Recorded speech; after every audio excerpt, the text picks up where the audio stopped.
Hello. Yesterday, as he ended his 4-day state visit to Kenya, King Charles and Queen Camilla posed in Tuke Tuke, Kenya's equivalent of Nigeria's Keke na Pepe. The King of England told reporters, maybe we can use this to get to the airport. Kenya is the first British colony, former colony, that King Charles visited since he came to the throne. During the visit, Charles III expressed deep regret for the wrongdoings his country committed in Kenya during colonization. The king fell short of tendering an apology, which victims and their descendants had called for. During his visit, activists and former freedom fighters who belonged to the Mau Mau protested, holding placards that said, King Charles not welcomed by the Kenyan people. Other placards stated, decolonize Kenya. It is 4:43 p.m. in Lagos, Nigeria, 11:43 a.m. in New York City, 5:43 p.m. in Cape Town, South Africa, and 7:43 p.m. in Kinshasa, Democratic Republic of Congo. Wherever in the world you're joining us, welcome to another episode of 90 Minutes Africa. My name is Rudolph Okonkwo. My co-host, Chido Onoma, is on assignment. On our show today is Dr. Malcolm Fabiyi. He's the co-founder of Omoyele Showere's political party, the African Action Congress, AAC, a former student union president at the University of Lagos during Abacha's regime. Dr. Fabiyi has been an active participant in Nigerian pro-democracy movement and within the political circles of Nigeria for over 30 years. He's an engineer by training and is a prolific writer on the Nigerian condition. He's the author of the book, My Mind on Nigeria, a collection of essays. That Nigeria is at a crossroads has moved from a cliche to a frightening reality. What becomes of Nigeria depends on whom you ask. Dr. Malcolm Fabiyi is in the business of sampling public opinion. He will help us understand where Nigeria is heading to and how different it is from what Nigerians think. More importantly, he will show us how to go from talking to real advocacy that is effective for change to happen. Now, let's welcome Malcolm to the show. Malcolm, welcome to the show. Thank you very much, Rudolph. It's a pleasure to be with you. Yes, thank you. I really appreciate your time joining us, and I hope we will have a nice time. We typically start this show by talking about big stories coming out of Africa. And of course, today is the day that King Charles ended his first trip to a former colony of Britain, and that was Kenya. And like I said in the news, during the visit, there were controversies. People wanted him to apologize for colonization and what they did in Kenya during that period. He expressed deep regret, but fell short of apologizing. So what do you make about relationships between African countries like Nigeria and their former colonial powers? Well, so I guess the first thing that I would say is apology is cheap. I think it has actually become even sexy, if you permit me to use that word, for people to go around apologizing for what it is that they've done historically. But then an apology, or in this case, as you've indicated, it fell short of an apology, express regret. Well, if regret is real, then we should see restitution. If restitution is real, then we should see reparations. So if the British royals, Charles and the rest of his people, are at a point now where they feel contrition for what they did in the colonies, then my expectation is hopefully over the next few years, the museums in England will be depopulated of all of the artifacts that were stolen from the peoples of Africa. The policies of the British will stop being discriminatory. They didn't need visas when they came to our continent. They didn't need visas when they took over our lands. They didn't need visas or any rules or laws when they appropriated everything that we have. And so, a real form of regret followed by contrition should also imply that we should begin to see concrete changes in the policy of these nations towards the nations they once colonized. Mm. Yeah, you mentioned visa and things like that. It reminded me of another story out of Africa this last week. The president of Rwanda, Paul Kagame, announced visa-free entrance to Rwanda to all Africans. And Rwanda now joins Kenya as the two countries that I know that have that policy. What do you make of that? I think it's progressive. But to be frank with you, I think it's going to be problematic. The reality is there's a reason why nations guard their borders. There's a reason why nations impose restrictions on movements in and out of their borders. And right now, I don't know what the situation is in Kenya, but Rwanda has a certain halo around it. Like Rwanda in the last 10 years has done some remarkable things in terms of economic growth, in terms of creating opportunities, in terms of holding itself up as a bastion and an example for how good governance can have an impact on a nation and its people. My expectation, in practical terms, is that many Africans will make their way to Rwanda. Rwanda is, in fact, talking about the British and colonialism, I recall that the British have a deal with Rwanda that those who apply for asylum in England will spend the time, will be taken over to Rwanda to spend that time. So the reality is, look, if my people can walk across the Sahara Desert looking to get to Europe, Rwanda is a shorter distance to get to if you're trying to get out of the challenges of the Nigerian environment.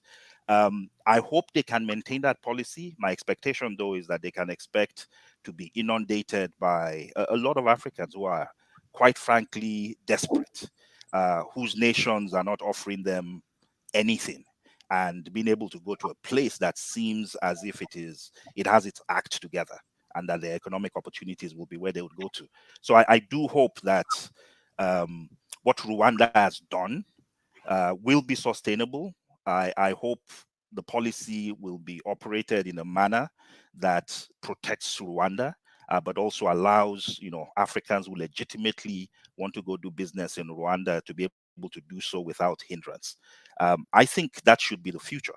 We should have an Africa that in the future has nations that are doing so well for themselves that when we have these open borders, it's not, we're not running over to different countries because we're trying to avoid challenges in our own nation, but we truly have open borders that allow us to share culture, to share knowledge, and to share markets.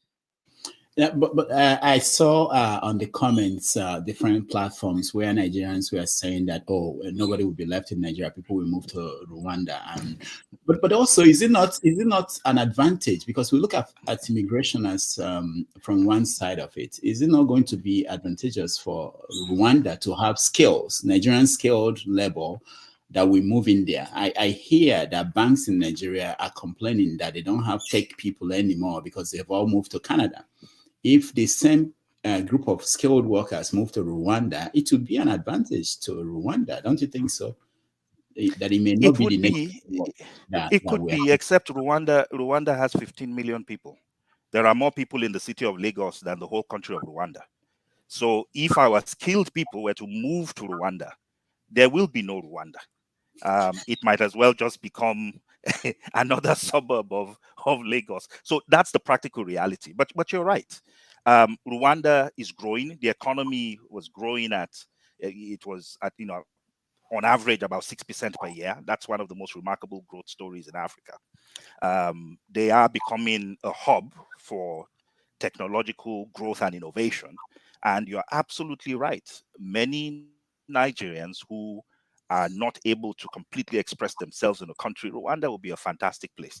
The concern that I have, though, as I said, is if all those who really wanted to go to Japa were to head to Rwanda, it's 15 million people, more people in Lagos than the whole country combined.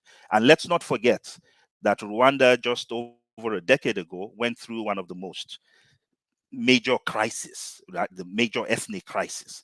So what we don't want is, Rwanda already has the Hutu and the Tutsi. There are two major ethnic groups. There was a genocide, the likes of which the world has never seen before, and hopefully the world never sees.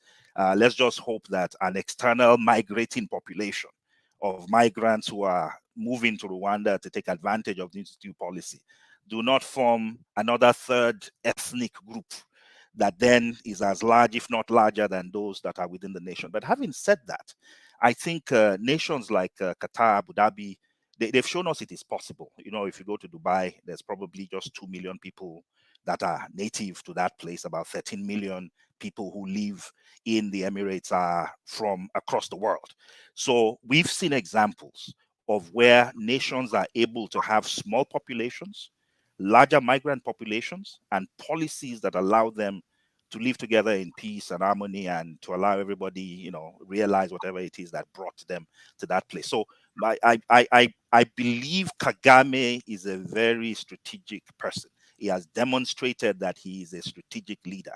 And so I am actually, I feel very confident that what Rwanda has done could potentially end up being, some type of model for how the rest of Africa can address this question of how do we open up our borders, allow for transcultural exchange, but at the same time also preserve the integrity of our security and our nations and our borders without causing crisis between those who exist in those nations and those who are coming in. Because think about it, one last question on this line. Think about it, if we open up, if more than, let's say, 10 countries do the same thing, yes, and people can move across, go there and come here, and Nigeria maybe joins, you may find a situation where it's not just about people moving, it's also about goods, about services. That's right. Mm-hmm. So you find out that companies in Nigeria can easily move to Rwanda. Not that they are not there, and I don't know how much they are there. Go to Kenya, go to South Africa, and also people selling, let's say you are making shoes in Aba, you can sell your shoes on the streets of Rwanda. You can sell your shoes in Morocco. So that will open up Africa in a way that I think probably we haven't seen before. It will be like a big United States of America, where someone can leave Miami and go to California and basically set up shop and do business. Don't you think? In principle and in theory, yes. In practice, so you use the example of the United States, and I think it's a very good example. From coast to coast, the per capita income only varies plus or minus 10%, right? So the guy living in New York, on average, is earning maybe 60, 70,000 per capita. This is per capita. This is not salaries. This is per capita. You look at the GDP divided by the number of people living in the country. So it's the variance is no less than 5 to 10%, right? It's the same across the nation. What makes you move from one place to the other might be convenience, proximity to a job. It might be cultural reasons. I'm Nigerian. I think there's a healthy and large Nigerian community in maybe Houston, and I want to be close to that community, and I move there, right? Knowing that opportunities are the same. It's not the case in Africa. Our per capita income in Nigeria is about $2,000 per annum. Well, that was before the exchange rate dropped. It's probably about $1,500 per capita now. You go to a place like Gabon, it's about $250 per capita, right? So we have such, go to South Africa, it's close to more, closer to 5,000 than it is to 2,000. So the reality is that the disparities that we have in economic opportunities actually indicates that the first thing that should happen once borders become open is not the movement of goods, but the movement of people looking for places where they can express themselves, and then the goods follow. And what I hope will happen is that as we open up these borders, the big challenge, again, the big challenge that we're going to face is going to be this question of, how do we make sure that those coming in with technology, with their own, with the strength with the knowledge that they have, right, with the capabilities that they have, how do we make sure that that influx of persons and competency and capability does not begin to cause a friction with those who are local to that place? Because in the beginning, It is people that are moving and not so much goods and services. I think, some balancing act is needed. But as I said again, as I indicated before, we've seen this happen before. And my model would be what's going on in the Emirates. They've found a reasonable way of making sure that their very small population has been able to absorb much larger. The visitors in that area are more than 5 times the local population, 2 million people versus almost 13 million foreign nationals living within the Emirates, but being able to ply their trade, do their work, earn, and to, for all intents and purposes, and in all practical terms, actually live in a peaceful manner, one with another. I was wondering as you were speaking if you think this will have an impact on ethnic tension within countries. So, for instance, a country like Nigeria, if there is an opening for Nigerians to move freely to other countries and come back home, and it may reduce the tension within Nigeria, within that space. Don't you think? I think it would certainly make the hypocrisy of our ways clearer. So I don't know that it will reduce tensions, but it will certainly expose the reality, the stupidity of some of the things that we do.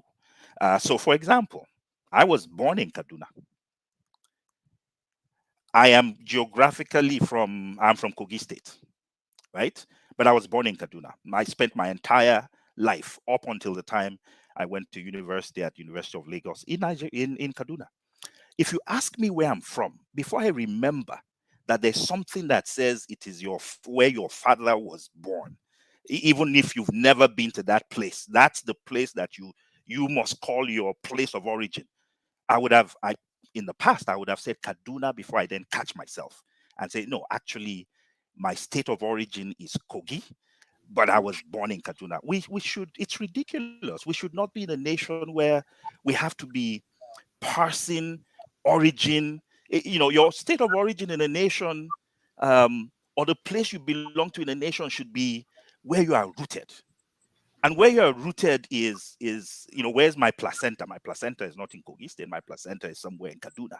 In fact, I know exactly where it is, right? So I think what things like this would do, if the Rwandans are opening their borders to us, if the Kenyans are opening their borders to us, yet it's difficult for me from the North Central to go to the northeast, or for the southeasterner to feel welcome in the North Central or in the Southwest.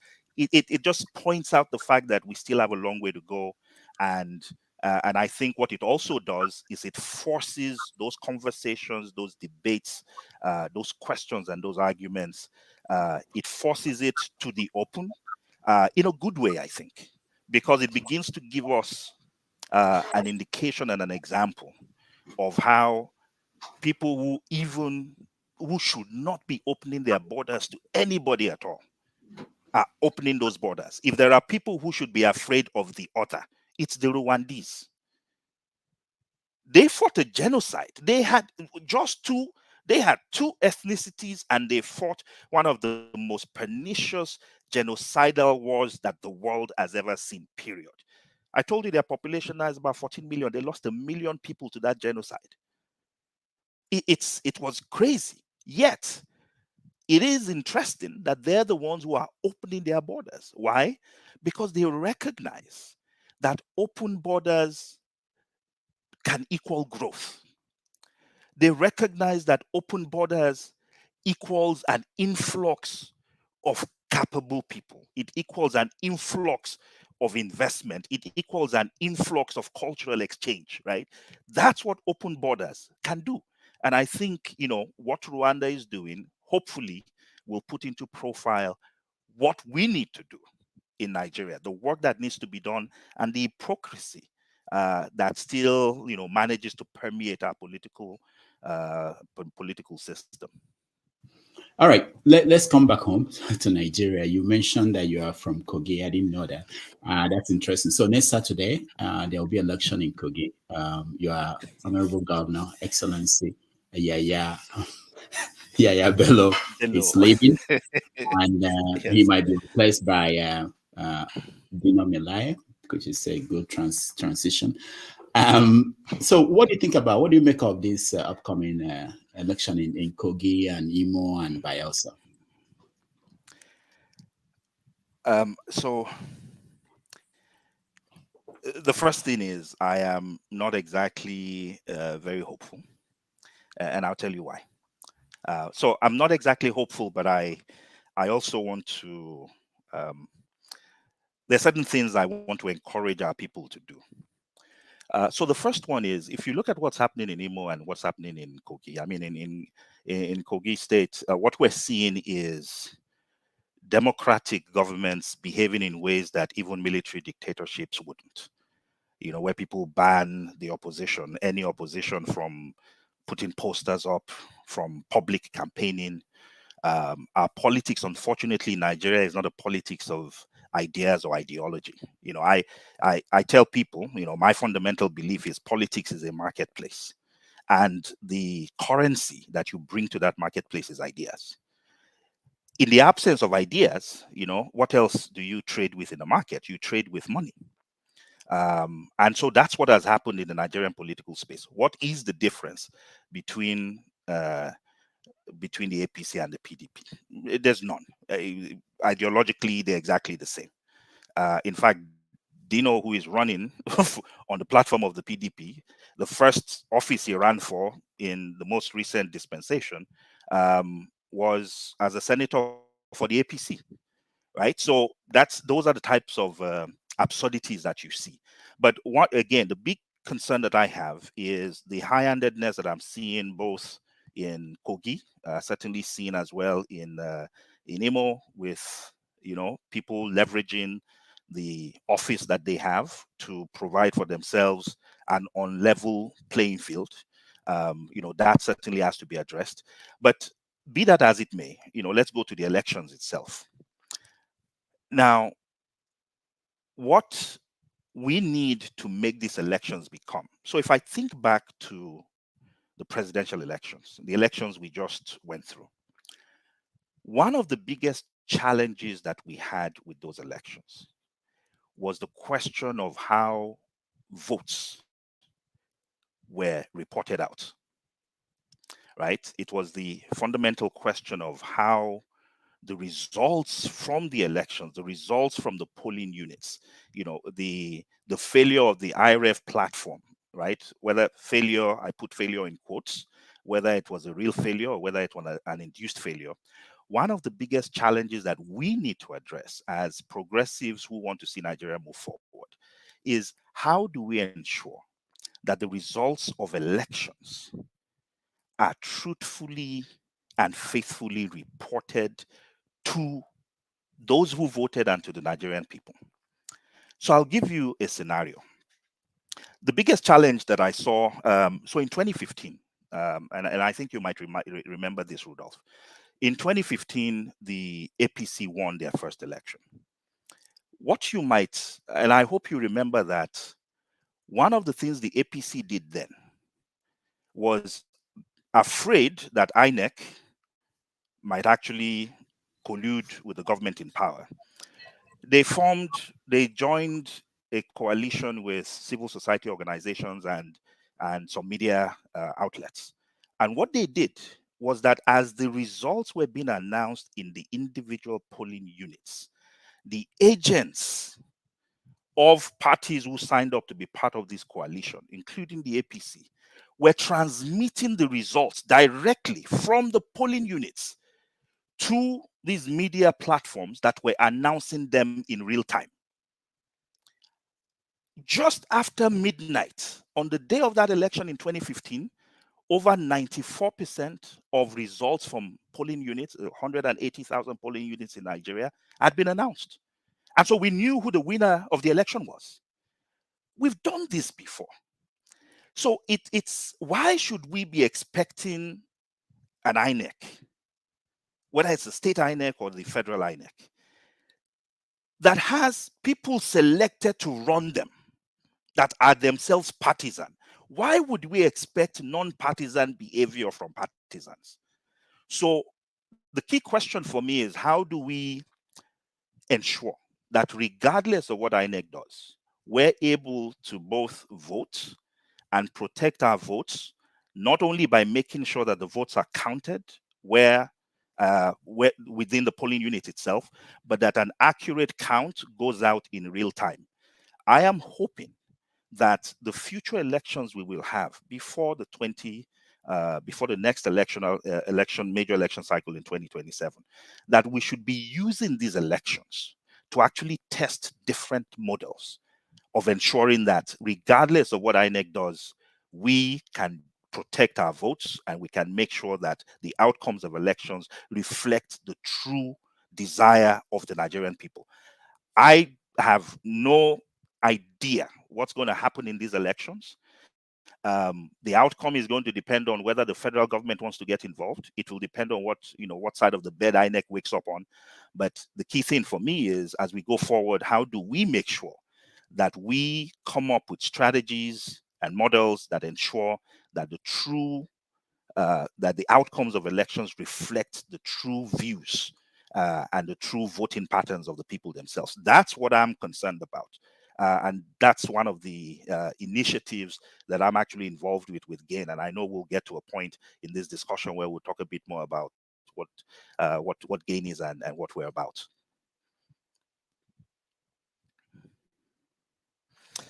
I think you're muted, Rudolph. Oh, sorry. We'll get to that, and we'll get to get our viewers involved in the conversation. Let me ask you, based on the judiciary, what they've done in this last election, the rulings from the lower court to the Supreme Court, how do you think that will impact this coming election next Saturday? I don't think it will have any impact at all. I think what people can expect. So, what? Maybe you want to unpack. Yeah. What I mean, for instance, the political parties, what would they do now? Yes. What would they do differently from what they did in the presidential election or the gubernatorial election last time? If they're rigging, they'll make sure they rig well. They will make sure the rigging is legally unassailable. They will not do what happened in Kano. So, for example, in Kano, the elections were thrown out because INEC did not verify the ballot sheets. Is it the duty of the voter to determine that ballot sheets were verified? Because that's part of the process now, is you get a ballot sheet, but that ballot sheet has to be signed. So 65,000 votes were thrown out, and the guy who won the office in the beginning was the tribunal kicked him out. So what the parties will do now is perhaps they will make sure that all of these legalities, is the ballot signed, they will make sure they address those issues. They will make sure they don't run foul of the law. And if they're rigging, they will make sure their rigging is within the ambits that make it unassailable, right, for their lead or their votes to be invalidated. That's all that's going to happen. I don't expect anything beyond that to happen. Yeah, what about agents? Okay, what about the agents? Party agents, from my understanding of the judiciary and their rulings, they were expecting that the political parties, because they have their agents at every polling unit, they should have results from those polling units, and they should not. Maybe I hope I'm right. It should not depend on INEC to give them the results if they are going to challenge what was announced by INEC. Is that your understanding? And what does that put? How much pressure does that have on the political parties now to be able to have complete results before they go to court? It makes it remarkably difficult. It makes it only the APC and the PDP can function in such an environment. So let me give you just a quick background. There are 180,000 polling units, 180,000 across the country. When you put an agent in a polling unit, forget rigging or anything. Normally what happens is you might actually give that agent about 1,000 naira or 2,000 naira because they're going to be there for the whole day. So it is either that agent is a volunteer who has volunteered to be there from the goodness of their heart, have absolutely no interest in receiving any monies or any type of support. But there are agents who actually expect to be paid to be agents. So think about this. Many parties do not have 180,000 members, much less 180,000 human beings that will be agents. Let me tell you something for a fact. The Labour Party in 2019, I was campaign manager for Sure. Showere's campaign, right? In 2019, the Labour Party got 5,000 votes nationwide in the presidential election. So it is remarkable, 5,000 votes, not in one polling unit, in the entire nation. So what Peter Obi did is actually incredibly remarkable. For a party that got 5,000 votes to come, in 2023 and get over 6 million votes nationwide, right, is incredibly remarkable. But the reality is, very few parties have 180,000 members, card-carrying members. So very few parties can actually put agents in every polling unit. And I dare say the only parties that can do that are the APC and the PDP. It's an incredibly difficult thing to do. It's an incredibly difficult thing to pull off logistically. It is remarkably expensive. So, for example, 180,000 agents, if you were to give those 180,000 agents just 1,000 naira, each of them, to be able to provide them with support, and maybe they're buying, food for the day or whatever. 180,000 people with 1,000 naira each, that's 180 million naira that day, just that day. So the reality is the hurdle, what they're doing, right? What we're doing in the Nigerian political space, without saying it, is we're intentionally, or at least our governments and their agencies like INEC, are intentionally raising the hurdle for participation in the political space. So now it is only parties with structure. It is only parties that are present in all of the 180,000 polling units. It is only parties who can mobilize people to go and be agents. Those are the only ones who can play, because INEC is now telling you, you give me, it's not up to me to tell you what the results were. Aren't you supposed to have an agent? Now, they have a point, because in theory, you should have an agent. In practice, though, many parties can't do it. But it also reveals something that's very important. It tells us that if we can organize ourselves and ensure that there's at least, we come up with platforms, movements, collaborations, collectives that ensures that we can, look, the people who want change in this country can put one person in every polling unit across ourselves. So if we can leverage platforms, find each other, whichever way we can, maybe through fora like this, by engaging on the ground through movements, right? Through associations, through engagement with the people, through grassroots organizations, if we can find ourselves and determine who is in which polling unit, and therefore utilize ourselves in some type of, connected way to form a network of agents. Even if we don't have agents, we can determine who is in this polling unit, and you today will serve as an agent for this collective. We can address those issues. But INEC is playing games. They know that there's no party, none, outside of the APC and the PDP that can pull off that feat. Now, before we go to what you do, I want to get your view on.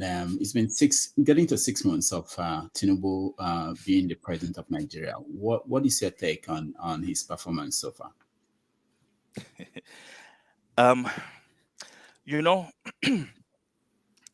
I'll give you.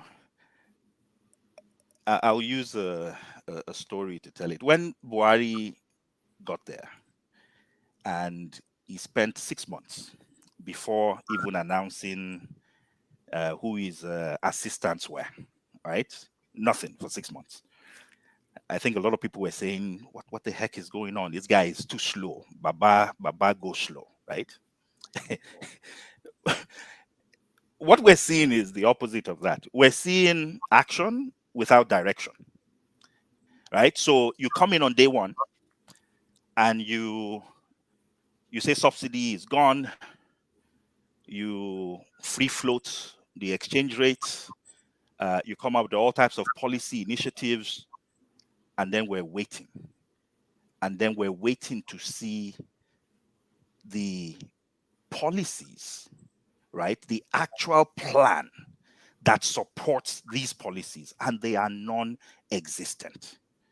So I think we've gone from, one of the challenges we have is this yo-yo, we've gone from absolutely nothing happening in terms of governance to now things happening that are not well thought through.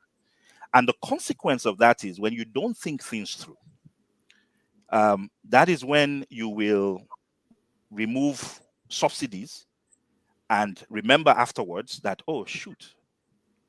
Yes, we might have removed the subsidies because we thought there was corruption, but there was a part of that subsidy that was doing something real. It was subsidizing what workers were doing. It was helping them get to work. It was reducing the cost of kerosene for women who were cooking in their homes, and families were relying on that for many things. And where have we landed now? We've landed in a place where half the states in the country have gone to 3-day work weeks because workers can't get to work. We've gotten to a place where the government is now handing out palliatives, ridiculous, palliatives that don't get anywhere and don't go anywhere, but you need to be seen to be doing something. We've gotten to a place where labor is actually, perhaps very soon will be on the streets asking for an increase in salaries. All of these things could have been thought through before the policies were implemented. We've gotten to a place where the exchange rate is ridiculous. Look at what has happened to the exchange rate, right? Nobody is saying the past exchange rate of the naira was where it ought to be.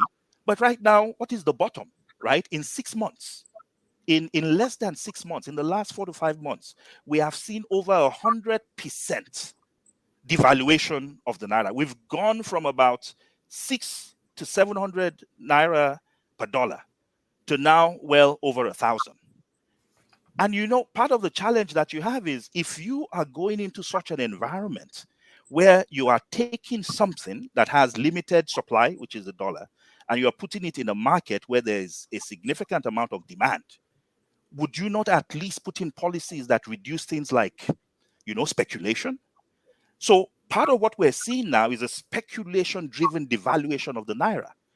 Policies should have been put in place to stop people from just hoarding naira. There are people that I send dollars to who have refused to change those dollars to naira because they're holding it, believing that the naira is actually going to devalue further, right? But that's the small stuff. At a high level, I know people that are telling me they are moving billions of naira, borrowing naira from banks, billions of naira from banks to buy dollars. That is speculative.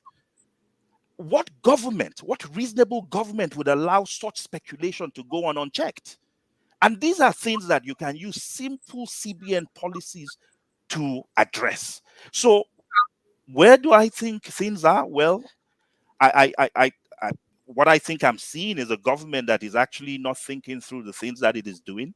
It is a government that is making policy on the fly.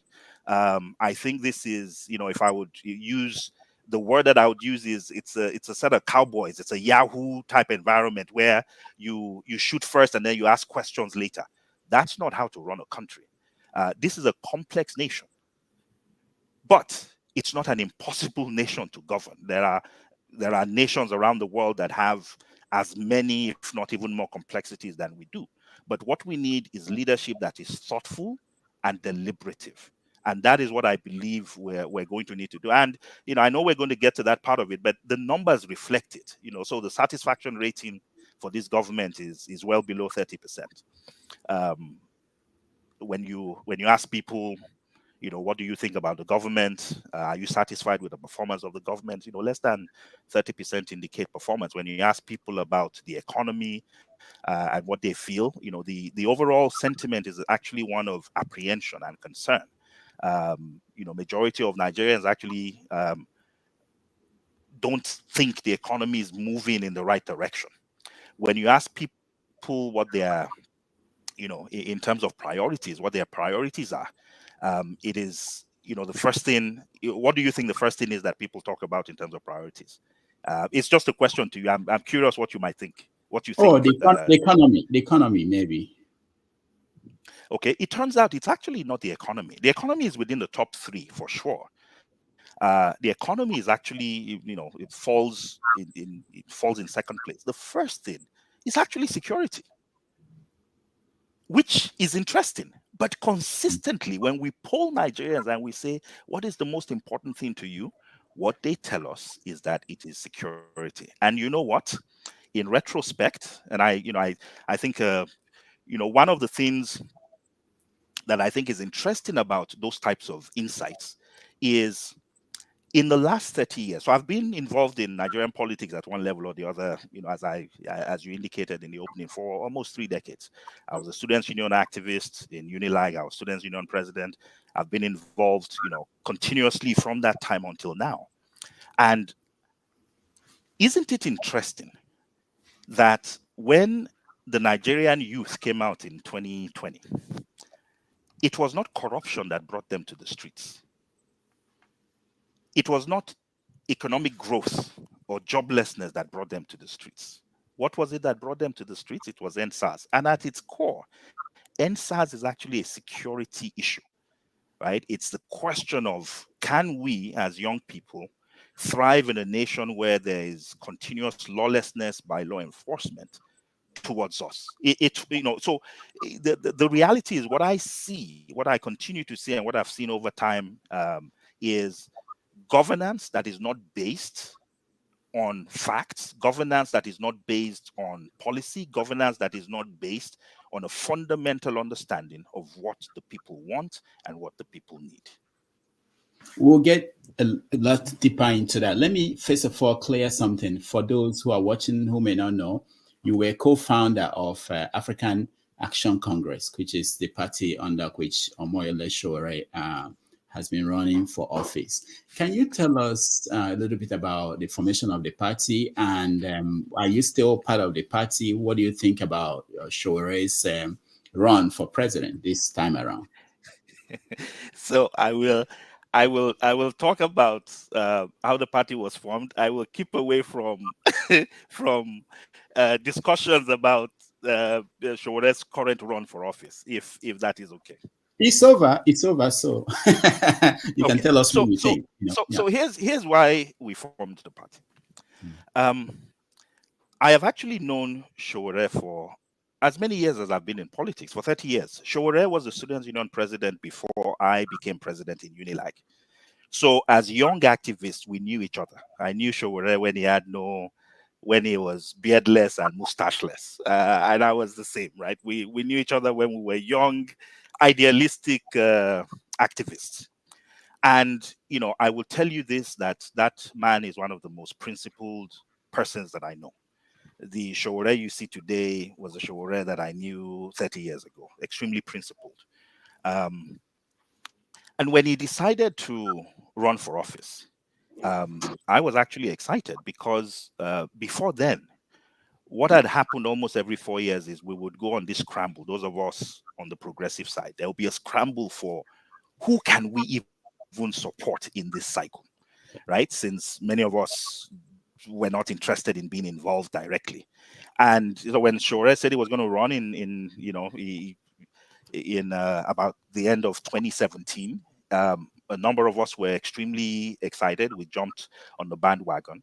But the first thing we did was we were not interested in a party at that time.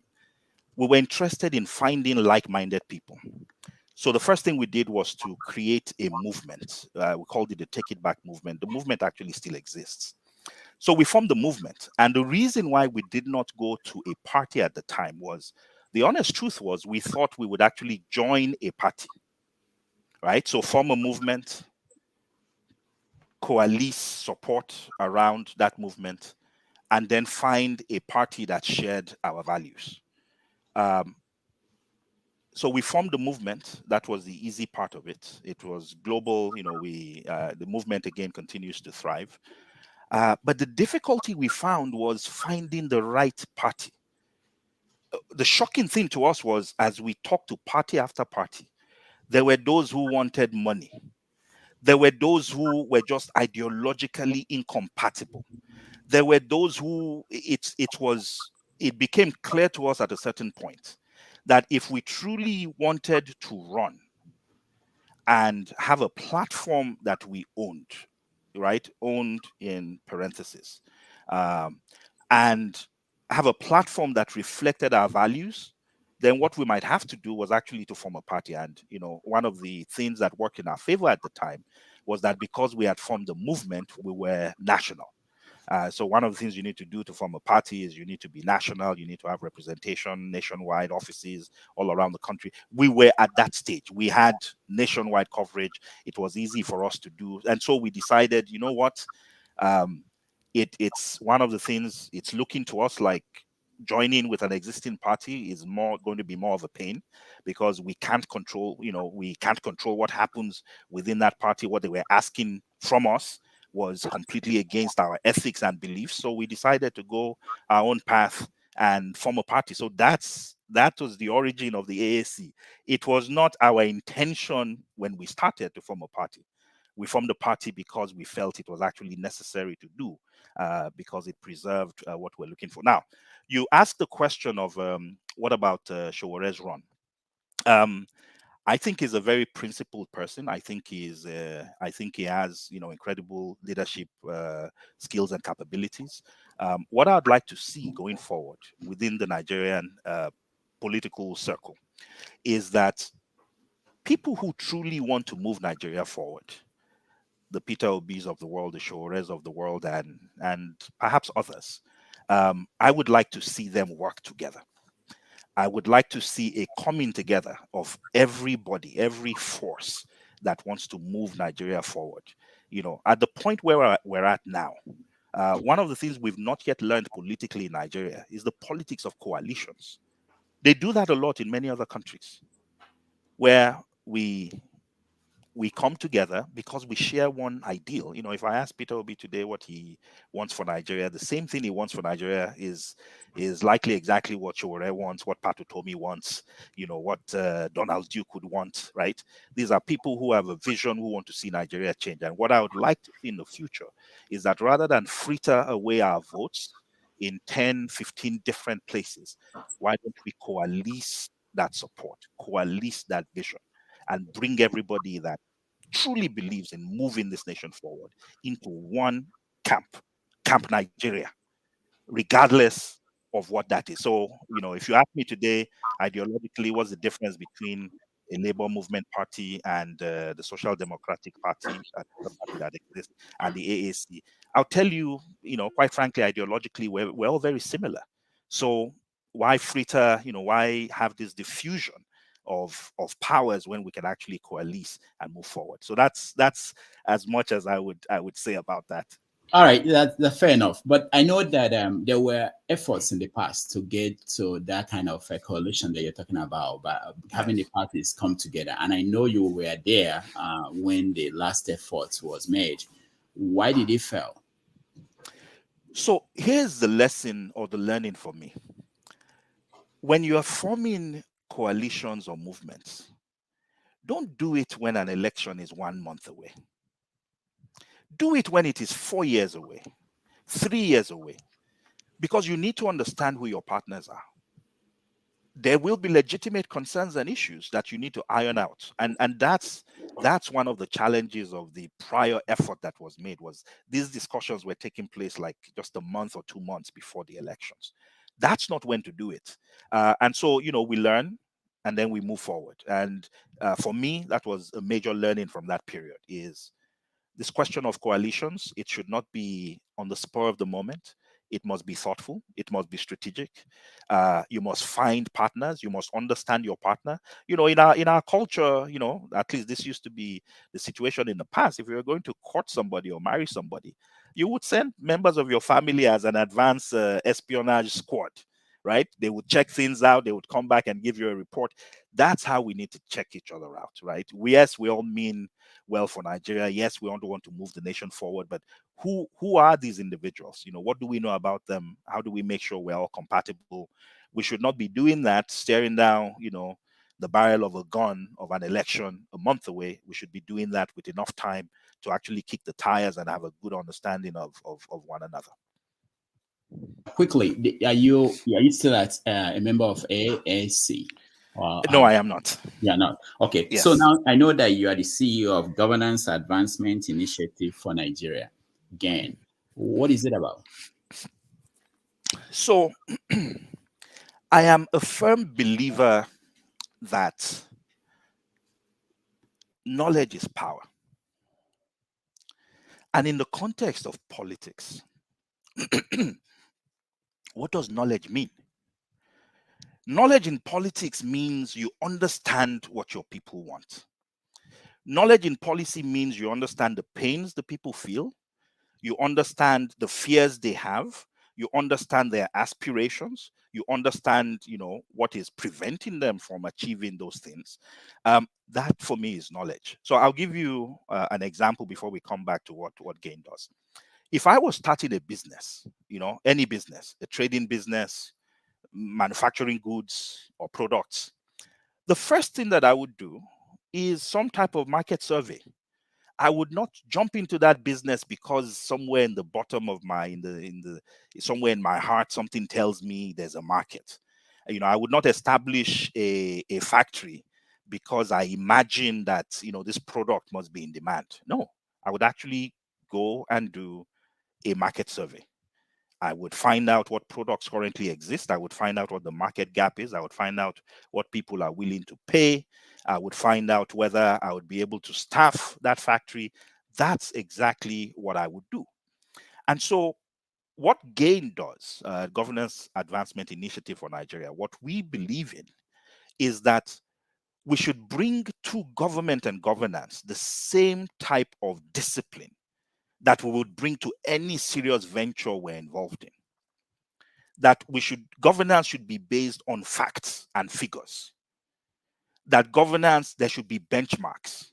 How do I know that things are improving unless there's a benchmark that tells me this is how things used to be, and some way of tracking changes between when we did that benchmark or established that baseline and whatever period we're doing that monitoring for? How do we learn if we cannot take best practices from one place and take it to another place? So, so one of the things we decided to do, and we established GAIN, right now that's going, almost 10 years ago, was just as it was about collecting data. And so we started with polling, and we've been polling for almost a decade now, and providing those polling results freely to people. We've provided it to governments. I know they don't use it, not that we send it to them, but we make it, we publish it, we publish it, and we make it very clear when we publish the results that, look, if you want more details, you can come to us. And we've had people come to us, never government, mostly researchers and other individuals. But that's what our intent is to make sure that there is that there's accountability in governance. So one of the things we do is the polling work we do. The other thing we do is we also occasionally do policy papers. And so we look at specific sectors of the economy. We might, these might be critical sectors. So we've done something, for example, before on the issue of insecurity, and linking that insecurity with the Fulani herdsmen to a need to migrate cattle rearing in Nigeria from this transient approach, this transient nomadic approach, to one that was ranching based, and provided the elements that were needed to make sure that that ranching based approach was sustainable. So these are the things we believe in: data-driven governance, benchmarking what governance looks like and holding leaders accountable. And then the third platform is providing policy and opinions on critical areas and critical issues. And, so going beyond just identifying what those issues are, but preferring solutions and hoping that that then becomes part of the debate and the conversation. What are the surprising things you found out doing this polling about what Nigerians think that is not mainstream? So, so it's interesting, right? So, I remember. So, for example, let's take some things that are recent. I was asking you earlier what you think the top priorities of Nigerians are. And it turns out that, well, things like corruption, it's interesting to Nigerians, but it's typically somewhere between the fourth to sixth level item that Nigerians would mention. The first thing is always security. Always security. And the challenge of that is we've come to a place where the ordinary citizens of that country, actually believe that their security is in jeopardy. Many years ago, when we used to poll the security question, there was an age disparity in the question. So older people tended to be the ones who would say they are insecure, that they were concerned about security. Now, one of the interesting things when we peer into the data is that it is widespread.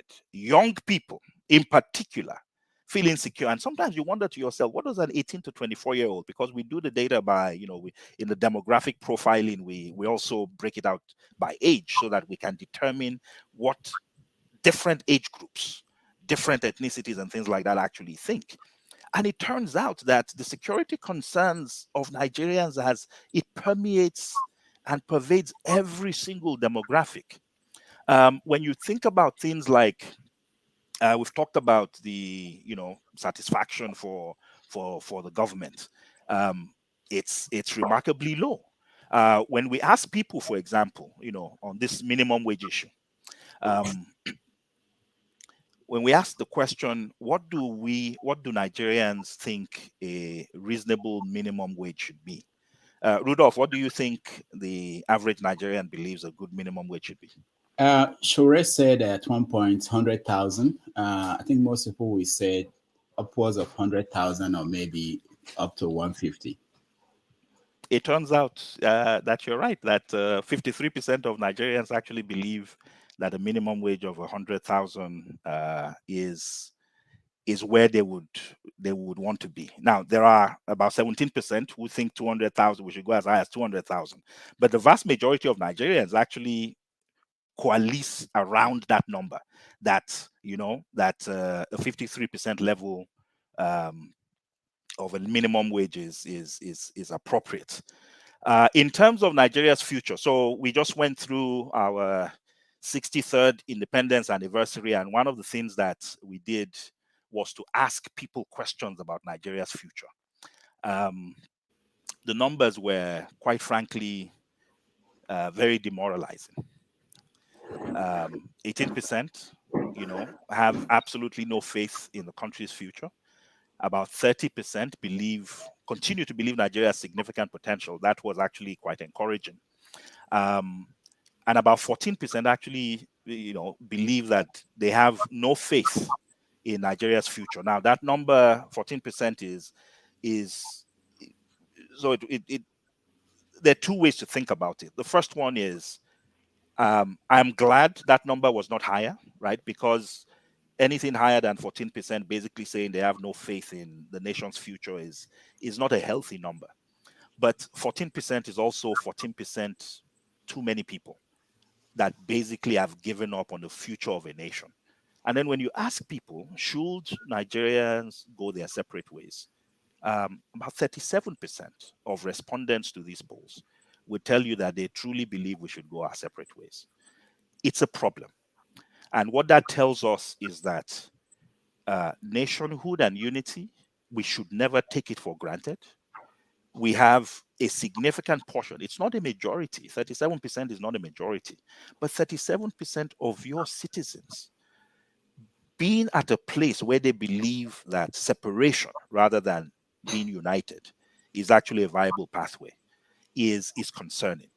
And so what that tells us is there is work for governments to do, but beyond governments, there's also work for well-minded Nigerians who truly love this country, who truly value the diversity that we have, who see unity as a strength, that there's work for us to do to prove to ourselves and find ways of ensuring that the aspiration, the dream, the vision of what Nigeria should be, that it is something that we're able to realize and realize and move towards. And so, so those are some of the things that are, in terms of numbers. Those are some of the more interesting things that I've been taking a look at lately. But I see you're scrolling through the poll. It goes through. Yeah, we do collect a lot of information. The initial parts of the polls, as you can see, are demographic in nature, and so we're able to, we're using it to determine. I just talked to you for example, about from a security perspective, the fact that now those answers are more pervasive. We're seeing younger people also expressing the same concerns. And that's because we can go into the data and just look at the data and say, okay, tell me what 18 to 24-year-olds are thinking. Tell me what 25 to 34-year-olds are thinking. And we can parse that. We can look at how males feel about different policies versus females. If you scroll down to perhaps the third question, part of what we also want to know as well when we put out these polls is, where are the people, where are they coming from? Is there a difference in how the folks in diaspora are thinking about certain issues versus the folks that are back home? So consistently in the polls, somewhere in the 15 to 20% range of respondents are based in diaspora, because we also want to sample the opinion of people in diaspora. We look at things like where people come from as well as where they live. Because sometimes that can also have an impact on the ways they're thinking about certain issues. But again, as I said, the reason why we do this is we knowledge is power, and how can you govern if you don't fundamentally understand what is driving people? Or if you're folks like you and I that have an interest in enhancing the political space, how can we even come up with programs and policies that move the nation forward if we don't know what people are interested in? If we don't know the most critical things that will excite them? So, for example, in some of the polling we've done lately, 94% of Nigerians, I was asking you about minimum wage, 94% of Nigerians believe that that the minimum wage should be at that level, that it should increase. And what does that mean? It means if I'm a labor movement leader, I know that the vast majority of the Nigerian people will actually support me if I go to the streets in protest, if I have a government that's refusing to listen. And the other thing that I would know, so if I was a labor leader and I was planning any type of action, I know, one, that majority of the Nigerian people believe that, look, the minimum wage should not be 30,000 naira. It should be at least 100,000 naira. I know I have support for that. Why? Not because I sat in some pepper soup joint and we were discussing what an appropriate minimum wage is, but because we've actually done the polling to let us know that that's the number that people support. The second thing is, I know 94% of Nigerians support me. So when I go out and I have a real, authentic engagement with the government, and I tell them, look, we're not going to move from this position, and if you're not willing to engage with us, we are ready to move to the streets. I already know that majority of the Nigerian people support that position. It just puts you in an incredible position of power and insights. And so those are some of the things we're doing, and we regularly engage with some of these movements to let them know what the polling is telling us. What about sampling? How many people are part of this polling, and how do you do the sampling of the population? So we do this in several ways. We do it almost exclusively electronically. We use email, we use WhatsApp platforms, we have some partner media organizations, we use social media platforms like Facebook. So we buy ads, for example, and send these polls. So one of the things we do is, which is why we take the demographic data. As the results are coming in, if we see, for example, that there are, the respondents, there are like 60% men and 40% women, and you want to make up for, and you want to get to more women, because in Nigeria we have a roughly 50-50 split, right, between men and women. One thing you could do is you can actually go to a platform like Facebook and target ads using the survey link to women living in Nigeria that are Nigerians. you can get to that level of specificity. So we've actually developed over the years methods of actually doing this. In fact, one of the first tests we did for our sampling approach was to use the 2015 elections.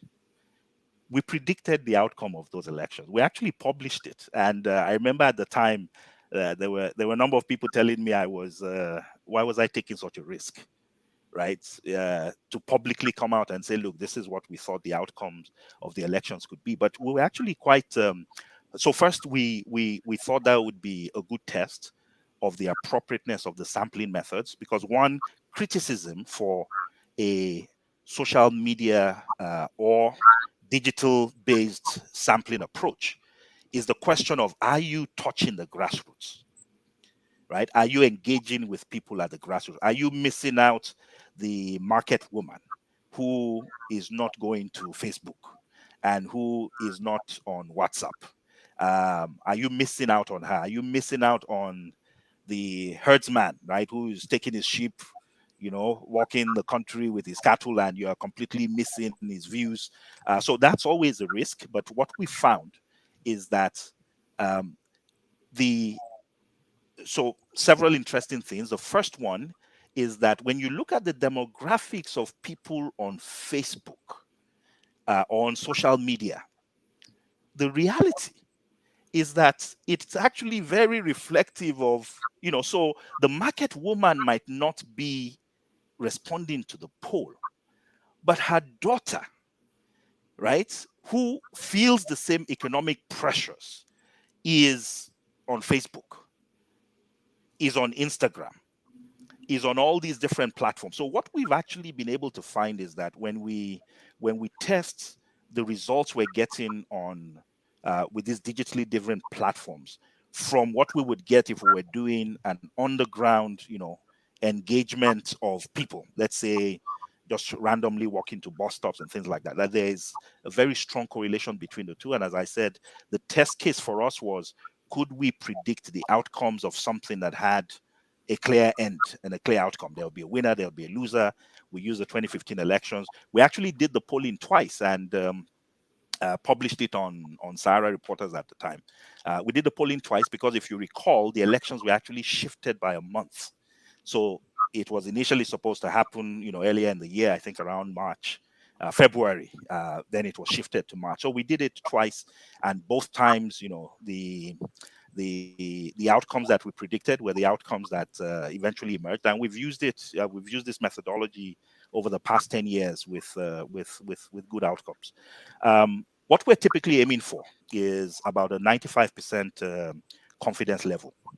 So for a country like Nigeria, a 95% confidence level means you must have at least no less than about 550 respondents and above. Our aim is always to be somewhere in the 95% plus, 3 to 5 plus or minus percentage from that. And what that means is you want to be between no less than about 550 respondents to about 1,500 respondents. So we get that consistently. So we aim for that. We continue polling until we hit those numbers. And as I said, we have multiple ways of making sure we get to people to respond if we see that the demographic profiling is not reflective. Now, let me ask you. So, did you do any polling about this last election? No, we did not. About the outcomes? Yeah. Why? No. It's a good question.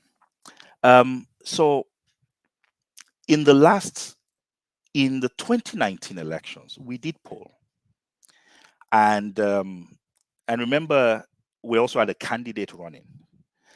So we never released those polls publicly.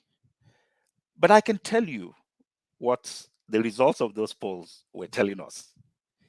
And the results of our polling in 2019 were that Atiku was going to win. We were running, remember. Our candidate was consistently coming third. Nigerians were saying Atiku was a thief. They were saying Buhari was incompetent. but they were also saying they would likely vote for them. And you might think this is an inconsistency, but the truth at the time was one of the things that most of the respondents kept saying was experience. They were talking about the experience of the candidates. So remember at the time we had Mogalu, we had Showore, we had Duro Toye. There were a number of, additional candidates. That was the time when we thought there would be a shift to a younger generation of leaders, right? So youth actually was a significant challenge for many of the candidates to overcome. But we did polling in 2019, and I've just told you what that polling was telling us. It was telling us something that was quite different from what the eventual outcome of the election was. So I can tell you that from what the polling that we were doing at the time, there was quite a bit of rigging in the 2019 election. We did not poll this time. There was just no, we did not. I cannot explain to you why, but we just didn't poll. We had no overriding interest, quite frankly, in the polling, and we were not going to. One of the things we had decided to do about presidential elections was also not to put polls out that would say this is the person likely to win the election. Mostly, again, because in 2019, we were partisans, right? We were running in an election. And so the person who we were supporting was also running again in this election. And so we decided to do no polling, not because we were involved in the election in any way, but because we felt that the outcomes of anything we did in any polling like that, it was going to be difficult to divorce that from the fact that these guys have had political interest in the past, and who knows, maybe they're trying to sway the political situation by reporting on their results. So we just decided it was going to be inappropriate for us to get involved in any way, and we didn't. Okay. Now, the I hear Nigerians always in conversations say things like 90% of people support this, 99% of people. Why is that? And is that based on, are they actually close to the truth when they say that? So I would say we say that for the simple reason that we know that there's no standard to which people can hold us. I live in the US, and I cannot make some of those statements because as I'm making those statements, the people I'm talking to are on Google, right? And they are pulling up Reuters poll, they're pulling up the CNN poll, they're pulling up the Fox poll, they're pulling up Rasmussen. There are like 10 different polls you can go to, right? That will tell you whatever that issue is, and they would come back and tell you actually you were inaccurate. So I think sometimes we're very glib and flippant with numbers because we know it is almost impossible for anybody to prove or disprove what it is that we're talking about. I've heard all types of numbers being bandied around that have nothing to do with the truth. If you ask the people who support the current president, what they think the satisfaction rating is, they will tell you in all confidence that it's some number that is close to 100%, right? If you ask those who don't support him, they'll tell you it's a number that's close to zero. Well, we happen to know that the man is sitting somewhere in the 30% range. So I think part of it is, what's the reference? And what we're trying to offer is at least one reference. We think there should be more. It's always healthy in a democracy to have multiple sources of truth, and I think it's important. It's important, again, if we're serious about moving the nation forward, that the discussions we have to be grounded in some type of reality, some type of truth. So I think that's where we're coming from. I'll say this: numbers make it sound more legitimate, and who is actually even going to dispute the numbers that I have because they have no way of disputing it. We hope to change that by offering at least one data point for changing it, and we would like to see more data points. Now, the other polling companies in Nigeria are operating in Nigeria. How do you rate them? How is yours different from their organizations? Well, so which ones are you talking about? I know there's one they called something Ngozi Okonjo-Iweala. NOI Yeah, polls. Yeah. yeah, that one I Yes. know. So I have. So when we started doing this almost a decade ago, I occasionally used to take a look at the work they did. I think there was a lot of correspondence between what we were seeing in our results and what they were doing. Um, right now, I think they have more of an emphasis on paid research. So we don't have a paywall, right? For us, providing data is just it's a service. It's a service that we're doing because we think it's important for the country, because we think it helps. So we are not behind a paywall. We are, remember, a not-for-profit. They are not a not-for-profit. They need to make money. So when they do polls, those polls are typically for on behalf of a client. And so if, for example, a political party commissions you to do some polling for them, you will do the polling and you will not report it or share it with anyone, because it was intended for whoever it was that commissioned you. So I think that's the issue. We do have market research companies. We have companies that poll, but majority of them, if not all of them, do it as a business. We don't do this as a business. We do it as a service to the nation. So I think that's the reason why we don't see more of these polls publicly. Okay. We are going to open up a conversation to our audience. So if you want to join us, click on the link and you can join the conversation. And so let me ask you about religion. Have you done any polling about religion in Nigeria and what it means for people or what impact it has? So so maybe that can actually be something we do in the future. But the polling we did on religion was somewhat of a political nature. This was during the Jonathan period. And it was part of the polling we did when we were trying to predict what the outcomes of the 2015 election would be. And it was this question of Northern Christians and what were they going to do politically, and why would they do it politically, right? Not just Northern Christians. So remember, in our polling, we were able to tell where you're from, because we ask you, we don't ask for your state, but we ask for your geopolitical zone, right? So are you North Central? So we ask for that. We don't ask for, in the one you just showed, we don't have religion there, because it's not relevant to some of the things we're doing now. But in 2015, religion was such a big factor, because you had somebody who historically had been viewed as one of the most fundamentalist persons to try to run for office, Buhari, who was running against Jonathan, who, for all intents and purposes, was the Christian candidate in the 2011 elections, right?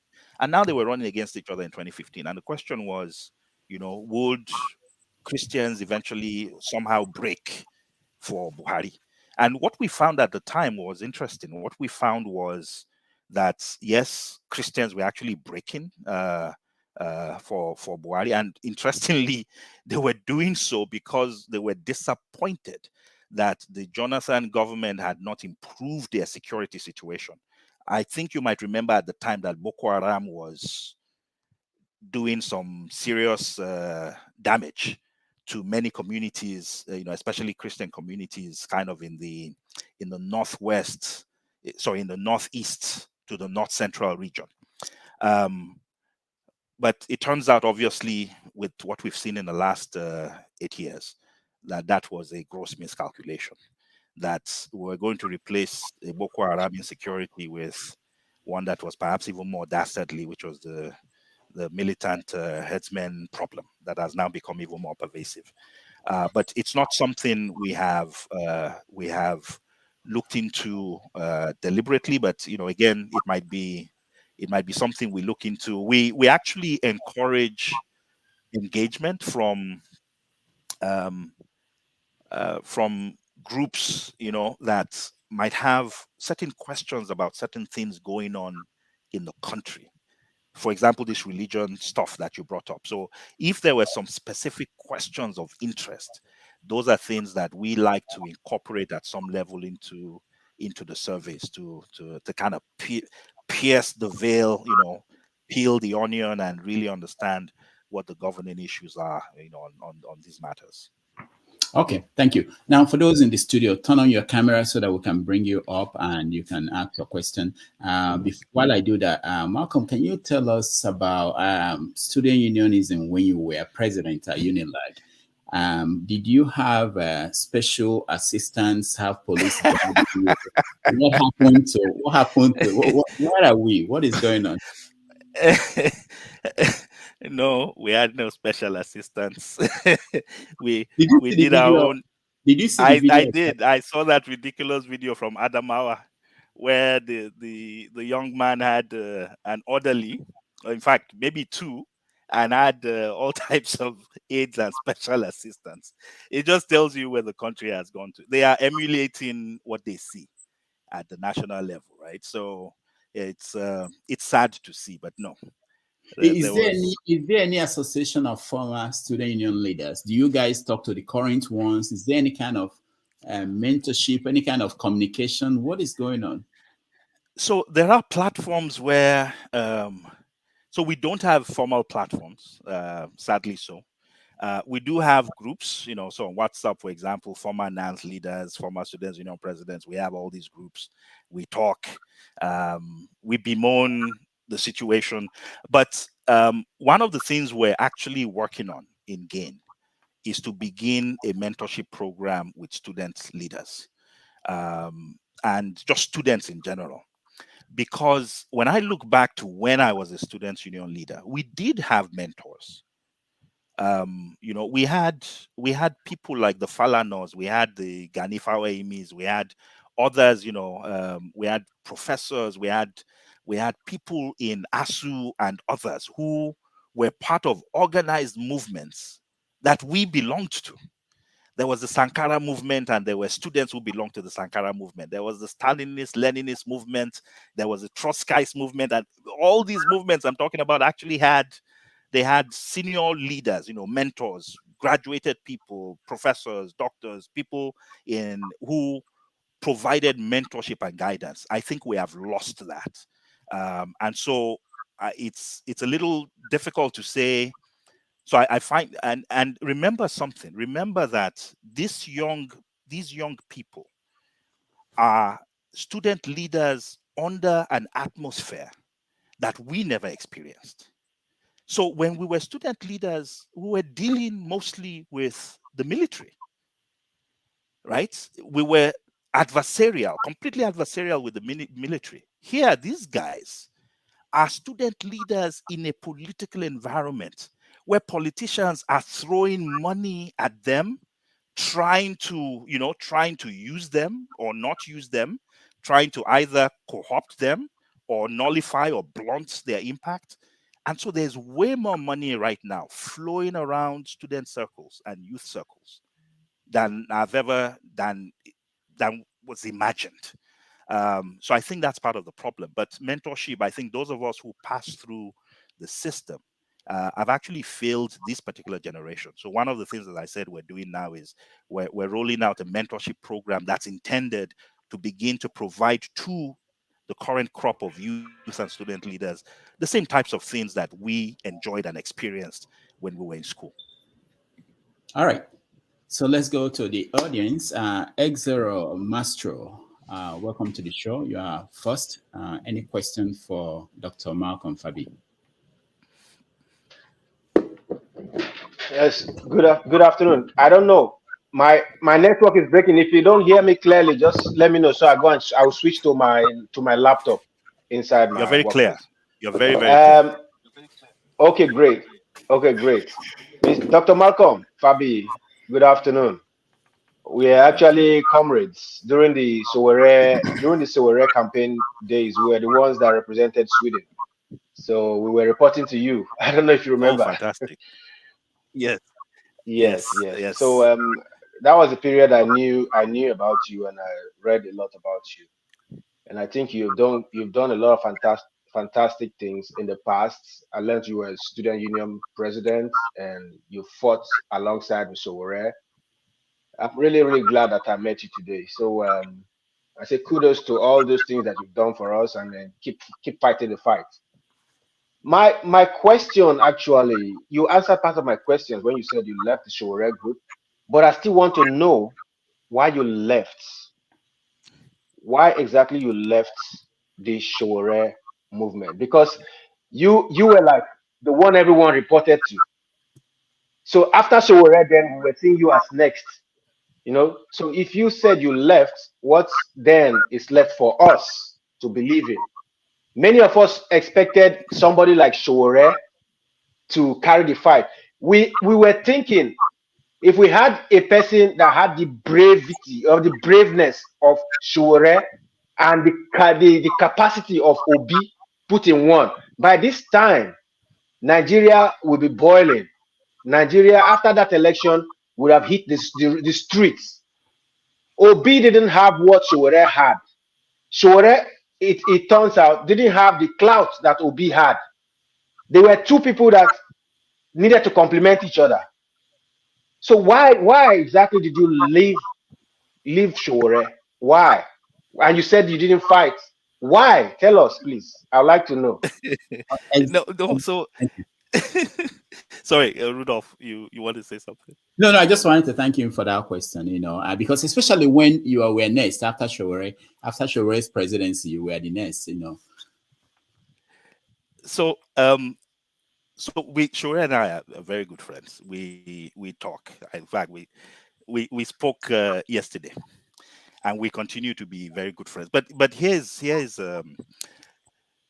you see, we had a difference in opinion, and so I'll be very straight with you. And here's what the difference in opinion was: when we were polling Nigerians, majority of Nigerians were saying they liked what you just said. They admired his courage, right? They admired the stance of anti-corruption. But what we also noticed was the same Nigerians that were saying Atiku was a thief and Buhari was useless were saying they would vote for him, that they would vote for them, right? It's almost difficult to compute that in your mind until you recognize that when you then ask Nigerians again, they would tell you it seems cynical, but it makes sense. The Nigerians were basically saying we prefer the devil we know to the angel we don't know, right? And on paper, all these guys that have ended up screwing up the country, have they not been student union leaders too? Was Ebenezer Babatokwe not a one of the most respected student union leaders? If we say, oh, we're from diaspora, we have exposure, we're different, was Chimaroke Namani not based in the US? Was Bajabia Mila not based in the US? The reality is Nigerians were looking for something that, in my view, was yes, we like what we're hearing, but how do we know that you are not different from the people you want to replace? So, what was missing for me, in my view, is that when we engage with the Nigerian people, we engage with them every 4 years, right? And the Nigerian people are used to being engaged every 4 years in a transactional manner. I believe that we need a grassroots engagement. We may lose the first election. So this was not the first time. I ran for office in 2010. I ran for Senate from Abuja. So I ran in the 2011 election. I was part of another small party at the time, National Transformation Party it was called. And I remember the people in the areas, and I ran from Abuja. And I remember people at the time, telling me that they hoped this would not be the last time they would see me, right? That if I lost the election, they were hoping I would not abandon them. They were hoping that what we were starting was something that would continue. Well, guess what? I lost the election. You know what the next thing was that happened? I abandoned them. Why? Because I had to go back to start working, because I'm not a professional politician. I had put my career on hold to run, right? So we do that consistently. We excite people, they come out, they support us, and then they don't hear from us. We're unable to transform the moment into a movement, right? We have moments where we excite people. They believe there's a change that's going to happen. But that inability to transform the moment to a movement is something that has failed us. So my view at the time was, we've come close. We have excited people. People can see it is real. In fact, I believe very strongly that Obi in this last election actually built significantly on the consciousness that had gone on before. You know, the idea that you can use a platform that has no structure, you know, the idea that you don't need to be APC or PDP to make an impact. That's part of, I think Nigerians in their consciousness over the years have seen people do this. And I think 2019 with Mogalu and Showore and Durotoye and others, it demonstrated to Nigerians that this was possible. And I agree with you, Maestro, that there was in 2023, there was a meeting of the moment and the man in Obi, right? That was able to answer some of these questions that we were not able to answer in 2019. The question of experience, you know, what's the pedigree? What have you done? So where did we differ? We differed in how do we move forward? My view was we need to engage the grassroots. We're doing astroturf politicking. Every 4 years you repair the turf. It was not grassroots. What is grassroots politics? Grassroots politics is there are 180,000 polling units in the country. Rudolph, we just had a conversation and I told you the only people that can put agents in 180,000 polling units are APC and PDP.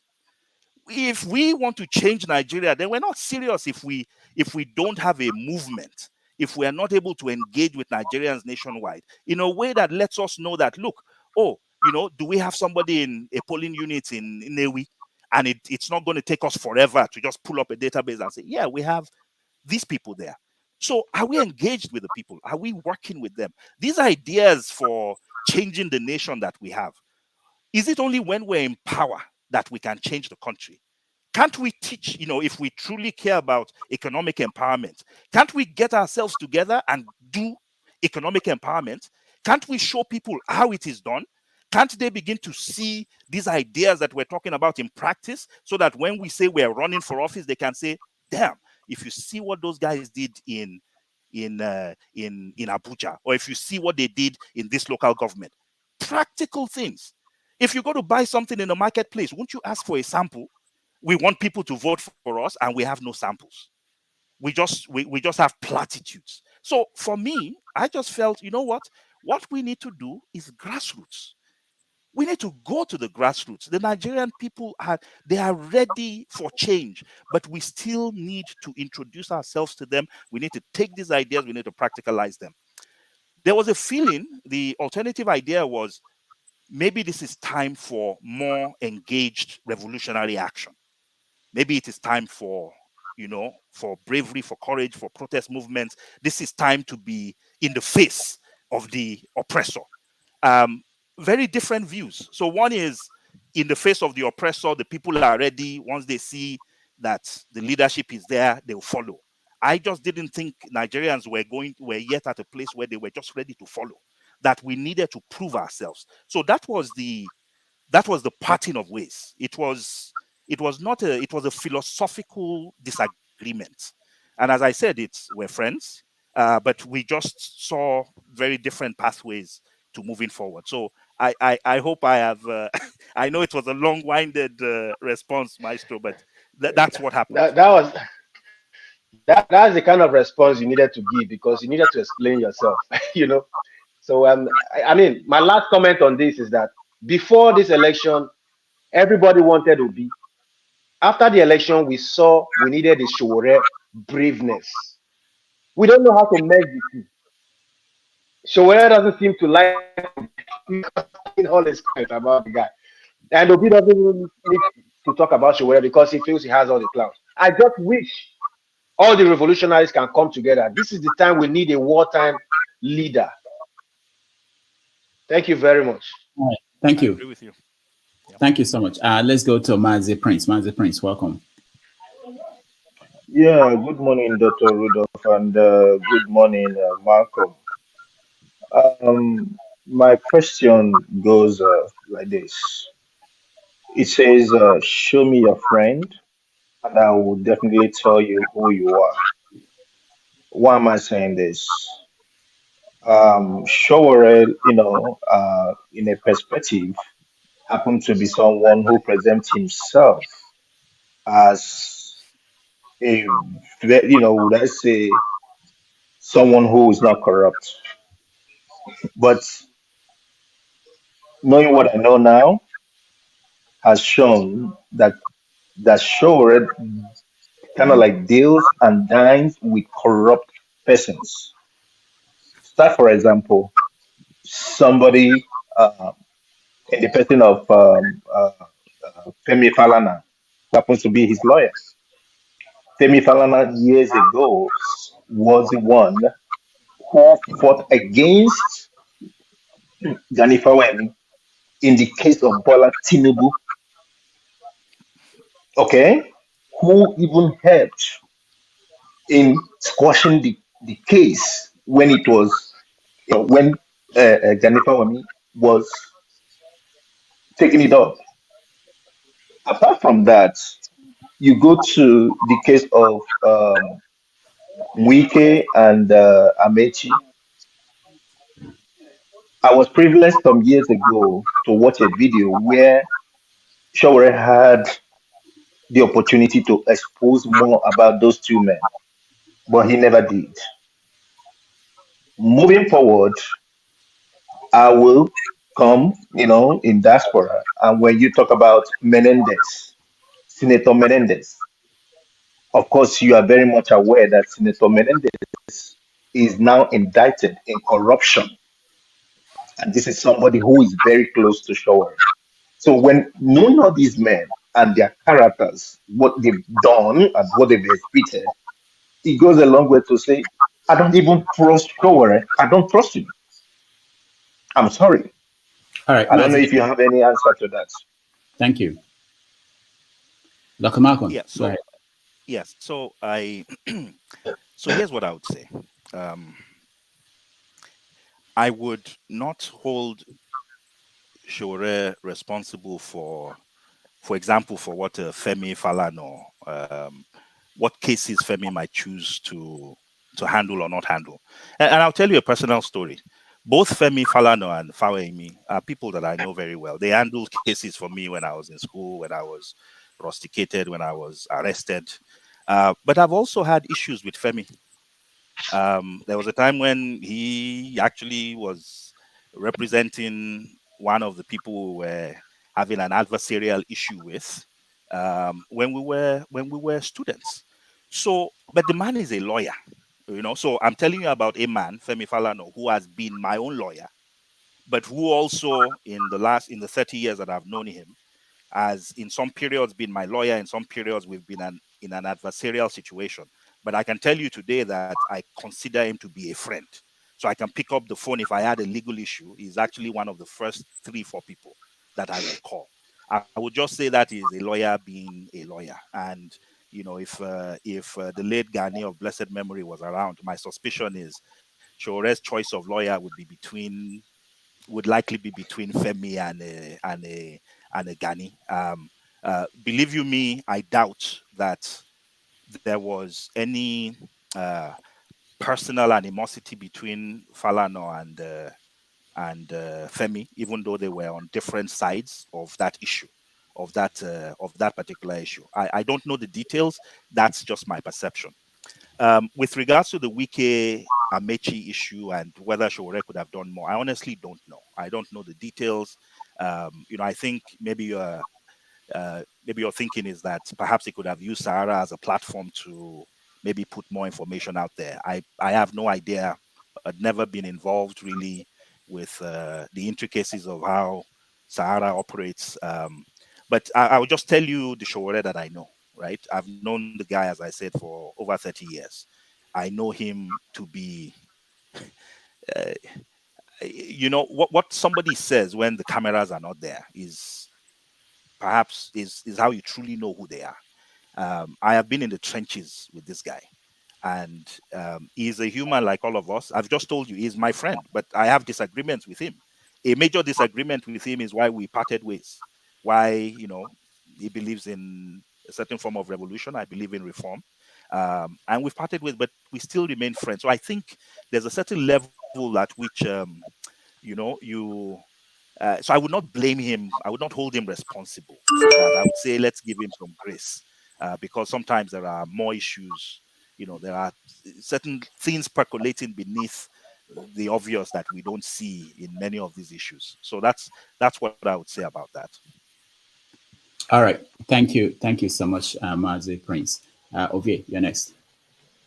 Good morning, everyone. Dr. Rudolph, you didn't tell us you are bringing a professional politician today. Wow, No. wow, Dr. Malcolm, I don't know if you understand Igbira. Oh, I have Ibira. yes. I Okay. have two short questions for you, but I would appreciate if you don't join the two together. One is coming from the fact the organization that you run, you are a mechanical engineer, but you end up as one of the top managers in the McKinsey and Co.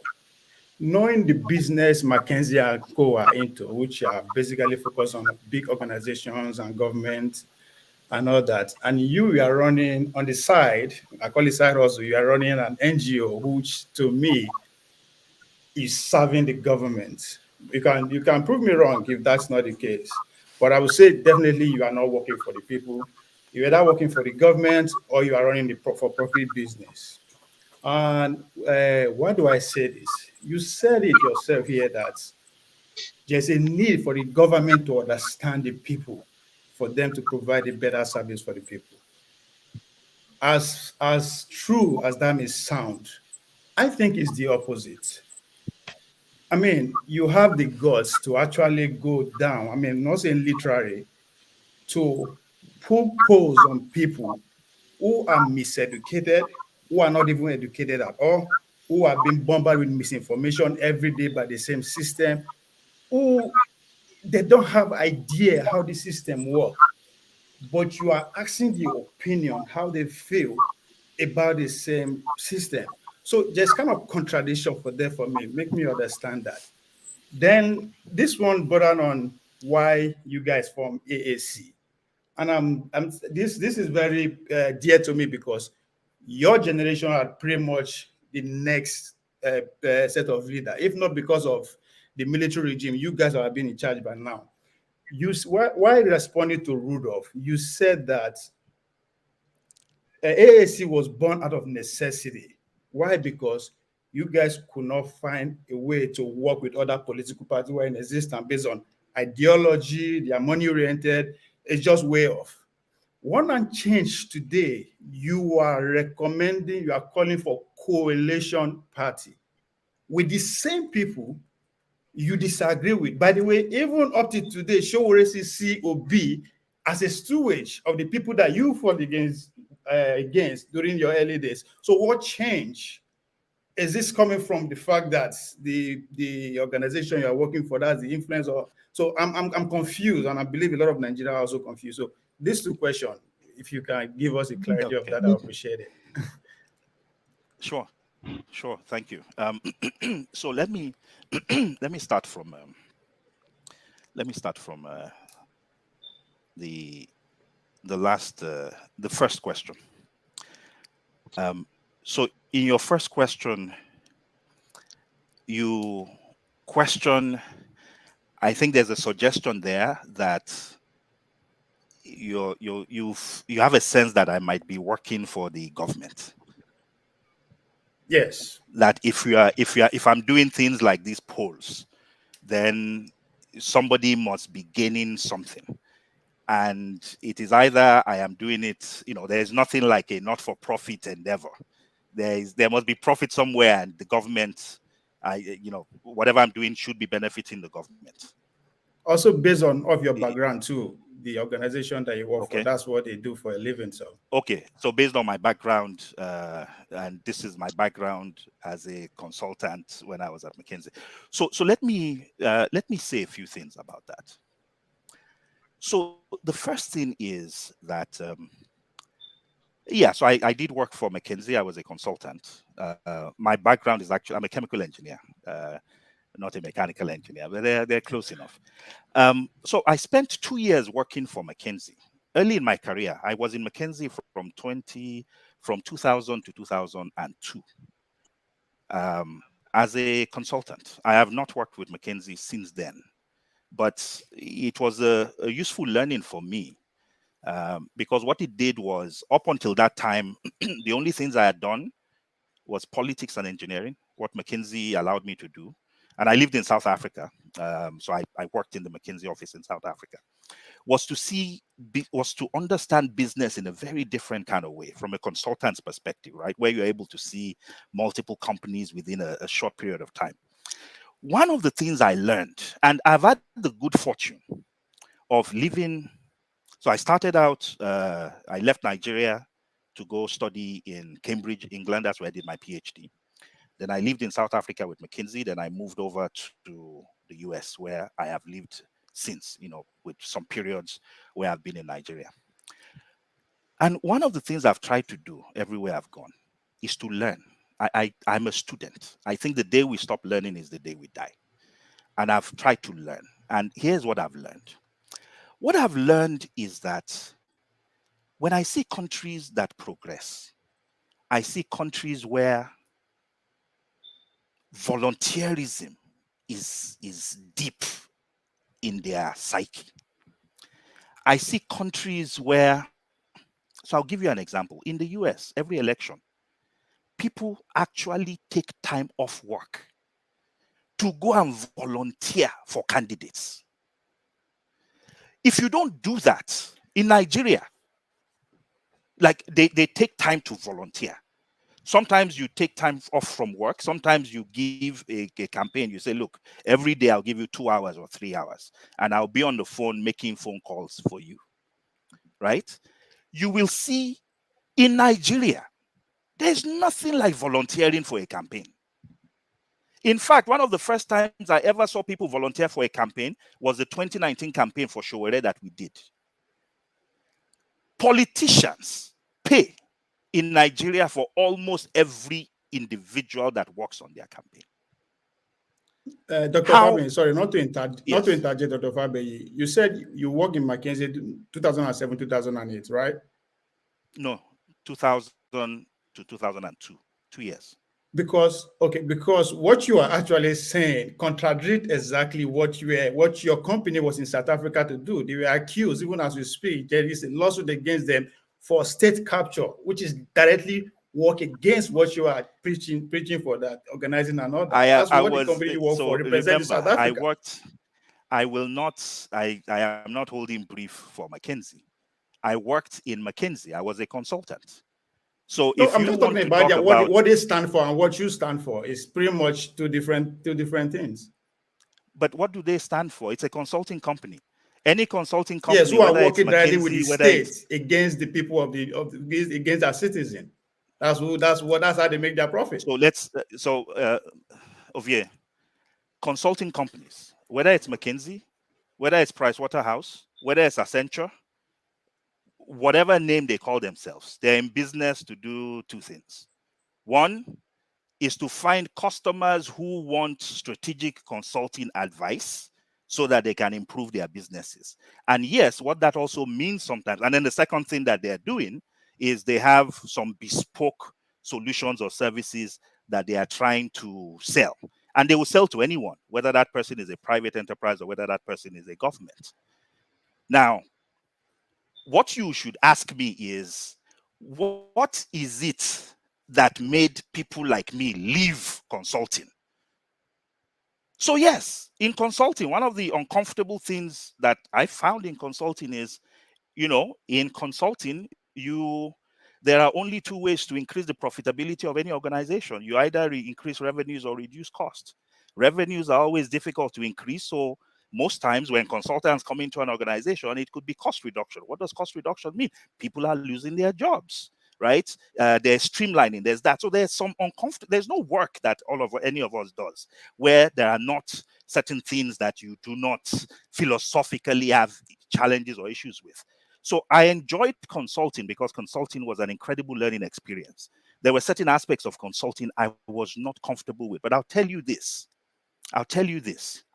In many of these consulting firms, you will also find, certainly in a company like McKinsey, that you have the right as a consultant to spend about 20 to 30% of your time on projects you are interested in. So you know what some of them do? They go form NGOs and they try to help governments, right? So any organization, so I can't say anything about, I don't know about state capture. I do know that, you know, if you, so again, it's about what was your intent when you got into an organization. I will not try to defend $1 billion company and say, you know, all of their practices are above board. But I can tell you what I did when I was there. So now, but what I'll tell you, Ovie, is that what I've learned in all the things that I've done up until now is that no society moves forward if we don't get to a place where we are comfortable with the idea and the notion that it is not everything that must be for profit. In the US, for example, there are over 1,000 think tanks. Most of those think tanks are privately run. They are not for profit. It is organizations that have only one aim in mind: to take ideas, turn them into policy, and advocate for them. We don't have that in Nigeria, or we don't have enough of them, right? So I used to be a visiting professor at Lagos Business School. I'll give you a quick story. This was in the 2008-2009 period. So I remember being in a class. The class was for chief executives, or a chief executive program, a 6 months course. So I remember sitting in a class with these chief executives, and I asked them a question. I said, where do you think the best Nigerians are? They looked around the classroom. What are you talking about? The best Nigerians are, we're here, we're in the private sector. You know, we're hustling, we're making things happen. I said, where do you think the worst Nigerians are? Everybody laughed. They said they're in Abuja. Doing what? They're in politics. I said, do you talk to those best Nigerians? It was like, what the heck are you even talking about? Why would we even talk to them? But here's the reality. The best of us are running businesses. The worst of us are running the country. And yet, it is what the worst of us do that impacts all of the things and programs. You can have the best strategy in the world. One idiotic policy from some legislator who doesn't know what the heck he's doing ruins everything that you're doing. So how do we bridge that gap? So my fundamental belief has always been this, is that everywhere I have seen governments that work, I have seen three things. One, I have seen policy being developed by think tanks that have nothing to do with government. And most of them are doing this as a, so I would not say it is altruistic. They always have, you know, people have an interest. So you will see democratic think tanks that are pushing democratic policies. You will see conservative think tanks pushing conservative policies. But let's even have ideas. Let's somebody be developing those ideas, right? The other thing that I've always seen is I've seen advocacy. I have seen groups that do nothing other than to take policy positions that they believe can move their nation forward and push them aggressively, right? So you have people like dream.org, you have many of these different organizations. Some of them push right-wing policy, some of them push left-wing policy. But they push policy, they are advocates. They get involved in elections, they send volunteers to political campaigns, they harass legislators, they turn up at town hall meetings. Advocacy. Believe in something, support it. Even if it means it is your time and your dime that you are spending on it. And then the third one is movement. It's collaboration, where you have a network of organizations, understanding that you alone can't do this thing by yourself, that you might be good in something, you might have strength in a certain part of the country, you might have insights in a certain part of the economy, but you can't know it all, and that we must find ways to collaborate. Those things are the things that I've tried to learn. So I can tell you, for a fact that we've done this, and we've done it. In fact, I'll tell you something else. Since 2003, there has been no election that has held in Nigeria where I have not personally taken at least 3 to 4 months off work to go and participate, to find somebody I can support. And I do it for a simple reason. Angels are not going to change Nigeria. Human beings in Nigeria are going to change Nigeria. And so if we believe Nigeria must change, we must be able to do something about it. So in the discussions, everybody that I've worked with, organization, there has been one part of the engagements, one discussion we've always had, is that when it comes to political season in Nigeria, you will have to I will have to excuse myself, right? We're going to need to work something out. So, I believe that all of us in our different ways are doing different forms of that, whether it is calling people back home, and helping to encourage them or educate them and things like that. Now, you said something which is interesting. And I have a fundamentally different view. Your view, you seem to express the view that it is difficult to poll people because we think they are misinformed. And if I'm polling a misinformed person, then I'm getting misinformation. I'm just getting misinformation back. It's difficult to really gauge how people feel by polling them. You are no, what I mean, you are getting what you set out to achieve when you are actually engaging somebody who is not informed about, who doesn't have an appreciative knowledge of what you are acting. You went there for a reason, to get what you want. So so here's the interesting thing. I have always been I've been surprised by how sophisticated the thinking of our people is. Our people are very cynical. I just told you, people would say in the same poll, Atiku is a thief. In the same poll, they will say Buhari is useless. And then in the same poll, they will tell you they will vote for them. And you're like, how does that make sense? But then when you talk to them, it is cynicism. It's the fact that, again, we have a word for it, we have a phrase for it in English. The devil that I know is better than the angel that I don't know. When you ask them, is Mogalu good? We think so. Is Showore good? We think so. Is Durotoye good? We think so. Would you vote for, why would you not vote for them? It would be experience. We don't know them enough. For example, the current government, if I asked you intuitively, do you think the satisfaction level is high? I think without even polling anybody here, most of you would say there's no way it's going to. It turns out when you poll the Nigerian people, they agree with you. Majority of the Nigerian people, less than 30% of them think the guy is doing a good job. When you ask the Nigerian people, do you believe workers should get a higher wage? Over 94% of them believe there should be a higher minimum wage. That is not the thinking. When you ask Nigerians, what do you think that minimum wage should be? When we asked them that question, there was 200,000. An uninformed people would be choosing 200,000 because they would not be thinking about what it takes for the people who employ them to pay them 200,000. Many of them would not be thinking that the 200,000 is going to bankrupt their businesses.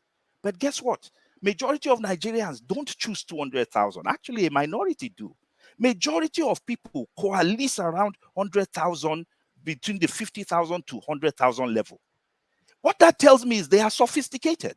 They are thinking through the options. They are thinking to themselves, do I want more money? Yes. But I also know it's not practical that I should ask somebody to give me 200,000. Like, how much are they even making in the business? So I actually believe that the Nigerian people, take opposition to Niger. The average Nigerian, there was 75% of them were opposed to us going to another country. Waiting concerned them with Niger. But they were thinking through it. So when you go down and you ask them, why are you opposed to going to Niger? And you give them polls, the same people will come back and tell you, we have not finished dealing with our own house. We want to go deal with somebody else's house. And then you start thinking to yourself, well, does that mean you favor, do you favor coups? Why do you favor coups? It turns out, no. It turns out that only 6% think that African nations have done better under military rule. So they say, don't go to Niger, not because they support coups, but because they want you to deal with your own house. And when you ask them, do you believe the military is better? Only 6% of them say, yes, African nations are fared better under military rule. 82% of them believe coups are punishment for bad governance. About 19% think, about 13% of them think that the military are more patriotic. What it tells us is that it is not, it's not, they're not saying we support coups by saying don't go to Niger. So what that is telling you is that, yes. There's a kind of proportionality here. Ovie is taking too long. I have to leave in about 10 minutes. I wonder if we can move it along. Okay. My apology there. So let me just quickly answer the last question. And I know I took too long on that first question of yours. Coalitions, what has changed? We've learned. I've learned lessons. I've learned that there's nothing is perfect. In fact, there's no movement is perfect, no party is perfect. Every party should have its own wings. The Democrats have blue collar, black. There's conservative Democrat, there's progressive. There's nothing perfect. So what we need to do is we all need to learn from one another. We need to coalesce. I have evolved. I agree with you, Ovie. At one point, we were looking for perfection was the ideal. If the thing was not perfect, we would not engage in it. It turns out life is not perfect. So let's just find those that we share common ideals with and let's work together. All right. Thank you. I appreciate your response. Thank you. Thank you. Thanks. One Nigeria is a scam. Can you hold on a minute? Let me go to Concert. After that, I'll come back to you. Okay, Concert, go ahead. I really did. I do appreciate that, my brother, One Nigeria. Sir, this is my first time of listening to you extensively, and I was quite impressed with your and everything you've done so far. But let me just go straight and say what I'm going to be talking to you about is about judgment calls, right? When we have a candidate such as Showore, who we know also to be not a person, there's a lot of work with Sahara Reporters, and then he came home, he ran for office. But there seems to be a problem with him working with others, right? One time we had Okendibe come here who used to work with him. He came to Dr. Rudolph's show, and I asked him pointedly, do you think that Showore will make a good president? And he didn't answer in the affirmative. And then we see a lot of other progressives who've come up, younger people, and he doesn't work with them. But now we have Peter Obi, who came in, ignited a revolution, competed along with Showore up to the primary levels, and the people chose, whether for good or for bad, they chose Peter Obi to be the flag bearer for the new generation revolution, civil, whatever, electorally. But Showore did not go along, but he doesn't give a cogent reason. Yes, Peter Obi was in the PDP. He's older than Showore, relatively speaking, but he's younger than the other candidate. And he's better than the other candidates, we could tell, right? Now, he doesn't work with, even when he knows he's not going anywhere. He doesn't work with Peter Obi, but he doesn't give us a reason why. He just says, hey, PDP, we have to take them all out. They're all the same. They're not all the same. But now, we see now with the hindsight that somebody like Nuhu Ribadu, for example, who used to be the premier EFCC chairman, who, along with Showore, went after so many people from the South, right? Some of them may be corrupt a little bit, but Nuhu Ribadu, his word was like gold with Showere, right? But we know now that not only is he corrupt, when he was removed, he was corrupt. Every single EFCC chairman has been corrupt when they're removed. So my question to you is that by judgment call, people like you, Dr. Fabiyi, people like Rudolph here, who work with Showere, and then they see that Peter Obi, no matter what you say, be your own opinion, what we know from observation, which is scientific, right? By observation, Peter Obi is the best human being to come out of Nigeria contesting for an election. He was in office as governor. He's been all over. He's been on the news. He's been with the press. And he says, hey, look, go and verify XYZ. We don't see the cogent reason why we didn't galvanize and support it. That's a stain on everybody else, including yourself, sir. Because I listened to you the first 10 minutes we're here. Perfect. And I say that in the comment section. What a perfect guest. But then when it comes to judgment call, that's where it is, judgment call.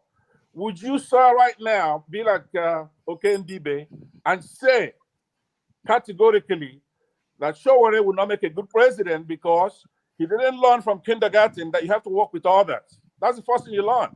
You have to work with others as imperfect as they are, because it's costing us a lot. What Showore is doing, because we trust him, we know he's not corrupt, but then when it comes to the time to make a judgment call, to choose between, let me just say this, to choose between two camps. For example, if we're going to choose between, like in 2015, between Jonathan and Buhari, he says they're both the same. He went out there. Some say he supported Buhari. Let me be fair to him and say, okay, at the minimum, he says they're both the same. Buhari and Jonathan are not the same. Buhari was a military thug that ruled by decree, committed a coup d'etat. Jonathan is a Democrat, a civilian, doesn't know his ass from his mouth. That's true, it's naive, but it's not violent. And you have freedom of speech. Yeah, so I want you now, in order for me to carry that aura, that you are one of those now that I should focus on, because you make a lot of sense, right? I want you to categorically admonish Showore on this show. I say, no, Showore, go and learn how to work with Dorothy or whoever is a progressive. They don't have to be perfect. You have to be able to make a judgment call between two camps that are not evenly yoked, right? So I'm listening. Thank you. I don't know if I'm a cut in here. I don't know if I'm a cut in here on what you just said. Dr.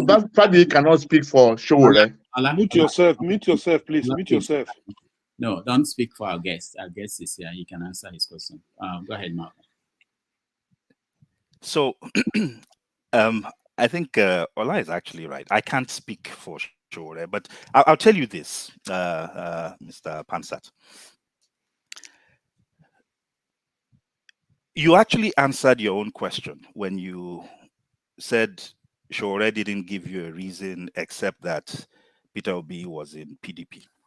Remember that in 2019, you know who we're competing against? We're competing against Atiku and Obi on one hand, and then we were competing against Osinbajo and Buhari on the other hand. And I think it's legitimate for Showore to believe and to hold the view that he wouldn't support somebody who thought he could be on the same ticket with an Atiku. I mean, Atiku right now can't even come to the US because he's indicted. So these people remember something. Somebody like Showore, I tell you this for a fact. The Showore I know today was the Showore that I knew 30 years ago. Now, we have, even I, who is his friend, sometimes we have issues. And you're right, sometimes, there are some people who, what endears them, their viewpoint is, look, life is black and white. There are no shades of gray. if it is black, and I that is the way I live, I make my bed and that is the way I lie on it. And what it means sometimes is, sometimes it might cost them, sometimes it might benefit them. And so far, this is the way Sowore has lived his life, and it's worked for him. It has also meant sometimes he has been willing to walk to a very narrow and very lonely road. So for example, when he started Sahara Reporters, it was a crazy enterprise. Why would you put yourself in the line of fire? He did it. And so I would not speak for him. I think the man, reserves the right to choose who he wants to associate with. My position right now is that the goal for us is, how do we move this nation forward? And that is why I'm advocating for a conversation amongst all of us that believe in one goal. Let's begin to have discussions that we ordinarily might not have had. And I think that's going to be necessary if we're going to make progress. Okay. Let me borrow a page from, what's his name that just left? Ovier. He kind of went back and forth with you a little bit. I am not asking you to speak for Sowore. I'm asking you to speak for yourself. I want you to make a judgment call. When somebody doesn't see shades of gray, right? Especially in this case. Do you understand what I'm saying?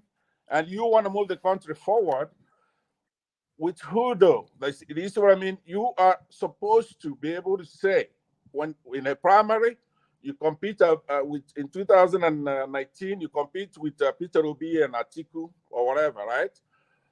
Or even in 2023, when Sowore is competing against Peter Obi directly this time. But at some point, let's just say it's a primary, you oppose somebody, but at some point, then there's a time to come together and then make, like in the United States, there's a primary right now, but at some point, the Republicans would then pick the candidate, and so many who competed would lose. And then they will galvanize and then move forward to challenge the Democrats. Do you understand what I'm saying? So competing against somebody at the initial stages of a campaign is democratic. But there comes a time when the hard choices are made, and now you have a binary choice. Now, in this case, 2023, there was a tripartite choice. So Ovier probably say there are 4 choices, right? You have Atiku, you have Tinubu, you have Obi, and you have Kwakwanso at some point, reasonably. Kwakwanso is not even there, but let's just say 4. So now, Sowore is out.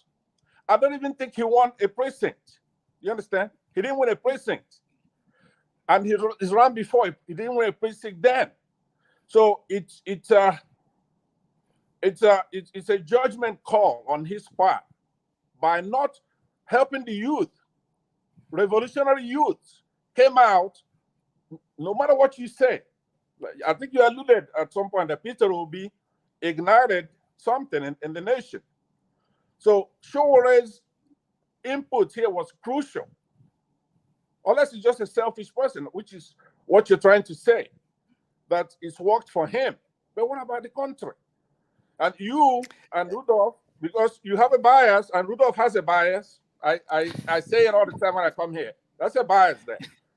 If we have to move the country forward, you guys are going to have to help with Sowore. In his case, he's very needed. Peter Obi needs him. The country needs him. And that's what I want you to don't chicken out by saying you're not speaking for him. You're not speaking for him. Speak for yourself on this. Make a judgment call. Admonish him now before I leave. I want to hear you admonish him. Thank you, sir. No, I'm not going to admonish. I'm not going to admonish Sowore because he has every right to his position. But here's what I will repeat what I said before, which is that our politics needs to advance to a level. I mean, you could make the counter argument that Sowore had been running. He has, we know him to be a person of his word, that the outreach, rather than coming from Sowore, could have come from Peter Obi, right? But I made a statement earlier, which is, when elections are 2 months away, it's not when we're supposed to be having these discussions. We need to be more strategic we need to be more intentional. We need everybody to come on board. And if everybody who is thinking the same way about moving Nigeria forward is to come on board, then we should do that. We should be very intentional about doing that and getting them together. And I don't think it helps for us to say, even before that discussion happens, that it is this person that must concede this thing. Then it's not a discussion, right? Let us come together and talk. Dr. Fabiyi, Doctor, please, let me say one more thing and I'm done. I will actually exit. Rudolph, I will exit after I say this to him because what he just said is disingenuous, right? Peter Obi won, according to the rigged INEC results, he got 12 states, including Lagos and Abuja, and might have even have won the election, right? At least he got 6 million votes. There is no what you just said is disingenuous. Peter Obi and Sowore is not on the same platform. They're not the same, right? It's not even close. It's maddening to have what you just said. Peter Obi is older than Sowore. He's been a governor. He's a billionaire. He's not corruptible. Not just that he's not corrupt. He's incorruptible. So, Rudolph, please. So to keep saying when you come out and you say Peter Obi should pay obeisance to Sowore, that is just maddening. It's disingenuous. It's a lie. But still, he's a humble man and he has humility and he reached out to which I saw on television. Peter Obi is a humble man. He reached out to Sowore, but don't put the two in the same platform because Sowore cannot shine Peter Obi's shoes, for example, right? He can't. He didn't win a single precinct, and they ran on the same election. And the results are there for you to see. He won 12 states, including Abuja, and that's with the rigged election. So to say that he cannot come in here and join the people who they've chosen already, who more than likely won that election. I mean, he did it to Jonathan. He's done it to Peter Obi. And so at some point, we cannot be saying these kind of things and think we're going to move forward. How? Are you going to have a Jeffersonian president drop from the skies? We have to start from our strength. One of the big strengths we have right now is Peter Obi. And Sowore's help. Sorry, Pansat. I think you've overused your time. Can I ask my own question, please? I yield to you. Thank you very much. Pansat, thank you. Let's go to one Nigerian as calm. Go ahead. All right. Thank you, Rudolph, for giving me the opportunity. Dr.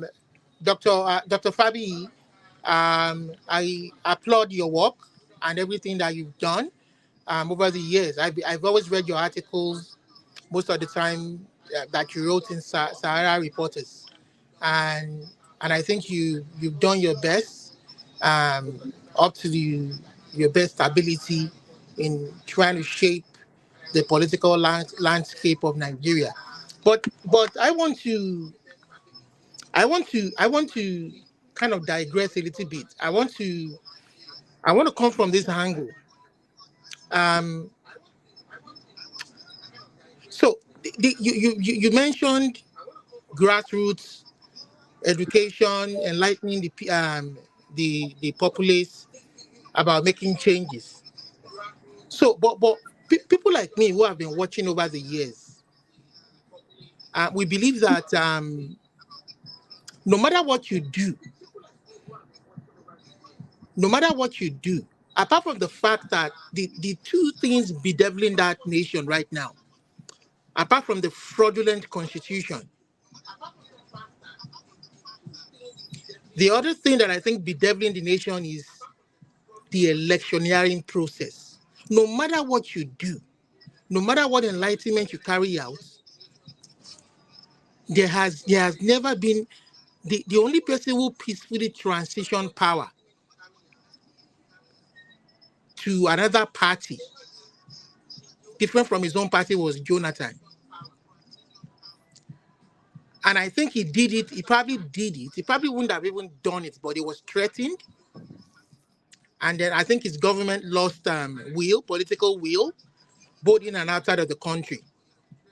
But right now, the people that we believe were progressives, like APC, Bola Tinubu, and the rest of them, seeing now what they've been doing and what they've done in power from Buhari's time all up until this moment, it's like the people are in the bind. You understand? From the way things are, there can never be a peaceful transition of power. So they are not ready to concede elections when they lose it. That is why they will shut the beavers down.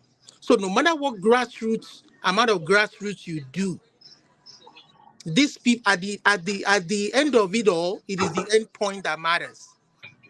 Will the people's vote count? That's one. Then two, I was born in the year 1977, and I didn't start to learn and gain knowledge of what Awo achieved, especially with respect to the Western region.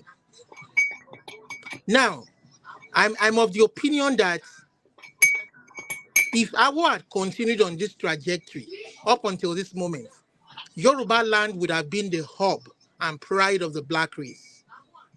And I believe Nigeria is a very complex society. Too many complexities that if we don't, what is your own view of the clamoring that perhaps the Yoruba should seek their own sovereign state to leave these complexities happening in Nigeria? You understand? And I know it's not just Yorubas, the Igbos, the Biafras, the Middle Belt. There's been some, but what is your own opinion regarding this clamor for a Yoruba sovereign state to discover our destiny, our potential? All right, thank you. Thank you so much, Olumide. But moving forward, we just want one question from each of you. So think about the best question so that we can get to everybody. At this rate, we are running. And let's go ahead. Thank you very much, Olumide, for those questions. So let's start with the first one. Will the people's vote count? I'm actually an optimist on that issue. And I'll tell you what my optimism is based on. In 2015, we did not leave the reporting of the election results to INEC. When we started the show earlier today, I reminded Rudolph of something, which was the fact that the APC in 2015 partnered with civil society organizations and media outlets. The APC and the PDP are the only parties that can put 180,000 agents in every polling unit. Guess what happens in every polling unit? In every polling unit, there are 3 steps in the election. The first one is the accreditation.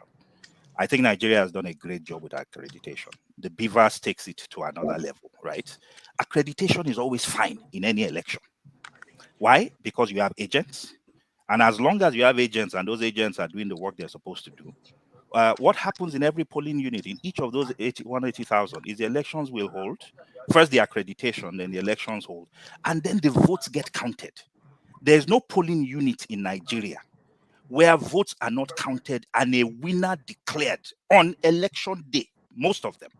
Now, there might be a few places where there's violence, but you know the results, right? And then the agents sign on those results. So from 180,000 polling units, you know exactly who won in each of them. The magic in Nigeria happens on the way to collation.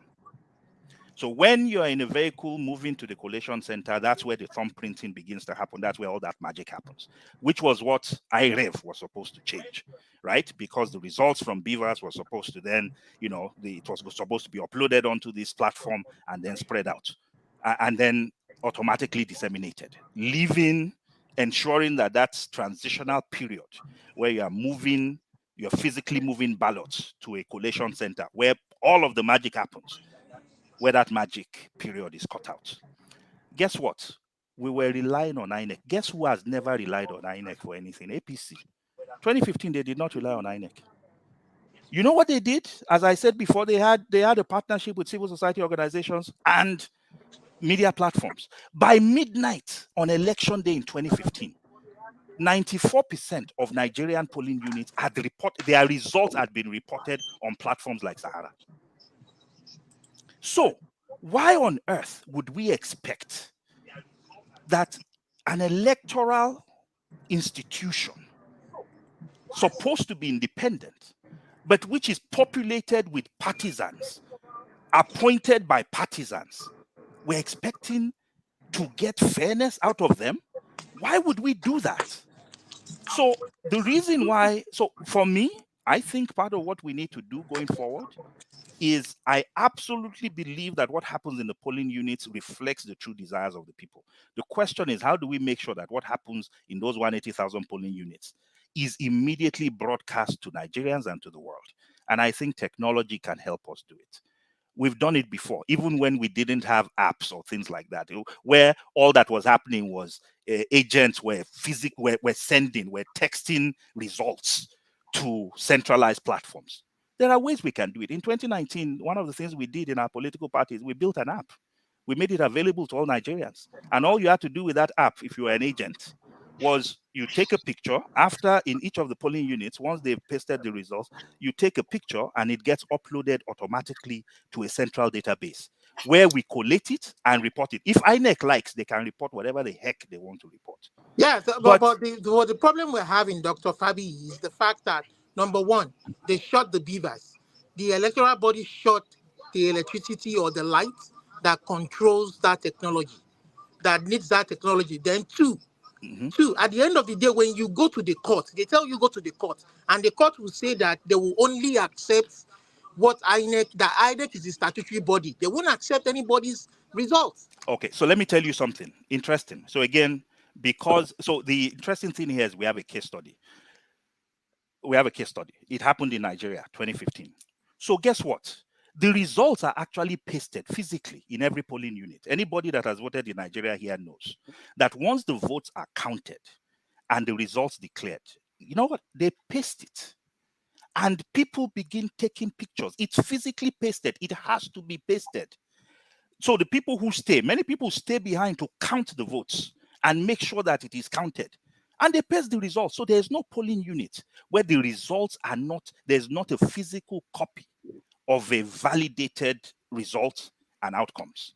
That result, before it enters into the beavers, that physical copy is what we're interested in.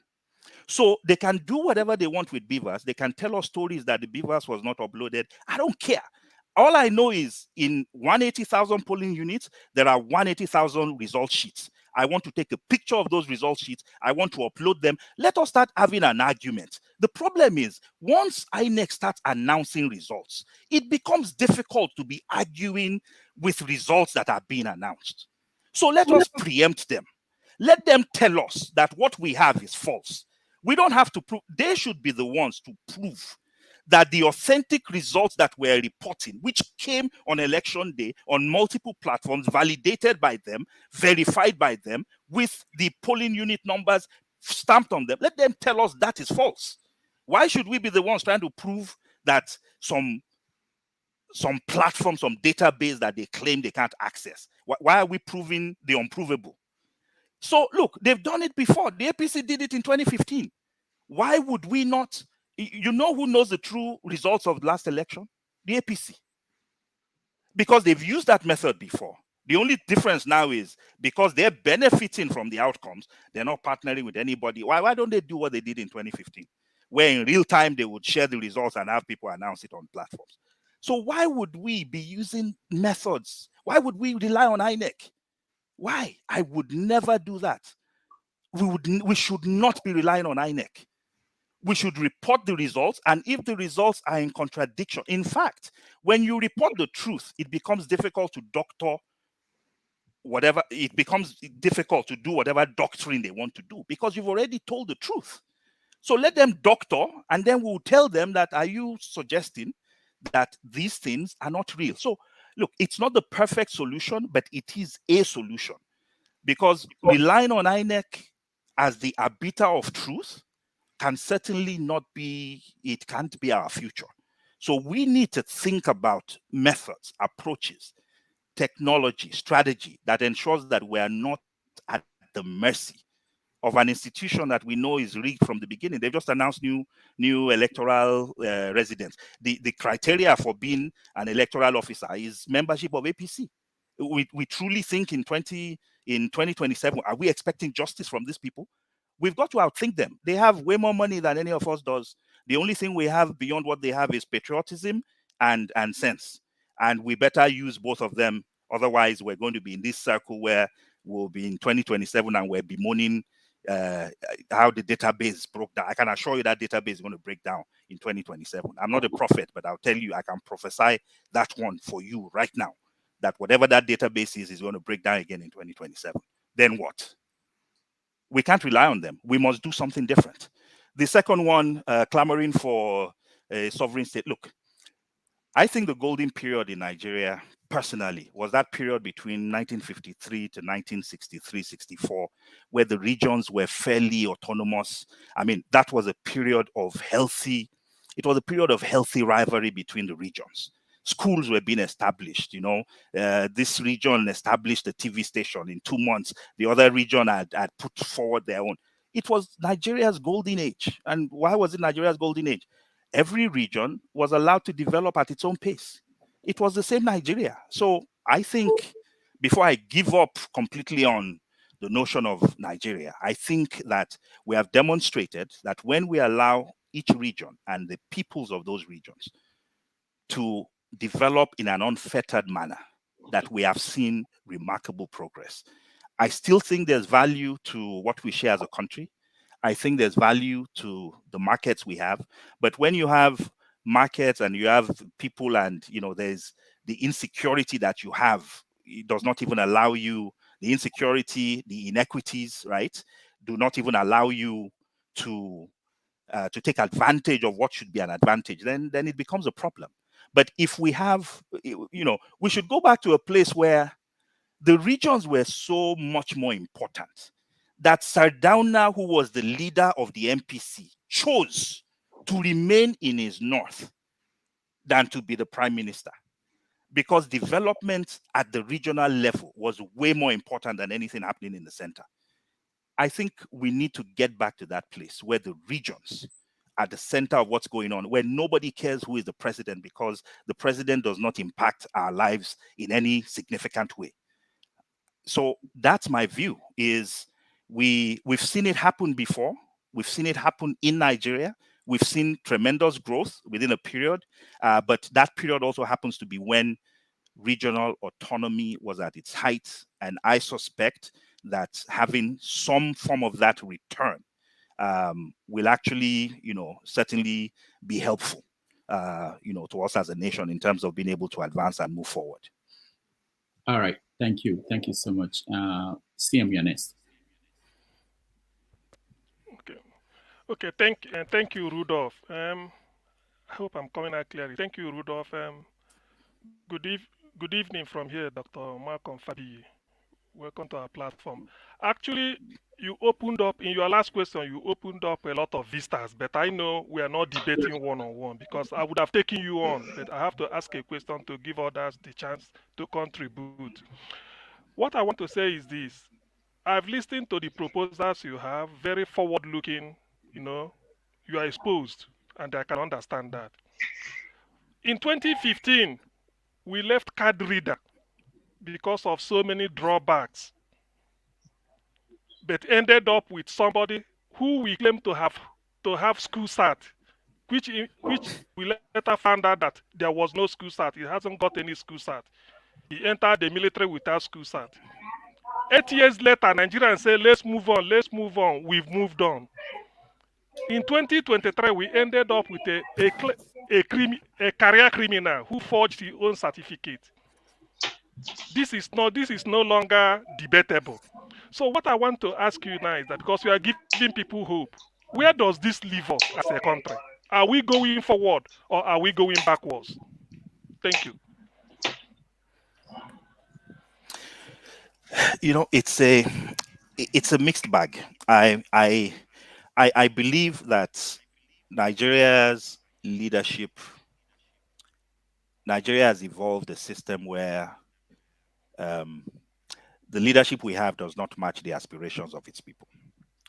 And unfortunately, we also have a political system and a process where it is easy. Ask yourself, it's strange, of all the 200 and something million people in that country, why is it the ones that have question marks, that have issues, that have problems, that you cannot straightforward things about them or their intentions for the country. Why are those ones? Why are they the ones who bubble up to the top?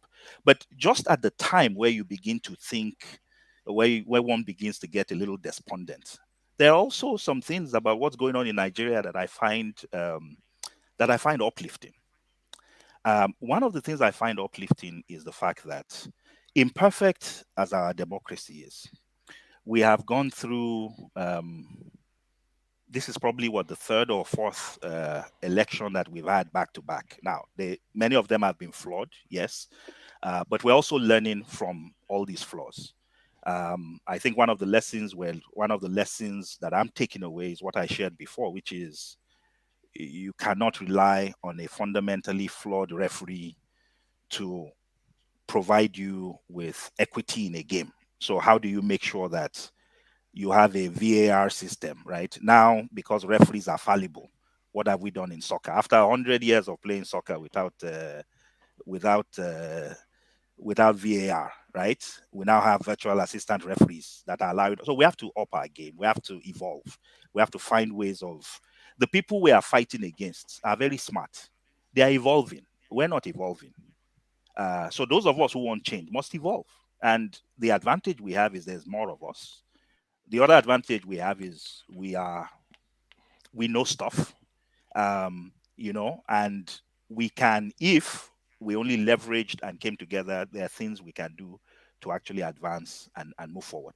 One of the things that has also excited me is actually what Peter Obi was able to do in this election. Because up until now, those of us who have been towing this path of no APC, no PDP, how can we move this nation forward? This question of structure, if you are not APC or you're not PDP, nobody is going to be interested in you. It turns out it's a lie. It turns out the Nigerian people actually want change. It turns out if the Nigerian people see someone they can believe in, that they will damn structure, they will damn the size of the party, that they will go out. There was a time when we would be campaigning for votes and people would tell us they don't want to waste their votes. That's what they were telling us in 2019. They were telling us, I would rather vote for a bad person who will win than a good person who will not win because it's wasting my vote. Guess what? I saw people actually saying, if it is a waste of a vote, I would rather vote this guy. We're evolving. We're changing in a positive way. The question for me is, can we build on this? Right? So it gives me hope. It gives me hope that if we can get to a place where, and again, I look at numbers. When I look at the young people who participated in this election, way more young people than I've ever seen before. And these were people who, in the past didn't give two hoots about Nigerian politics. So the young people are getting interested. The notion that we will only vote for people who will win and therefore only PDP and APC matters, that's gone forever. We're now in a place where a party, Labour, when we ran against Labour, I said it earlier today, in 2019, Labour got 5,000 votes nationwide in the presidential election. 5,000. They got over 6 million votes this time in the reported votes. So just imagine what is possible if we actually begin to build on this. So I think there's a lot more that we can build on. A lot more. So I'm optimistic. I'm actually optimistic. I think we're staggering, but we're staggering forward. And the challenge for us as progressives and people who want change in that nation is to learn from the moment and make sure we don't catch ourselves in this situation again where we're wondering how it is that the system betrayed us when we know that the system can't give us anything. So how do we approach politics and politicking and elections with the notion that INEC is not going to be a fair judge? They will not be a fair referee, that the odds are stacked against us, because we got to think that way. And if we think that way, then it allows us to come up with strategies and stratagems that can help us mitigate those issues. All right, thank you. Malcolm, a lot of people are looking for your social media contacts. So if you can share it on private chat, I can put it out. There's a question on the comment section from Ebi. He wanted to know what happens if you possess all the results from your polling units, but you are not given the opportunity to prove anything? What if your valid information is dismissed? disregarded. So he's talking about what happens if your agents give you the results and then it's disregarded or dismissed. So we'll put it out in public. We will preempt even INEC themselves, and then there's the moral. There's both. Look, every election there's both a moral and a legal. There's both morality and the legality of the issues that you're dealing with. But the truth of the matter is, if somebody was, when rigging happens, you choose the polling units that the rigging will be stashed in, right? It's not a random decision. There are 180,000 polling units. All of them are. You will rig. You will allocate votes. That's how people rig. You remove votes. You allocate votes. So if we release the true results, and we do it before anybody else does, and it is out there, please, we're not saying don't rig, but tell me why polling unit A is different, what we got from polling unit A, not from one person, but from multiple persons that we have, that is validated, that we've put out. Tell me how come it is different from what you are reporting. The onus is now on them. It doesn't mean that that if we do this, then it is 100% we've won. But by God, it's going to make it more difficult for somebody to say, oh, I can't even access my database, so I can't tell you how many people voted. To hell with that. Here are the number of people who voted, right? Here's the platform. Here are the results. Then we take the battle from there. But I tell you this, if people saw their results, if people saw results of an election, and then you try to manipulate it, you don't even need to tell people to take to the streets. People spontaneously take to the street. And we've seen it happen again in Nigeria. We have so many case studies. 1983, what happened in the Western region? We didn't even have beavers. People just felt in their belly. They knew how they voted, and the results did not match the reality of what they knew. And guess what? Nobody told them to go to the streets. They burned everything that was in sight. So when people know, there's moral pressure. And what we lack, we're relying on legal pressure, when the truth is we should combine both legal and moral pressure. We cede the ground if we don't do things like this. Thank you, Malcolm. Let's go to Janaba. Janaba, you're next. Thank you, Dr. Rudy, for having me, and thank you, Dr. Malcolm, for coming. It's not personal, but since you're a public servant, what do you regret most in your professional and political career? Well, so in my political career, what I regret most is not coming to a realization earlier that the politics we have been playing has not really engaged the grassroots. That the politics that we have been playing has relied on arguments, it has relied on a view of the political process that has actually, even though we say we're working for the people, the truth is we have been disdainful of the people. We have not engaged them. Guess who respects the grassroots? It is these thieves who respect the grassroots, even though they only respect them once every 4 years. They go and buy them keke napep and buy them. But we who want to institute change, they don't know us. They don't engage with us. We have not been able to describe what it is we want to do. We have no models, no pilots of this, new nation that we're trying to create.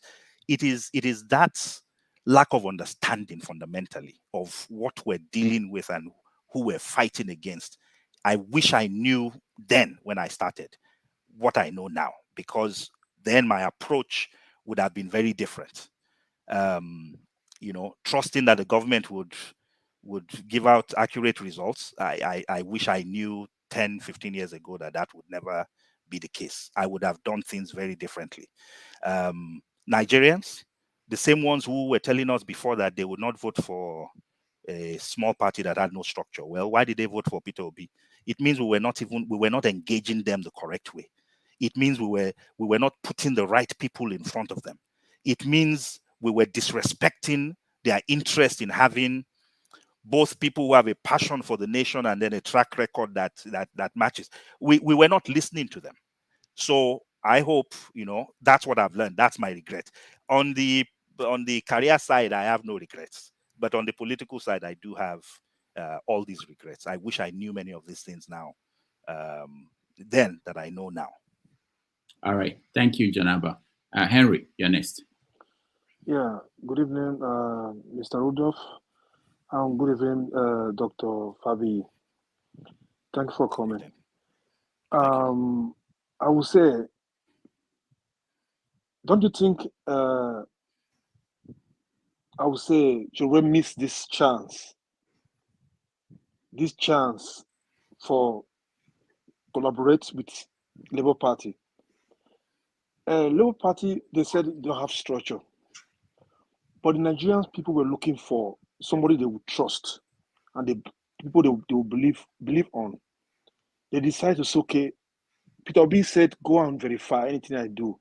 If I have any crime, anything negative, go and verify. If I have it, I will step down. The Nigerian people were looking for somebody they would at least trust. People they would communicate with, and they found Peter Obi. The structure they were saying, we don't have the structure, they don't have structure. But Peter Obi came in, there was structure there. The people were the structure. What do you think Shore miss this opportunity? I don't think we're going to have this opportunity again going to come because the judiciary system, the INEC failed the people. Do you think we're going to have this opportunity again? All right. Thank you, Henry. I believe we should have this opportunity again. And I believe it for a very simple reason. But we shouldn't take it for granted that we will. Whether or not we have this opportunity again is going to depend on what we do, what the Peter Obi movement does. Mostly the Peter Obi movement does over the next 4 years. He has demonstrated that we can pull people away from cynicism into active participation. What we saw in 2023 demonstrated that. The question is, so we've gone from 5,000 votes to 6 million. I'm a mathematician and an engineer, so I'm already thinking, is this an arithmetic progression or is it a geometric progression? My expectation is if people are winning elections with 8, 10, 12 million votes, that if we build on this momentum, we should be on a path that can lead to victory in 2027. But 2 or 3 things must happen. The first one is we can't lose any part of this coalition. We must build on the coalition, right? We must build on those numbers. So how do we there were many people who voted for Peter Obi for different reasons. There were those who voted for him because, the man just demonstrated competence. There are those who voted for him because he was a former governor. There are those who voted for him because the man knew stuff. He knew numbers. He was talking a different type of politics, a politics that was based on data, right? People like that. There were some young people who just wanted a change, right? But the people who voted for him voted for different reasons. It means, so how do we make sure that we still, and I was very sad to see, for example, that within 2 weeks, I think within 2 weeks of Peter Obi's victory, that Labour lost Lagos, right? Because some of what made for that victory, we started seeing a peeling away, right? So ethnicity was brought into play, right? And so what you saw very quickly was that within a 2-week period, almost a million, what was almost a million votes became less than about 200,000 votes in the same city. Simply because we allowed a peeling away. It's a coalition. So what we must do is we must build on that coalition. We must turn what has begun into a movement that continues to grow, that continues to expand. And if we're able to do that, then by God, before 2019, everybody will even know that something is going to happen in 2027, sorry. That's what we need to do. it's not, we can't take it for granted, but the momentum is there. Can we continue with that momentum? All right, thank you. Thank you, No, Henry. Mr. Rodolph, give me 30 seconds, please. Do you think Showore is ready for something like that, what you said now? I think I would say every Nigerian who truly wants change. Something happened in 2023. We didn't predict it. It was interesting. It was different. It was shocking. And I think it is causing a reassessment of many of the things that we thought about the Nigerian political space. So every sane person is right now thinking there is a movement. Something is changing. And how do we make sure that we align ourselves with this change? That's what I would say. All right, thank you. Ola, the next. Thank you, Dr. Fabiyi, for coming to this program, and thank you, Rudolph, for giving me this opportunity to talk to Nigerians. First, I want to address the obedience. Truly, Obi has performed wonder in this last election. But one thing the obedience forget is there's one man who has been fighting this cause from the session, and that is Nnamdi Kanu. And they want to abandon him, and they want Showore to come and join them. No, it's not going to happen. They need to go back and fight for the release of Nnamdi Kanu. If they fight for the release of Nnamdi Kanu, then we will know where the way forward. In my own opinion, that's the way forward. They need to fight to release Nnamdi Kanu. That's what we must first address. Then we must follow the way to make sure that our election count.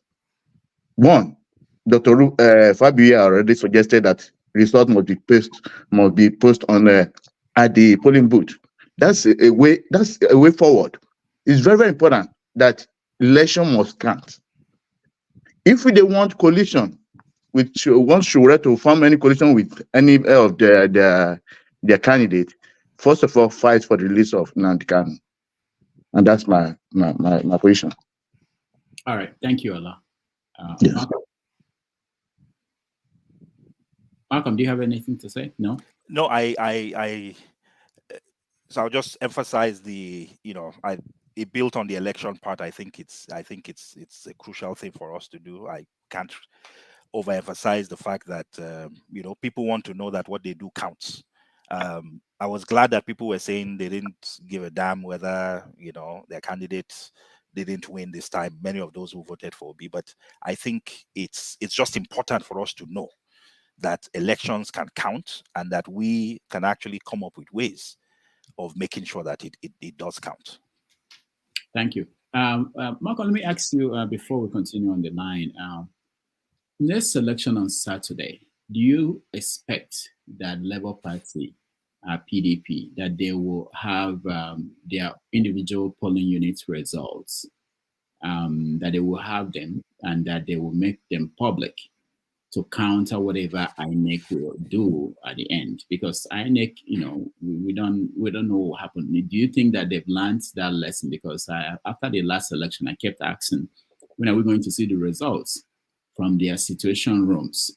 This is a small space now. This is purely Imo, Kogi, and Bayelsa. So it's not like the whole country that may be impossible to cover. Do you expect that we see something different from them? Labour can.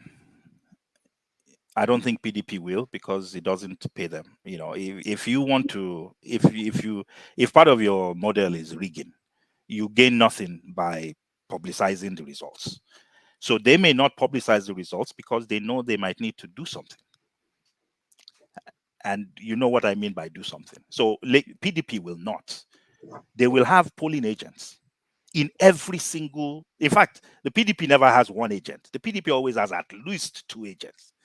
In case one agent decides to switch sides, you have at least another person. So that's what they do.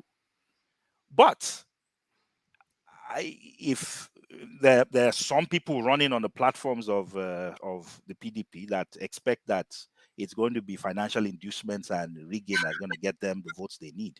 So they wouldn't do that. The labor agents could, because the labor agents and every agent has access to the same data. In fact, not even just the agents, every single individual who turns up physically in those polling units has access to those same results and those same summary results. But I don't think, and I don't expect, because the first thing is, even if they had those results, who are they sending it to? You need to have a database, you need to have a war room, you need to have somebody receiving the data, you need to have somebody taking that data and then converting it, maybe reading, either something, an optical scanning system that can look at the results and pull data out, or a team that is looking at the results and then they're translating the data, summing it up. It takes some effort. And I don't believe that there is anything in place to provide that logistical support for such an effort. If anybody's going to do it, it will be labor that stands to gain from doing that. All right, thank you. Dan, you're next.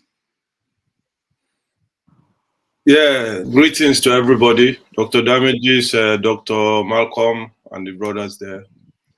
Bro, I want to go straight to the point, but I will just make a comment in 1 second. Do you think they are going to be voter apathy after what the shock and the blow they gave us in the presidential election? Because when you are talking of people still coming out to vote in that country, I doubt it so much. But let me go straight to my question. And okay, forget, I want to applaud Ola for mentioning the name of my hero, Nnamdi Kanu. I mean, most people have forgotten him, he's still suffering. But I hope Ola picking it up, it gives me a little, it woke me up, I was almost falling asleep. So you disagree with Shore, you said it in this program. Shore was on the side of revolution, which I agree 100%. Because the system in Nigeria, for example, we all know that the people in power, they've taken it. It's a do or die for them. They will never release this power. And we have tried all the means in our power. Go to the polls, do this, do that. We've done it. They say find a leader. We found P2B, which almost the whole Nigerians accepted. And after all doing these things, you still believe there's still going to be another way to solve Nigerian problem apart from revolution. Thank you. That's a great point. So here's what I would say. I made the point before when Henry, I was talking to Henry, that responding to Henry, that I think we're struggling, but we're failing forward. I call it failing forward. We're staggering forward. Will there be apathy? I think we have awakened something in Nigerians. And if we continue to work, if we don't go to sleep, if we continue to work on what we've awakened, then what we've awakened will actually increase, right? It should grow. And making it grow, that's on us.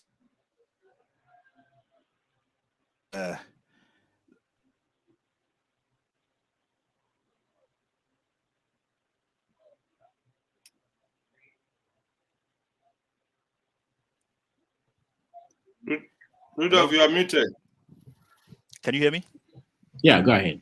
Sorry, I think I lost you. I think I lost you briefly there.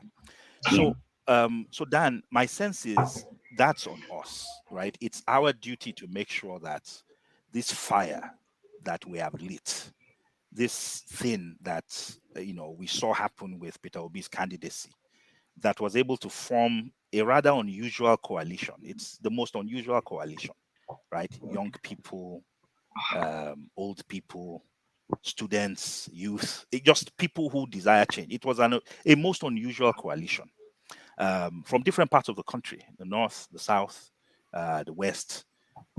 How do we keep that together? That's on us. And here's what I would say. The people we fight against, how many times did Buhari run for office? Like 4. These guys never give up. They have no plans and no give up? Into yourself, when they get there and they start messing up, is this why were you so desperate to get this office when you have no ideas in your head about anything you want to do? So why should we give up? Why should we have one try and then decide that one time is enough? No, we must be unrelenting.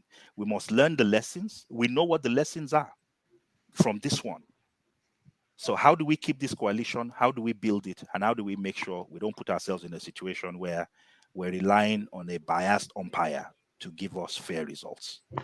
That was why, sorry, please, but is that not the reason why most Nigerians today and Showore decided that the only solution is the revolution? Because we have tried everything, and don't forget, you mentioned that Buhari tried many times and failed, but he's part of the system. So it was his turn. That's why he came in there. When his turn was there, Tinubu said it. And then when his turn came too, they put him there. Okay, so let's talk about this revolution versus reform conversation. When I hear revolution, I am hearing armed struggle. So revolution for me. So remember, my background is I'm an activist. So it is either you're talking about reform. Reform is changing things radically within an existing political structure. Revolution for me is a fundamental remaking of a system, right? Where those who really want revolution are those who are willing. So revolution for me is what happened in Cuba, right? Where Castro, did what he did in Cuba. Revolution for me is what is what Kagame did in Rwanda after the genocide, and he came in with his Rwanda Patriotic Front and he did whatever he did there. That for me is revolution. Revolution is what Lenin did and the Bolsheviks in Russia. That's revolution. You carry weapons, you take weapons, you believe there is a direction that makes sense for what the of nation. revolution of the Arab Spring? What of that? The Arab Spring was reform. It wasn't revolution, because at the end of the day, the people who drove the revolution are not the people that are. So revolution, by definition, in my view, should lead to the leaders and the motivators of that revolution taking over government and governance and shaping government and governance in the image and vision of what it is that they envisaged. So that for me is just reform. Right? So there's a difference for me between reform and revolution. What we're talking about is radical reform, remaking our system, rethinking the way we do politics, redefining the ways in which we engage with the people that we say we want to lead, fundamentally just, reshaping how we engage with state agencies. So for example, INEC would tell you, if they know you want to start broadcasting results, nobody should bring in fact, they've done it before. They said nobody should bring cell phones or devices. But we would intentionally break those laws, because we know those laws are intended to ensure that we don't have a voice, right? So for me, those would be, acts of defiance in pursuit of something that actually leads us to a fundamental change and remaking in how we engage. So I think what we want in Nigeria, certainly what I believe in, is reform. Radical reform. Revolution is difficult, if not impossible. We're so different. We believe in the same thing, but once somebody, outside Igbo, Yoruba, is he Christian, is he Muslim, is he Fulani? Before, same ideas. We believe in fundamentally similar things. But if the revolution is being led by somebody who is a different ethnicity, a different religion, we begin to see things through that prism. So I think reform, can work. And I believe that if we toe that part of reform and we understand, we do a careful analysis of what we need to be able to move things forward, I believe it's actually possible for us to get to a place where, we give Nigeria the type of leadership that the people are starting to show they deserve and they want. All right. Thank you, Dan. Prince, I thought you spoke once. Am I mistaken? Yeah. Okay, let me skip you for now. Okay. Well, go ahead. Thank you. Good evening, and thank you, Dr. Rudolph. I won't take more time. One thing I know about this platform, because I always listen to background and I respect every opinion. But one thing I find very disturbing is I hardly see any young less than 30. I'm sure I'm sorry if anybody is less than 30 on this platform, but I hardly see anybody less than 30 years of age to contribute or to view, share their opinion about, let's say, the young person. I think we allow people, or we canvas enough for people of that age range to be part of what they think, what perspective. Because at the end of the day, when you look at Nigerian population, you probably have more youth than the people who are quite old, and that is one. Two, when we talk of these bad leaders, one thing that always strikes me is, who are these bad leaders?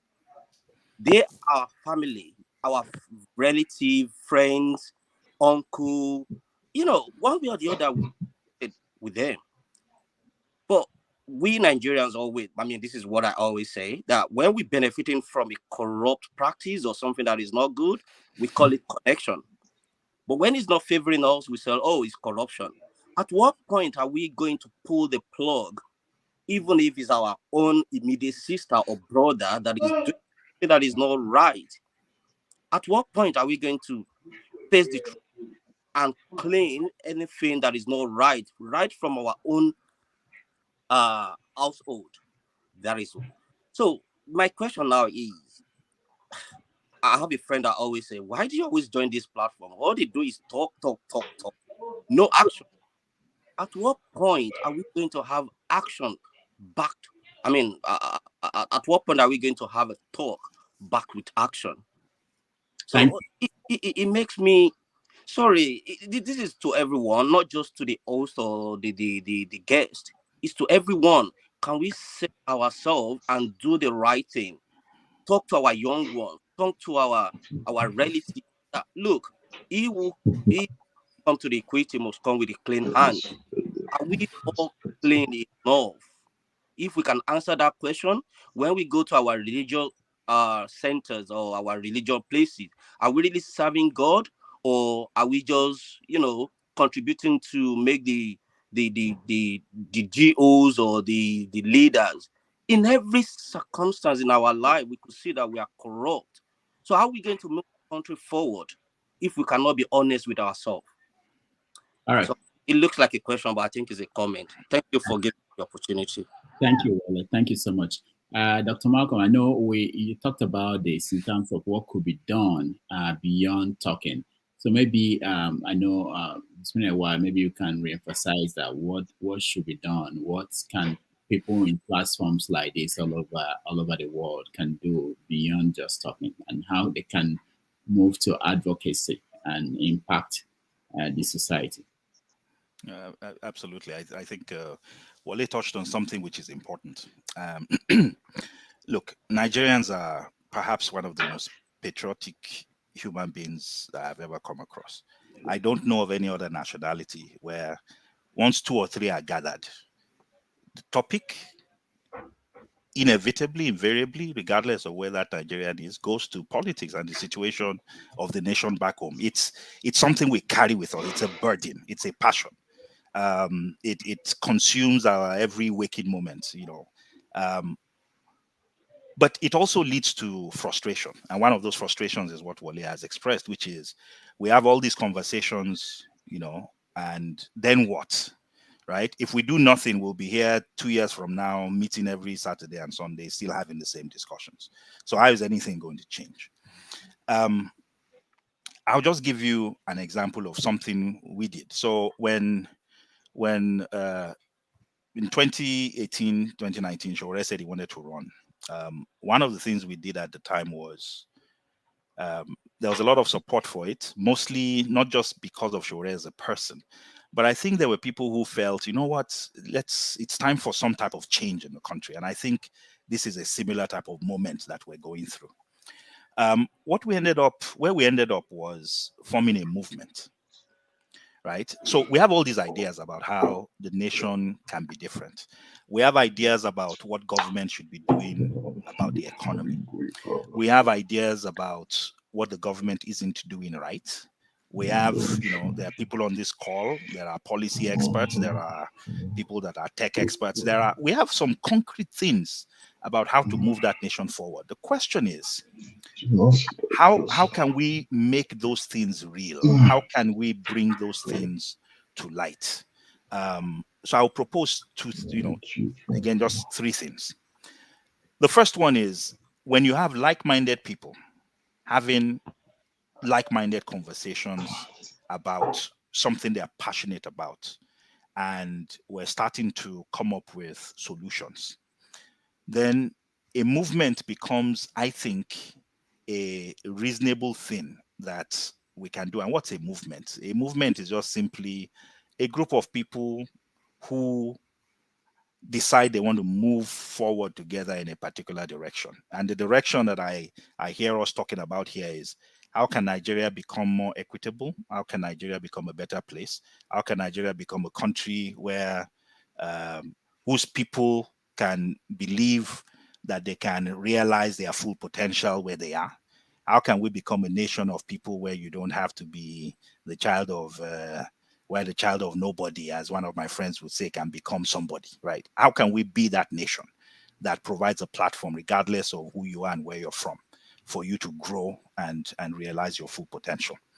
It could be a movement. And a movement, as I said, is simply we get together. There are probably hundreds of people, if not thousands, who follow this platform. And we can have some concrete things, right? We can make some concrete impact. We don't have to be in government to be able to provide employment opportunities. We don't have to be in government to be able to teach people, train people in trades. You don't have to be in government to have impact on communities that have been displaced or communities that are having challenges. These are things that, we can begin to do collectively. There are many ideas that I've listened to about the economy, about how to move things forward. Well, guess what? In other parts of the world, people write policy papers. But beyond writing those policy papers, they do advocacy, right? So you have, hundreds of people in the National Assembly. There are many of them that are from the Labour Party. Hopefully, in fact, not hopefully, many of them would have had zero chance of getting to the National Assembly if they had not ridden on the coattails of Peter Obi, right? So they are Labour representatives. So one thing that could happen is, if there are concrete ideas about government, governance, about the economy, there's no reason why part of what this group could do is, there are some people that have interest in developing policy. Some of those ideas can actually become policy papers that can become bills. And yes, you may not be talking to the entire National Assembly, but hopefully you should be able to pull the Labour members of the National Assembly to one side and say, guys, you got here on a popular mandate. We expect that some of these issues about restructuring the country, about economic opportunity and things like that, we should be able to work on them together. So, and then we've had some conversations there about elections. How do we make sure that the next election is not going to be like this past one? How do we make sure that we're not going to be cheated while we're watching? How do we shield ourselves? It's when you know what the issues are, yet the problem that those issues bring to the fore keep happening, then we no longer should blame the system. We should blame ourselves for actually seeing the issues and for some reason refusing to adapt to the realities in front of us. So I've made certain statements. What are the practical ways in which we can address that? We can build apps, we can form coalitions, we can form partnerships. Those are things we can begin to do now. And if the question is who is going to get it done, and I'm sure there are many people on, here today, people listening, that are willing and ready to be part of this this effort. So if count me in. That's always something that I've always believed in. That if we want to get things done, I believe in action. I believe in. I don't believe in just talking. I believe that You know, it's easy to talk, you know, talk is cheap, but can we walk that walk? And it's time for us to walk the talk. And, you know, I completely, again, Wale was spot on. We need to move this to the next level. And, you know, if there are like-minded people out there that, you know, want to move things forward, then let's talk. Let's have conversations about what those next steps should be. All right. Thank you. Let's go to Robert. Robert, your question. All right, can you hear me? Yes. Right. Yes. All right. All right, thank you, Dr. Damages and Dr. Malcolm Fabiyi and all the people here on this platform. Yeah. So let me put it this way. When the political buccaneers who are now in control of Nigeria watch this conversation, they will just laugh because they know for a fact that we're not serious, we are docile, nothing is going to happen. You know, if you're a close watcher of the Nigerian politics or the political evolution, let me not go back from 1993 up to date, you will understand one thing, and that is the fact that they always change their strategy. Seeing that the way we'll respond. I have a friend from the north, I know way back from 1997 when we were doing youth service in Delta State by name Abino. He say, as far as you the Southerners, you the Nyamanes, keep on confusing yourself with all these Turunchi, we'll keep on ruling you. You know, and mark this, by 2027, Shetima is going to take over. He's going to take over. So the only thing is this. You see, the only way to fight this bunkers, number one, is to agitate for the restructuring of the compromised institutions. You know, starting with the INEC. You know, the forthcoming election in my home state, Imo State, has already been completed, dusted. Hope is going back. Because the army, the artillery brigade, the 82 division, everybody are all stationed in all the hamlets in Imo State. The results have been written. You know, so INEC is just there to ensure that the whole thing is done the way the president wanted to go. You know, if we don't fight to dismantle the current leadership in INEC, free and fair election will just be a myth in Nigeria. There won't be any free and fair election. Then the judiciary, you know, the Nigerian judiciary has to be dismantled. You know, so and right now, the citizens have given up hope. I'm afraid I'm seeing a situation whereby the non-state actors are going to take charge because the people who they are looking up to help salvage the situation don't have any concrete strategy on ground to help empower and galvanize them to take control of the country. You see, so talking about Showore, you know, I used to follow him way back, but when I saw the way he capitulated by endorsing Buhari, I gave up. You see, and President Jonathan was the only person that had the boldness to call for reform that you're talking about. The National Constitution Conference that he arranged deliberated on far-reaching issues that would have settled all the problems we have right now. But unfortunately, you know, the political buccaneers brainwashed the whole Nigerians, labeled him as a fraud, a drunkard, and now the gains of that conference have been thrown to the dustbin of history. You see, so what is your take on that? Because for me, I want Nigeria to restructure, but in the absence of that, I will agitate for the peaceful dissolution of Nigeria so that everybody can go and take care of their own region. Because right now, the northern oligarchies don't care. What's your take on the restructuring? Let's talk about it first and foremost. That's the most important thing. Because if you don't restructure the institutions right now, talking about mobilizing people, building on the gains of this election by Labour Party will not amount to anything. All right. Thank you, Robert. I rest my case. Thank you so much. Malcolm, you can answer. Yes. Yeah, so restructuring, I think, is absolutely crucial.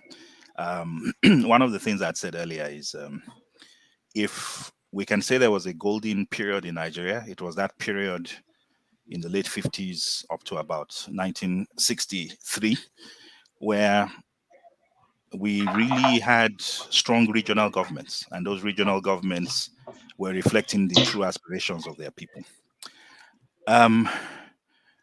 So that's what I fundamentally believe. One thing that I also think we need to do is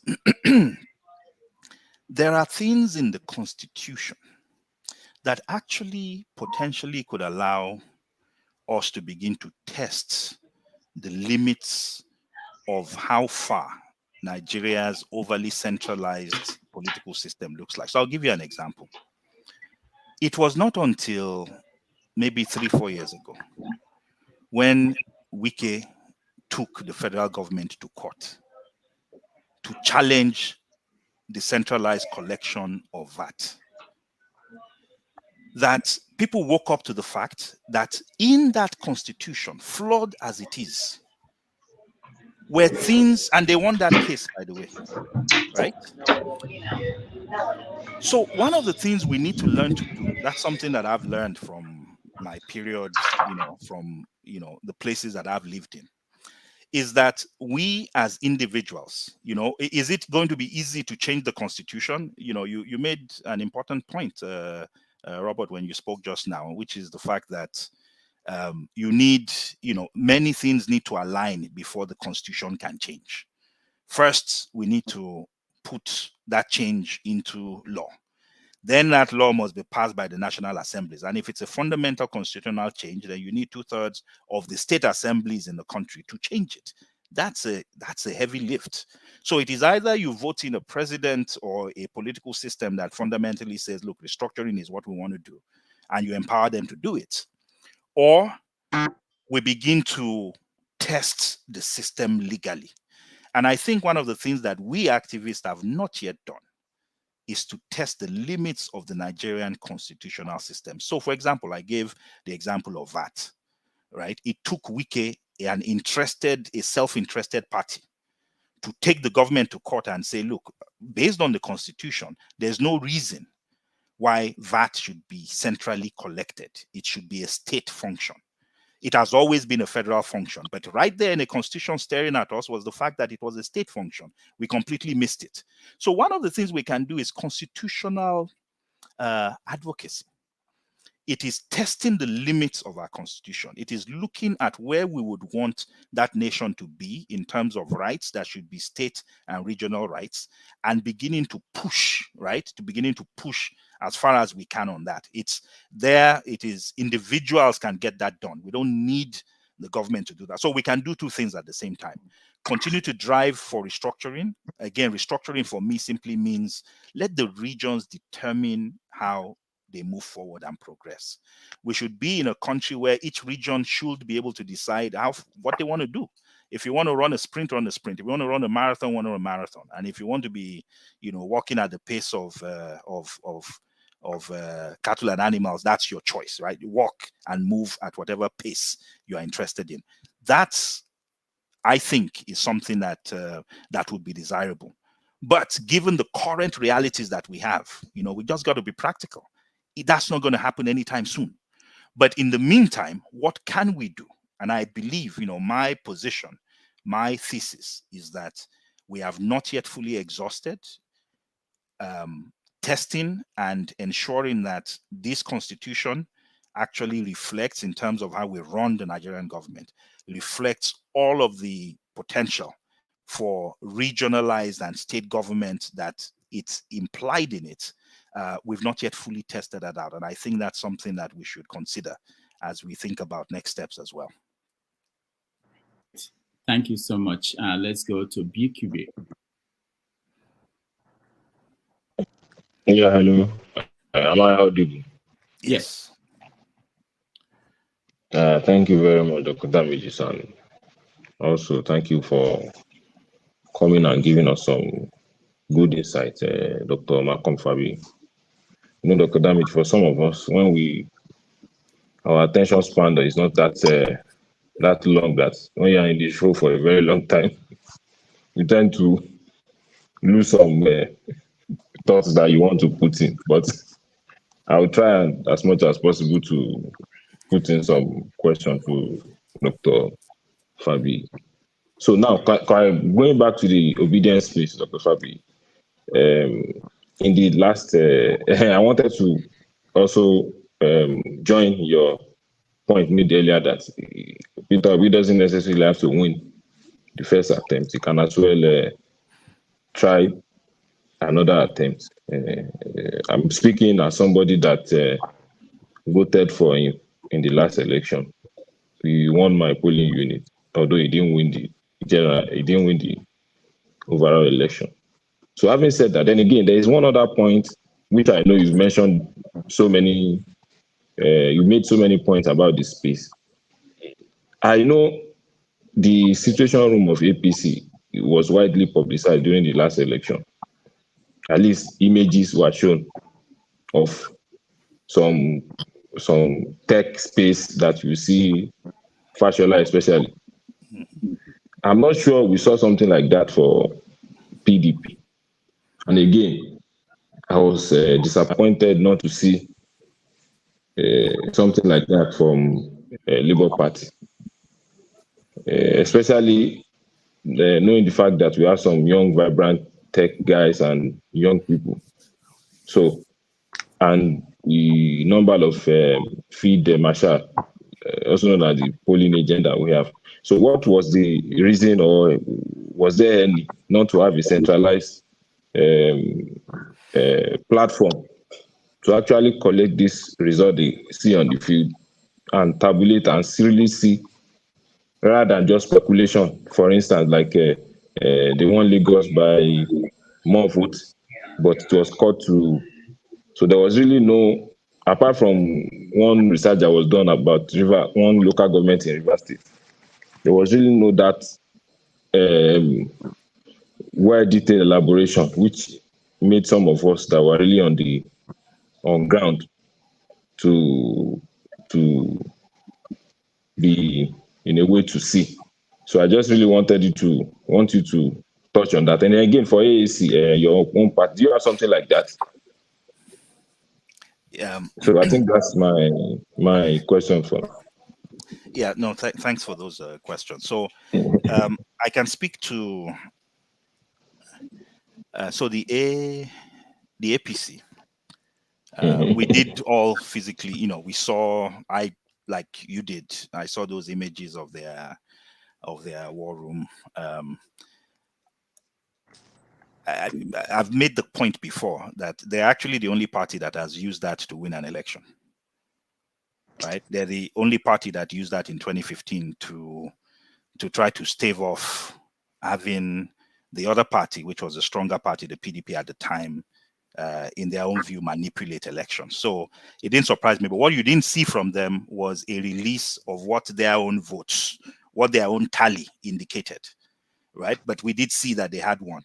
I would imagine the PDP also has one. I don't, they didn't show it. It doesn't mean they don't.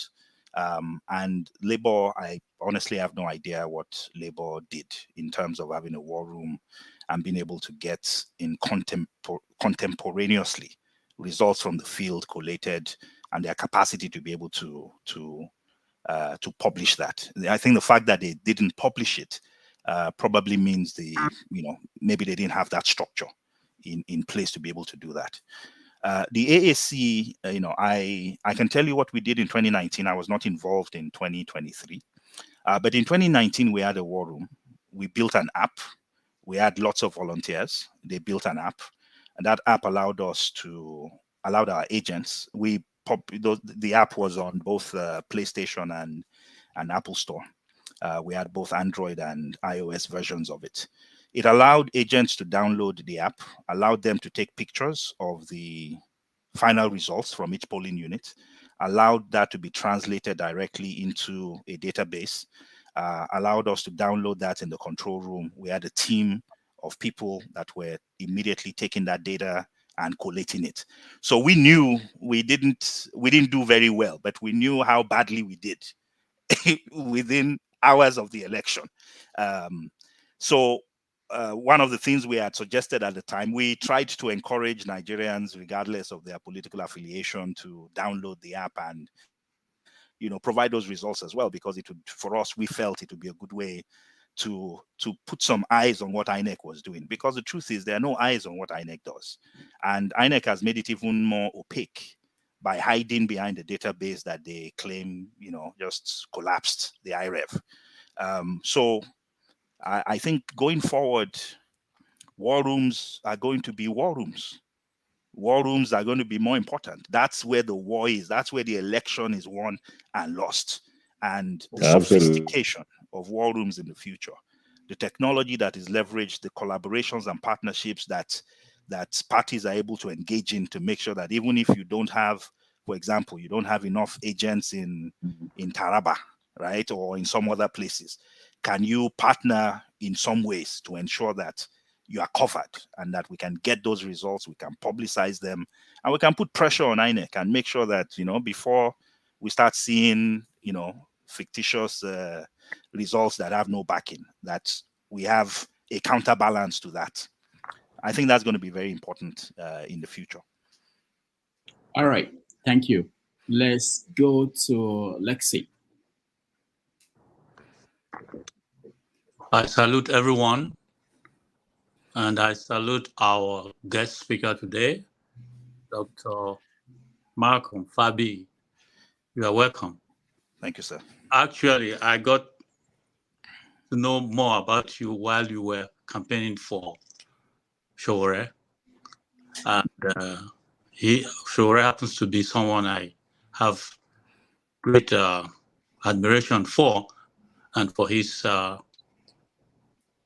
attempted ambition to win the election. And the person I saw in you then made me to see you as having a similar kind of interest for the country as Sowore had. The nation of Nigeria condones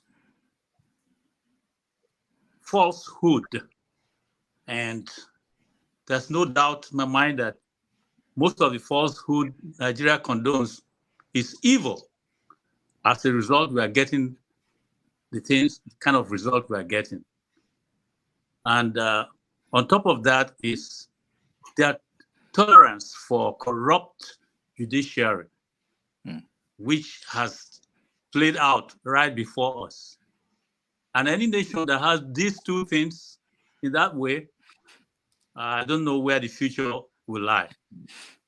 No wonder people are kidnapping people everywhere and terrible things are happening. And some of us who are in comfort zone still believe in what Nigeria will become, except those who are thinking.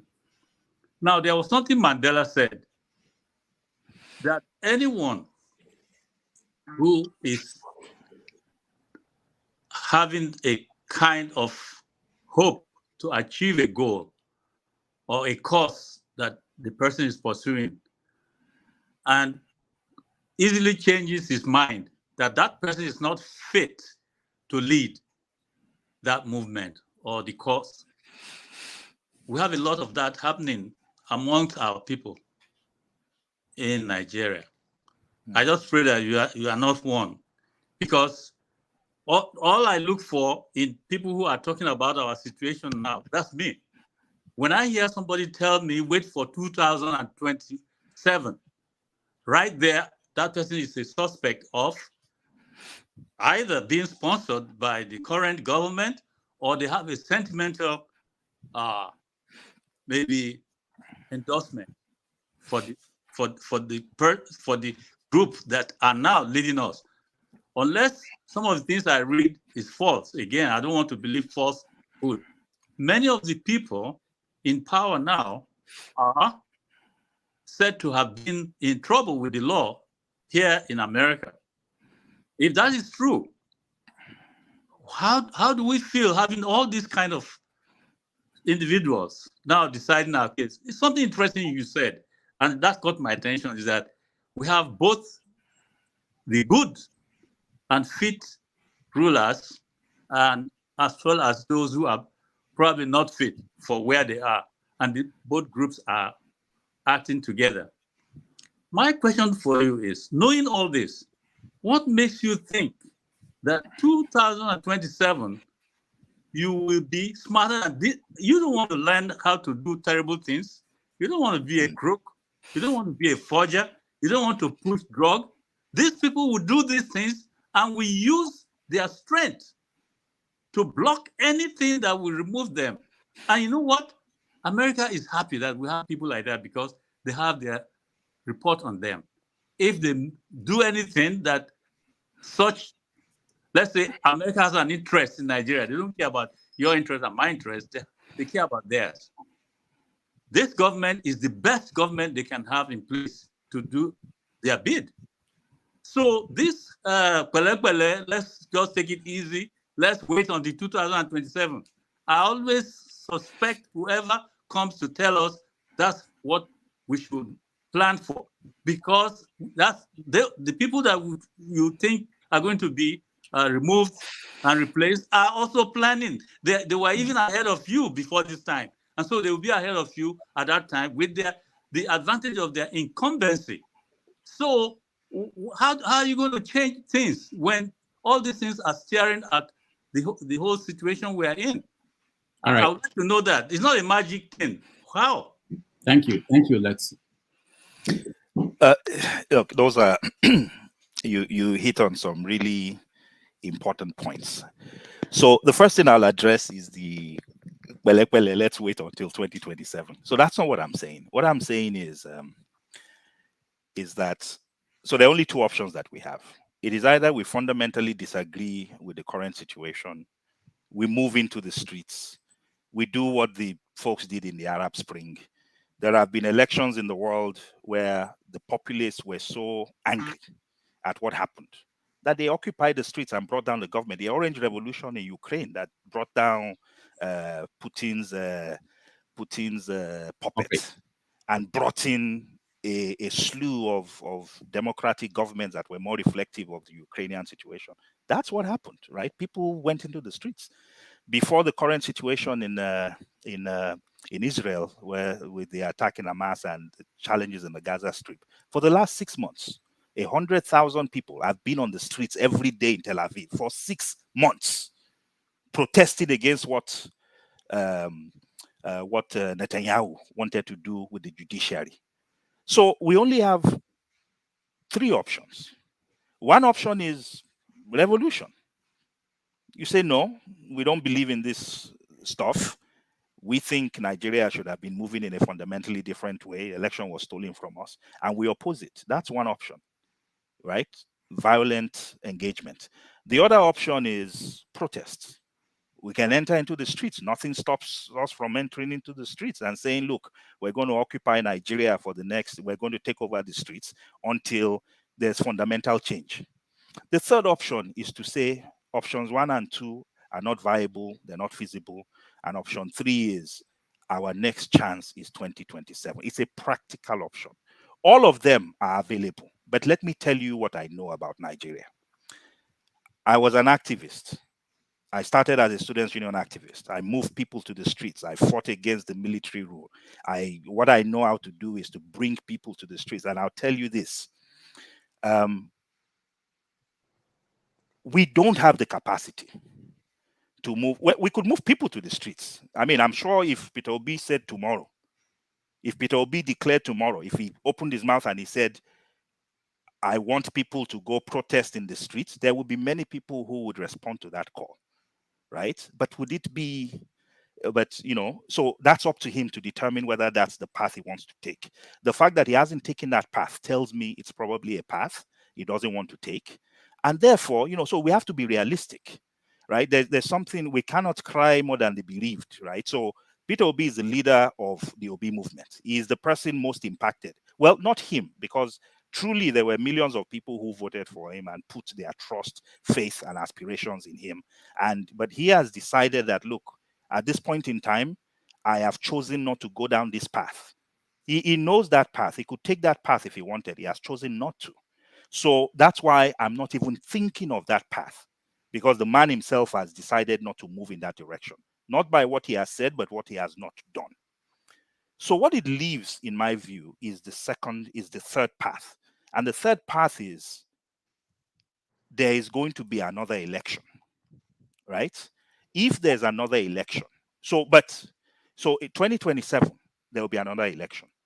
What do we do to make sure what happened this time, the issues and challenges we had with this election, that we do not allow it to happen in 2027? And even beyond that, how do we make sure that we consolidate on the gains of this election? So let me give you some examples. The Labour Party already has issues. There are two factions in the Labour Party. Is the Labour Party even going to continue to be a viable platform, right? If right now, there are challenges, there are issues. But what made Peter Obi win was not the Labour Party. What made Obi, get the vote that he got was driven by what he as a person projected and what he brought to the table. And I've made the point before, and I'll make it again. The Labour Party, when we contested against them in 2019, by saying I supported Showore and party was the AAC. We beat the Labour Party. Labour Party got 5,000 votes nationwide. Labour Party had nothing to offer Peter Obi other than a platform, period. So we need to think beyond the Labour Party. Because quite frankly, if Peter Obi decided he wanted to go to a party called the Goat Elders Party of Nigeria, people would follow him there. It's not the party that matters. It's what the man embodies. And so it's a movement. So I think more in terms of movements than parties. The party is just a platform, especially in Nigeria where parties mean nothing, right? What's the difference between APC and PDP? They're exactly the same. There's no ideological difference between them. So when I say 2027, I say it in a pragmatic manner. I say it in the sense that, what else are we going to do? And if we choose, if 2027 is the next time we're going to be engaged in this battle for the heart and soul of the country, then we should not just wait until 2027. How do we build on the platform? How do we expand the coalition? How do we make sure that those who joined to support Obi, the young people, the old people, the Christians in the north, the just different, the different ethnicities, Westerners, Muslims, how do we keep that coalition together? And I made the point earlier that what we saw in Lagos was concerning, where within a space of 2 weeks, between two elections, we saw an over 60% erosion in the votes between the presidential election and the gubernatorial election, because we allowed sentiments, ethnicity, and just primordial sentiments to seep into what was a coalition that delivered for us something we'd never seen before. That's a lot of work. So in order to make sure, in fact, to even get 6 million votes in 2027, there's an incredible amount of work you need to do. To now get the 10 million, 12 million votes you need to win, there's a lot of work that has to be done to consolidate the gains that we have now, and to make sure that more people, more progressives from across the spectrum are brought into the field. There's a lot of work that needs to be done. What if you are not able to accomplish that lot of work that needs to be done? And I can tell you one thing, just like you have seen Nigerians not being easily brought together for all kinds of reasons, that at that time, these guys will have worked even harder than this very time, and this thing has no end. There's one of our speakers here. One of the participants, Olumide. I listened to him carefully when he presented what he thought, and you answered him about that period you are talking about, that Nigeria made progress. I was a child then, but I could see very well the merits of that period. If we don't go back there, forget it. I'm telling you. All right. Going back. If we don't, and it's hard to go back because everybody's running away from bringing down this constitution that made things even worse. So why don't we just come together and decide on how peacefully you can do this thing peacefully? But everybody thinks it has to be a war. If the government is not responding to the people, let civil disobedience begin. You don't have to go out on the street to be shot. Stay home in your house and wait until this government resigns. or comes to a conference for something to be decided. It is possible, but many people don't want to think in that way. It's either this or that. People can stay back and say, until this guy is out of his seat, his toe, we are not going to be part of what is going on in his government. Civil disobedience, that's what it's called. Thank you, Lexi. We have to round up where we are really shooting 4 hours. So I'll give Righteous Man the chance to speak, and Abby will speak, and then so go ahead, Righteous Man. Yeah, Dr. Rudolph, good evening. Sorry you will not see me clearly. Then, as usual, they have seen you light. very clearly, Righteous Man. The light showing on you is clear. Yeah, I'm using torchlight. I'm using my phone. Okay, yeah, it's working. There's no electricity here. So, our guests, I appreciate you. You sound very, very knowledgeable, and I think you're one of the good Nigerians I have met in this platform. That really you have the pains of Nigerians at heart from what you have said and the works you have done. I appreciate you. The Almighty God will bless you.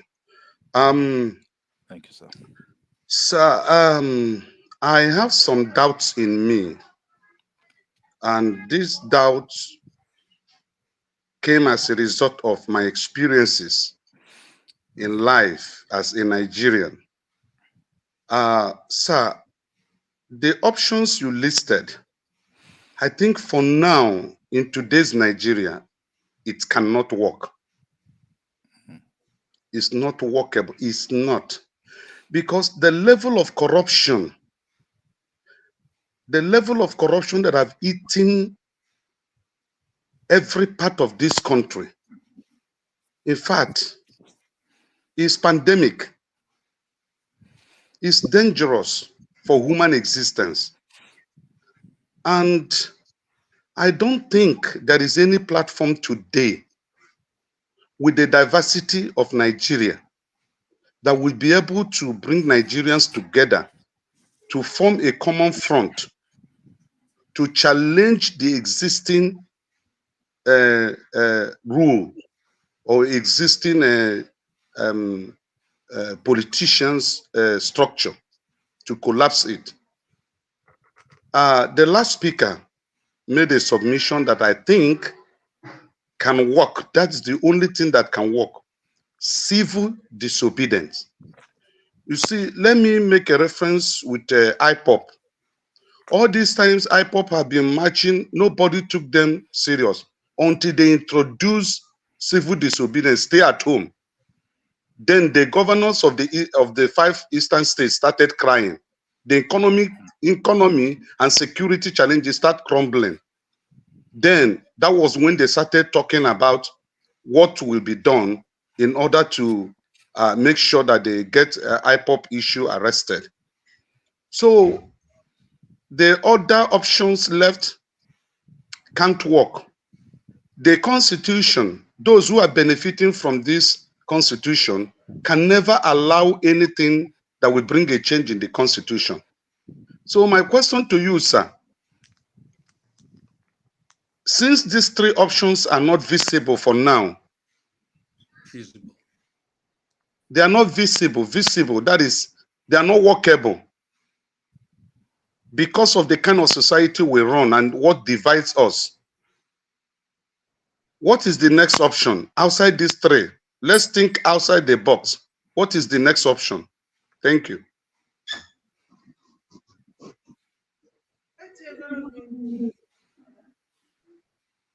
Okay.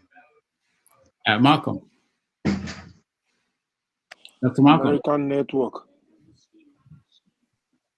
Oh yeah, you can take the question. You can give an answer if you Okay.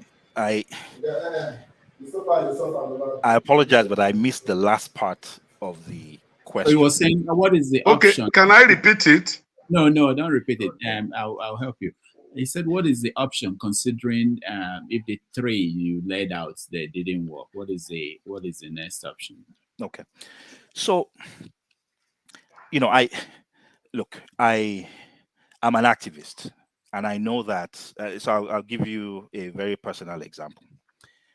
I was rusticated from Unilag 3 times, but I did not spend 1 second at home. My colleague, Students' Union President in Ife, was rusticated at the same time that I was. He was at home for 10 years before he was allowed to come back and finish his course. What was the difference? So as soon as we were rusticated for leading protests against the Abacha government, we immediately went to court. So we used the judicial process. We went to court.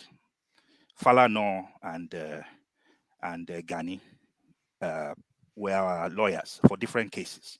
And we won every case in court. Because what the schools were doing was we had fundamental rights to a students' union. We had fundamental rights to comment on national issues. So we used the court system. But while using the court system, the other thing we were doing is we were pulling action. That's what we call it on campus. We were fighting. We were moving students to the streets. We were calling for protests. And beyond doing that, we also carried out a campaign with the media. You cannot fight a battle in one single way. So my suggestion is, so everything you've said about civil disobedience, I didn't mention it because for me, why do you have a movement if you are not going to be doing civil disobedience? If there are issues, if there are things, there are some things you win legally, there are some things you win politically, there are some things you win morally, and sometimes you have to bring your strength to the streets, because it is when you bring your strength to the streets that the people who are fighting you will recognize that you have support. So I believe in multifaceted, multi-dimensional struggle, where you are using the courts, you are using whatever you can within the constitution, you are building your strength, moving into the streets where necessary.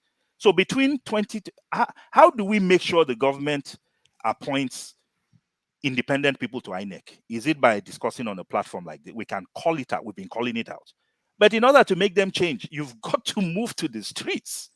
We've got to make activities come to a standstill. We've got to force them to come to a place where they recognize that, you know what, there's no way forward, but, maybe there's a way backward. Guess what? Didn't they want to go to Niger? I did some polling. One of the first things that the government announced was that they wanted to go to Niger. You know why they didn't go to Niger? Public opinion.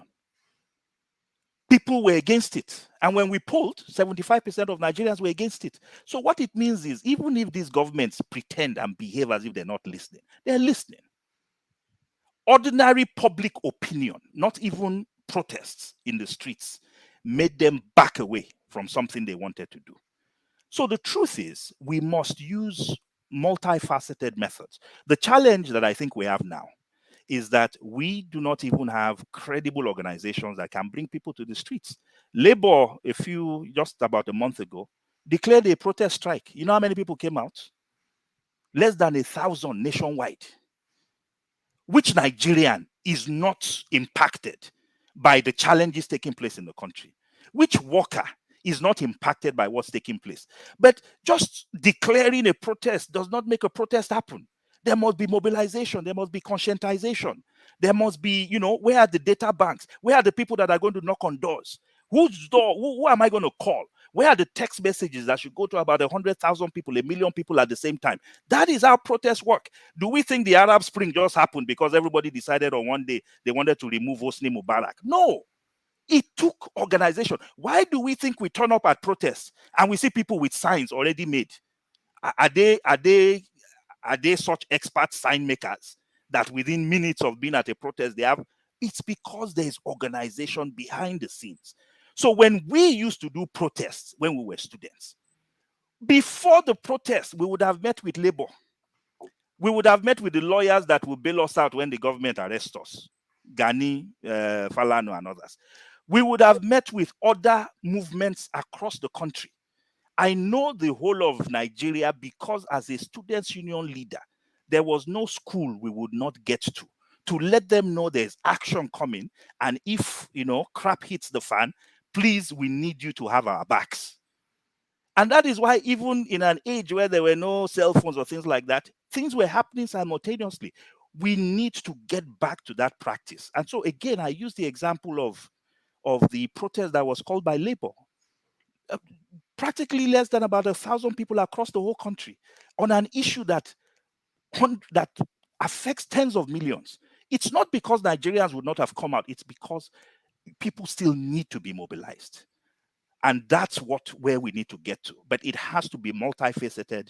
We have to make the arguments, go to court if we need to go to court, but we also have to build a movement that the government begins to fear, because they know this movement can move to the streets whenever it needs to. They know this movement can force action. This movement can cripple activity.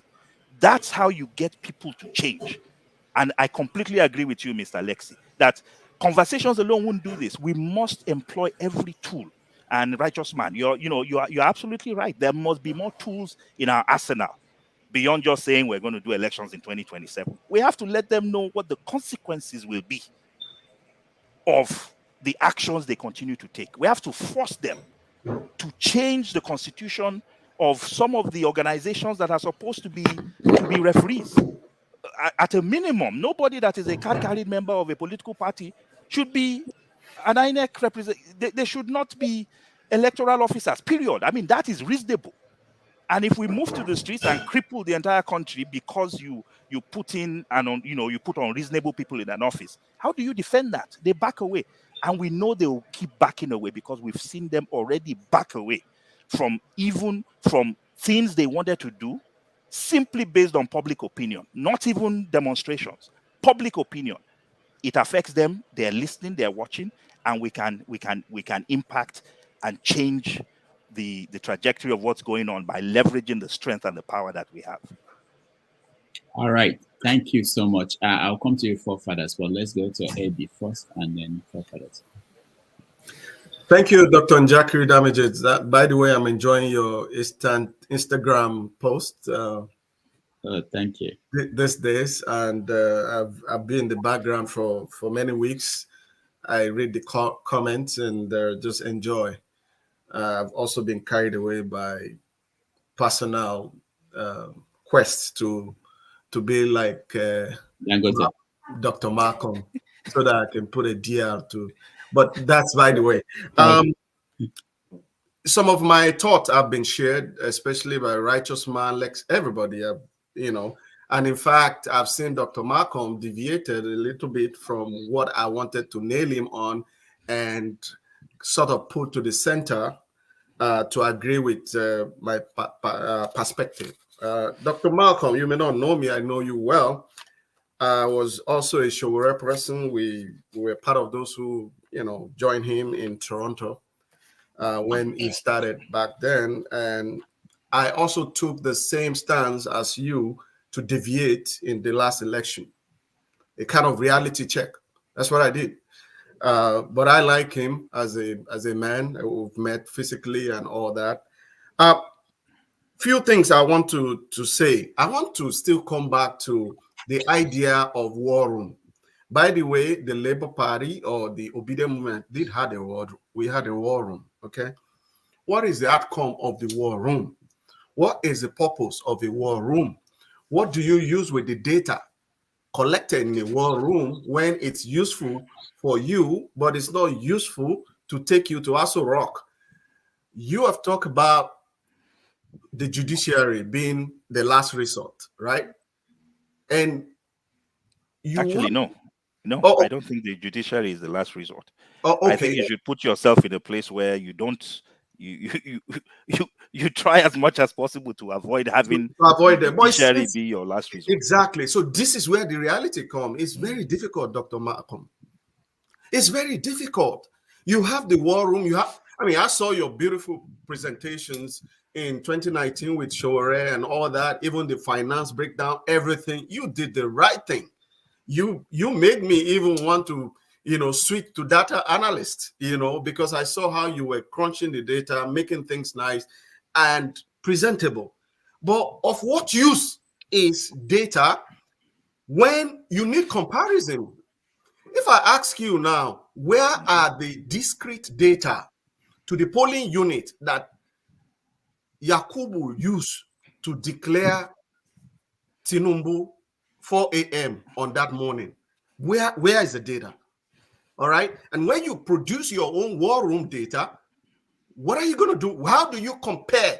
Even when the court asked INEC to produce data for the petitioners, what happened? Where do you go from there? And which copy of the data is acceptable to the judiciary? Okay. Two, I'm not done, sir. I'm just gonna okay. And then two, why will we continue to have a system that is not working and our resources, how many billion was pumped into the IT infrastructure in order to provide real-time data during this last election? Why will we continue to not trust the system but try to walk around it? How long are we going to do? And this is what I'm surmising. I am surmising from what we have seen in this last election. And by the way, 1993, I was on the street as well. We were on the way to Abiola's house from, on Tony Street, when one, of my friend here got blown. And then I took Olowu Street and went back to Ogba, back home. I didn't get to, Abiola's house that day with them, sure. I am seeing now from my few decades as a Nigerian that we are in a real quagmire and in a vicious circle that can only be broken with a big bang. How that big bang come is what I don't know. Who organized and conscientized the people? If we go by your very technical, organized, research-based way of developing people, right? What happened to the Mozambique? Who organized in a twinkle of an eye? When it will happen in Nigeria, we will not need the research-based and project management-based norming, forming kind of team building. Thank you very much.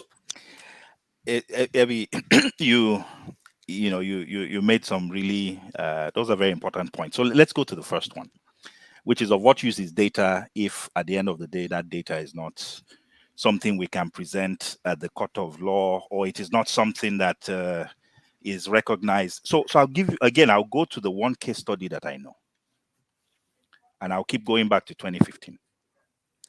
2015 was the first time in our country and in most African nations where an incumbent lost an election. It's not a small thing for an incumbent to lose an election. It's not a joke. It's the way Nigeria is structured. It is almost impossible for an incumbent president to lose an election. There's a caveat. There's a caveat to that, bro. No, yes. It's not impossible. It is impossible for an incumbent that is determined to hold on to power to be. That's what happened. Correct. So, but if hear me he's out. not ready to go, hear me out. Go. Hear It me is out. possible. Hear me out. Yeah. Hear me out. So it is. So yes, I agree also that the moment probably met the man, and maybe Jonathan was a better gentleman than most. But here's what I would say. That was the first time in any election in Nigeria where the opposition party, before INEC declared its results, had provided election results. That does not mean it's acceptable, Doc. I don't No, want to. But hold on. So let me tell you. So let's talk about how rigging happens. Let's go through the psychology and the practice of rigging. At the end of the day, rigging is done by human beings. And it is actually more, and typically here's what happens. The election happens, and we begin to, and there's one thing that then begins to happen. So yes, almost every party, every major party has a war room. And every major party knows where they have failed. And as soon as they know that, the work begins. And what is that work? It is that work of where do we need to pad the votes? And that is why sometimes some states come out earlier than others, and others come out later. And the ones that come out later, you can bet that that is because something is being cooked up. Everything I'm saying doesn't mean, so for example, if you release the results, so let's say Labour Party had a war room, and the Labour Party war room, you know, Labour Party was able to get 100,000 polling agents across 180,000 polling agents across 180,000 polling units to provide the results they got that day. And the Labour Party put it out. And the Labour Party said, look, as of midnight on election day, this is the result we have. We have, so again, you don't need the hard copies. In every polling unit, there are 180,000 polling units. There were less than about 30,000 people who voted. So there are about 150, less than 150 people per polling unit. The votes got counted. They were counted by midnight, except for places that had problems. And in every polling unit, there is a physical sheet, one sheet of paper that contains the election results. That's what I'm interested in. Take a picture of that so we can argue later. But at least I have put into the public domain an alternative story, which is the truth. The problem we have is if you are waiting for the first story to come out to be INEC's story, then we have a problem. Because that story is already a false narrative. So that's the problem. But let the narratives battle themselves. The problem here is, Doc, I'm sorry, sir. Emma Beno. Despite this that was not done the way you think it should be done, the narrative about there. The moral. No, but where is it though? So if I ask you now, I can show you from 2015, as in, right just after midnight 2015, every 94% of the polling units had been reported online. If you go online now and you go to Sahara Reporters, you will see the election results from 94% of the polling units immediately after midnight on election day in 2015. If I ask you right now, so this is a criticism of all of us on the progressive side, is why are we relying on partial judges to give us impartial judgments? INEC is partisan. So look, Ebi, you are right that this doesn't guarantee success, but it at least guarantees debate. Dr. Malcolm, let me add something to this because I was at Sahara at that point and we covered that election. Let me tell you what happened. We were live on that day. And of course, we're getting feeds from everywhere. People were trying to rig elections and they were deciding what to announce first and what not to announce. And we were getting the results and we were publishing it. Even though the people in Nigeria could not, they were warning them, you know, you're still illegal to put out result before INEC. But we stopped them, ended up stopping them from rigging in so many places because they were embarrassed that these results are coming out from sources that they know is accurate and is being seen all over the world. They panicked and they gave up on rigging, which they would have done. So what I'm saying is that there is a way it could be of benefit and help. I'm not saying that it's going to stop, but I think it stopped so many of efforts to rig elections. And I don't know why it wasn't done. Even at what I had was initially was that, that the court will not accept it if it was put out there. Okay. But now that even the case is over, we need to see it. It's still not late to see what actually happened. If we have it, I want to see that. You know what I mean? Anyway, back to you, Malcolm. No, Rolf, thank you. I'm glad you clarified. So and I think what you just described is the fact that there's also a moral angle to this. You know, look, if somebody is asking me to rig, I don't want to rig so obviously that I'm putting myself in jeopardy, right? Even the people who rig, they'll tell you rig with sense. So if the results are already out, the platform is credible, yes, I may still decide to go do it. But one of the first things I'll go tell my superior is, you don't see waiting their release for, you know, have you seen what's out?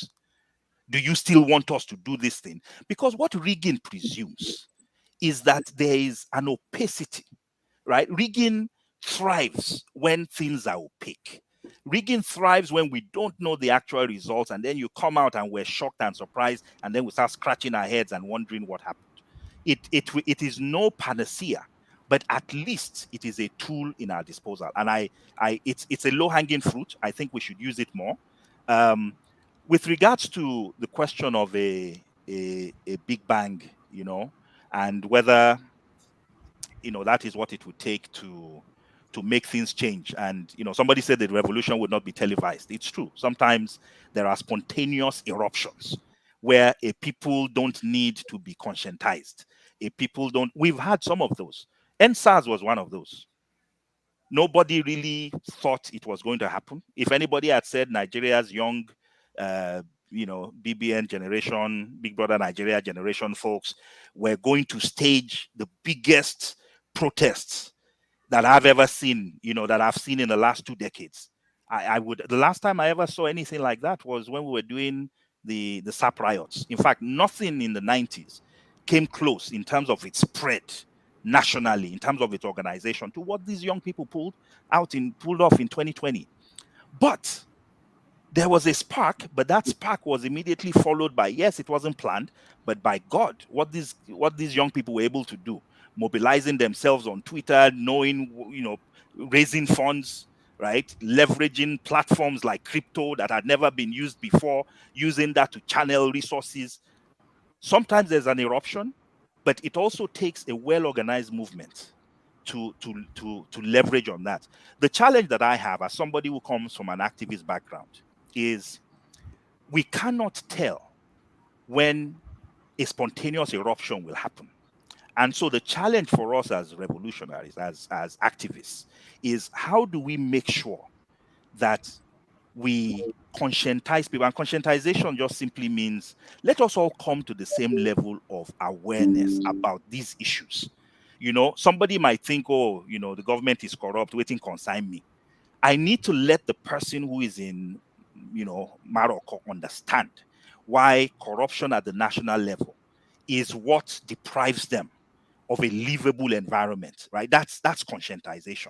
I'm allowing people to understand that, these things that you think don't concern you actually do concern you.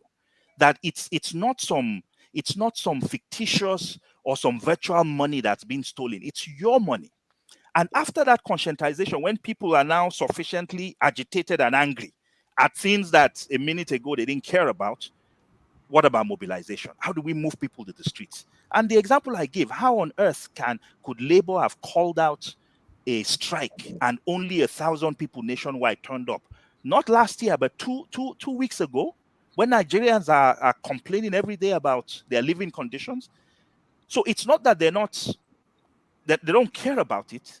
It's that, maybe we didn't engage them accurately. Maybe we didn't tell them what they needed to do. Maybe they were afraid that they would be shot at, and we needed to provide them with confidence that, you know what, we've got your back. We're failing at that. And until we get that right, we can have all the support that's around. We know at a minimum there's 6 million people who want this nation to move forward. How do we make sure we can galvanize them and move them out and engage them and let those that are fighting us know that when they are fighting us, they're not fighting individuals. They are fighting a collective of 6, 10, 20 million people. That's where we need to get to. And it takes a lot of work to get there. All right. Thanks, Doc. I'm going to step away. Thanks, everyone. I will be listening in the background.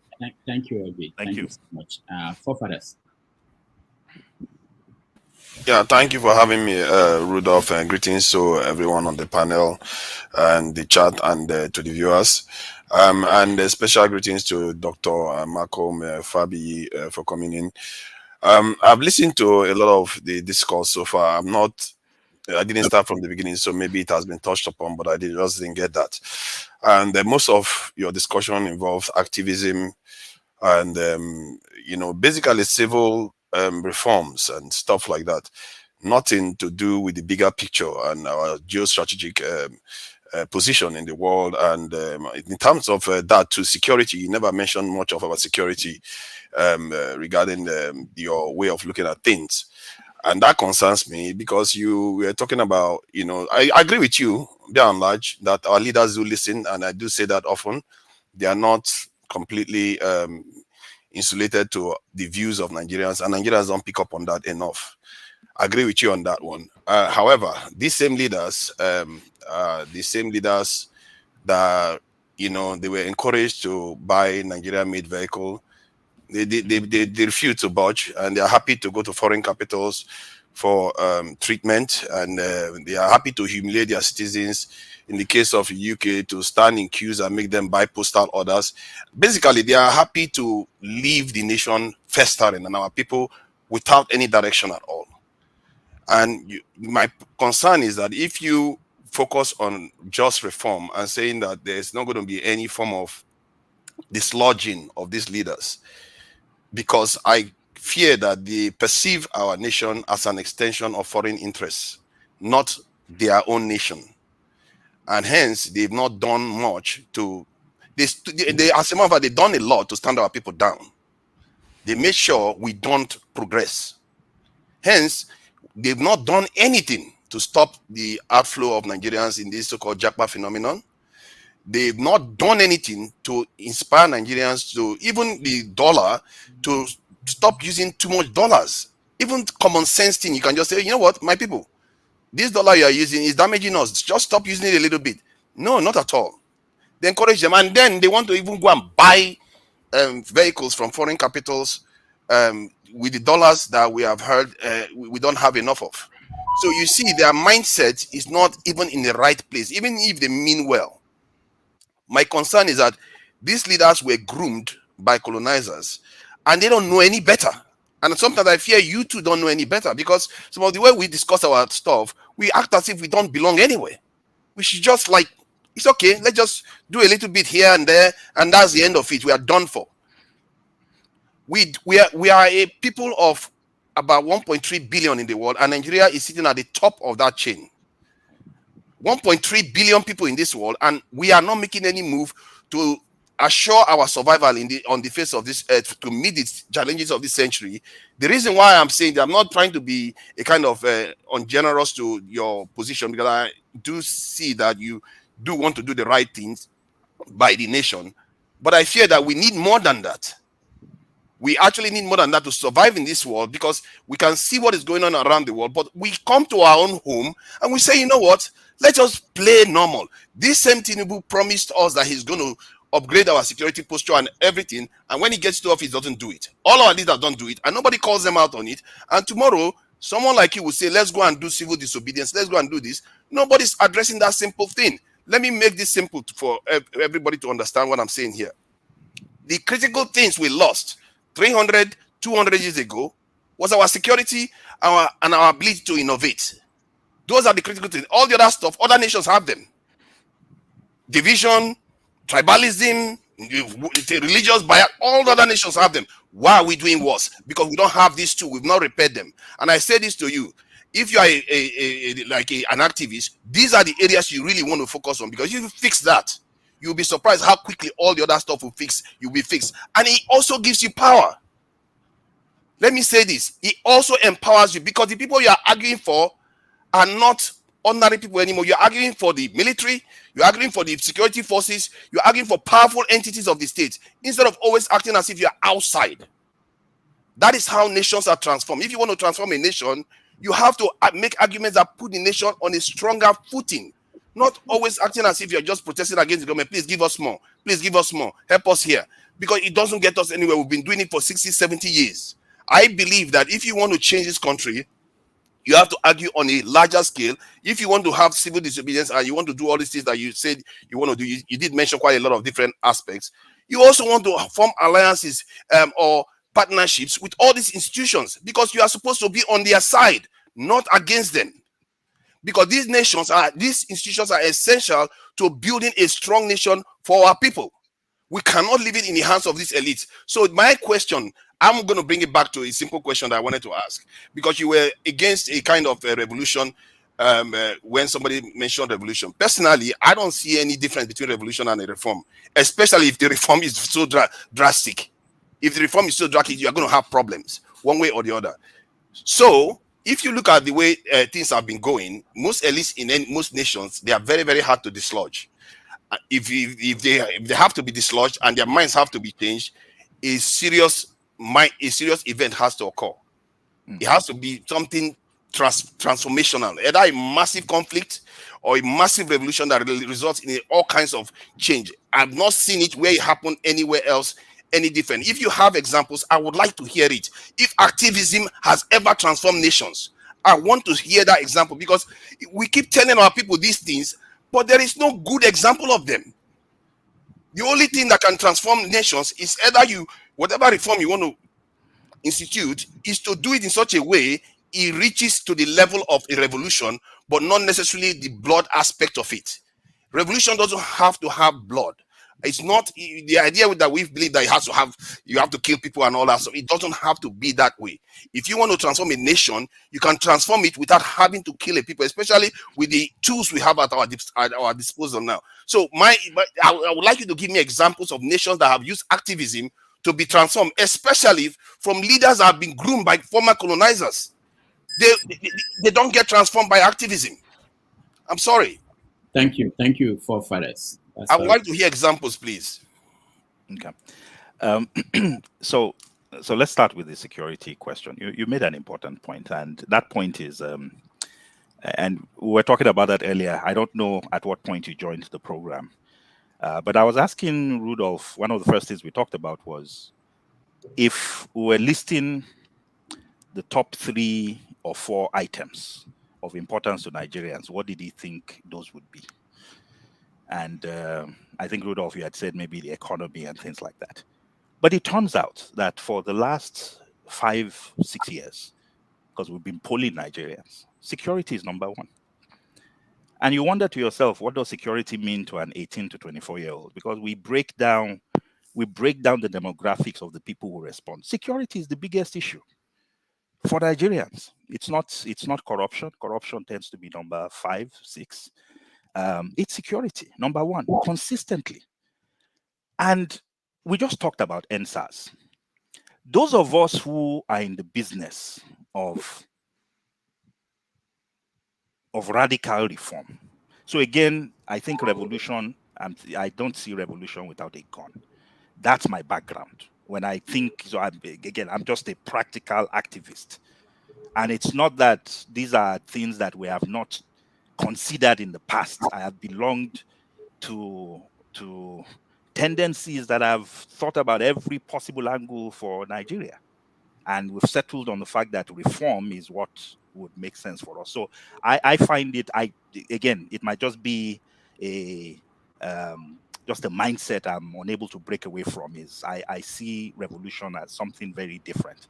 I know that you can have a system emerge that looks so radically different from where you started that it's almost as if a revolution happened. But I talk about reform only in the sense that we're relying on mass action. We're relying on people. We're relying on mass support. I can stage a revolution with a minority. So, for example, when Castro was doing everything he was doing in Cuba, from beginning to end, when he attacked Moncada barracks, when he was exiled to Mexico, by the time he came back, went through Sierra Maestra, went to Havana, won the revolution, there were no more than 3,000 people with Castro in a nation of millions. So for me, revolution just means, look, we have an idea. I don't care about the masses or numbers. Whether it's 10 of us, 100 of us, 1,000 of us, if we are committed and dedicated, we do what needs to be done, we take over the damn place and we move forward. That for me is revolution. The numbers don't matter. As long as the numbers matter, as long as we're talking about the masses, as long as we want to have elections where we have 51% and therefore win the right to stamp our views and ideas on a people and on a nation, then I think we're talking reform, maybe radical reform. But security, so we talked about NSAS. And, one of the things I was mentioning to Rudolph was, before NSAS happened, a lot of people thought what would bring people to the streets was corruption, anti-corruption. Oh, they are stealing all our money, we should be angry. And it turned out none of those things interested people. Oh, the economy is in the gutter. Didn't bring people to the streets. Housing is in shambles. Transportation is terrible. PIM, what moved people to the streets? Security. The behavior of security personnel to young people. For them, that is what security means. For the man who is farming and cannot go to his farm because of militant headsmen, that's what insecurity means. For people who can't travel to their villages because they're going to be kidnapped or because, they're going to be taken for ransom, that's what security means. And it turned out that security was what made tens of millions of Nigerian young people move into the streets. The reason why I bring that example is to say that we need to understand what it is that actually that energizes our people. What is that thing that they are the most concerned about? If any, none of us, I certainly didn't predict NSAS. It came as a shock and a surprise. But when I went back and started looking at the numbers, the polling that even I had been doing, I began to recognize that, you know what? About 4 or 5 years ago, it switched. The economy and corruption were no longer number 1 or 2. It was security. And that I had missed something. That 18 to 24-year-olds were complaining about security. Like, who is kidnapping 18 to 24-year-olds? Not then. Now they have been kidnapping them in their schools. But what did that mean to them? So the ability to parse, looking at, so again, how do we move forward? There are several alternatives on the ground. I completely agree with you that to imagine we're not dealing with gentlemen and gentlewomen. These are rogues. These are hustlers. They're not ordinary hustlers. I mean, some of the things these guys do, even in movies, if people do them in movies, you'll be like, come on, this script is too radical, right? A script that basically says, somebody of a background unknown becomes president of a country. You would see that script and you tell the director that my guy, kind of change this story so that it's a little more believable. But that's the Nigeria that we have, right? That's where we are now. So the question is, how do we reclaim our country? How do we make sure that we don't get ourselves into a position where we just have to throw our hands up in despair and say, look, this is the way it will always be. Here is what continues to give me hope. When I look at the people, I'm a little, so I understand this notion that a lot of the people who rule us and who are in leadership have a neo-colonial mindset, and that it is this colonial mindset that is making them kind of unpatriotic. The truth is, they are your friends and my friends. We went to school with them. We know them. We socialize with them. These are our guys. It's just a disease that comes over them when they get into office. There was no neo-colonial person that taught them to be the hustlers that they are now. That's not neo-colonialism. That's just straight up criminality. So I think we are doing them a favor by making it seem like there's no difference between they are us, they are our friends. We've just decided that, look, the way they see life and the world and their greed is not the way we choose to see life and the world. So, and I think that also humanizes them. So we know we're not dealing with demons and spirits. We're dealing with human beings. The people I want to get out of office is not some unseen, unknown person. I know the guy. The guy is Femi. The guy is Bola. The guy is Uche. These are people that we know, went to school with, right? And in fact, we're not too surprised at what we see them doing now, because they were showing some signs when they were in school. They were showing signs. They were showing us who they were. We just weren't paying attention. What makes me hopeful is when I see the names of people who control Nigeria's politics now. They are different from the people who controlled it 10 years ago. They're different from the people who controlled it even 10 years before them. In fact, they changed. Where is Bankole? Bankole was Speaker of the House about 15 years ago. Where's Anyim today? Well, maybe you might come back in another incarnation. Where's Chimaroke Lamani, right? Ngige is soon going to be swept away. We might never hear from him again. Where are some of these people? The truth is there is tumult even within their circles. They are not as powerful as we imagine them to be. They understand that they have two platforms. They fight to the death between those two platforms because they know that it's a 50-50 chance. I mean, if you're a gambling person, you know that if you can get into PDP or APC, your odds are high. Guess what just happened? What happened in 2023 has upended that, because now we have a Labour Party that was not part of that structure before, that all of a sudden gives you a fair chance at being able to actually win political office. It must be beyond that. But the point I'm making is they are not as invincible as we might imagine them to be. What we have done to ourselves so far is that we have not played with all the hands that have been available to us. We have not united where we should.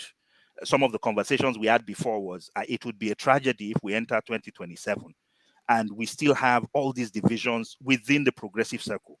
All of us who want to see Nigeria move forward, we should be able to say, look, here are the practical realities. This party, this person, this individual has the best chance of all of us. If we want to see Nigeria change, let's get together.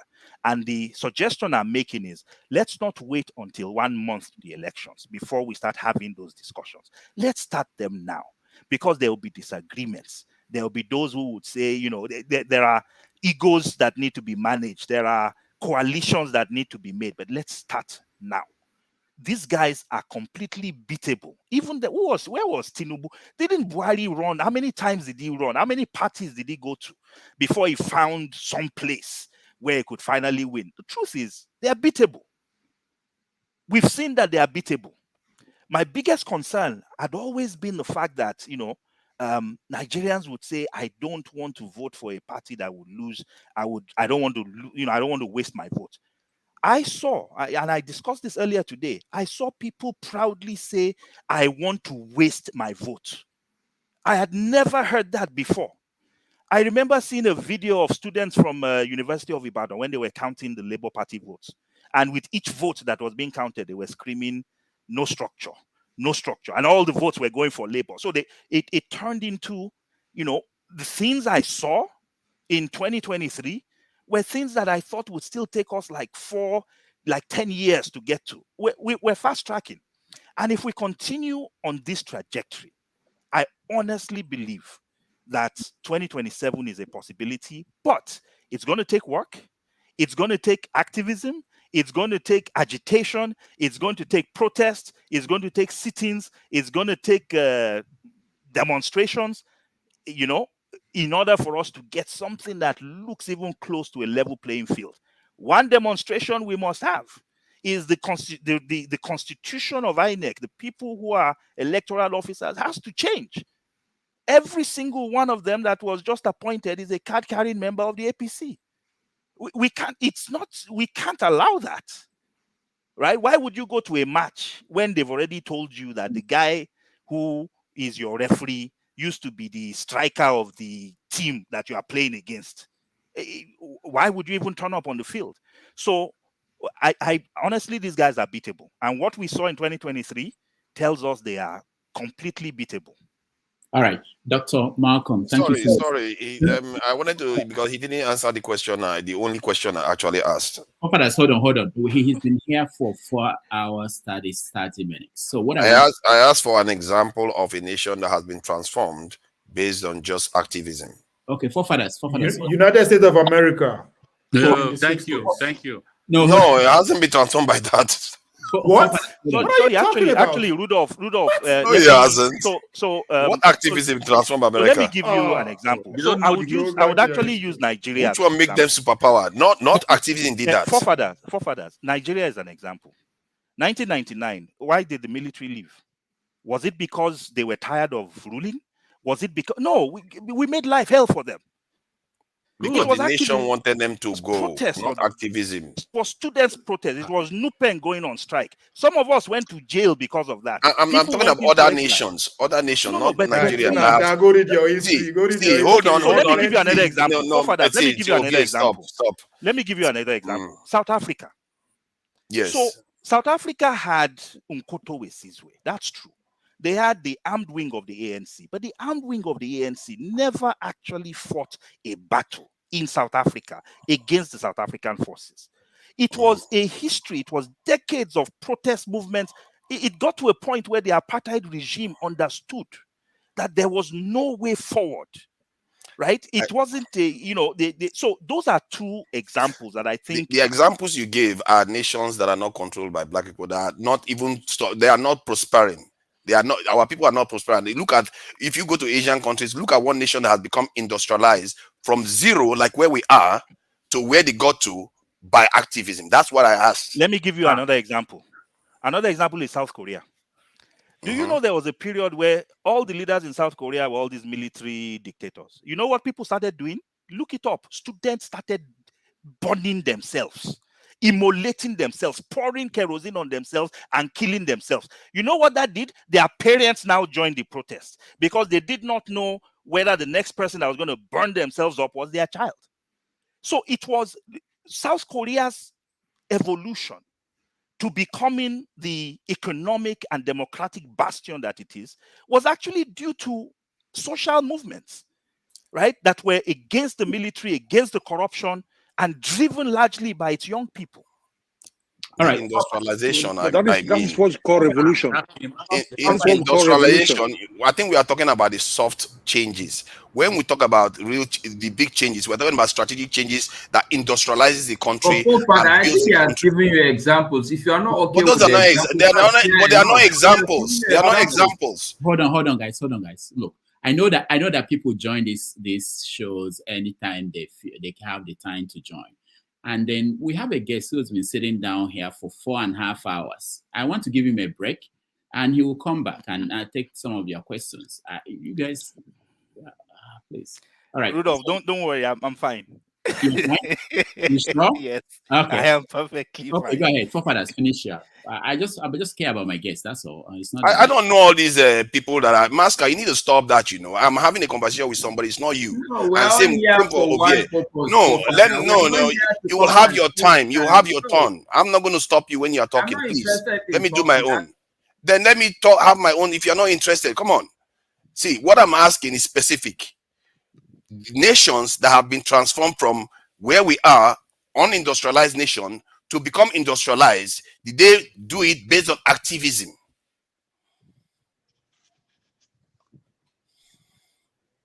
It's a simple question. Malcolm, are you there? Yes, I am. So I would argue that when South Korea went through its transformation, it was not the technological powerhouse that it is today, right? We've seen that transformation happen over the last few decades. So it's that's all I can offer, quite frankly. In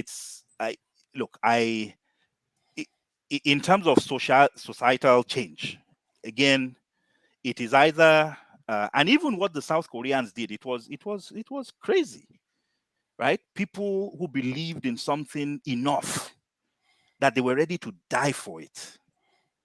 It's for me that is even more than a revolution, right? A revolution is I have a gun and I have an equal chance of taking somebody's life as they do my life. Here, this is people saying to themselves, I choose to take my life because I care for this country. That's not what we need to do as Nigerians, but I think it is our duty to get our countrymen. There are people who would argue that, are we crying more than they believed? The Nigerians we say we are fighting for, and I've gone through that as an activist before, where it's almost as if you are speaking to where the people that you are trying to fight for, it's almost as if they don't even want to fight for themselves. And sometimes people give up and say, you know what, if you don't care about your own situation enough, there's no way I should care about it more than you do. But again, from the tradition of activism that I come from, when we see that, it tells us there's a failure in conscientization. It tells us there's work to be done. It tells us, look, there's a level of depravity, there's a level of oppression that a people experience, that it becomes normal for them. they normalize it. I remember when NEPA, when light would come back and everybody would shout, "Up NEPA," as if having power was actually some benefit, and it was not a right.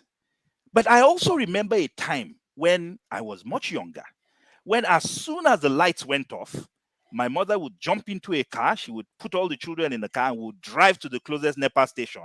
And we would tell the NEPA station that we live at so and so place, and our lights just went off. I saw that happen, where when lights went out, it was outrage. How dare they do this? And we would drive down, and my mother would talk to a point where 10 years later, the same me, lights will come back, and I would almost be raising my hands with everybody else saying, "Up NEPA." It's how did that happen? It's because sometimes it is possible for you to actually begin to normalize what is not normal. And part of what has happened in our country is we're normalizing what's not normal because of the pain that people have gone through. You see, that's the beauty of technology these days. You can find this information fast. You see, the protest that you're referring to in South Korea happened in the 2000s. Well, while industrialization, can I? Okay, which one are you talking about? When did it happen? Go to their history. Go and study history of I've South just Korea. told you. If you have the correct answer, give me the answer now. Give me the answer. If you want to give me the answer, let me give you my own answer, please. You see, what you are doing now, you are stunting people's discussion and you are stunting our people's knowledge. Because if you have the answer, give me the answer. I'm not fighting you. Give me the answer. Because people need to get the right information. That's important for our people. You have to wait for another round. Wait for another round. We are waiting patiently. Wait for another round. If you have the answer, give me the answer. Wait for the next round. Wait for the next round. Let me talk. We are all waiting. Okay, hold on. So, forefathers, what all of this is referring to is that I allow people to ask only one question, and I don't encourage this back and forth with the guests, so that other people will get a chance. So you've had, I'll give you one more chance to frame your question, whatever, so that he will respond to you finally, and then we go to other person. Sorry, it won't be one-on-one between you and the guests. There are other people who have been waiting for a long time. So that's the point I think he's trying to make. So my hope is that if he wants to stay longer, because this is beyond the time we initially agreed to, we can get a chance for people to ask second questions or third questions. But I want us to get to everybody for the first time. Yeah. So very quickly, Rudolph. So forefathers, this was the period. So look in the period between 79 and 80, 85, 86. That's when this protest that I'm talking about, that's when they took place. They became industrialized before then. All right. So let's go to Mask. No, Lexi, no. Are you? I just want to share my connection with that South Korea he's talking about. I was the officer in the federal government who was assigned to the Korean embassy to hold meetings in what they were then terming getting close to Nigeria. I was to produce 20 engineers for their auto industry. They wanted to train those people and return them to Nigeria so that when they bring their cars to Nigeria, these engineers would be able to do the maintenance and sustenance of their market in Nigeria. So nobody's coming here to lie to me about South Korea because I was involved and I did travel with that. Now, sorry, what year was this so people know? So that's not the important thing now. I know what I'm telling you. It wasn't what you are saying that it was in 2000 that this happened. It's not true. In fact, it happened before those 70s that was even indicated here. I know when they started their 10-year plan to become industrialized, 10 years, and they used it. The ambassador told me, he said, look, it took us 10 years for this that we are doing now. And so it must have happened in the early 70s, before the 80s, that revolution took place. All right, thank you, Alexi. Let's go to Masker.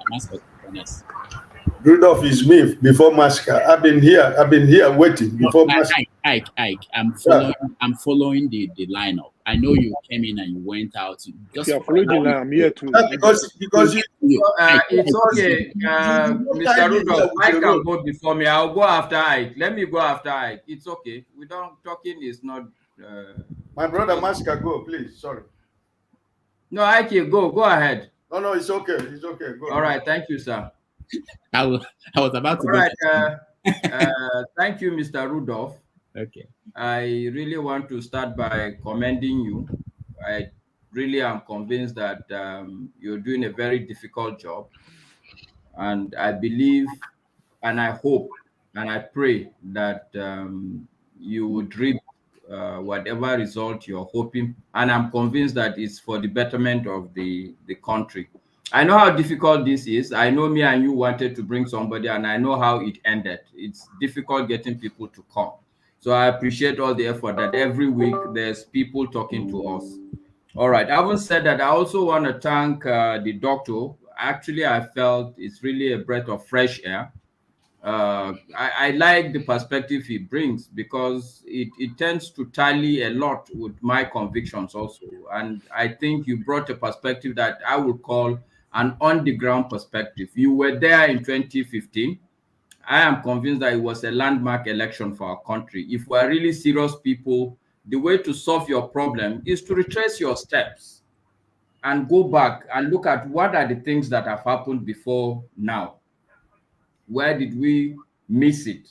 Where did we tend to get it right or wrong? I'm convinced 2015 was a landmark election. And I think looking at that and the events around that election will help us a lot as a people to move forward. Now, I don't want to spend the whole time thanking you. The only question I really want to ask is that, I mean, look, I have seen that there are two levels of people who want to see Nigeria better. In my categorization, I've seen the people, the poor people, those that used to vote Buhari consistently, year in, year out. Whatever happens, they are clear. Even if it's losing their vote, they will vote for Buhari. They don't care. They've done it over time. Now, you said something very instrumental, that the 6 million people that voted for Labour Party clearly are 6 million Nigerians that want to see the country move forward. So if you put them together with all the people that have voted Buhari consistently, you would come up with a lot of Nigerians that actually are willing to make a lot of sacrifices to see Nigeria better. These are called the Talakawas. And surprisingly for me, people like you are a lot. The challenge for me, really, why is it that people at your level have refused to come together? Why is it so difficult? Maybe you need to share light for me personally on why is it so difficult. I know a lot of people who are activists at senior levels today. One of them that I know is, I don't know if you know this, Salihu Lukman. He was very senior in APC. I know he was an activist. And people like you, people like Shaw. Why is it that people at that senior level, they don't want to work together? What is the challenge? So here's what I'll tell you.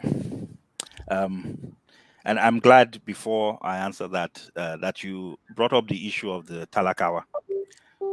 I think it is something that a lot of us so I grew up in Kaduna. I was born in Kaduna. I grew up knowing what the Almajiri educational system looks like and what the Talakawa, the Talakawa of Nigeria and the challenges that they go through. But let's leave that aside for now. Let's go to this question. This very germane question you asked. How can we all love Nigeria so much and yet find it so difficult to work together? Here is one thing that I would say. I was involved in some of the conversations in 2019 between the political actors of the time. Look, there must be a little madness in you to say you want to run for office. That's true. The second thing is, when you step out and say you want to run from a population of about 200 million people, there must also be a certain level of opinionatedness, of a conviction that there's something unique you bring to the table that you have to convince yourself you have. And quite frankly, at some of those conversations, there were quite frankly, some of them were difficult conversations to engage in. There were some folks who were not there to have a discussion. They were there to tell you that, look, all of you should actually step down for me. On what basis, it wasn't even clear. So what I would say is egos got in the way of what needed to be done.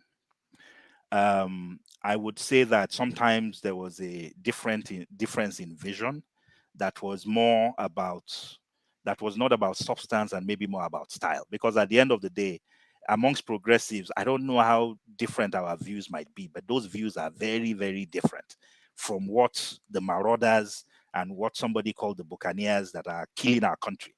Our views are so different from theirs. I think there are more similarities between a Showore and a Peter Obi than between, versus the folks that we're saying we want to reclaim Nigeria from. But I also recognize that it is unfair for us, a month to elections, to tell people who have given up their careers, their lives, who have made, changing the nation on a particular platform, that is their identity, that is their life, that is what they've been doing for years. To ask them in a period of 1 month to just give all that up and jump on another bandwagon. We need to give them time. We need to give them time to engage with each other. We need to give. So, for example, if we had two platforms come together, I was part of the formation of a party called the AAC, and you have Labour. But the reality is there are differences between how we see the world in the AAC versus how Labour sees the world. Yes, we believe in moving Nigeria forward, but when you look at what we think about foreign policy, when you look at what we think about, how Nigeria should engage with the rest of the world, when you think about our views on, should education be free or not? Should the government actually be responsible for health? Should it be responsible for, building the economy? What are the roles that government should play? There's a difference. Those differences they are manageable. But in order to form a unified platform, people must have conversations.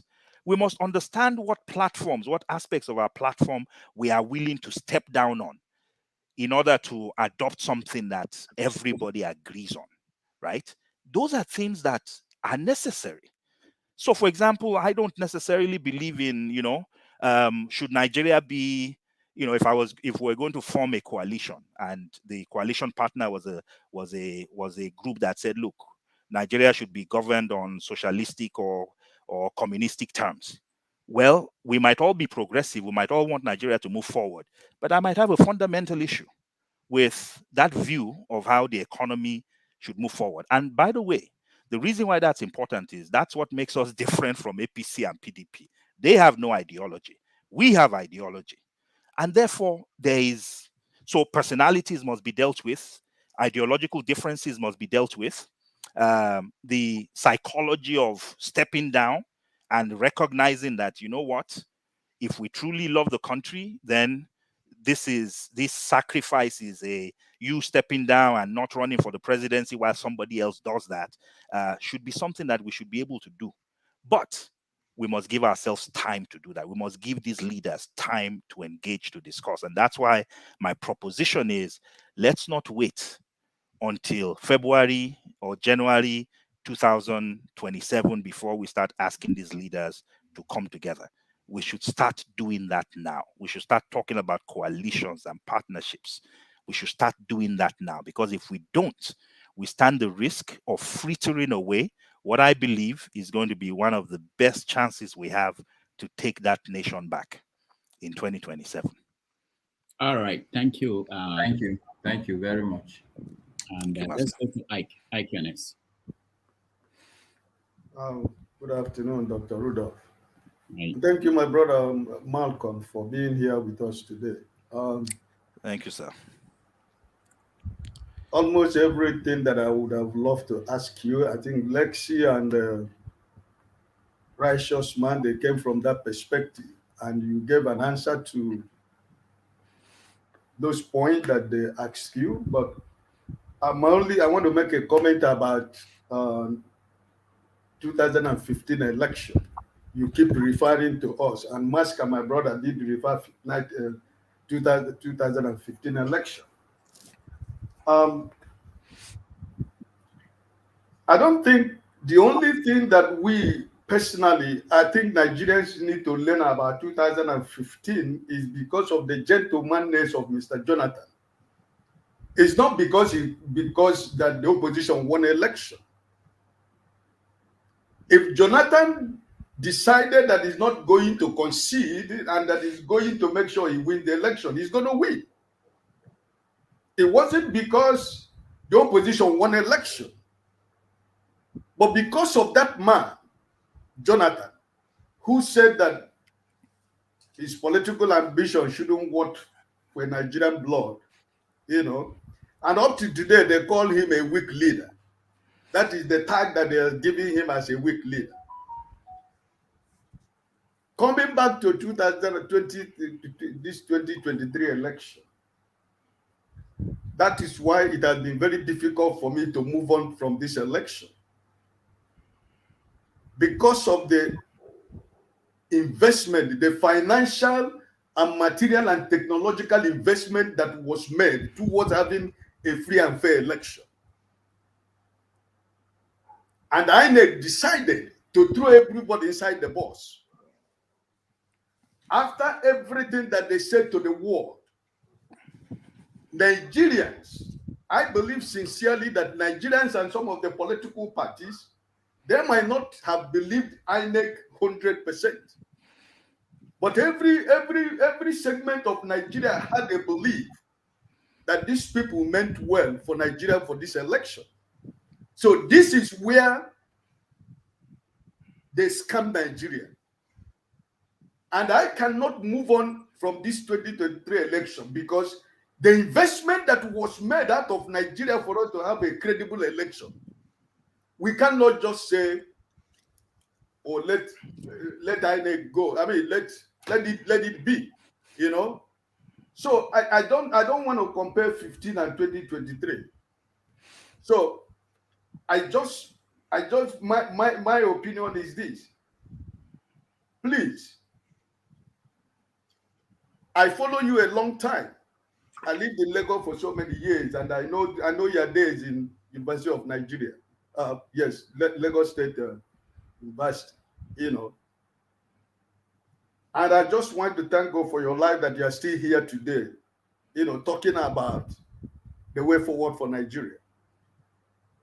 So, but as a Nigerian, I am pained so much for people when people say, some people come to different platforms, they say, let's move on. You talked about the judiciary. The judiciary of 2015, even though it was worst, and the judiciary of 2023, is there any way that you can compare?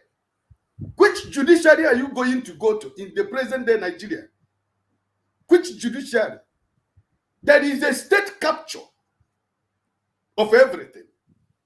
So I think that everything you have said here is true. But the kind of revolution and demonstration and the sit at home or whatever we want to do, it has to be spontaneous. We listen. The revelation of 2023, Peter Obi, you just said it quite a few minutes ago. Peter Obi made us to know that these politicians, they don't have anything inside them. They can be beaten, right? So this organization and planning and everything, we have done it for a very long time during your days. But what we want now is a spontaneous reaction from Nigerians. What are we going to plan again? They have exposed everything. Mr. Peter Obi has exposed the political class. And we have known that they are afraid of Nigerians. But Nigerians are not ready to say, listen, enough is enough. So I just want to thank you. But I just want to make that comment about 2015 election. Jonathan would have been president if he had wanted. And these people decide that Tinubu must win. Buhari did not win because it is turn by turn. That's what it is all about. It was his turn to take it. All right. Thank you, Ike. Chim, you're next. Thank you, Rudolph, and good day, Dr. Fabiyi. Pleased to meet you. I wasn't here I wasn't here at the beginning, so I might not be able to ask questions that bother from the inception. But along the line, I did hear you say something to the effect that, and please correct me if I'm wrong, so that it helps me put my question properly. You said that the platform or party doesn't necessarily matter. What matters is what the individual represents, and you were making that allusion to Peter Obi joining Labour Party, and the fact that prior to his joining Labour Party, AAC had more votes than the Labour Party, and then when Obi joined Labour, that was the difference. While I agree to that to an extent, my problem is, while I understand, yes, that Peter Obi, in his own judgment, had to move from PDP to Labour because of what he foresaw happening in Labour, in PDP. But I believe, and please help me, don't you think that if a person is not entrenched in a system, in a structure, that it literally also makes it very difficult for you to be able to make any reasonable impact with that structure? Yes, he may have garnered 6-point-something million votes as INEC told us. I actually believe he won the election, so that's a different issue altogether. But let's use the so-called INEC results. Don't you think that Tinubu having been more consistent in a system helped him, get to where he wanted to get to? Because Atiku has been jumping from place to place, and Peter Obi also jumped in this particular cycle from PDP to Labour. But Tinubu has been literally in the same system. Is AD, AC, and then a merger between that AC and CPC. So it's literally the same thing. He hasn't gone anywhere. So I guess my question in all of that is, don't you think that even if tomorrow we had a new structure and just brought people who have not been consistent with that system, no values, the values, the system you belong to, even if it is a corrupt system, there must be an alignment of your values. So, for instance, I personally believe that in APC, whatever is a gangster club. I mean, it's a system of agberos. That's my perception. People who snatch and do things. So, don't you think that if you're not consistently in a system, it may not augur well for the kind of movement you're talking about, the so-called good people accomplishing? You make an important point. So let's unpack that.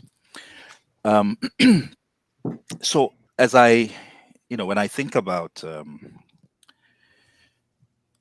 so the first thing is, I strongly believe that Peter Obi would have gotten the votes he got, whether he joined Labour, or whether he joined SDP, or whether he joined the Young Nigerians Party. It doesn't, quite frankly, I don't think the party that he joined would have mattered. But you're making a different point, which is a very important point, which is there now, the people who shift between APC and PDP.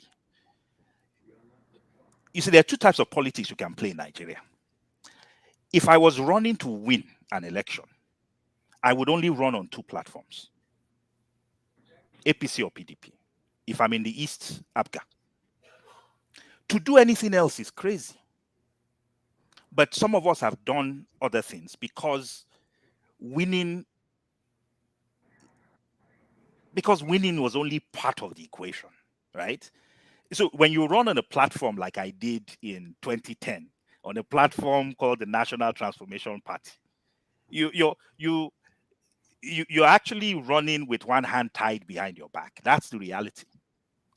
We've talked about structure. Why does structure matter? Structure matters, for example, because if you were trying to get results of elections from every polling unit, we've talked about this before. There are only two parties in Nigeria that could do that before this last election, maybe three now with Labour. And I'm not even convinced that Labour can do it outside of a Peter Obi being involved with Labour. So if tomorrow Peter Obi said he was not involved in Labour, I can assure you that Labour will go back to getting 5,000 votes nationwide in a presidential election. They got 6 million plus votes because he, the individual, was running. Now, why does structure matter, and why do these guys? So what might seem like these guys staying within a party structure and consistency is actually just pragmatism. Where is Tinubu going to go? PDP?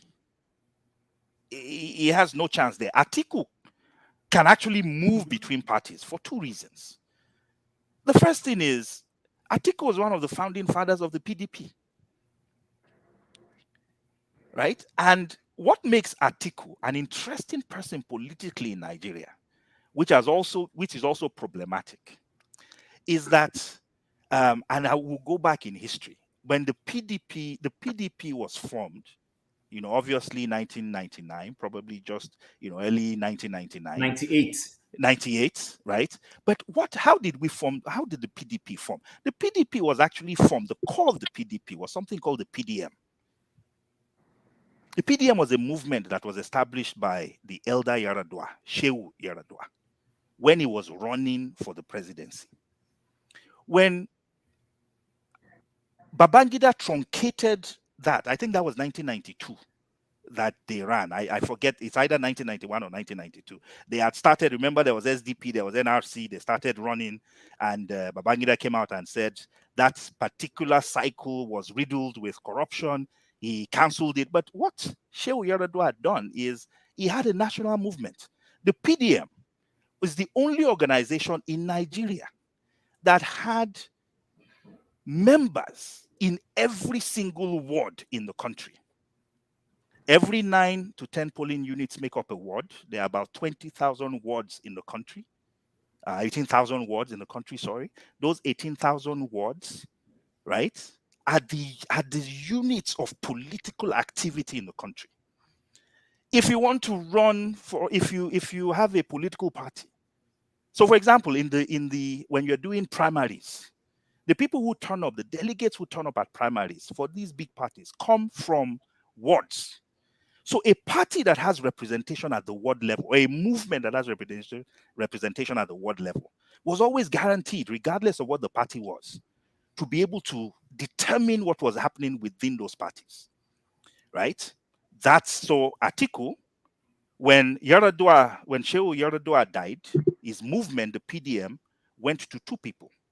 The northern PDM went to Atiku. The southern PDM went to a guy called Tony Aneni, right? So the PDM split. Those were the two leaders of the PDM. You will remember that in 1999, when the PDP was formed, Atiku had already won office as governor of Adamawa before he was now called to be Obasanjo's deputy. The reason was simple.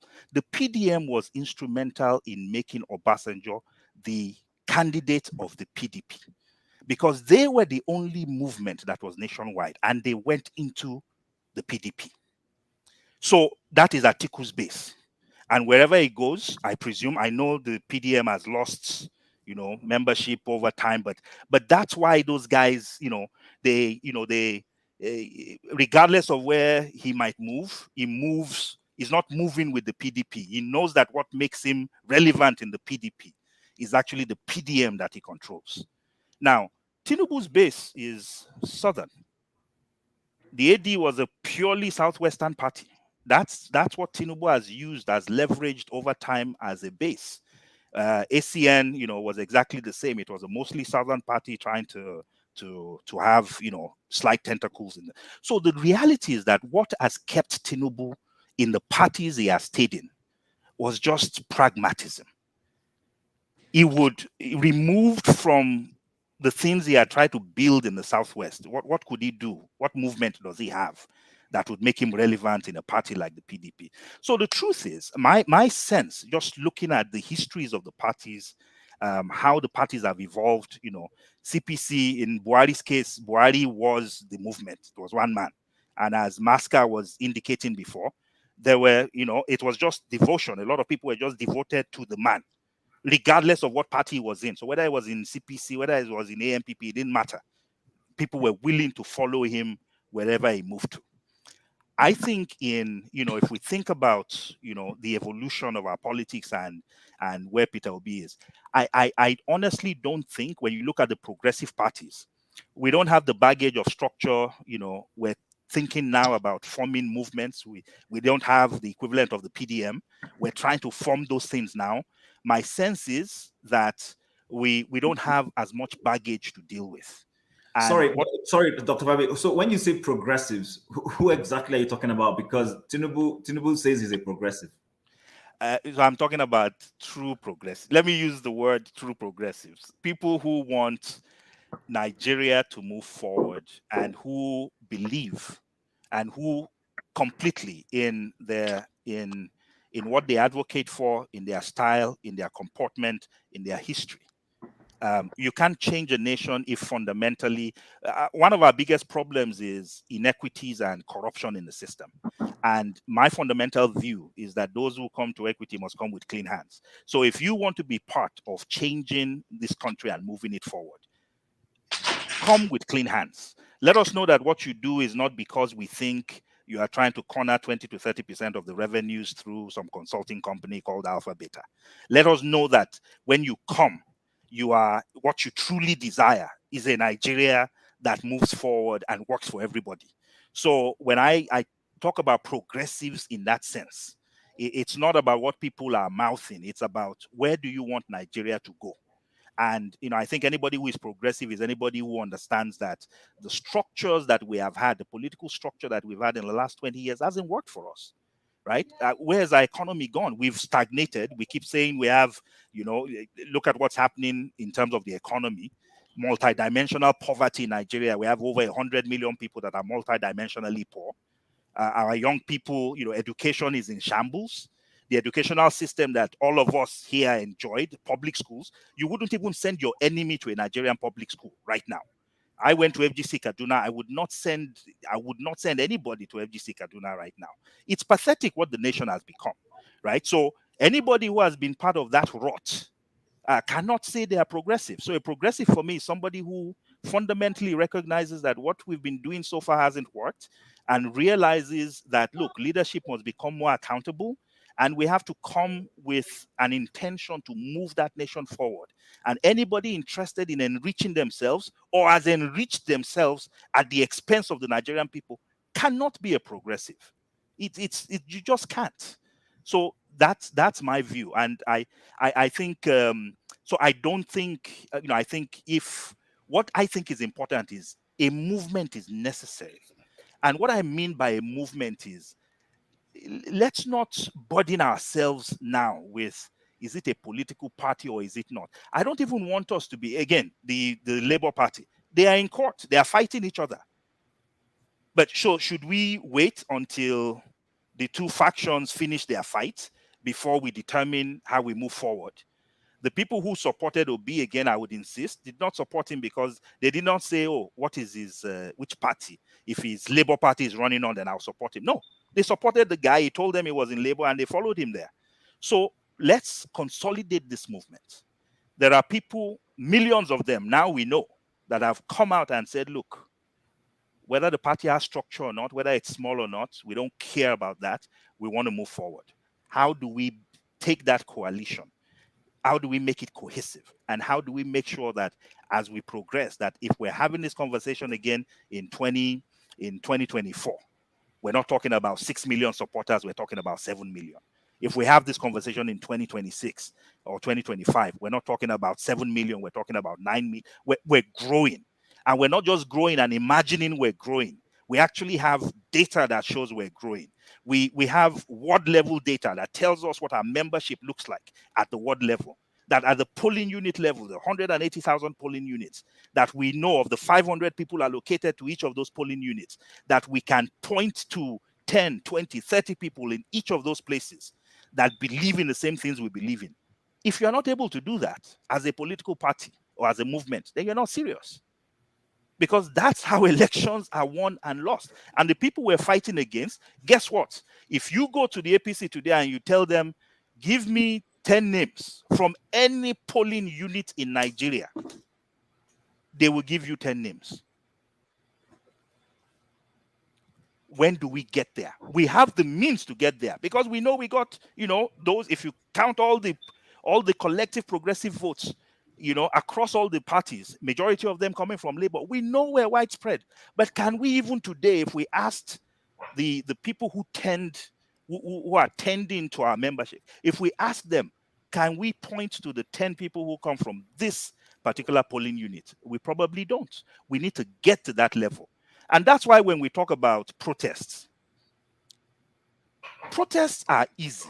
If I can actually sit down today, take a database and text to 6 million people and say, you know what, tomorrow we need to move into the streets. Maybe only 10% turns out, but by God, 600,000 people on the streets, even if only 1% turned up, 60,000. That's massive. So until we put ourselves in that situation, all we're doing is we're talking. We have support, but we're not cohesing that support. It's too dispersed. When we have a flood, it just takes buildings and breaks them down. But if we channel a flood, it can actually generate power.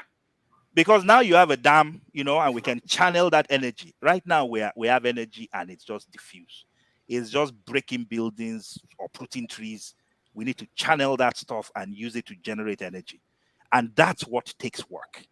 And that thing we call spontaneous protest, I've never, it may seem spontaneous, but when you have this type of movement, you have this type of data, the people that they'll just wake up one day and see everybody on the streets and they'll say, oh, wow, it was spontaneous. No, there was a lot of work that was being done behind the scenes to make sure we get ourselves to a place where we can actually move support, bring support to the fore.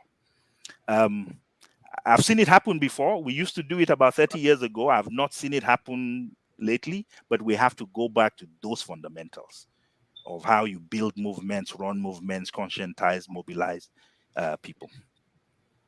Wow, thank you. Emiloko. Thank you so much. So you have done 5 hours. I don't know how much you want to do, but let me give just for my own and 3 people chance to ask follow-up questions. Ovia Yanes. Thank you, Doctor, for actually breaking down what organizing means. Anytime I say organizing, it seems as if I'm speaking Chinese. That I don't even believe that there's anything like spontaneous revolution. It takes a lot of planning. Thank you for shedding light on that. But my question is from Sahara Reporter, September 26, 2020.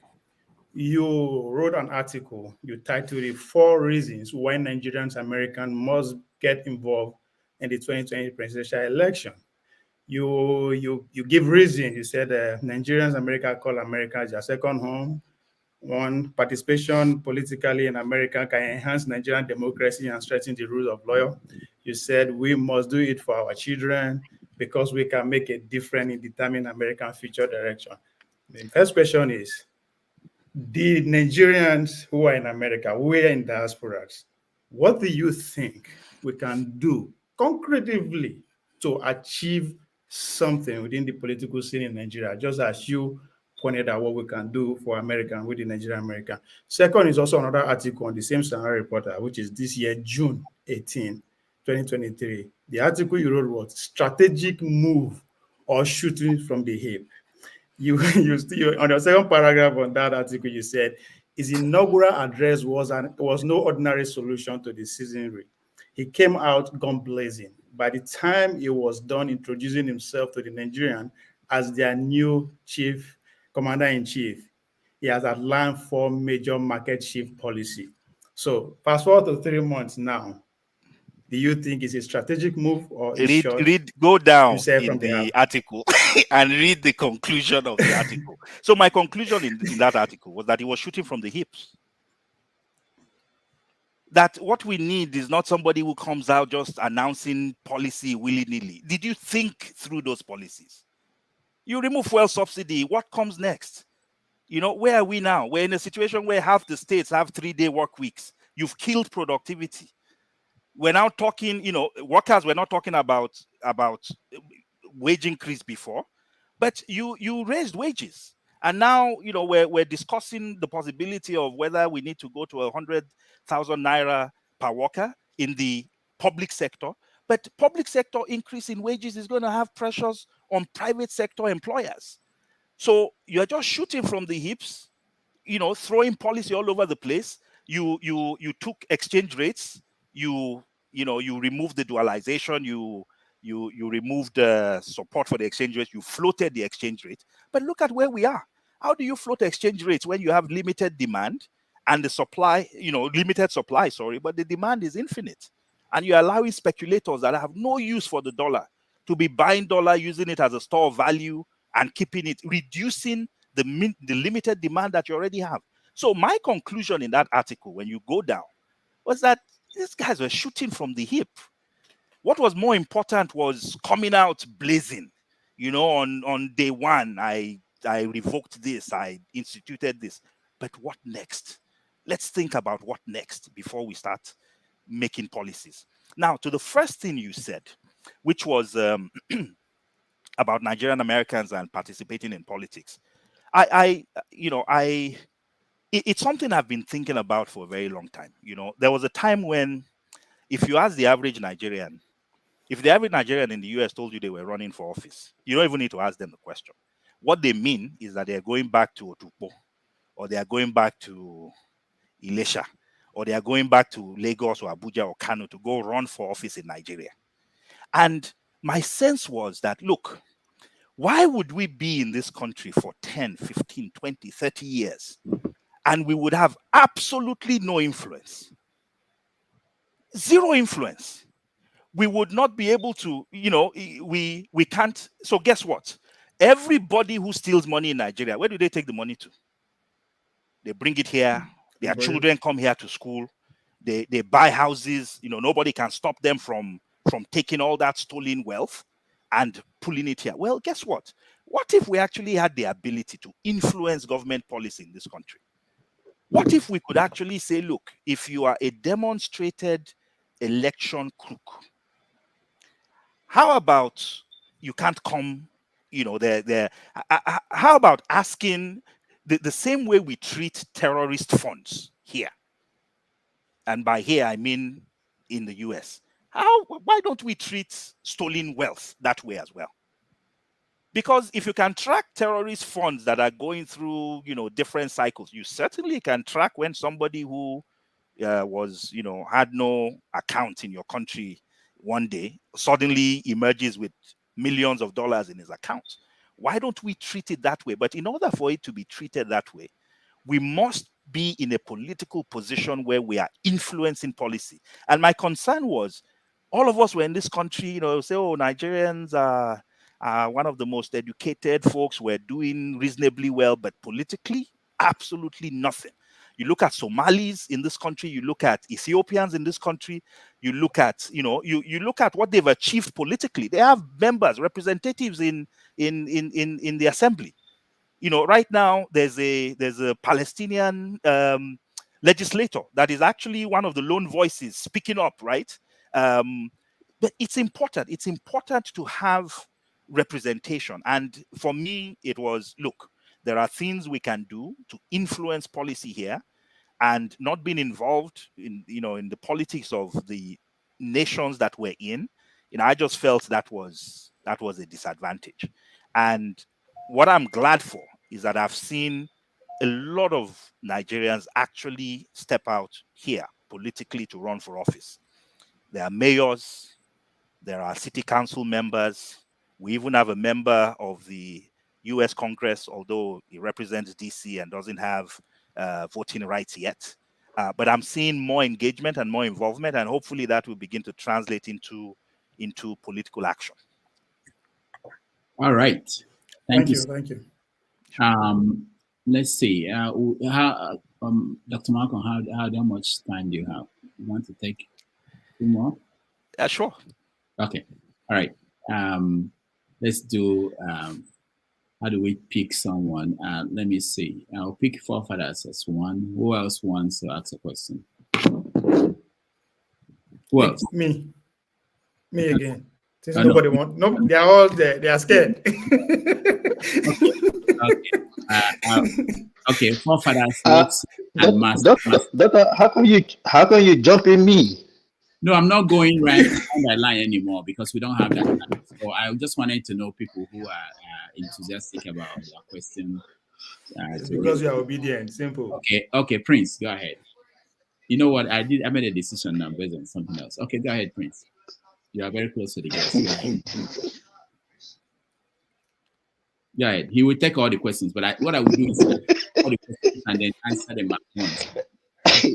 I wasn't sure Prince was.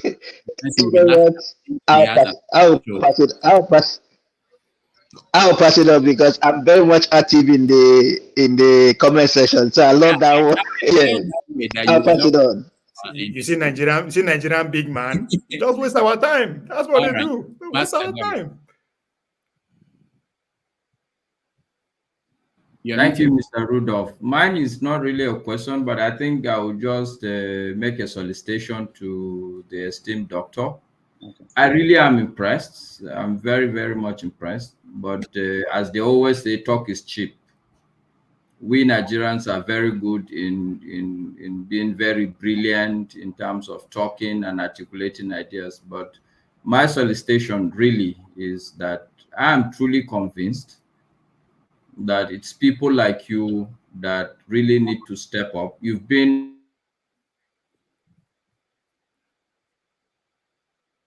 we can't hear you, Master. To Nigeria, you are free to go. Go to Nigeria. We know that you want to take 2 hours. Go. All right. Yeah, regarding what we're discussing before, it's clear that even South Korea wasn't the case. The activists were not the one that transformed the nation. It was leaders that made plans to transform the nation. And South Korea experienced technically a dictatorship since from the 1960s to the late 1980s. That's what they experienced. And those dictators founded that nation. They made the nation what the nation was. That's why I asked, what nation was built by activism? Because in the end, if you want to transform a nation from a people that don't want to do it, that want to keep us strong enough not to collapse and weak enough never to industrialize for almost 70 years now. If you want to do that, you have to have people that have plans in place. And I've read the history of Lenin, I've read the history of Lin Kuan Yew, all those people. They took their time. They planned. It took time. But in the case of Lenin, it took about 15 to 20 years for him to take over the Russian state. And in the case of Lin Kuan Yew, a lot shorter. In the case of the leader of the Park guy in South Korea, it was a lot shorter because he made plans. Within 3 months, he saw that the democratic government were not very stable. He took over and he never looked back since then.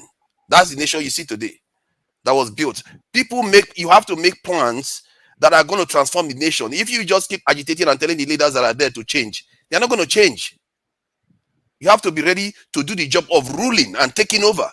That is the kind of stuff that can happen. If you keep begging them, okay, change this law, change that law, I don't subscribe to that. Because even the ones that emerge now, like people like Tinubu, they didn't subscribe to that. They fought hard to make sure the Abacha regime fell, and they took over and they've never looked back. But the bad thing is that when they took over, they didn't industrialize the country. They basically kept us the same way we were. So in other words, they were still under the same spell that our leaders before now has been under. Until we have leaders that are not under the same spell, that are not working for foreign interests, that make plans and take over the country, we are going to just be talking and we are going to be here. That's all. I don't want to ask questions that people will just start. It's just what it is. I will just leave it like that. All right. Thank you.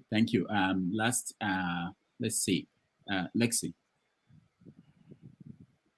I just want to make one point, and that is that if we are talking about any change and we are not making reference to the very book called the Constitution of 1999, which need to be put aside, and we think we are going to make a change, we are wasting our time. And all the discussion we've been having here will amount to nothing.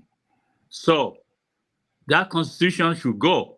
And if anyone is interested in seeing a change, that should be the beginning.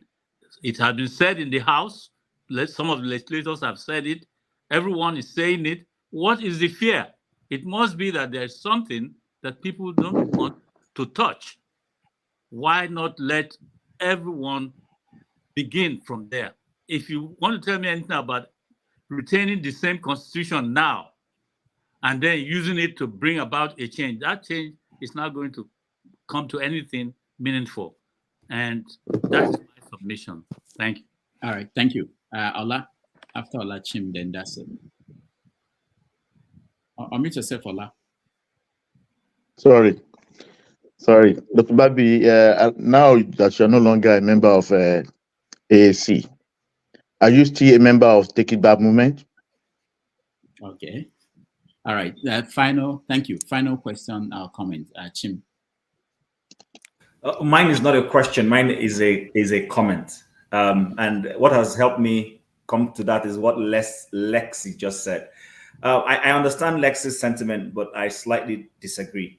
My disagreement is in the fact that as terrible as that constitution is, there are still elements of that constitution that if we applied would even give us some leverage moving forward. Unfortunately, we're not doing that. So my submission is that the problem facing Nigeria is not so much of a document, but much of the mindset of the people. For instance, I've repeated it here before. We have an opposition party in the current legislative assembly, and people are not standing up to say, let things be done right, or holding the government accountable. We had a judiciary that just passed certain judgments and has been passing judgments that are quite, frightening and clearly outside of what the Constitution says. So it is not so much of the document, but so much of the people. The people who are running the system is where our problem lies. One is people need to start scrutinizing the people they vote for and make sure they are voting people who at least have a measure of sanity in their brains and want to do what is right. And then, secondly, but maybe by the time we start doing that, then we can start coming to say, okay, what are the elements or aspects of that constitution that we need to change? Or to begin to say we are waiting for a constitution to get changed. Let's say I doubt we might ever have that opportunity. Our people need to change the way they think. That's where I stand. All right. Thank you. Thank you, guys. Malcolm, have your final say, and then we'll take a break. And go ahead, Malcolm. Yeah, sure. So I will I'll ask the question. Yes, I'm still a member of the Take It Back movement. Thank you. Thank you. So thanks.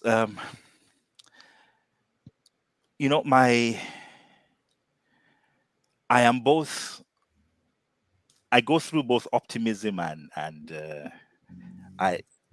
sometimes when despair wants to set in, as I said, I look at the progress, in quotations, that we have made as a nation. And I say to myself that what it demonstrates is that change, the type of change we're looking for, is possible. We made a fatal error in 1999. So a lot of people who were involved in the pro-democracy movement, the ones who truly fought for democracy, the ones who were jailed, the ones who were harassed, the ones who lost everything, the ones who died. When the space cleared up in 1999, a lot of activists thought the work was done. Democracy had been won, and they vacated the space. And the political jobbers came in. A lot of times, I ask myself the question, and the only person, if I think back to that period, that actually was both an activist and also decided to run for office was Gani Fawemi. You would remember that there was a party called the, I think, National Conscience Party, the NCP. He ran, but I think the man was clearly ahead of his time. But he was telling us something. He was telling us we did not need to vacate the space. But we did vacate the space. And guess who came in? Opportunists came in. And they have they're holding on to power. But what I have learned and what I've seen over time is that their hold on to power is actually tenuous. There's a reason why the NSAS protest was shut down very quickly. Because the truth is, when you let a people recognize how much power they have, I mean, you can bring down governments. You don't need guns to bring down governments. Move into the streets for 1 day, 2 days, 3 days, 1 week, 2 weeks, 1 month, and governments will quake. You know, we were students, ordinary students, teenagers, some of us, when, you know, and we were making military governments shake. How much more when there are millions of us where we have young people, we have middle-aged people, we have elderly people who truly want to move Nigeria forward. There's nothing that can stop a people that want to move forward. And honestly, I think that's where we are now. But I also want to remind us that change takes time, right? It takes time. We are on a forward path. If anybody had told me that there would be a non-traditional party that had, quote and unquote, no structure, that was not part of the establishment, but was going to be able to get 6 million votes in an election, I would say maybe sometime in the future, and quite frankly, that future would not have been 2023. I made a statement earlier, and I stand by that statement, which is, there's a lot of tumult within this political group. The people who are in power now are not exactly, yes, some of them are dinosaurs and vampires that have been around throughout. But the truth is, it's a different set of people. There is tumult even within their group. And the reason why there is tumult is that there is no qualification for being in office or for becoming the flag bearer of your party, other than who you know, how much you can bring to the table, and how much of the party structure you can actually, acquire for yourself. That's it.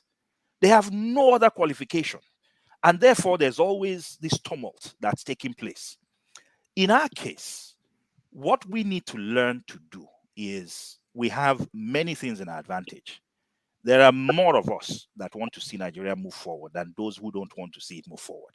At the end of the day, how many elected officials do we have in the country? There are no more than 22,000.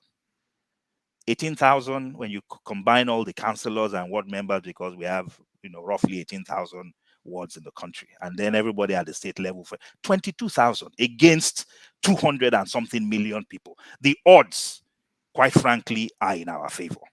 So, look, we talked earlier about the fact that before the things that happened in Israel happened, for 6 months, 100,000 people had been on the streets every single day to protest the judicial reforms that Netanyahu was instituting. Do we have the discipline to put 100,000 people on the streets every day? Would we walk away after 1 week if the change we're looking for doesn't happen? It takes time. When I think about what happened in the US, Rosa Parks, was she the first person to be told to go to the back of a bus? She wasn't. But she did at one day, decide that, look, I'm not going to go to the back of the bus. I'm going to sit wherever the heck I want to sit. But guess what? In that place, in I believe that was Montgomery, Alabama, they spent 1 year. They had a protest because of Rosa Parks when she was arrested. And the black people in that city decided that they would not use any of the buses until that policy was revoked. You know how long it took them? 1 year. 1 year where no black person in the entire city got in a bus. In winter, they were walking. In summer, they were walking. In spring, they were walking. In autumn, they were walking. Do we have that discipline? Change takes time.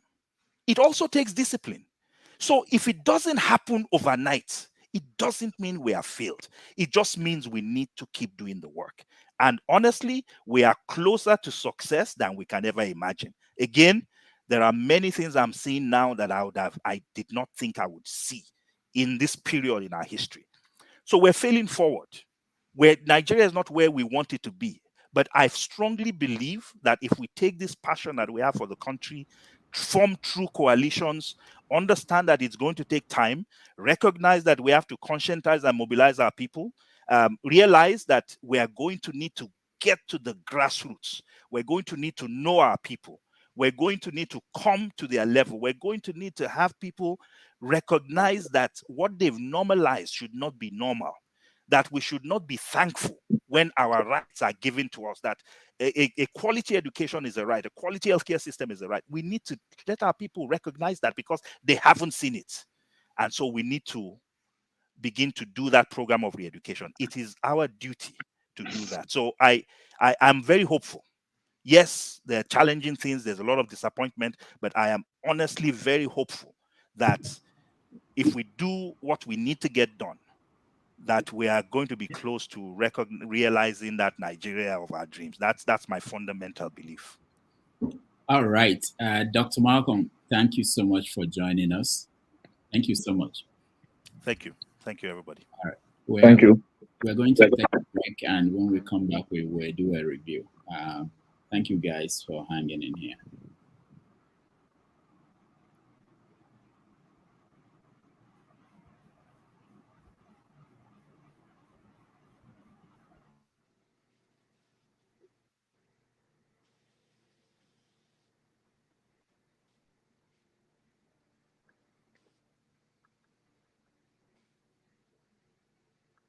It's going to play, don't worry.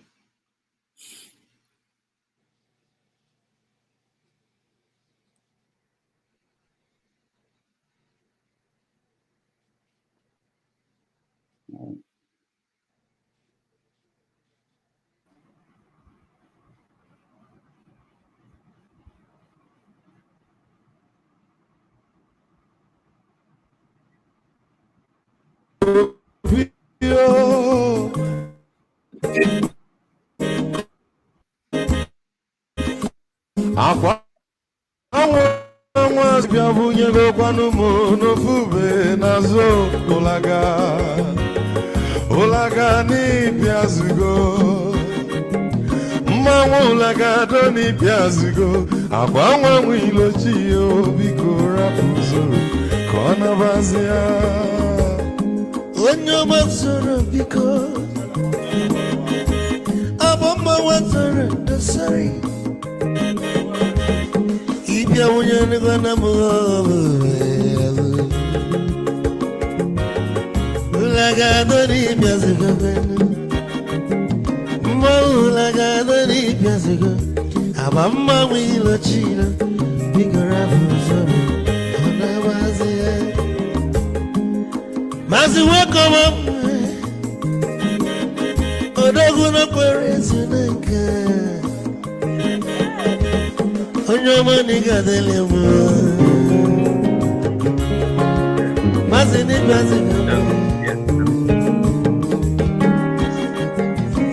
Ibu go with melody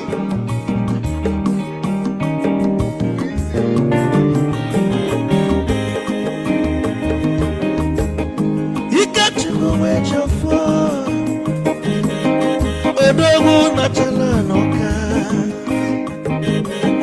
Is it one them nigga delemo? Olaga doni pesigo, ma olaga doni pesigo. Amama wilo chilo, bigora muzo, anabazi. Say, onyama zoro de, amama wazoro de sorry. Ibia muyanu kwana mo ofube naru Olaga doni biazigo Nazaboy Olaga doni biazigo Awamba wilo chilo Biko rapu zoro Anabazi Aiz Odogu kananu bikechofo Ama kwa mnika kugogia Waligwe kwelo Ikejo mabele bege Hey, you want?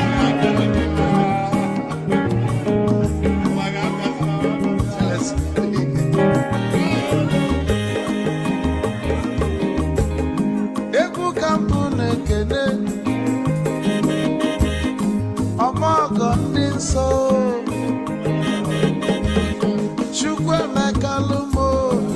chukwu negaji esi nwanne m ekene mi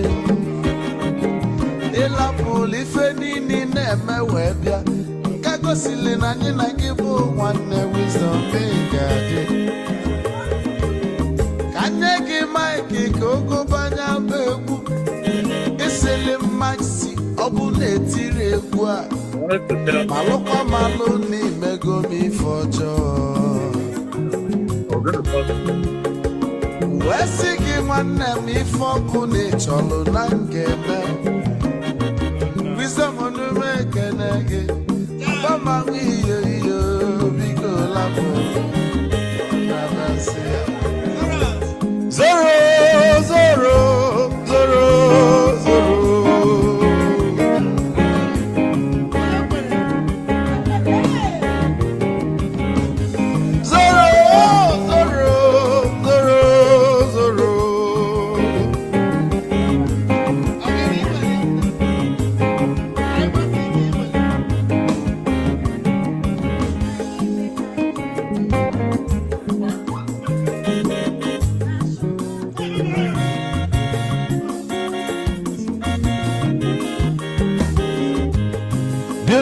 Joy na bugwa Hausa Sokoto Ujembe nwilo anụ solo nwe ma n'ọfịa n'ara onye nwụrụ zuru ike. All right, welcome back everybody, and thank you so much for being with us today. I did a calculation while we were on break. If there were 100,000 Israelis who were on the streets protesting for against Netanyahu's reforms in the judiciary, and they were there for months in a country of 10 million, about 10 million people.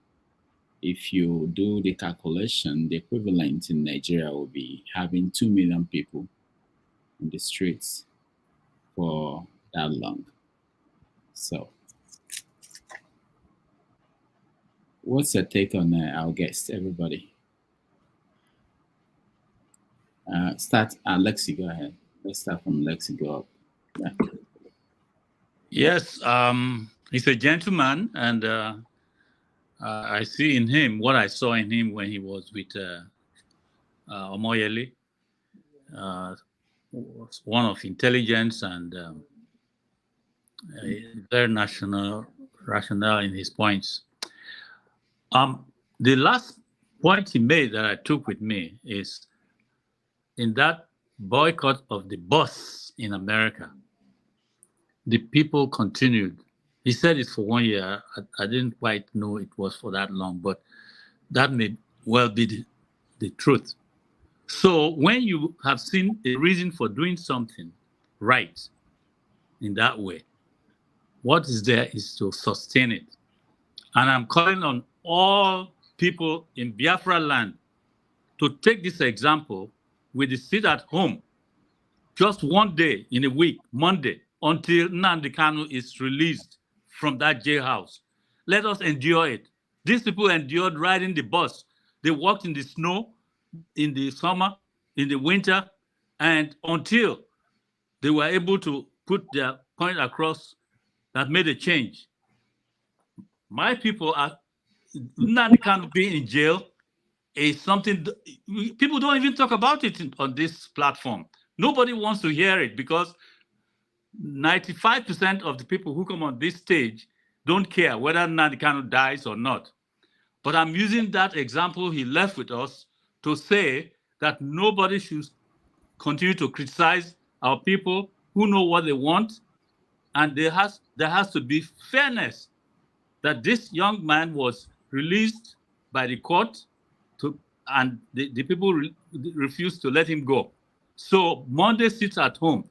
I will support my people to fill that gap on Mondays so that they can eat. Monday sits at home. We should prepare for it and continue until Nnamdi Kanu is released. And if any other group wants to use that to get done what they need to be done in the country, let them practice it. Thank you. That's I'm calling on all Biafrans all over the country possibly, to sit at home every Monday. All right, thank you, Lexi. Chim. Yeah, even though I came in late, from the little I was able to listen through, he's quite intellectual, and not just intellectual, he's practically intellectual, both intellectual and practical. You know, I struggled to find any points of disagreement, and I just want to say I agree with him on the South Korean issue. I've gone to look through it. South Korea has had the first, second, third, fourth, fifth, then their sixth republic. They've had series of turmoils, and most of those turmoils, have been dealt with in very civil, through civil disobedience and all that. In fact, the last one, the one that in the 60s that triggered, it was the students that started it, and then when they found a floating body in the water, that enraged the entire country, and parents and other parts of civil society got involved, and those things have helped propel South Korea to where it is. I just wanted to add, as an addendum to one of the things he said, there is no society that is going to develop technologically or whatever without first and foremost getting certain principles right. The political structure has to be gotten right. When there is stability, when there is that cohesion from a political perspective, that's when people can begin to join hands together to build a society. That's what is going to propel the and unleash, the technology and innovation. And right now, those things are there. But you see, because we do not have a stable system, it doesn't even allow those things to, to get to the level where, because it is even the government that is going to help propel those things. Individual ingeniousness cannot accomplish much without the support of the government. The American companies you see that are going all over the world and doing well, it is actually the American government that is helping them create that leverage. GE will come to Africa. It is the American government that goes to go and negotiate those things for them. Same thing that you see with the Samsungs of this world and anywhere else you want to talk about it. So I think he's not wrong. He knows what he's saying. And that's why I said he's both intellectual and practical. And I really, nothing much to say about him. I enjoyed him totally. All right, thank you. Ike. Yeah, it was really fact conversation, and like Jim said, I did learn a lot. I did, I enjoyed every bit of his intellectual conversations and his thinking, inner mind thinking about events, and providing solutions on the way forward. I think I really enjoyed his conversation with us, and I think, some of us also learned a lot. Only I have, the only place I made it as a comment before. I disagree about the issue of 2015 election was because Jonathan decided that he's not going to do what other people used to do. And that's why we are giving it as a reference. It's not because that the opposition won election, So, but outside this, listen, it was good. I really enjoyed it, and as an activist and as a man who was a politician also and as a journalist, three things combined together. I tried to bring the three experiences into beer. So I think Nigerians, people who are listening to this platform, Nigerians back home, they should be able to learn a lot of lessons from what was discussed today, from the questions the people in the platform ask, and, so it was a time well spent for me personally. All right, thank you. Mascom.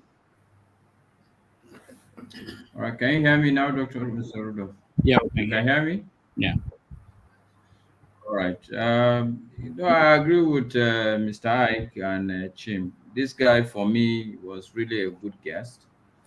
He was truly a breath of fresh air. He certainly is on the ground. I have no doubt that he has a clear understanding of the dynamics of politics, the way it is in Nigeria.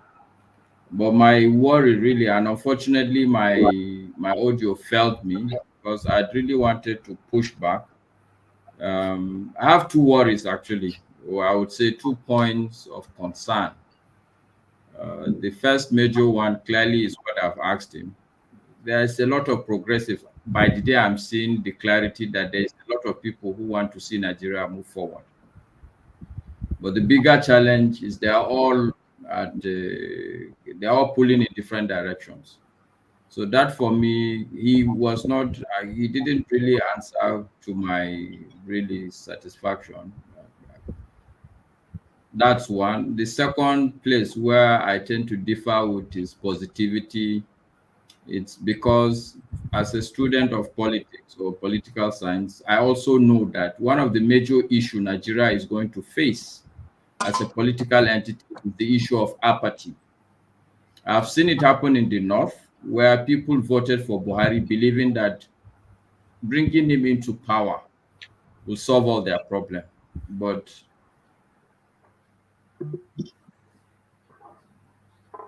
Okay, Masker, we lost you again. We can hear you. Maybe you can log out and join again, and we'll come back to you. Forefathers.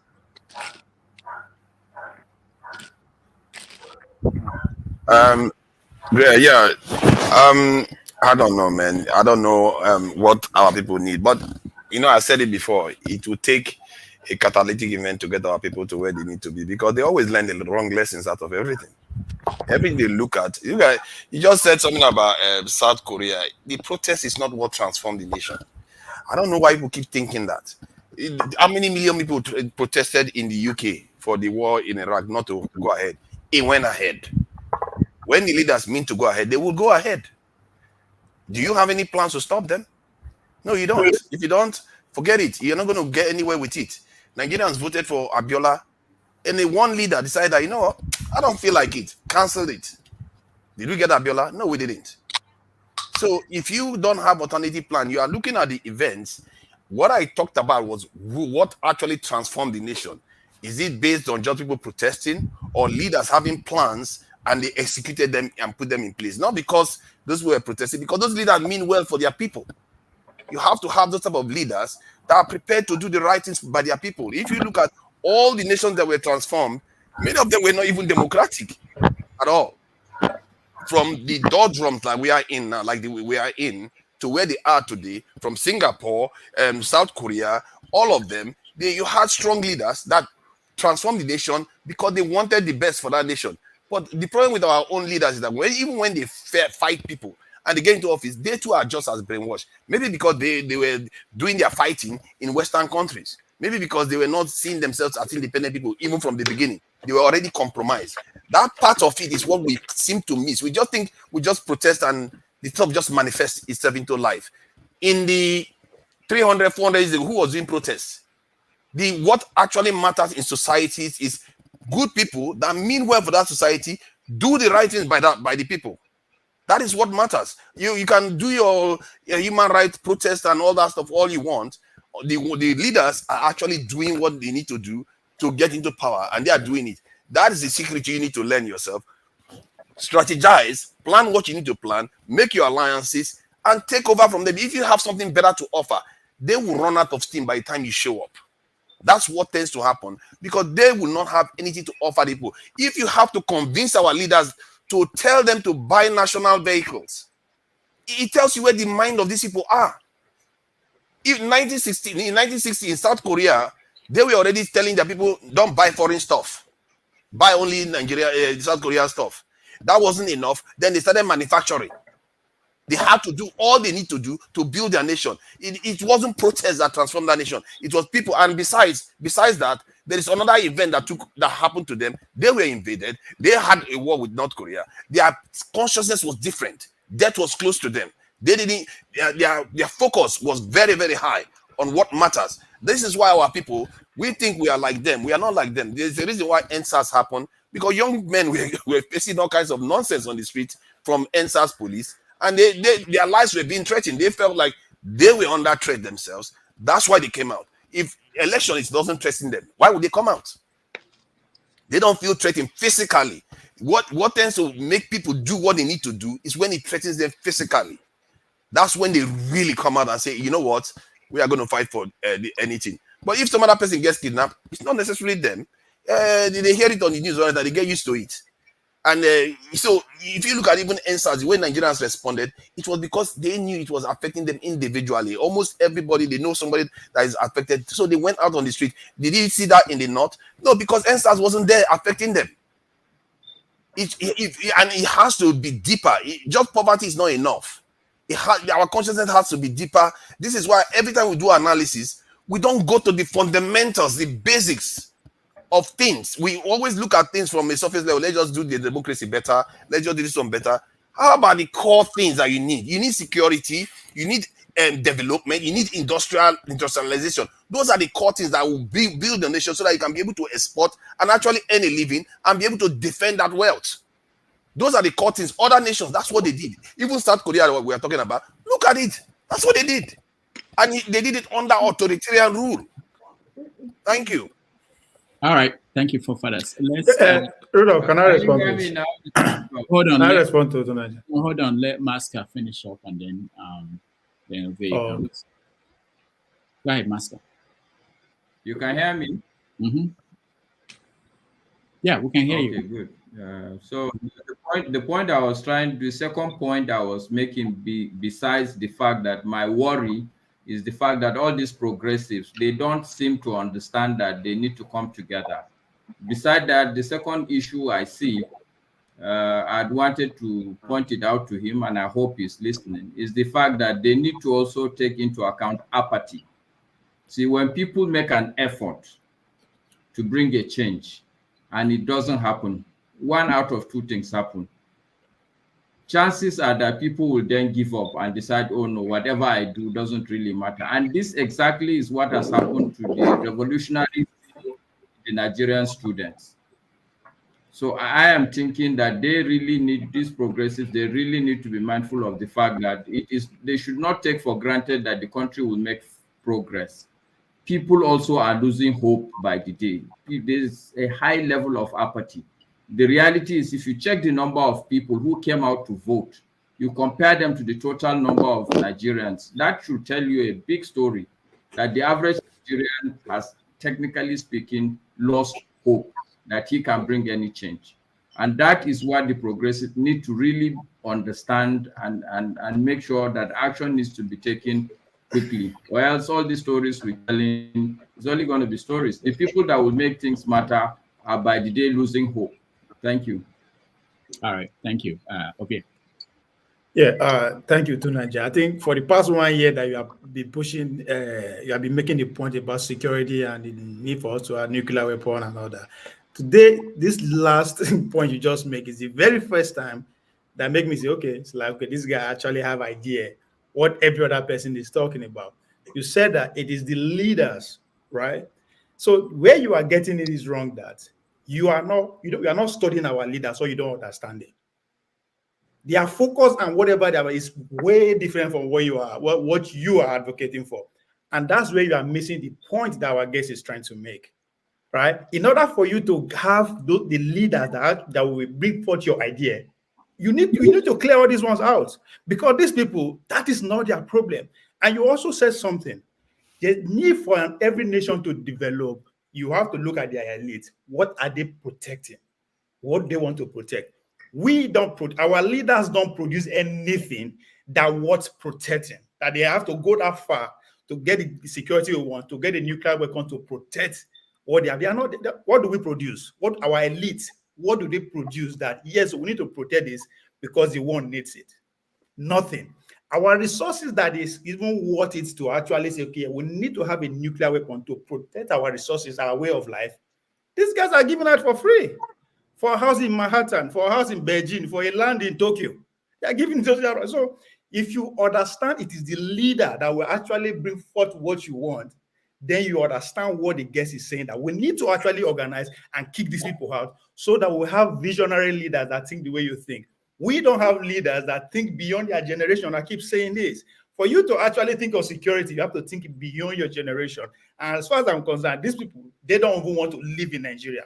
Hence, security is never there. They don't even think about security. So that's why everybody keep arguing with you, as if you are missing where people who are controlling us are headed. And that is the need for us to actually organize. When you organize, these are the ideas you will put on the table. These leaders, as far as I'm concerned, every of us that is alive today, don't think beyond the next generation. Nobody think beyond 50 years. Nobody thinking beyond 100 years. Those guys that you are talking about, that is their leaders, especially South Korea, they did not think about them. They foresee 100 years from now that if they don't do what they have to do, Japan will come and colonize them again. Because that's the point you also make it. They were colony of Japan. That's their neighboring country. So if you follow the history why they even divide, why we are South Korea and North Korea, you will understand that it is that fear that our leaders don't have. And they don't have that fear because they have second home, right? They don't have vision for where we are. So we need to organize and kick them out. So that's why he's giving example with the boss that it takes, when you take a decision, you have to be there all through. That's why I actually like the recommendation that Lexi is making. Lexi, to take you back, I never forget Nnamdi Kanu. Hence, you see Mazi Nnamdi. Even though I disagree with him calling us zoo, I still don't agree that he's still there. You are right. Nobody is talking about it because nobody really cares. Even the high pop leadership, I challenge them. They are doing that not because they like the fact that Nnamdi Kanu is there. So yes, I agree with Sitadon, but it has to. There should be an end point. There should be another thing, which is the organizer. When there's a power refuse to leave the bus, it didn't just narrow to that point. A lot of things goes into place, and that's why I pointed to Niger. Go study American 60s revolution. You think it didn't change anything? It put America on the map that we are seeing today. The first revolution that gave America independence started by protest. They were protesting the fact that they can no longer pay tithes to the Queen. Fast forward to the Civil War of 1863. Why? It's just because some group of elites in the northern part of America say, you know what, no more slaveocracy, which ended up bringing Abraham Lincoln to power. So there's a need for you to organize and protest. It brings changes that you can never imagine. If we actually keen to what the guest is saying, we should stick to our guns. If we come out of the street, we should stay there. These leaders will run away. And if we plan very well, we will have leaders that actually have the vision that you are thinking about. Because June 12th, when we run the military hard, what happened? The people who actually stood their ground, the life of Genifer Ami and the rest, they didn't believe that the democracy will stay. They stay off. And guess what? The military come back again. So that's where organizing and projecting what you want is very important. Yes, I agree with you. Our leader don't have the foresight. Hence, the way you are attacking us here with your military, it's not that we don't get it. We know that we need security. But the people who are in charge of it, they don't see it. So what do? You organize and plan. However, it's going to take you. So that's where that's why it's okay. I actually see where you are coming from, but you are just directing your question and anger to the wrong people. Trust me, all of us want security. If nobody don't want that, but when you have a leadership who are secure outside the shores of their country, we are in trouble. And that's why I was really disturbed yesterday that the country overnight is becoming one system, one political system. And there's nothing wrong with that if we have leaders who have vision beyond themselves. I use China as an example. But when we have leaders who think about themselves alone and we now have a one country where all the elites are in one accord, then we're in trouble. So we have no choice that just say, no, fuck it. We have to chase them out however we want, however we deem fit. But that's where we are now. We have leaders who don't care about support. How do we get them out? All right. Thank you, Obia. Obia, one thumb up for you. One bottle of champagne for you. Mazi Prince. Thank you. You're nice. Yes, Doctor, thank you so much. About the guest, he was very much positive engagement, something I would call, positive engagement. Pretty much he spoke well and All right, Steph, you're next. Oh, okay, he's back. Yeah, sorry, buddy. I don't know, your connection is not good. All right. Yeah. Can you call back? Can you? Like I was saying, pretty much he did well. He knows his onions, and he performed well. All right, so coming. Did you get me? No. Go ahead. Yeah. So pretty much coming to Niger, to Niger, I quite understand where you're coming from in terms of security, but of a truth, with the caliber of military personnel that we do have now, I'm sorry, it's all gonna boil down to corruption and embezzlement. I don't know. Did you listen to the what do you call it? The interview with Buratai. Buratai used to be, I think he used to be the chief defense or whatever that he was before, and he was attributing the insecurity to politicians. And in my mind, I'm saying, this guy, you were once somebody who had the position, to do things, and now you are attributing it to politicians, not minding that he's still the same person who owns properties in Dubai. How can you be a chief, somebody who is a chief security officer of a country and you are having property in another country? It don't make no sense. I've never seen that kind of thing happen before, And also, if you also think about it, you think about the protest that happened, was it 2 days ago at Abuja? People from Zamfara coming to Abuja to protest, and who were they protesting against the Minister of Defense State, which is Matawale. This is somebody who was buying cars and giving to bandits, and they are saying that even they are in their state, they don't have two vehicles that can actually come all the way from Zamfara to Abuja, operational vehicle. And you imagine that those are the people you're gonna entrust to build what do you call it, nuclear weapons. That will that money will be gone and all that kind of a thing. And Doctor, I really want to thank you. Pretty much, I guess I enjoyed one thing today. I enjoyed the comment section with the I know people like. you are the star of the comment section.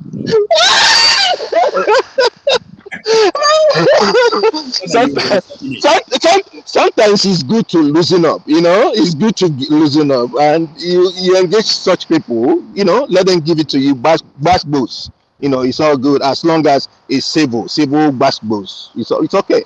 All right. It's allowed. It makes the program, go well. So thank you for that. Thank you so much. Steph, you're next. Welcome to the show. Good evening, fellow Nigerians. I can see that evening shift they are coming in, so I want to hear from Steph from NANS. Am I audible at all? Yeah, good. We can hear you. Yeah. Today is my first day, though I've been following you guys with keen interest, and I've also been... More praise than Ashu. You are welcome. I've also been a follower of Dr. Damage's show. Thank you.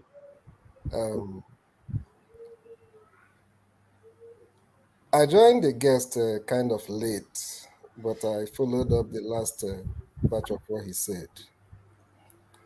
Like other speakers said, he's a very knowledgeable person, although the only area that I seem to disagree a little bit is his optimism. Anybody that is optimistic that things are going to change soon in Nigeria, I think the person is not really have been following Nigeria for a very long time. You see, the people, the political class, they're not going to lose it. They're not going to leave it on time. It's not going to be an easy fight. So it's not something that's going to happen anytime soon. As you are planning and hoping that change will come, their interest is even succession, how their children can take over from them. The states have been captured. Unfortunately, they are not patriotic. And that is what baffles me. For the love of the country, patriotism ends only when there is something to share. It's unfortunate. So if we that are committed to see that country change, probably because most of us are not part of the system, and some of us are not in the country, and as they used to say, the chicken have come home to roast. Some of us can't even go back again. That's even the worst. So you see that we are in a very terrible mess. It is. And I listened to what Lexi said. I think the most important thing is that the followership are not even. What's the name of that philosopher that said that when the students are ready, the teacher will appear? Socrates, I'm The not sure. students are not even ready. The followership are not even ready for a change. That's the problem. Because it doesn't matter which party that is in power. If the members of that party can even hold the leader accountable, that's the problem. It doesn't matter. If whoever comes up to lead the country, whether he's in party A or party B, can do good, the party members will benefit, right? As the party members are benefiting, other Nigerians will also benefit. But the party members are not even ready to hold the leaders accountable. So we are doomed. And we are here, I mean, not in this forum, defending illegality, defending stupidity, defending waste of our national resources. Good, score this goal in this dying minute. It doesn't make sense. I don't know how many of those luxurious SUVs that are being shared to the party members. No, it's still the same problem. When Lexi talked about, if we love ourselves even as followers, we know that, somebody made mention of Nnamdi Kanu. I disagree with Nnamdi Kanu on so many issues, but I love his movement because his movement is a Nigerian movement. It's a Nigerian problem. Whatever he's asking is because whatever Nnamdi Kanu was doing that was generating heat in the country came into being because the political class enabled it. Have you been the political class have been able to answer the question of citizenship, the question of Nigerian unity, the question of one Nigeria? Why would any tribe come up and say we don't want to belong again? Is it done? We all know that for married people in the olden days, when a woman wants a better bargain from the husband, the easiest way you can do is to threaten, okay, I want to go, I don't want to marry again. It's a signal. It doesn't mean that the woman don't want to marry. It's a time, he's expecting that the husband should negotiate a better deal for her. So when any tribe, whether it's Sunday or whatever, is saying we don't want to be part of Nigeria again, they can say we don't. It doesn't mean that they don't want to be part of Nigeria. It's a question, citizenship question, Nigerian unity question. And unfortunately, the people that are supposed to, other parts of Nigeria, other fellow Nigerians are supposed to see this thing as, this guy may be talking from a wrong perspective, but if we look critically into what this guy is saying, I think this is the root cause of the problem. It's not secession.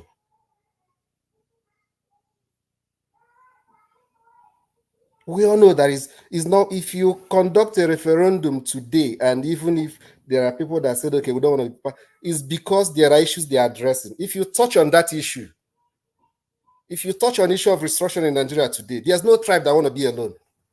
There's strength in unity. But is there that unity presently? Are we benefiting anything out of it? No.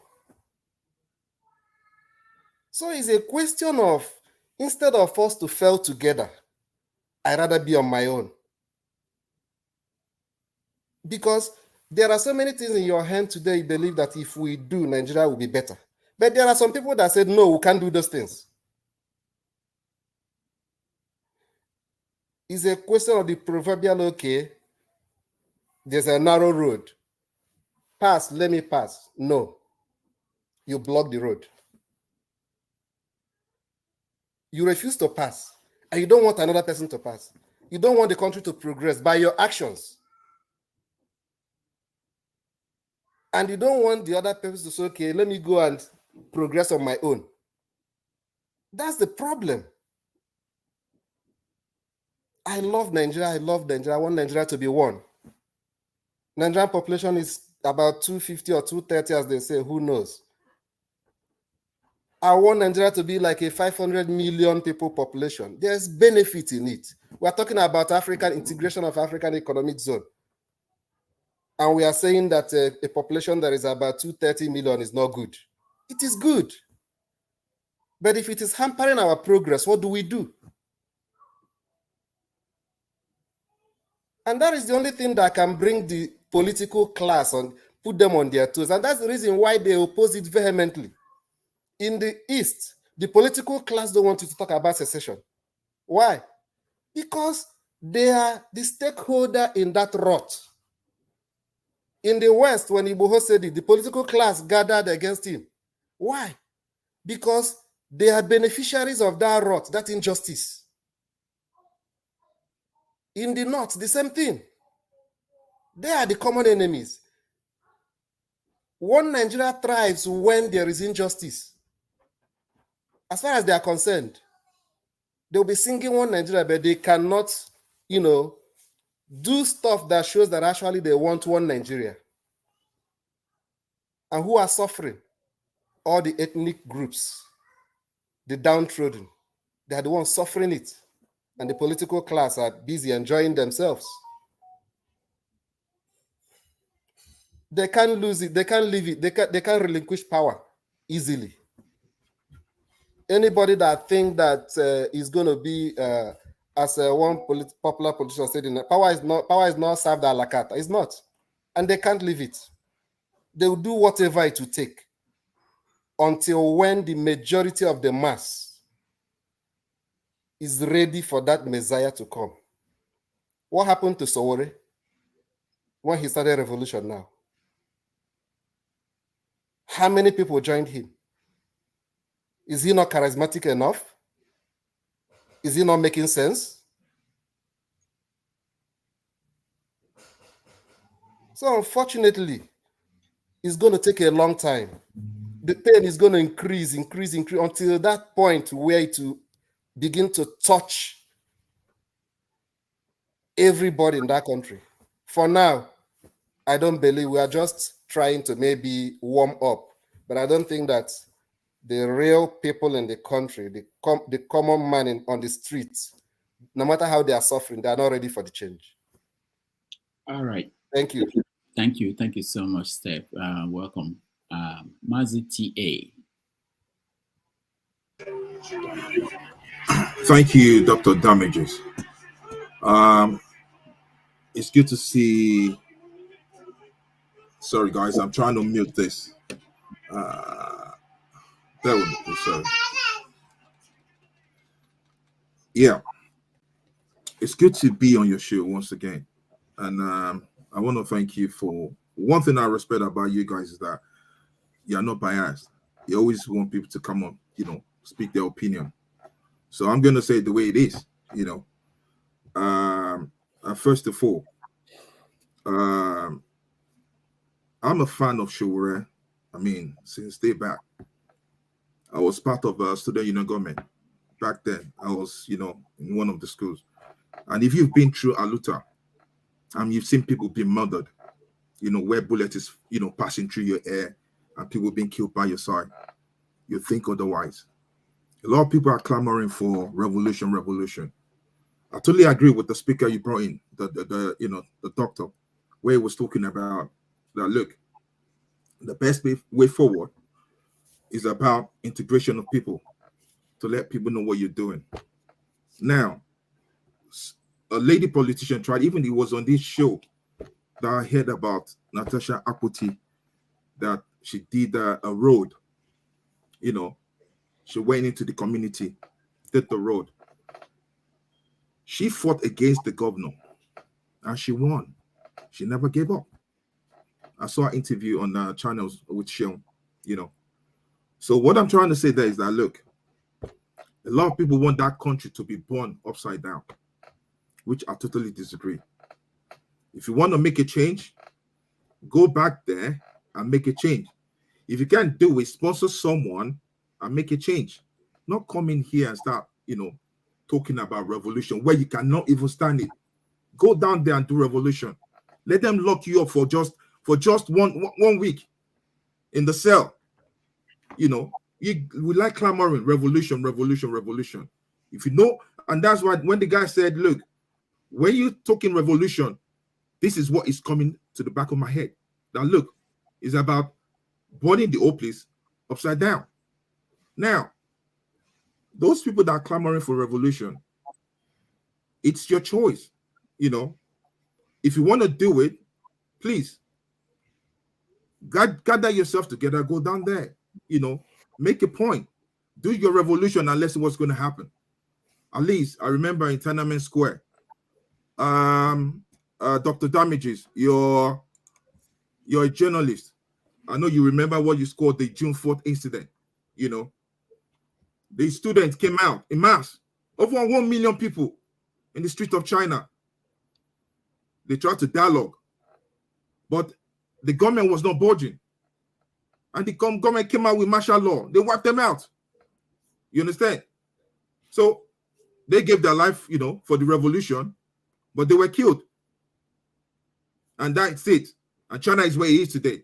So we need people like you that want to sacrifice, you know, revolution. Please lead it. Go to Nigeria. Don't be doing revolution on the line. You know, I believe in something, and that's why I won't lie about it. I'm a fan of forefathers, because the way the guy thinks here is because of this guy that came to this show. Because sometimes when he speaks, a lot of people disagree with him. Now look at Pakistan. Can any Western country go to Pakistan and invade Pakistan? Hell no. No way. Nobody dare do it. You know, this guy is making sense. But majority, let me tell you one thing again. If Sowore had been from the East, he would gather a lot of votes. That is the messiah of our time. We love playing this division game. Biafra. Somebody come in here and start talking. See, look, I'm not against Nnamdi Kanu. You understand? Whatever Nnamdi Kanu is fighting for, you understand? It's his right. You understand? And being locked up as well, I feel for him. And I wish that, look, if the court said the guy should be released, it should be released. But I'm not going to come here and back someone that want to burn Lagos down, because that's where I grew up. You want to burn my house down? Hell no, I won't support that. If you want to burn the East down, then go for it. Now, somebody mentioned about what's it called? What's this guy's name? This guy that went to Germany, the one in the West. Sunday Igboho. Thank you, Sunday Igboho. Do you think Sunday Igboho will allow people to be killing his own people? That's why the guy fought, that because these Fulanese people, they are killing his own people. He fought against them. He didn't say you should start sitting at home or start killing Yoruba. The Yorubas will go against him. Hell no, it will not happen. And you people will start coming here and start supporting IPOP, killing people. I was watching Dr. Somebody sent this thing to me. I said, I was talking, this guy is, what's his name again? Dr. Richard Okoye. You understand? There was an accident. I don't know what happened. There was a tanker. He hit the bus. People were lying deadly on the ground. And what a lot of people there were doing were just out to get fuel from the tanker. And people were groaning. No, that human feeling is gone. The guy was talking about people eating people. That human feeling is gone. And that's why I always say that, look, we want Biafra. we want this, we want that. Is it not the same? Are you going to move the people in that area, take them out and put a different species, inside that place? It's going to be the same people. I believe in unity. I believe in restructuring.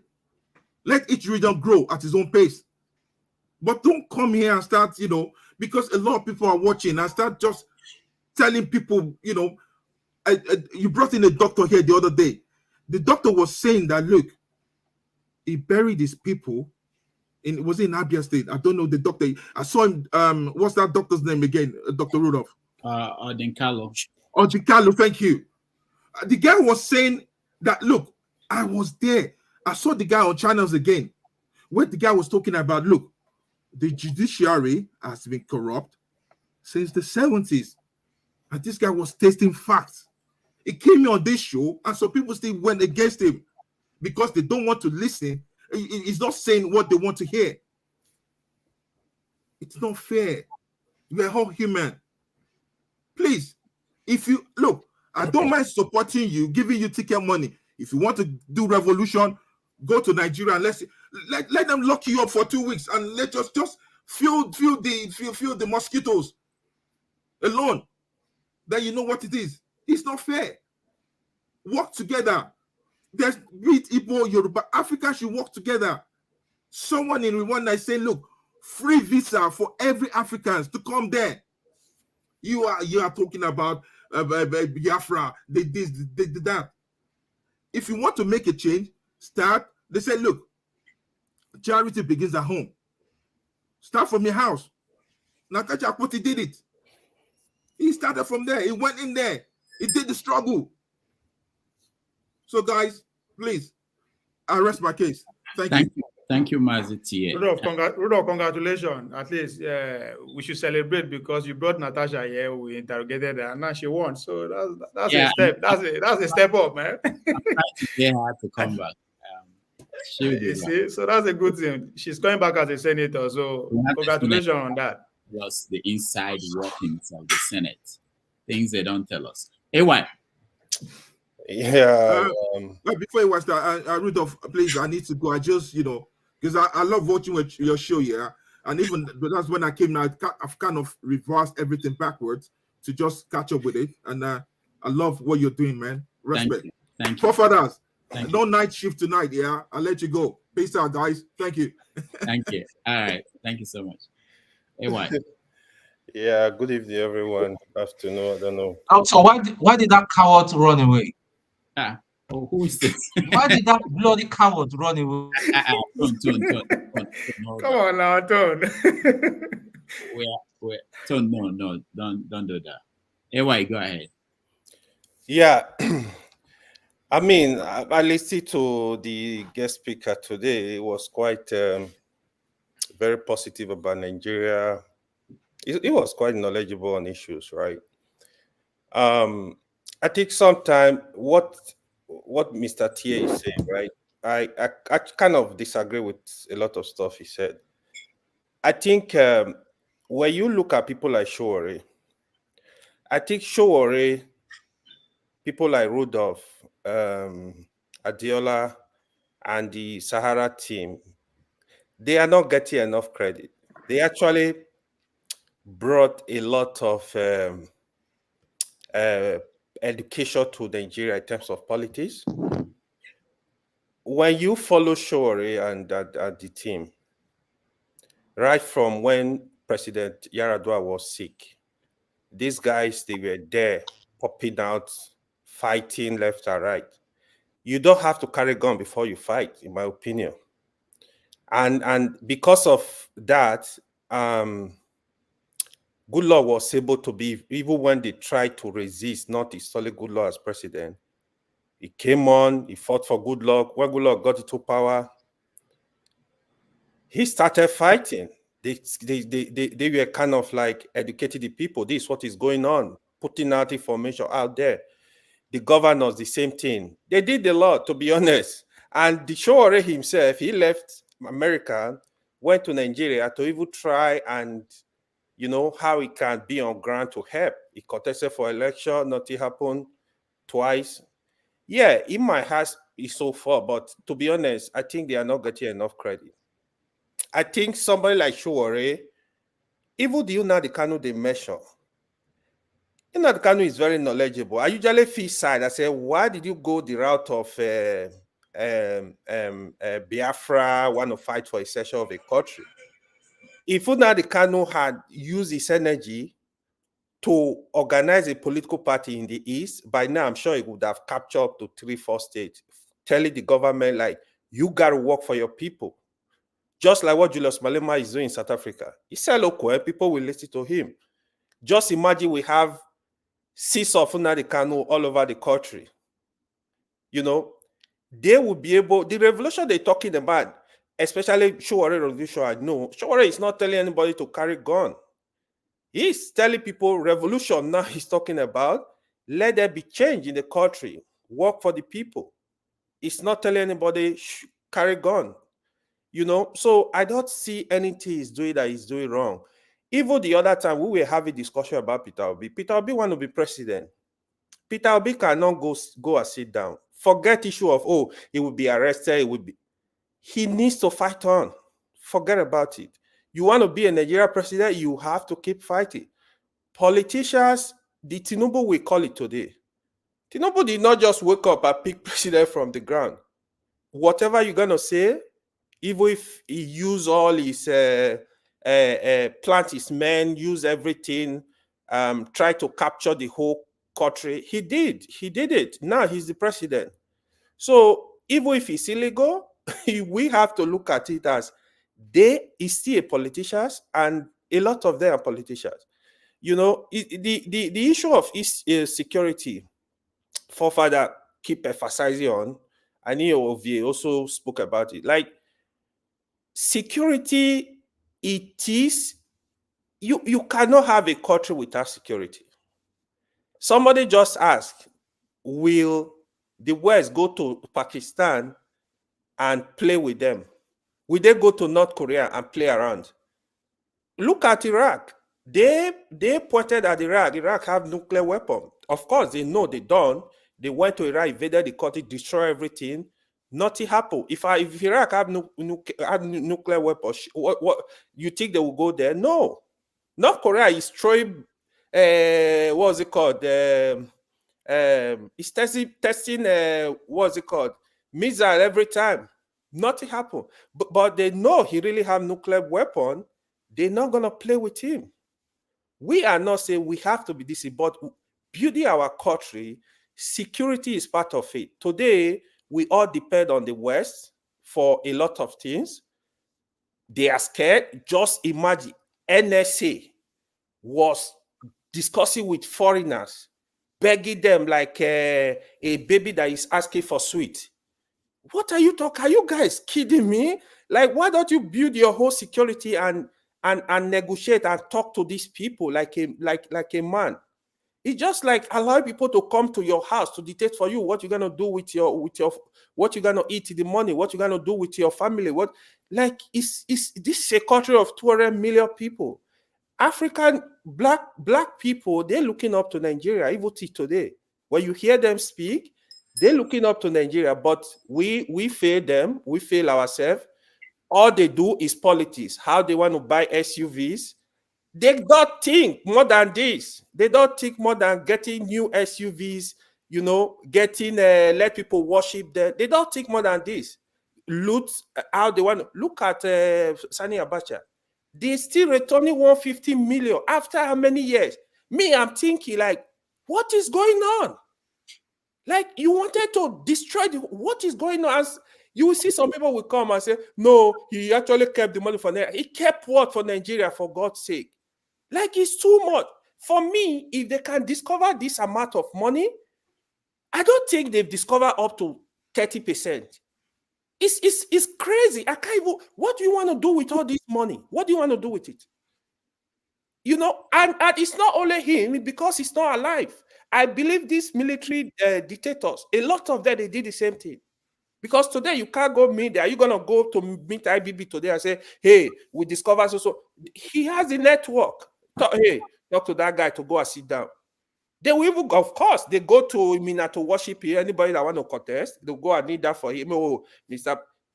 Bullshit. Let them put them in their place and build our country. This country is bigger than anybody. We have to, hopefully we get the right person that will lead Nigeria. Like we need to, the money, they don't need this money. Like people are hungry today. You talk to people every day. A lot is good. Things are going bad, worse. Like, I don't know what to call it. It's too much. Hopefully we get it right. Thank you. All right. Thank you so much. Righteous man. Yeah, Dr. Damages. It's like every of your panelists is an activist, whether they were locked up in the secondary school or university. Oh yeah, Milano, as Yoruba will say, it tire me. You see, Dr. Damages, as much as we love what you are doing, you should also, because you owns this platform, and as a journalist, there's some information given out that are not correct. As people are having their say, it also should be your responsibility to kind of correct some information given out there. The man that said IPOP killed, there is no court of law in Nigeria that has convicted any IPOP member for murder. It's not on record. You can go and check, Google it. All the accusations that they are killers, they did this, at the end of the day, court frees these people and found them not to be guilty. So if somebody comes to a global platform here to indict people that have not been convicted by the law as murderers, I mean, sir, with all due respect, you own us the responsibility to say this thing is not correct. That's number one. Number two, there can never be justice. I mean, there can never be unity where there is no justice. It is not possible. If you rob me to pay another person, definitely I may be laughing with you, but I'm not going to be happy with you. So anyone campaigning for unity of Nigeria should also campaign for justice. Let every part of this country, no matter how small the tribe is, they must partake in everything that have to do with Nigeria as a nation, as a country. You can't tell me that for over 50-something years now, one of the biggest tribes in Nigeria have been robbed to lead this country. And now you are blaming Nnamdi Kanu for saying that, oh, we are tired. The composition of Nigeria as a nation politically does not benefit an Igbo man. It does not, because the presidency controls everything. And every program of the federal government go to the east. There is no federal presence. That's why the other day I was asking, how many of you abroad have come home in the last 10 years? There is no federal government presence in the southeast. Mention one project that belongs to federal government that takes other Nigerians to the east that is in the southeast, that is known. No matter how minute the oil that is gotten from Abia, Imo, no matter how small it is, at least these two states are contributing to the national cake. But yet we have nothing to show for it. And when somebody is telling you he is marginalized, you say, why will he cry? Is he the only one marginalized? If your people feel that they are marginalized, they should cry out. You shouldn't stop me from crying out if I feel that I'm not being treated well.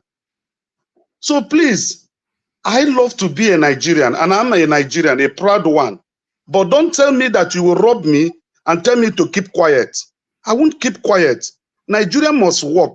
If we all agree that what A is enjoying, B should enjoy it. What C is enjoying, D should enjoy it. there shouldn't be any justice. There shouldn't be any unity without justice. It can't function. You can't rob Peter to pay Paul. You can't preach about unity of Nigeria when the other part of Nigerians are suffering. Look at what is happening in the Middle Belt. Some other group have taken over their land. And tomorrow, if somebody rises there, you say, no, let's preach about unity. So that's all I have to contribute now. Thank you. All right, Righteous Man, thank you so much. About fact checking, we are trying what we can do. It's quite difficult. Most media organizations, they have a team that we do that while you're live. It's just like what you just said now. There were more than 5 things that were wrong in what you said. So if I have to fact check you based on what I know, I will basically stop you every sentence. So sometimes it's difficult to do that. So that's why, but we are working on what we can do, especially the big ones. You know. But doctor, you can, if I make any statement you know is wrong, like federal government project in the East, you mention it. There's no problem. Is it the River Niger? Is that a project that I'm paying for? No, do you know that the Igbos that uses that second Niger bridge, they're paying? Why hold on, sir. Third mainland bridge here in Lagos, those who uses that bridge does not pay. It's toll free. But that one, there is no bridge in Nigeria that is toll except the one in Eastern State. Why? And you are telling me I shouldn't speak up? So if you're checking me, tell me the things I have said that are contradicting. No, what I'm saying is that it's difficult to do that live as we go on, because even what you said, I saw more than 5 things I could stop you and say this is wrong, and then that conversation will not flow at all. But we are going to find a way to deal with that. It's not just you, everybody, you know, even myself. So, Tone. And the other thing I wanted to say is also that that's why you are here too. So you have the chance to correct what you think is wrong, you know, when you get a chance to speak. And that's why everybody, you know, we all have the right to do that. Go ahead, Tone. Hi, good evening, everybody. I've been listening majorly from the background today, and the speaker has been excellent as usual. And in the midst of it, and you still find some unserious people that are just wasting their life. They come here, you don't agree with the obedience, you call them bingos, you call them name. Even when I wasn't here, I didn't even comment nobody. Some abuses were just flying here and there and all that. It just shows you how useless their life is. Anyway, that being said, TA can be coming and be disrespecting people. I am not IPOB, like I've said, but you cannot just come and claim a Lagosian and be gaslighting people. When did the IPOB threaten or attempt to burn down Lagos? See, this is one of the problems that just crawls under my skin. Mischievous people all over the country. We're dealing with mischievous politicians, and we're dealing with innately mischievous and stupid people. You know, because we're trying to change the mindset of people, and yet you've got idiots like TA and some individuals and all that, you know, spreading wrong and stupid narrative. How are we going to go forward? Forefathers will talk about security and all that. Some people will be calling him names and all that, and they'll be making fun as if it's something to joke and play about. Chim will say some certain things, people will be abusing him. Ovia will say some certain things, some people will be abusing him. When are we going to grow up as people? And I wouldn't go to a platform and spend 1 hour, 2, 3 hours of my time, even 5 hours, and talking pure rubbish just to troll people.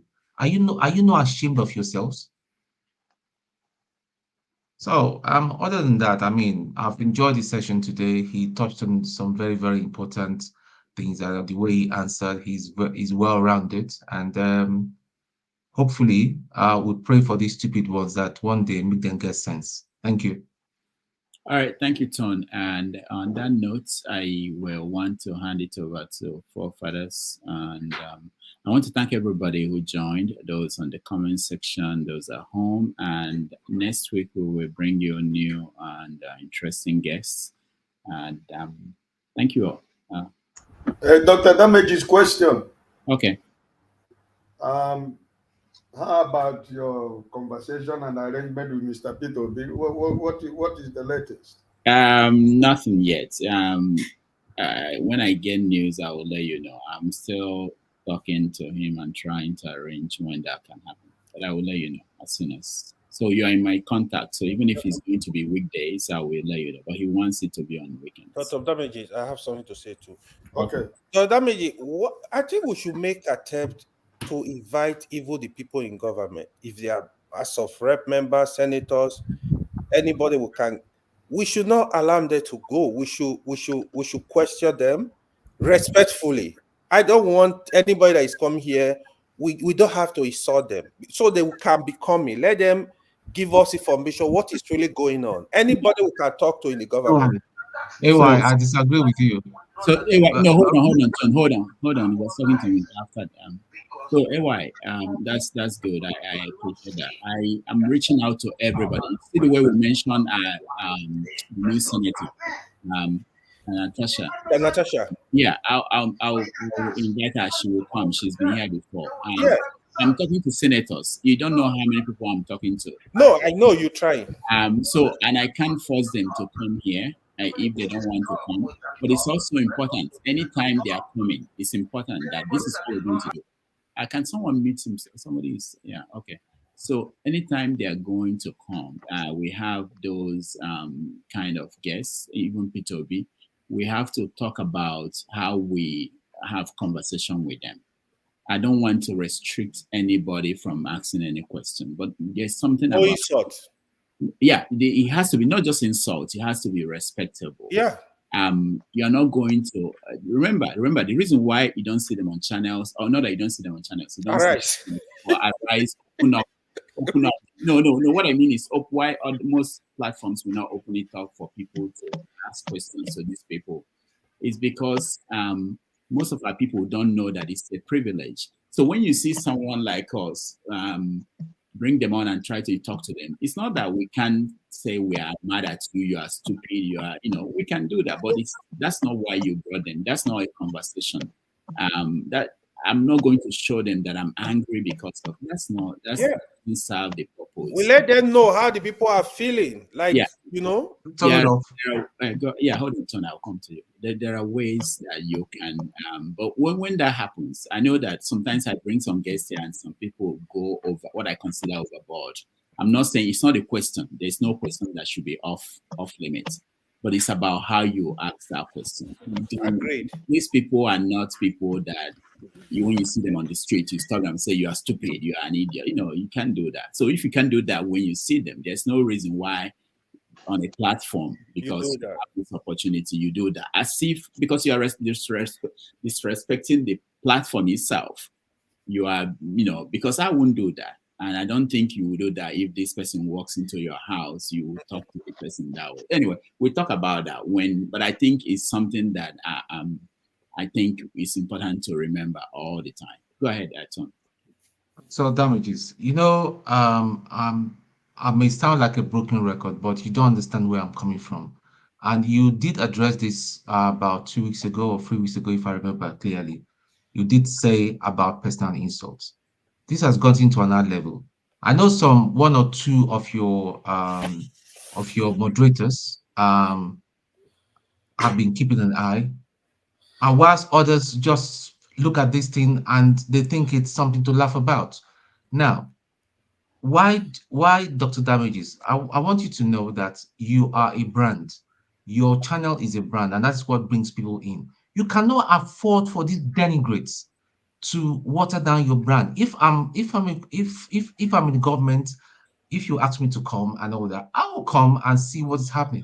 If I see these sort of things, I'll be reading this sort of comments on the side and all that. People cursing people out, even when they are not here.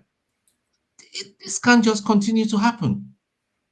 So Tone, I'm not taking a snap at any. I don't want to say, I've done some screenshots which I sent to you personally, and yet you have a moderator in the comment section that is joking with these people, and they don't want to just do anything. You can't be cursing people out personally. The day Obi will come, it's going to be an embarrassment to you. I'm telling you, Dr. Damages. I'm sorry, I have to be very, very very plain with you. I appreciate These people, they've got one aim, and that aim is because this channel is not their bigger channel and all that. They want to water it down and all that. They may tell me that I'm being too emotional, that I should block them. I shouldn't. It doesn't bother me. Listen, if you know me outside, you know that. Dr. It doesn't bother me. But this is not just, excuse me, Olubide, can I finish? Don't. Can I finish, please? Can I? If you I'm do sorry, not can I just chip see, in? you can disagree, but disagree respectfully. That's all. I mean, is it too much to ask? It's not too much to ask. Come on, people. We're talking about our nation. So Dr. Damages, I just want to push back on what TA just said. I mean, you allow TA to rant that way without a pushback. I mean, you're a person, and for me, what he just did, the statements he made, he didn't even wait to defend them. He just, I mean, it feels like it's what someone important, or I mean, all he just said were just agberu. Those are kind of agberu mentality talk. I mean, you can tell that it comes from the skin of Tifnubu, their president. That's agberu mentality talk. You don't tell the people on their own land, in their own country, to just, I mean, to just agree to anything and forget the fact that they are marginalized and just shape up and agree to. And then it was using Showore as an example too. Is he okay? So should what happened to Showore happen to anybody in a free country, in a normal civilized society? And he's telling us to come, daring us to come back home. Come back home and do what? Is he okay? Why is he there? He supports the government. Why is he living abroad? Why does he not go back home and move back home and help them go and fix the government? The shit hole country. They call it country. He's out of his senses, that guy. I mean, he just comes here and rants and denigrates a whole ethnic group in Nigeria. Is he okay? Okay, Olumide, let me contribute to bit, if you don't mind. All right, so Dr. Damages, for me, I don't care what anybody is writing on the what is it called, on the popular side. People, it shows the level of where they are. I'm not bored. I won't engage any of those people. Anybody who's civil, I will engage you. If you don't want to be civil, I'll shut you off. It's not a must that I must come here and relate with you. But that being said, I know that some platforms, even the regular ones, you will see that if they're having shows and they're broadcasting it on YouTube, they shut down that comment section while the show is on live. When they are done, they open it up, people can make their comments. If you're not going to remove people, because I'm being honest with you, it's like Facebook. Facebook will see people who are trying to be, scam people and put double, impersonate people. When you report to them, they will tell you, our community this, but they don't want to shut it. And I understand the economics why they don't want to shut those accounts. But I tell people report so that the day something goes wrong, you have an evidence to take to the courts to say, I reported to Facebook when this was happening, but they did nothing. Why? Because they don't want to, they are telling the world they have 5 million subscribers on Facebook. If they remove it, it will shrink. If assuming half of that number are fictitious accounts and they have to remove them, it means it drops their number of this thing. So you have to make a judgment call. While I agree that we're trying to be viewer friendly and incorporate everybody, I accept that. But at some point, you need to put down your foot and say, you can't come in here. We've given you the respect. This particular character, even if he goes and opens another one with a new fictitious name, shut that person down. The person is not welcome. For as many times as he comes, let them be removed. People need to understand that this is genuine. We're not joking here. I don't come here to play. I come here to make contributions and learn. I may not be a prominent Nigerian that is going to go home and go and fix Nigeria, but the little inputs we make here, we never know who's listening and to what extent they may take what we're saying and use that to correct the system. Yes, somebody is saying censorship. If you don't want to behave yourself, then be censored. Is the truth. Even a government is not going to allow you to go about carrying machete and macheting people. As much as people in the US carrying weapons are free and whatever, they still penalize people for doing it. So if you're going to come here and not be respectful, then let those people be shot. A lot of people are using pseudonyms. I've said it before. And I'm beginning to suspect that some of the people who are using the pseudonyms on the sides are also here on the screen with us. I'm sorry, I'm beginning to suspect that. Correct.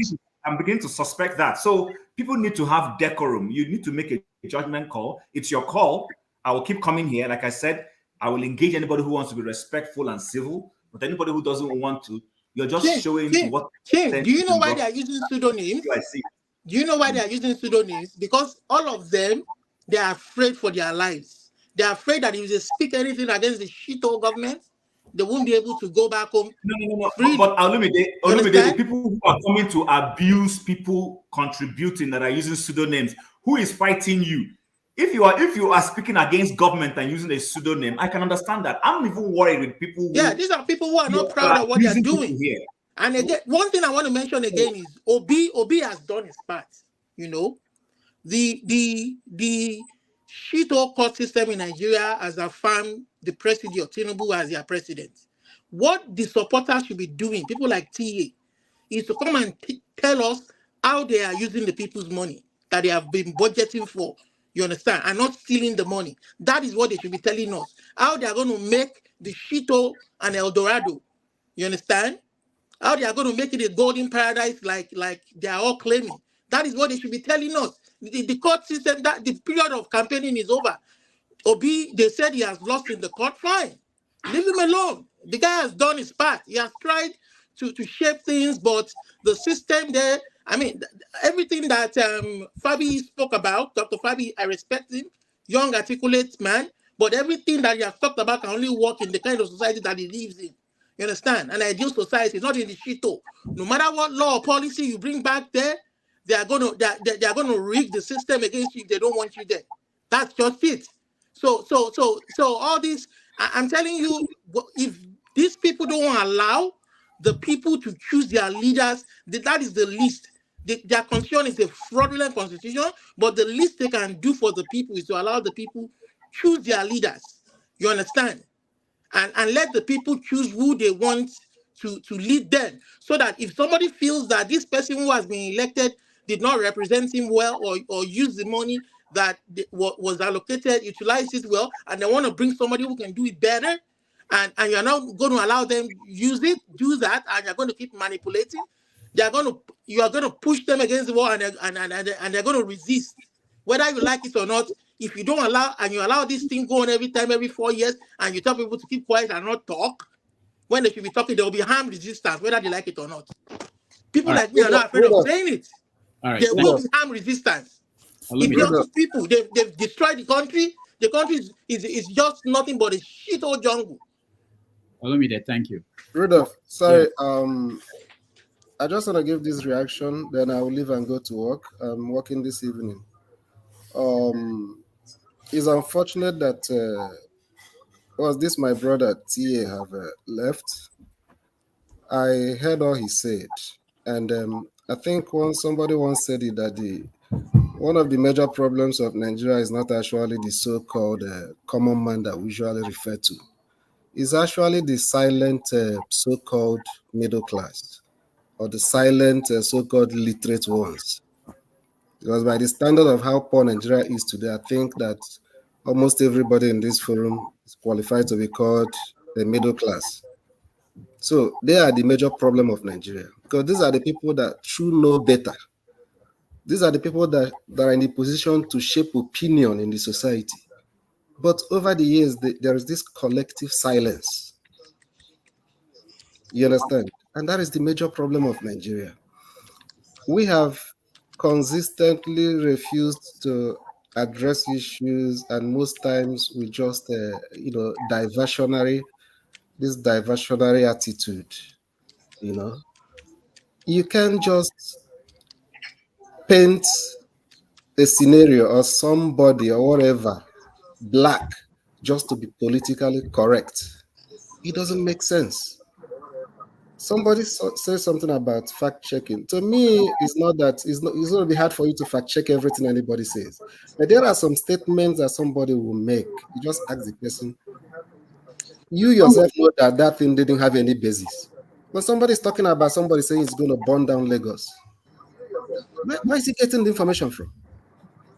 Among all the charges they placed on Nnamdi Kanu, I didn't see anywhere they talked about burning down Lagos. So who want to burn down Lagos? Is there an army or whatever that's going to burn down Lagos? Who throws stone in a glass house? Who's going to burn down Lagos? And somebody said it on this show just a few minutes ago. Somebody threatened to burn down Lagos. I mean, we can make our opinion known, but not intentionally making unfounded statements. I don't think it's fair. No matter the kind of goal I want to score, it doesn't make sense. I mean, I understand people are entitled to have their opinion. Everybody understands the Nigerian problem, or most people. How you want to solve it may be different from how I think it should be solved. That's my own opinion. You understand? Yes. So if I believe that the country should be restructured, and you say no, the way it is now is okay, fine and good. Time will tell. You understand? It's either we make progress together or we will be destroyed together. You understand? Fine. You said one Nigeria, right? Nobody's going anywhere. We'll die together in it. So whatever anybody want to say, whatever we want to do, all I know is that posterity will remember everybody. Anybody who think that the way Nigeria is today, that is okay because you feel that you are getting what you want. And I don't even think anybody is getting what he wants in that country. But that is just my own. Let's always try to put the record straight. I am not a fan of Nnamdi Kanu, but I identify what he's fighting for. To me, I believe he's fighting for the progress of Nigeria. His approach may be wrong, but like I said, if the political class have gotten the Nigerian question right, there will be no Nnamdi Kanu. If they got that question right, there will be no Nnamdi Kanu. But they've not gotten it right, and they're not going to get it right, at least for today. As for P2B, Nigeria lost opportunity to develop or to make progress during the military. Because when I was in university, we had that seminar. It takes a benevolent dictator that loves the country. Most times, it takes such a person to put the country in a path of growth. But we lost that opportunity. It's always difficult for it's a democracy, a country that is starting from democracy, to experience that kind of change that you need in a society that is going to, make the country to, progress, be this, be that. But that having been said, what I want to bring to some knowledge of some people is that P2B is no longer under the scrutiny. We have a government in place. So this idea of P2B should do this or do that, he's an ordinary citizen like me and you presently. We have a government in place that we should hold accountable. And anybody like TY who believes that maybe if citizens, just like Tinubu and Buhari did in, was it 2014, when they did the protest against fuel subsidy removal, if he thinks that what they did that time is not revolution, but what Sowore called for is revolution, or maybe the revolution that they called for that time, because I know that if you're interpreting that anybody that opposes government policy by way of organizing is calling for a bloodbath, so be it. That's your own definition. But if it is good for you that time, you shouldn't criminalize anybody that is opposing government policy that is affecting the masses presently. So that is people should rethink the word there, because some the Nigerian State Security Service have decided to take a myopic view or interpretation of a particular word and use it to persecute a young man that meant well for his country. That shouldn't mean that any other reasonable human being should not understand what Sowore was talking about when he was talking about revolution. He made his all the demands that he was calling the government to address. He laid it there on the floor. I don't think there was anywhere in it where he called for anybody to carry arms against the government. But unfortunately, some of us that are literate have decided to interpret revolution to mean carry guns and go and burn down Nigeria. It's quite unfortunate. Thank you. Thank you, Steph. Let me just say this to round up. Thank you, guys, everybody, and your concerns. We have a team that is working on some of these things. So we meet frequently. We talk about what to do to make this experience better for everybody, both the people in the studio, the people in the comment sections, and the people watching at home. All these, the three elements are very important for this program. We can eliminate one and keep the other. And let me just say this, maybe you guys don't know, you are the stars of these programs, Have Your Say and 90 Minutes Africa. When I go out there, people talk about you guys. People also talk about the people in the comment section. And sometimes we do get some good comments there. We do get things that help us to produce a show. But the important thing is that you are the stars of the program. You who come in, who are bold enough to come into the studio and air your view. And this is what I tell our guests when I invite a guest. I'll tell the guest that you are coming to this program. I'm going to talk to you. And after I talk to you, I'm going to bring some people. This is what I say exactly every time. I'm going to bring some smart people who will ask you questions. I don't know who will come in any particular day. Anybody can come in and they are going to ask you questions. Now, I don't know what they are going to say to you, and you are free to answer any question you want to answer. You are free to ignore any question you don't want to answer. I say this to everybody. So maybe I should also say the same thing to all of you. That when you are here in the studio, you expect that people can make comments about what you are saying on the comment section. We are doing everything we can. We have put in some limitations to words that people can use, things that we think in other forums you don't use.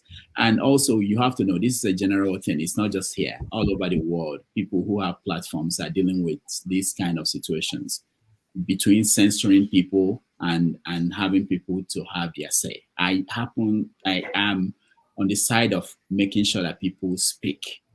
It's very important to me. The problem with that, with controlling speech, is that eventually it might come to your own speech and you won't want it. I'm not saying that we should allow people to abuse people or speak in offensive ways, but my fear about control, total control, like turning off the comment section, I don't want to turn it off. I get abused there every time. I get people saying anything about me, but I don't want to turn it off, because to stop even one person from speaking because some people are saying things that are wrong, it's offensive to me. So I want to make sure that as much as possible we make it healthy. We try to control as much as possible things that we shouldn't be said there, and we're doing some things. So I will leave it to the team that are working on that. We will keep reforming things, and eventually we'll get it right. But I thank you guys for being here. Just know that you are the star of the show. And then this is something else I tell some people who come here.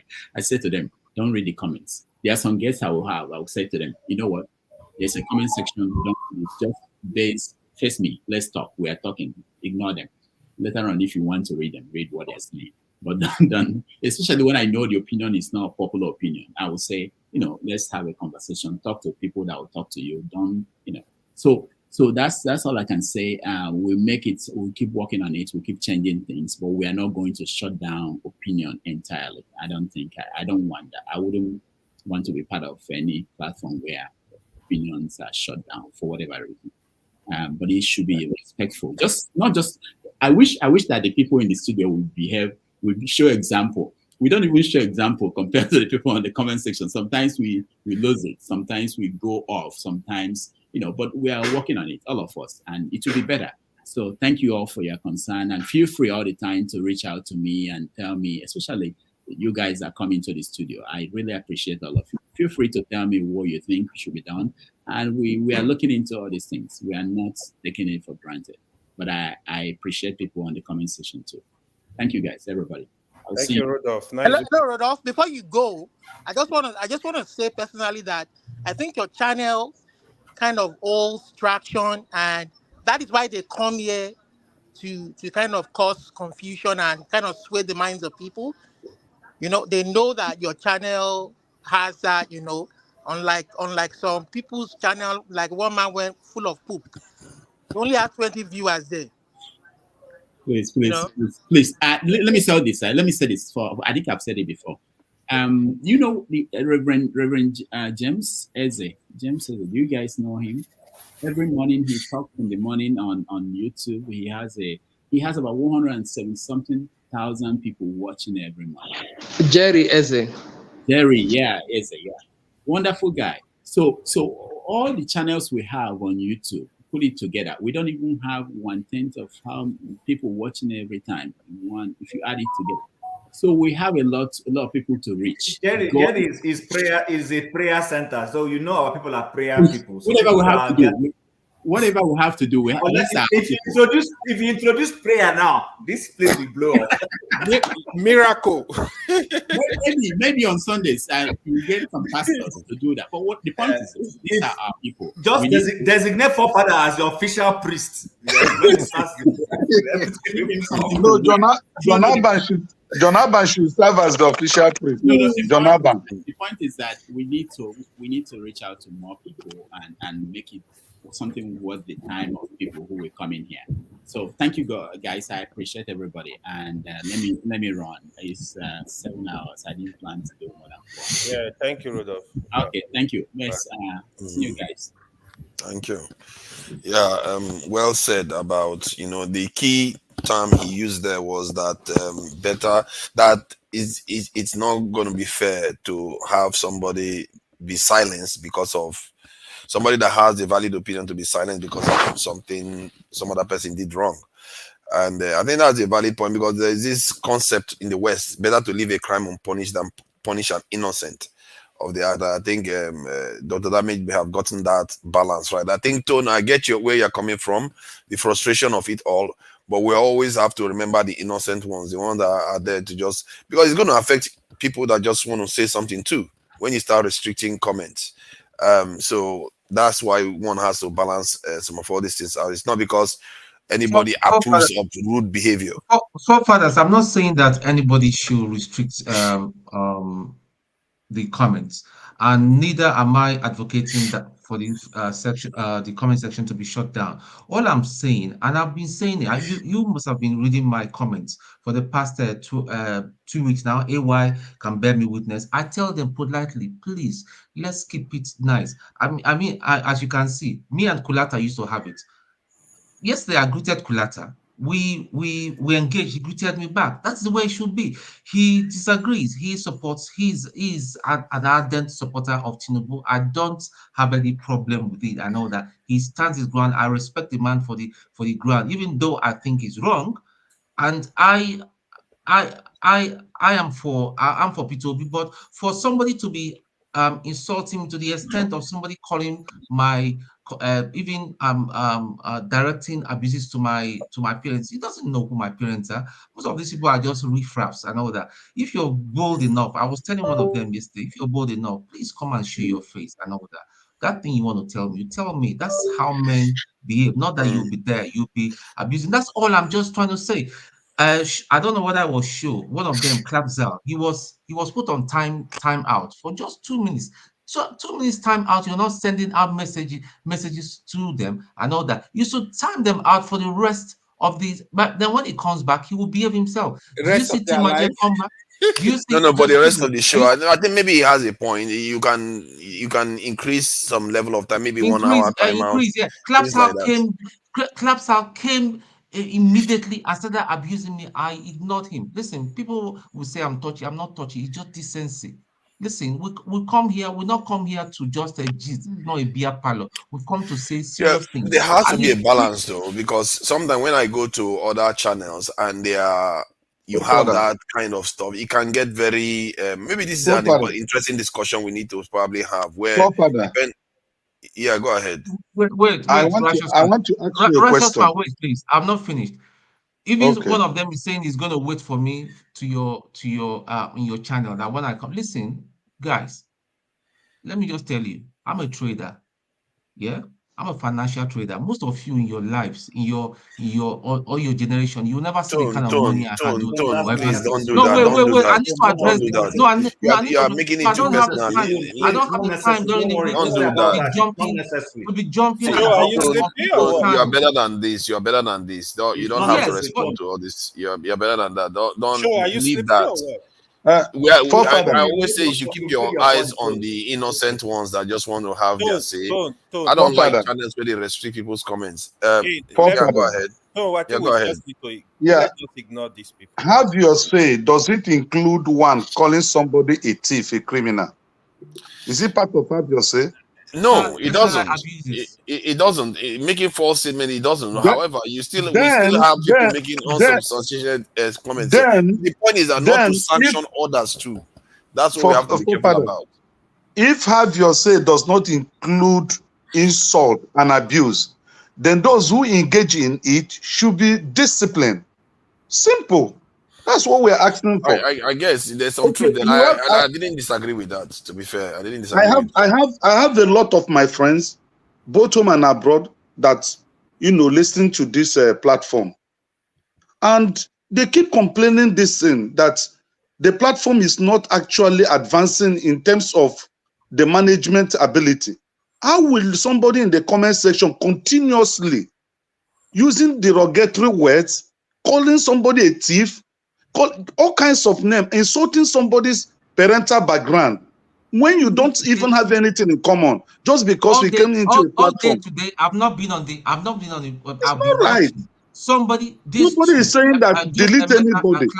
But if somebody is being one at a time, please, one at a time. See, whatever happens, and I can assure you that the damage is not going to want to censor people. And personally, I support him on that, and I think most people will support him on that. If it becomes too much of a problem for somebody to manage, like in the case of Tony, if you feel like because I know you're a decent person, if it becomes too much of a problem, then you can avoid the comment section, or you just step out of the panel itself, because the idea behind it is that there are people out there that want to have their say, and I support you that if somebody says something wrong, like insult your parents or something like that, you can put them on timeout throughout the show. That will teach them, and maybe it's a good thing, because sometimes you can give them time to calm down and reflect on what they've just said. That is not good behavior. But there is this chilling effect that comes from when people feel, because it can become subjective. What is an insult? It can become subjective, and it chills people's ability to comment freely. And I think comments are comments, and they are not like when somebody is threatening with DSS, that's a serious one.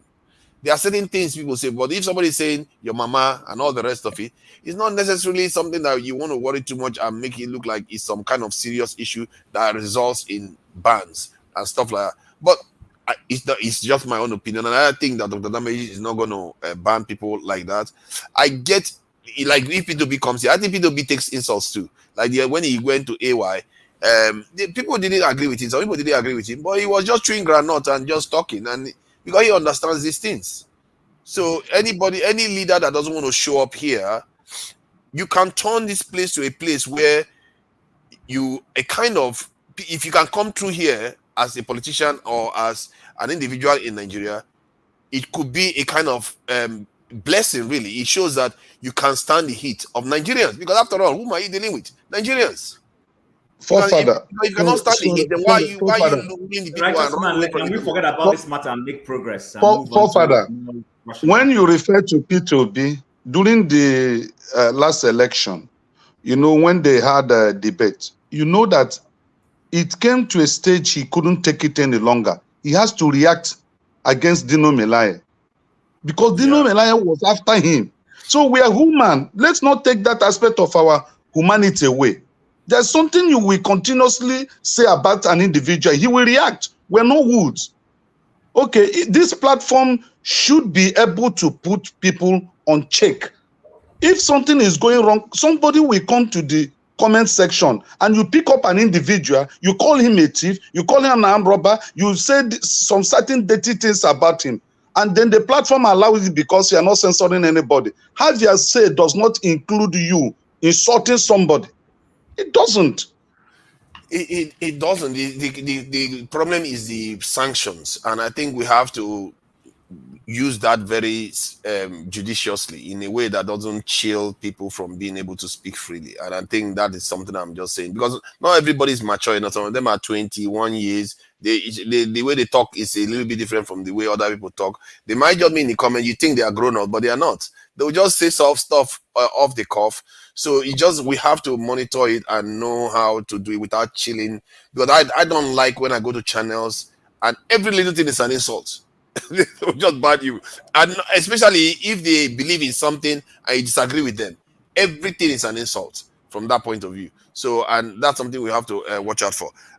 So let's see whether we can move on to something else. What were we on? Okay, who is next? Is it Show or Chim? What are we discussing today now? Are we continuing from where we started? Do we start with maybe we should do something more light, so we don't get into some gritty discussion. Maybe something lighter, and more open topic. You can go into religion, we can go into philosophy, we can go into religion is light topic, for fun. Oh no.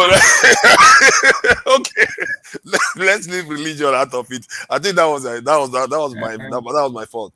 We can go into traditions, and maybe there are things similarities between our traditions and languages and anything really anybody wants to talk about. You can come up with it, something lighter, so that we could discuss other things about ourselves. Okay, see, the forefathers, I want us to just go back and dig a little bit, because there is a point where the guest that came on today, for which I think is a very important point that we Nigerians need to excavate and probably refine whatever findings we would find from that exercise of excavation that we would conduct. I've said it before.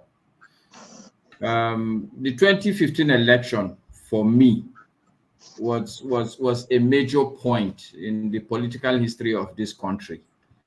And I think 2023 was just Oh, your audio is gone. So forefathers, I was even going to tell Masca before his audio went away that he should please, for people, somebody like me, he shouldn't mention 2015 election, because there has been no real election in that shito place, that shito jungle. Can we stop with the language? We are talking about common Don't people. tell You are anybody here what talking to like say. this. You don't tell people what to say. I'm just saying that. Come on, man. I'm not telling you what to say. Can I'm just saying minimize the language. Yes. Who is talking? Jonathan, can you please keep quiet there, please? This is your problem. You have no right to tell me to keep quiet. When I'm You talking, are my friend. think something is Jonathan come for trouble today. This is how you're going to find it. Jonathan, calm down. Oh my God! You just gave me Jonathan. What is this now? Jonathan, hold on. Very quickly. From the people dying in Denver. Can you guys hear me? It's all smiles. Yeah, we can hear you now. What is the difference between you and the people dying? You are a dead man in your own cabinet there. Can we leave it? Okay, let's calm down. Let's allow Masca to carry on. He was talking. Okay. Please go ahead.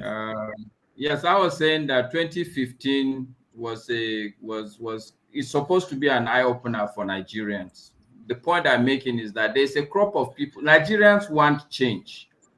And I think we need to sit down as the enlightened people and people who we should, I don't know how to put it.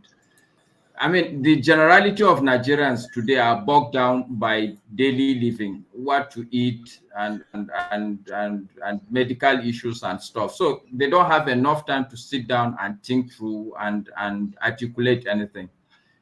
I believe we are the crop of people who probably have the benefit of seeing what is obtaining in other environments, who also have at least 2-3 days or 2 months feed, we should be able to spend some time to think through and say, okay, what is happening? How do we articulate things? 2015, people voted for Buhari because they wanted change. Buhari was not a mainstream politician. He was exactly like Peter Obi. People would not want to hear it. Too bad. But that's from my perspective, that's the reality. And the good thing is I've been here since 2008.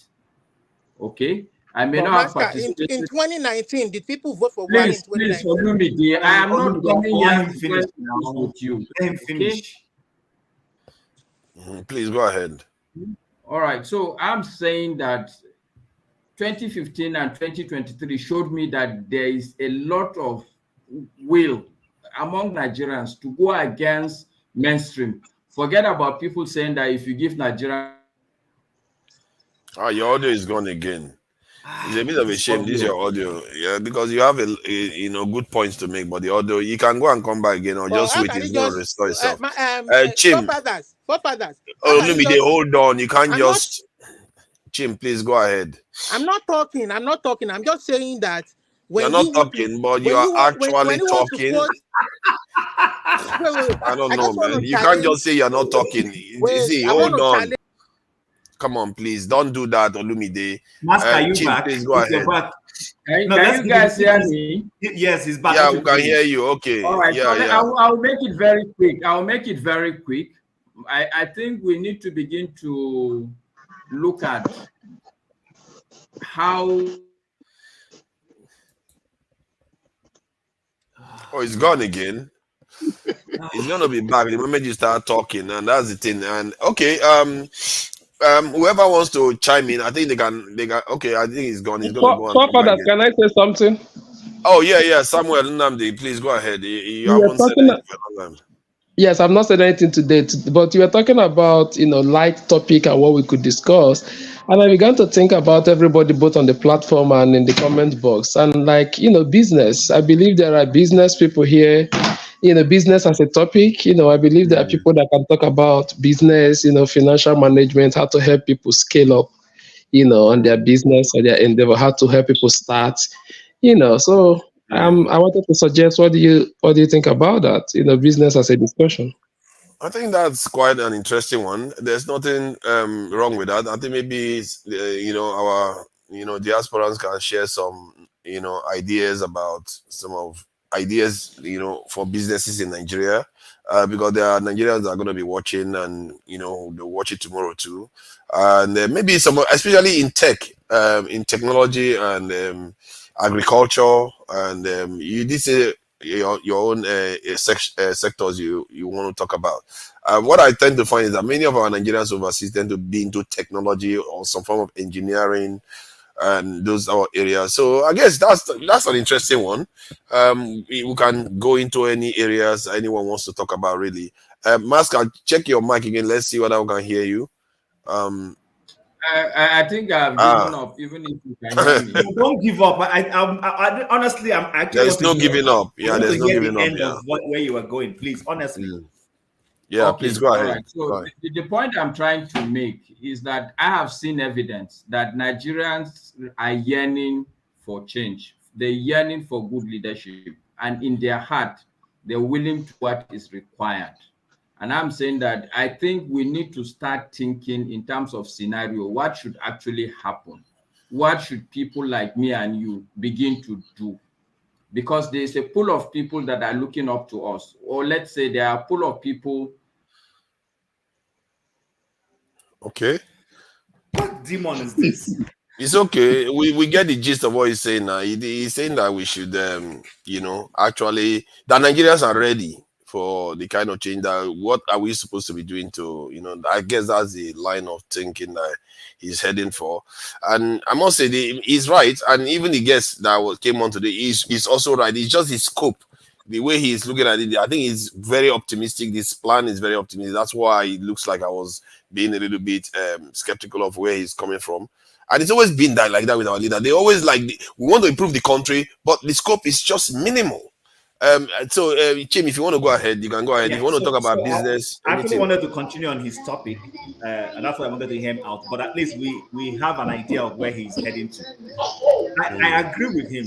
You know, my only concern is, yes, in 2015, people voted for Buhari because there was an expectation of a change. That's the honest truth. I know it's tough to admit that, but that's the truth. There were people who voted for Buhari because they were saying, let's get this PDP. PDP had been in office for 16 years. Let's not forget that. That's up until that time.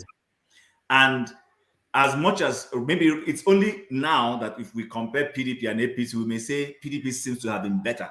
I would say that, even though I gave APC some hope. But my problem with us as a people is our staying ability. Now, I know politicians rig elections. I know that. People are going to say votes don't count. But our speaker rightly says something that is true. If we prepare and do the right things, like, you know, you are a party, you know that your opponent has a capacity to rig, and you put in place checks to be able to get those results and all those things. You know, one of my views is that people rig easily when there is apathy. If in a place where we have, say, registered 16 million, let's say 10,000 people on a registered sheet to vote in a particular unit, and out of that 10,000 that has been identified are capable of voting there, and only 2,000 show up. Even if the 2,000 vote for one candidate, the other candidate, if they have the capacity to rig, can reclaim the remaining 8,000 votes if they have bought the right people. We've seen this happen. So what I keep telling our people is, let's get more politically aware, more involved. You know, let's ask the right questions. Let's do the proper things. When I was back home in Nigeria, there was no election. Since I have been old enough to vote, I have not voted. I have tried to tell people why it is necessary to vote. I may have sounded like a broken horse. I may have sounded very unnecessarily optimistic and all that, but I did. I included my wife that is not very politically involved. She may not even know what is going on, and I influence her to vote who I want her to vote for, right? You understand? Although I would prefer that she has her own mind when it comes to politics. But that is how it is. There are people in your area, your street, you may influence, maybe your baba, when you go and talk to him and all that. So, which is where I come back to something I've said here before, if you can recall. I said our civil society organizations are not helping matters. It is their job to educate our people. The woman in the village who doesn't really understand, you know, the difference between party A and party B in terms of our involvement. When you educate them and explain to them the implications, how this one candidate could affect their future and their children and their business or their farming, versus if they voted for this other person, that's the political awareness. We begin to give our people that level of, you know, involvement. I see this happen in my community here. When these people have, I live in a province here in Canada that is predominantly conservative. They will not vote liberal. In fact, the only time they have voted a liberal party out of annoyance, the other conservatives went back and started saying that, okay, compare these people's policy and ours. Look at what they are doing to you now. Do you think you like what they are doing to you? And the slogan became, be careful what you wish for.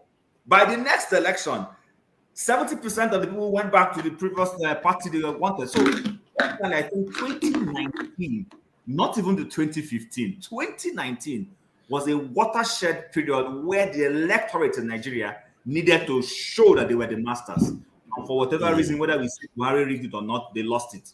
Because if you ask me, if Nigerians really wanted to throw APC out, throw them out in 2019, not in 2023. By 2023, they had already consolidated strong enough, you know, to be able to hold on to power. If they had thrown them out in 2019, that would have been a message to PDP, be a message to them that by the time you are coming to 2023, even the person you have put in there will be careful. So what we're doing is that right now our political class is taking people for, they just believe they can do anything and get there. And when they get there, it has ended. And it's already playing out with the way the Labour Party people are already behaving themselves in the Senate and the House.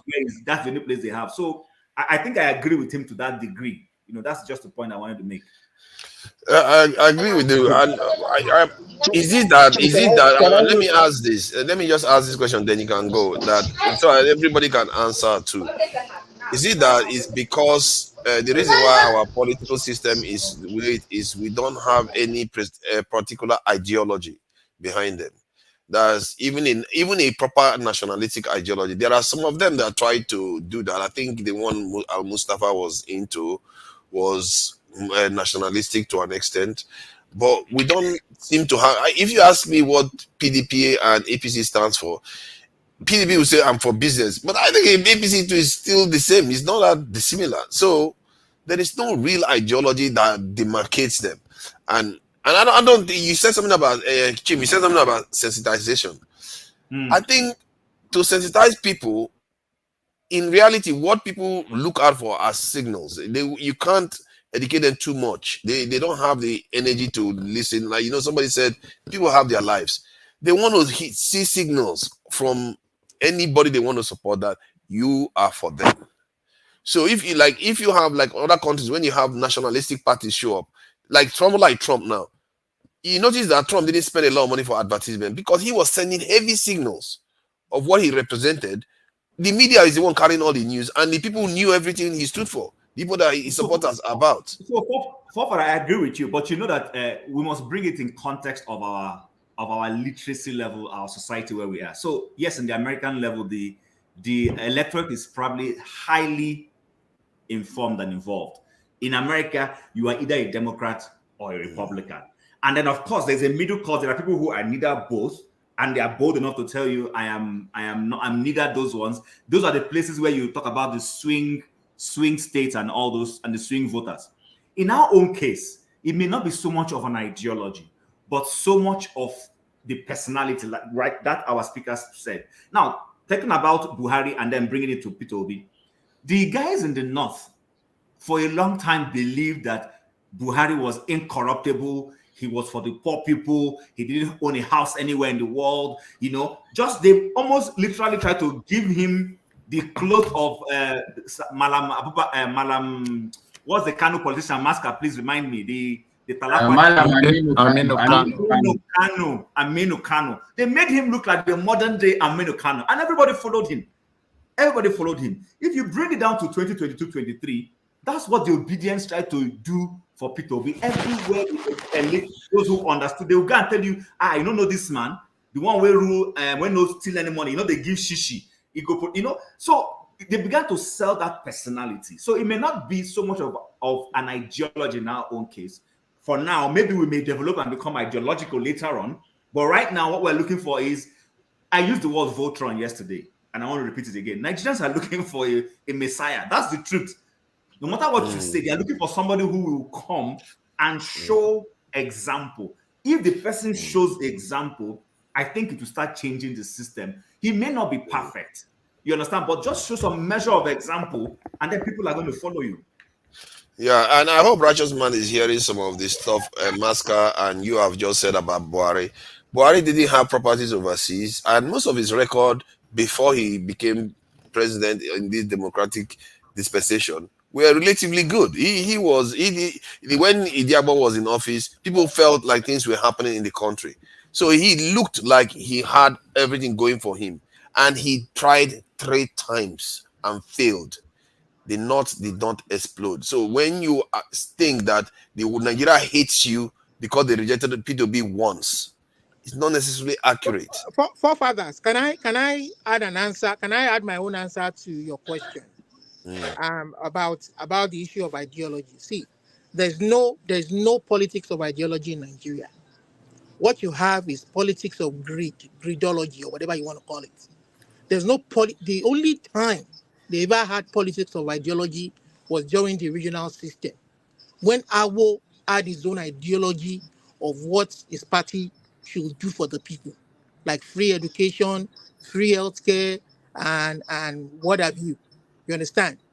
So the only thing that will drive ideology in democracy, what drives ideology? Ideology thrives on an honest, free and fair election. That is why you see these politicians crisscrossing parties, because all they care about is winning and stealing money and not doing anything for the people. When we do a free and fair election and allow people to choose their leaders freely, the leaders will go out and argue before the people and convince the people what they want to do and how they want to do, how they will achieve that goal. What is it that they want to do? Is it that they're going to raise taxes? Is it that they are going to create policies that would encourage investments? So that is what democracy thrives on. We have not started doing all that. When you rig election, it makes them lazy. They don't care. When they get there, all they want to do is, because they came in there not of the people's votes and volition. They came in there through stealing. But Olumide, do you know one can argue that in the West they don't rig the election on the day of the election. The election was rigged before the election, because the ones that have the money. I don't know whether it is before or after the election was They conducted. just hear me out now. Just hear me out, because you can argue that before the election, the people that have the money, the establishment, what they tend to do is they use their power and their resources to brainwash the people to a certain state before the election, and then they go on to win. Forefather, see, when you say things like, when people like you say things like that, I've heard you say things like that. I've heard Ovie say things like that. When you say things like that, I'm not saying that people don't influence voters with money or bribe them with food or anything. I'm not saying that doesn't happen, but allow a free and fair election and let the votes count. At the end of the day, you understand? Look at this Obi's election, for instance. It wasn't that APC wasn't bribing people or giving them money at the election place or whatever you call it, the polling units. You understand? But the majority of people who still voted and wanted the actual person to lead them to win still voted and it still made them pull down the beavers. That is the same story they peddled all these years. Oh, the North is more populous. They will vote more. They will do this. And still, yes, you close the beavers. I think my concern is that you will be chasing the moving target, and sooner or later you will find that the reason why I call it the moving target, you have a free and fair election, but you will conclude, even you yourself will conclude, that the best person didn't win the election still. No. At least let us have it up to the point. See, when they conduct elections in the US, it is not 100% free and fair. But what they say is that the amount of fraud that occurs is very, very negligible. It doesn't affect the results at the end of the day. There are still some minor infractions. Some people want to stuff ballots, but by the time they calculate it, you understand, they do a real digging and calculate it. It is very negligible. It doesn't affect the result. But at least let us see the real result. You understand? Okay. For instance, this election that occurred now, we don't even know the actual number. You haven't reviewed, even if there was error on the day of the election. What stops you from still releasing the Beavers results? To know how many people were accredited and how many people voted. I think they released and that. Then you will be quoting those statistics. No, they haven't released anything. Mazi wants to say something. You will be quoting statistics for me every day. Olumide, let Mazi say something now. Let Mazi say something. He has his hand up. Sure. Olumide, you are in Canada. Don't bring your Canadian whatever you guys do in Canada and say US this, US that. Eh? You are not in US. You've not voted in US. I thought he was in the US, you know. No. I will push back on that. No, I don't agree with that. The reason why I mentioned what I'm saying is when you talk about one at a time. Olumide, can I talk? Okay, so when you talk about rigging, okay, it's not rigging. There's no way that in US that they just you just go and rig election like that. The first thing Nigeria needs to do at this time is to kind of like have a way of checkmating the system. Okay? Checkmating the system. If you don't have a system, how do you checkmate the system? Tell us. Okay, to checkmate the system, number one, right? The election board, every county have their election commission in US. Okay, and then and these states have they call them what do you call it? You know, they just kind of like from the state, another kind of thing that controls the county. Now, in the county, they have people who report to the state. In every electoral booth, they have the officers who are there. Number one, it's not even the day. It's not even the day of voting that we know who will win or who will not win. We get to know who will win because their votes is allowed. And when they are telling those things, you are seeing them. Nobody is hiding anything. You are seeing them. So even if at all they want to read, you will know. That is why you see Trump something about the fact that on the day that they were counting, then some buses start appearing from nowhere, which is all lies. Which is all lies.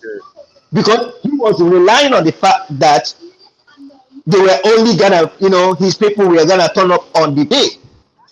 And he got disappointed. His people did not turn up for him. Yeah, but you know that even in the West, we all know that the media and the elites have control in terms of funding political parties to win. You haven't So said the anything. problem. So hold on. I think this question. The question is about. I talked about ideology and I also talked about the idea that just because you have a free and fair election doesn't mean the election wasn't rigged. I am here in the UK where a leader that was supposed to be a good leader, Jeremy Corbyn, that was supposed to be an okay leader, was turned into an anti-Semite and somebody that wants to destroy the people, and he lost that election woefully because the media is controlled by a certain group of people that have a lot of money at their disposal. So it means when you're in the capitalist system, people that have money, that's what I mean. That's why I think you are going to be chasing a moving target because people that have money will always have advantage in changing the outcome. Is that one rigging? Because what you're saying is what is like. So you know that. Sorry, and KJ, sorry, I'll just make a point. Is like in every electoral system there are interests.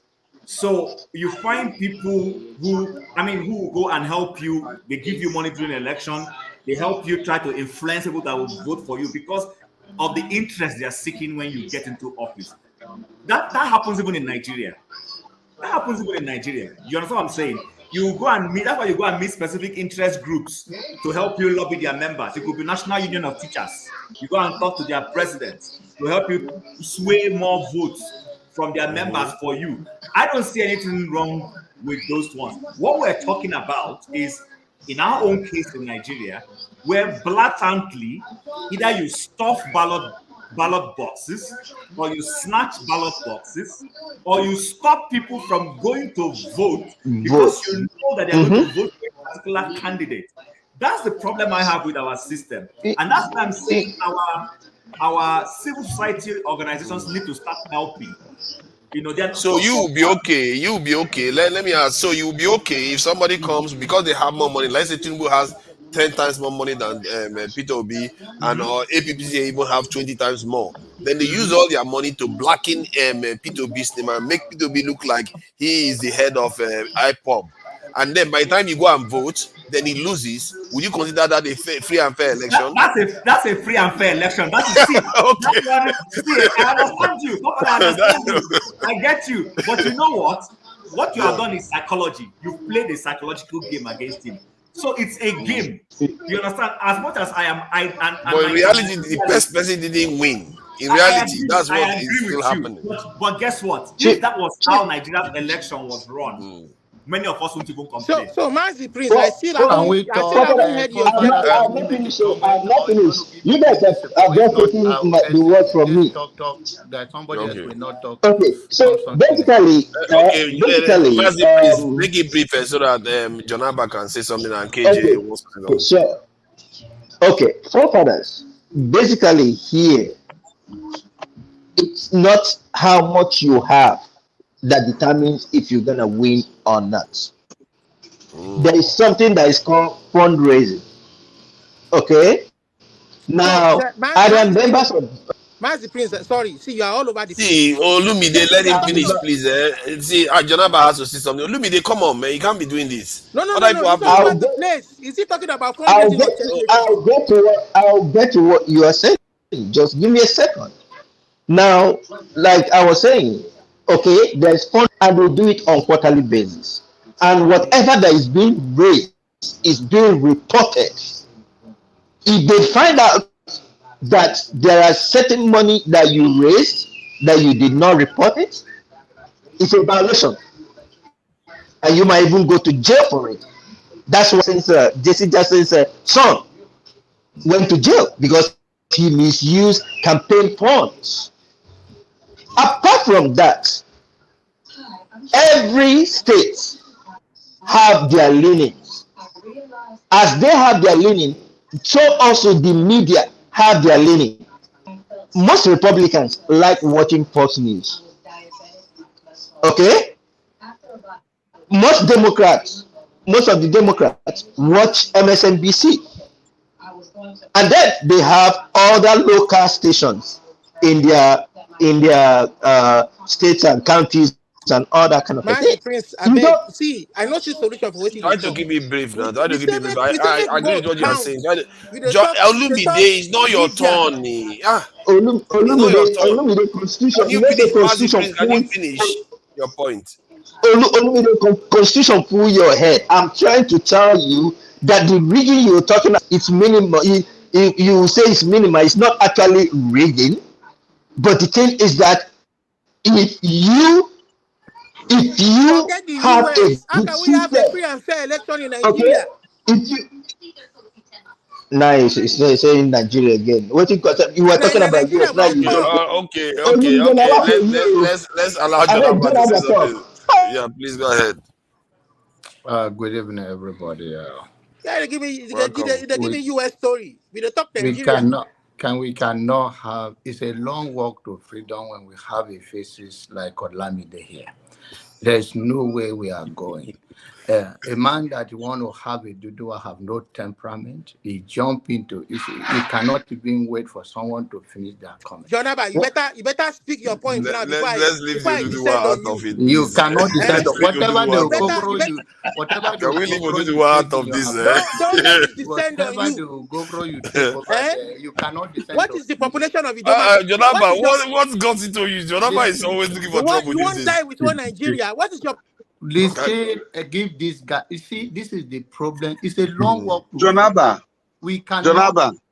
Who is calling? Did you hear what happened in if you don't want Yes, a country of your own, righteous man, maintain your peace. Maintain your peace. I'm proud to have one Let me Yoruba man. Can you mute this? Can we? Yeah, carry on. If you Quickly, do not please. mute him, take him off. Because you cannot just come here and run your mouth and Speak run your over. point. But don't bring. But Jonaba, you are bringing Oduduwa into it. You know you are going to get him to start talking now. You see, this is a collection Don't worry, of when Fulani a finish, you state finish. capture mind. This When Fulani finish in all those talk of we want this. It's a sectarian, demonic affair to dominate people that have nothing to offer them whatsoever. And if we're going to move forward in this country we all call one, whatever you are agitating for with your face representing, if sure even come and say, let's talk about Dudua. You don't know that the Idoma people Can you remove this guy? So if we're going to have a collective zone that we're going to talk about, what is your if we're going to talk about, won't let anybody say anything. Sorry, please go ahead. So we're going to work together to improve the standard of the Nigerian, whether it's election, whether it's a cultural behavior, whether it's a way forward that we're going to come together as a people. We cannot have all over this thing because end of the day, if you are even agitating for whether you say Biafra, Oduduwa, or Arewa, completely, none of them I'm going to follow. Personally, Nigerian work better for my own interest. I'm in minority. I'm not going to become another minority of another man chasing my life that I'm seeing here. And if I have opportunity to say, if I have opportunity to ring election, even if people like so many faces like Olami, they win any election, I will ring it because I know this is a detector. It's not going anywhere. I will ring it and I'll tell you, Nigeria, I ring because you guys I see evil coming and you do not see. That is the power of a leader. If I have that, because you cannot just say, if you say that somebody should not vote, that if they don't vote your candidate, they have to be booed. Then what is democracy? In general, it's okay for people to vote and realize their own mistake. Nigerians voted for Buhari 2015 overwhelmingly because they think that is the Messiah, and unfortunately, it doesn't turn out to be. Let the people take the responsibility, and that is the system we are saying that let us build a system that at least if that system is there, whether it's Obi or anybody else that come and do not do well, we can vote the person out. All right. That is what we are talking about. Not this, I'm here and there. I'm going to go because this guy is here again. We'll be talking. I don't want to have a bad evening. No, you will be covered, Jonathan. Don't worry. I never knew you had 1 million until today. Jonathan, I never knew you had 1 million until today. I really give you thumbs up for that. Since yesterday, I don't know, man. This evening, night session has turned him into something else. Since yesterday, it's been making trouble. Tell about people because you want to eat a good yam from Benue. He doesn't care about Benue. We will overcome whatever we are going through. The yam will not come to Lagos to you. Can I speak after my brother, John? Yeah, please, KJ, go ahead. Yeah, go ahead. Janaba, thank you so much for the statement you've made, and I totally and absolutely respect your view. And you see, sometimes we seem to forget that there are some countries in Europe that are just 7 million people. Some are even less than that. Some are about 700,000 people, and they still are called country. And they're not totally outside of other nations. They're still within other nations, and they are countries themselves. But that's not. Yeah, there are countries that have got for 1.4 billion too. We have different shapes of countries. Who is next? Everybody's muted somewhere along the line. Okay. I think. Sorry, my internet has come back. You see, Maska is here now. My internet is misbehaving because of Maska. These two of them. What is why my internet has been stable. Anyway, go ahead, man. Now, this is what I want to say. In the first place, somebody asked, does Nigeria have an ideology? As a nation, before you talk of the political parties having an ideology, as a nation, as a people, do we even have an ideology? No, we don't have. We don't have one common goal we're all driving towards. Not even the people who are sitting on the in the place of power can tell you that this is what we're driving to. This is our ideology. The only people who probably have an ideology or a system they are driving to is certain individuals, and I'll just leave it at that, or group of nations within nations that are driving for a particular purpose. Aside, there's nothing that identifies us together as a Nigerian. This is what you do. This is where we are going. Having said that, I want to go back to why I decided to lose all, sympathy, if you want me to use that word, for better lack of better, better word, is that I discovered it's not the political class that rigs the election. It is the ordinary man in the street. The same people you are sending money to every week, every month, the same people that the system is skewed against. They are the ones who manipulate the figures. They are the ones who change the results. They are the ones who do all the dirty works.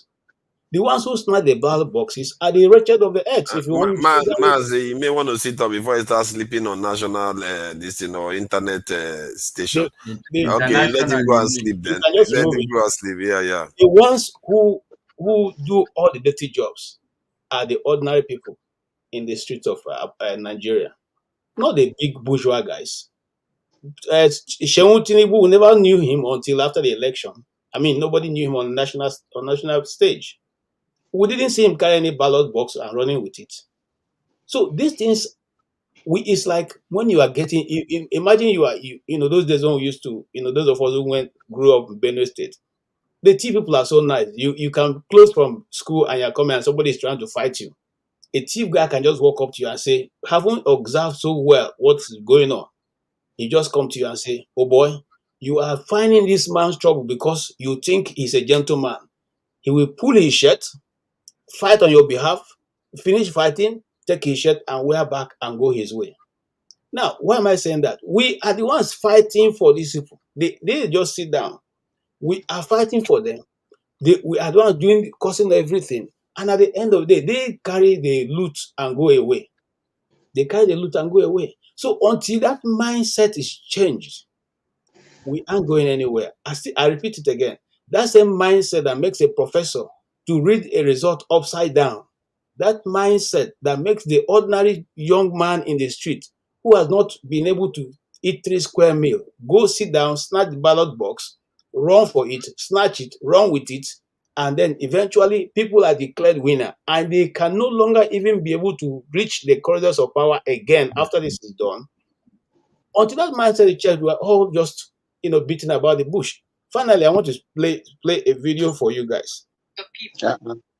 Hold on, just not a video, just audio. It's less than 1 minute or less than 60 seconds. Now, this video is from European Parliament, and the woman is talking about democracy. So sometimes when we say these things, it look as if play it now, KJ. Sorry? Play it now. You want to do commentary again?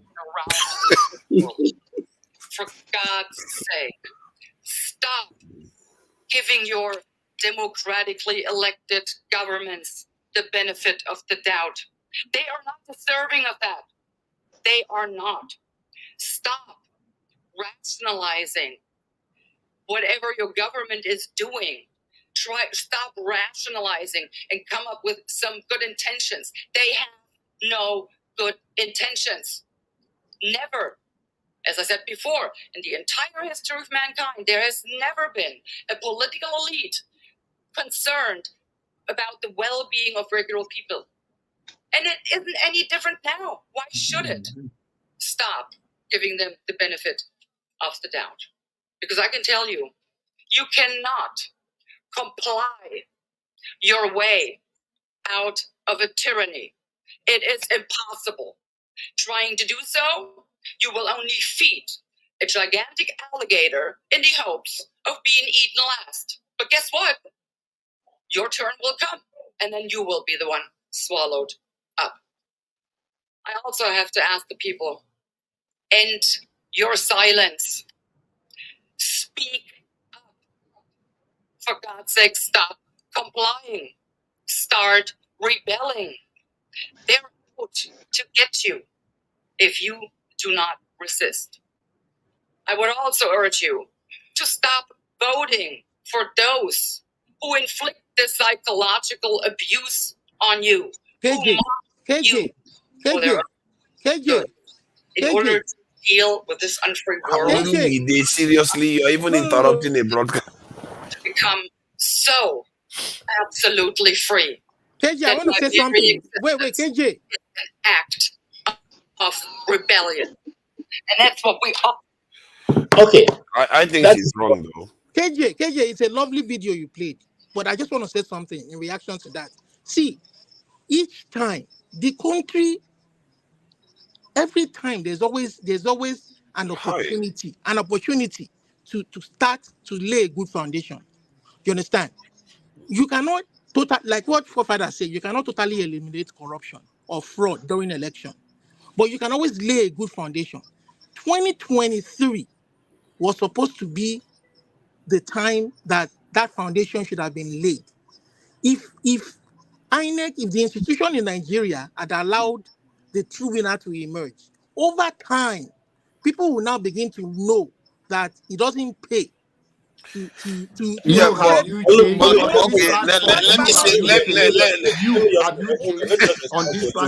let me understand.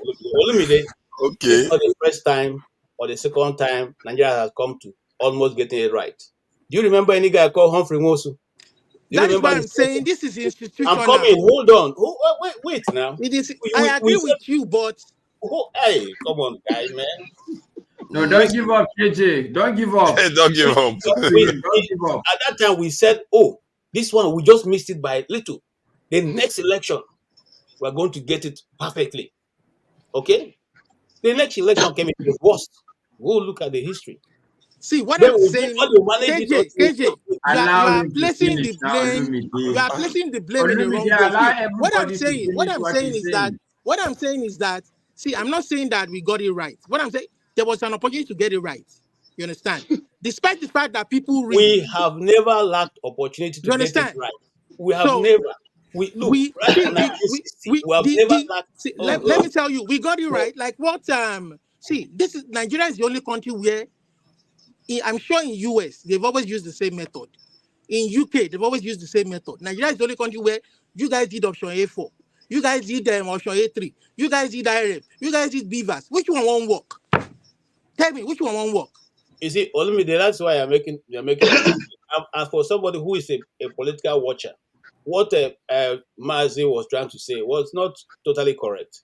There's rigging in the US. And I have a video I can show him. Some of them are captured where people are stuffing the boxes. Okay, there are videos. You know, the thing about the US is that when you get to the street in one city, most times much more than 1, 2, 3 cameras to capture your activities. Unless you remain in your house, that nobody will see you.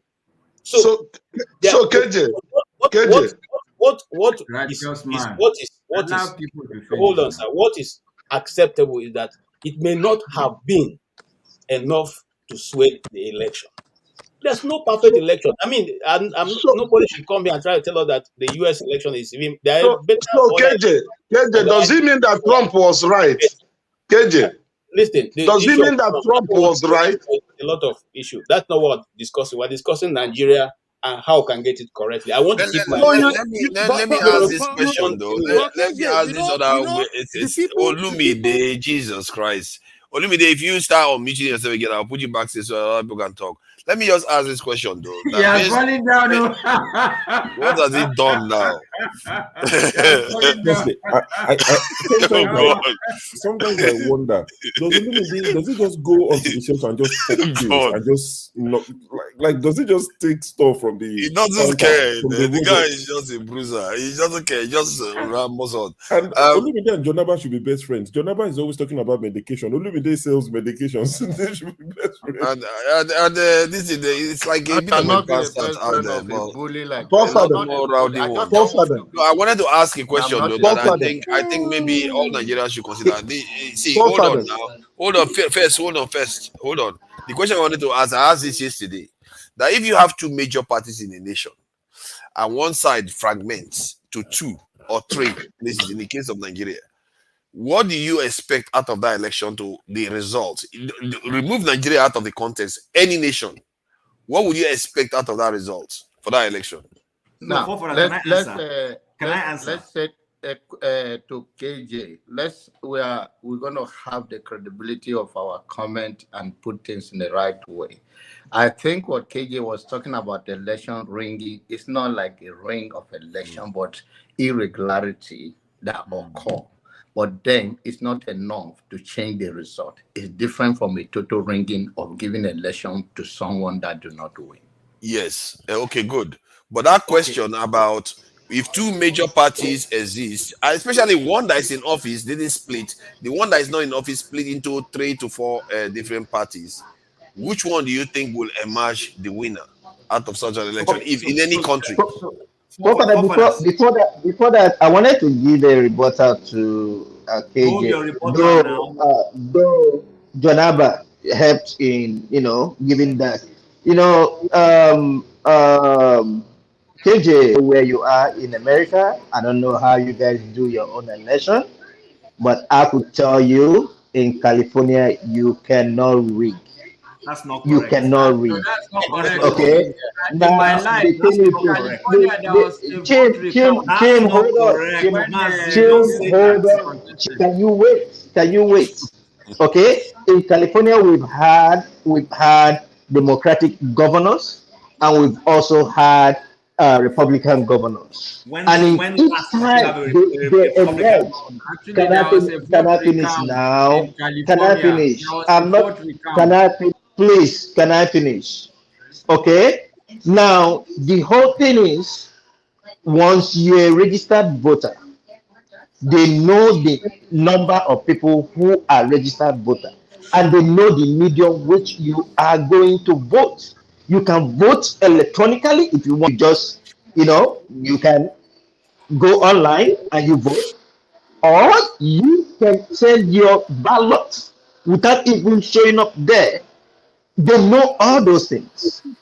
And those numbers, if anything, if there's any problem, they know how to address. When we keep putting in people's head and start saying, oh, rigging, I'm not saying it's perfect, but with the state I am Can we in, not, we are just we wasting don't time. do that. Honestly, We sorry. don't do that.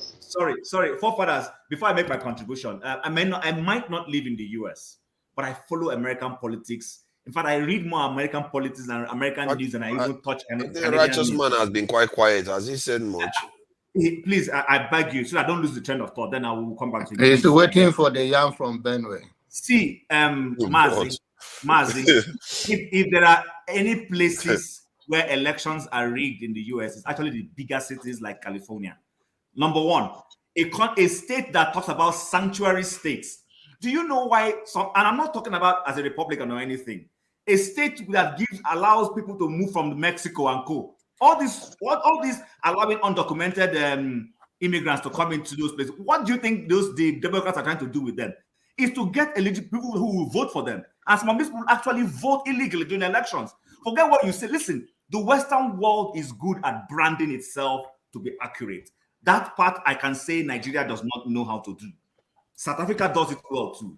Many nations brand themselves very well and show you the beautiful places until you go there. Then you now go and start saying that these people have slums, California and co. But I'm not talking about slums. I'm talking about elections. So please, I might not live in California, but I know that California is one of the highest places where rigging in American election happens. Nobody can tell me otherwise. I know that. I follow elections there. So, but coming to your question, forefathers, about when you have two parties and they split, do you think the votes? I know where you're going with that. If one side, two major parties that win almost approximately 50% of the vote, and one of the parties goes on to split. Okay, so forefathers, your hypothesis is suggesting that exactly that there are no people in that country who vote and don't belong to any of those groups. No, it's not. I'm just saying the odds of winning the election when you are broken apart. What are the likelihood of the outcome of that election? And I don't think that's correct. That's what I'm going to. So in case of PDP didn't split. What happens is that, take for instance, Labour Party. Labour Party has always been in existence. It's the same voters who choose to either vote PDP or vote APC, depending on where they find a candidate they like. Yeah, but you know that PDP split because most of PDP's votes that are from the south went to Labour. That is what APC would want you to believe. But if is it not a fact, just because it's the reality too. That's what are you saying? You know that's what happened in reality. In 2023, majority of people did not vote party. They voted individuals they wanted to vote for. Shame. I think we can look at forefathers' point in a different way, and this is the point I've been trying to make. Okay. The reality of life. Oh no. Forefather. Your phone is trying to do him in, man. Yeah, go ahead. Yeah, go ahead. Yeah, I really want to ask a question. Maybe you can try answering the question that I asked. I really would like your opinion. Since you are the honorable Nigerian, the one in Nigeria here. The question I asked is that if you have two parties that generally get about 50% of the vote, and one of the parties goes on to break up into 2 to 3 segments, what is the likelihood of an election if they go to that election? Yeah, if one of the breakaway has a credible candidate, about 70 or 80% of the voters will go with that person. And that was what happened in the last election. The larger population of Nigeria voted for Peter Obi. Yeah, hold on. Did you say that if you have two parties, both of them get on average 50% of the vote, then one of them that is not even in office breaks up into two, then that the pieces that comes out of there will go on to consume 70% of the vote of the entire vote. No. This is what I'm trying to say. If the political party in power had performed very well, exceptionally well, they will still retain the power, no matter what happened in the other party. But if that party has not performed well and the people are yearning for a change, even if the other party split into 6 and one out of the split group presents a reliable candidate, definitely the masses will go with that. And that was what happened in 2020. But what are the odds? What are the odds that if that happens 10 times in a situation, what is more likely to be the outcome? If the outcome is that the outcome is that, look, election is being determined on the basis of the economy security. So if a party splits up to 10 in 20 years, it keeps splitting, and the ruling party is not getting these things done well, they are not exceptionally good economically and security wise. Even if a particular party splits into 10, the people will go for a change. That's what I'm telling you. But history doesn't bear that out. Even in the context of Nigeria, you see that the vote split.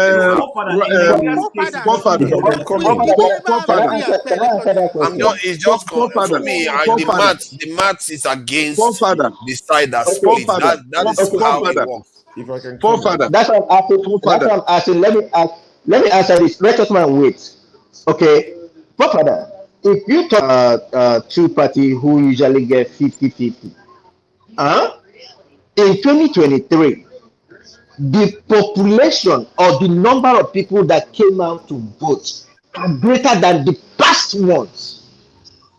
But what did they give you? They only gave you 25 million. Nigeria is more than 25 million. If they said that they gave over 94 million, whatever, to people who collected their cards. So what we're saying in essence is that Nigeria the result, yes, it's not clear. Let them show us the result. Let us see the result, and then we will know if the fragmentation of PDP affected the result, which I'm sure did not. You understand? Yeah. It did not. It must have affected it now. To be fair, what we saw is that it must have affected it. Because what's his name, Atiku retained some of his votes. Even if he retained 30% of his votes, or even 20%, it will limit his chances of winning. But Father, so APC that was together still lost a few places. They lost Lagos, they lost Osun. Yeah. So that theory does not hold. But he did lose, but still enough to be the largest option. This is what I'm saying. What you are saying, everything you hold on. Father, you keep telling me to hold on, and you don't allow us to. No, he just said something. I want to answer in 20 seconds. I'm not going to take anything. See, the reason why I'm saying that is because everything you are saying is true. If you look at it, APC won about 30-something% of the vote. So all the stuff you are saying, they lost vote. They didn't win over 50% of the vote. They lost vote, but still, because the dynamics still favored them, they had the largest chunk of vote. They were in office, and their party didn't split. So you can see, even if everything you are saying is true, it still leads to similar outcomes. Anyway, Forefather,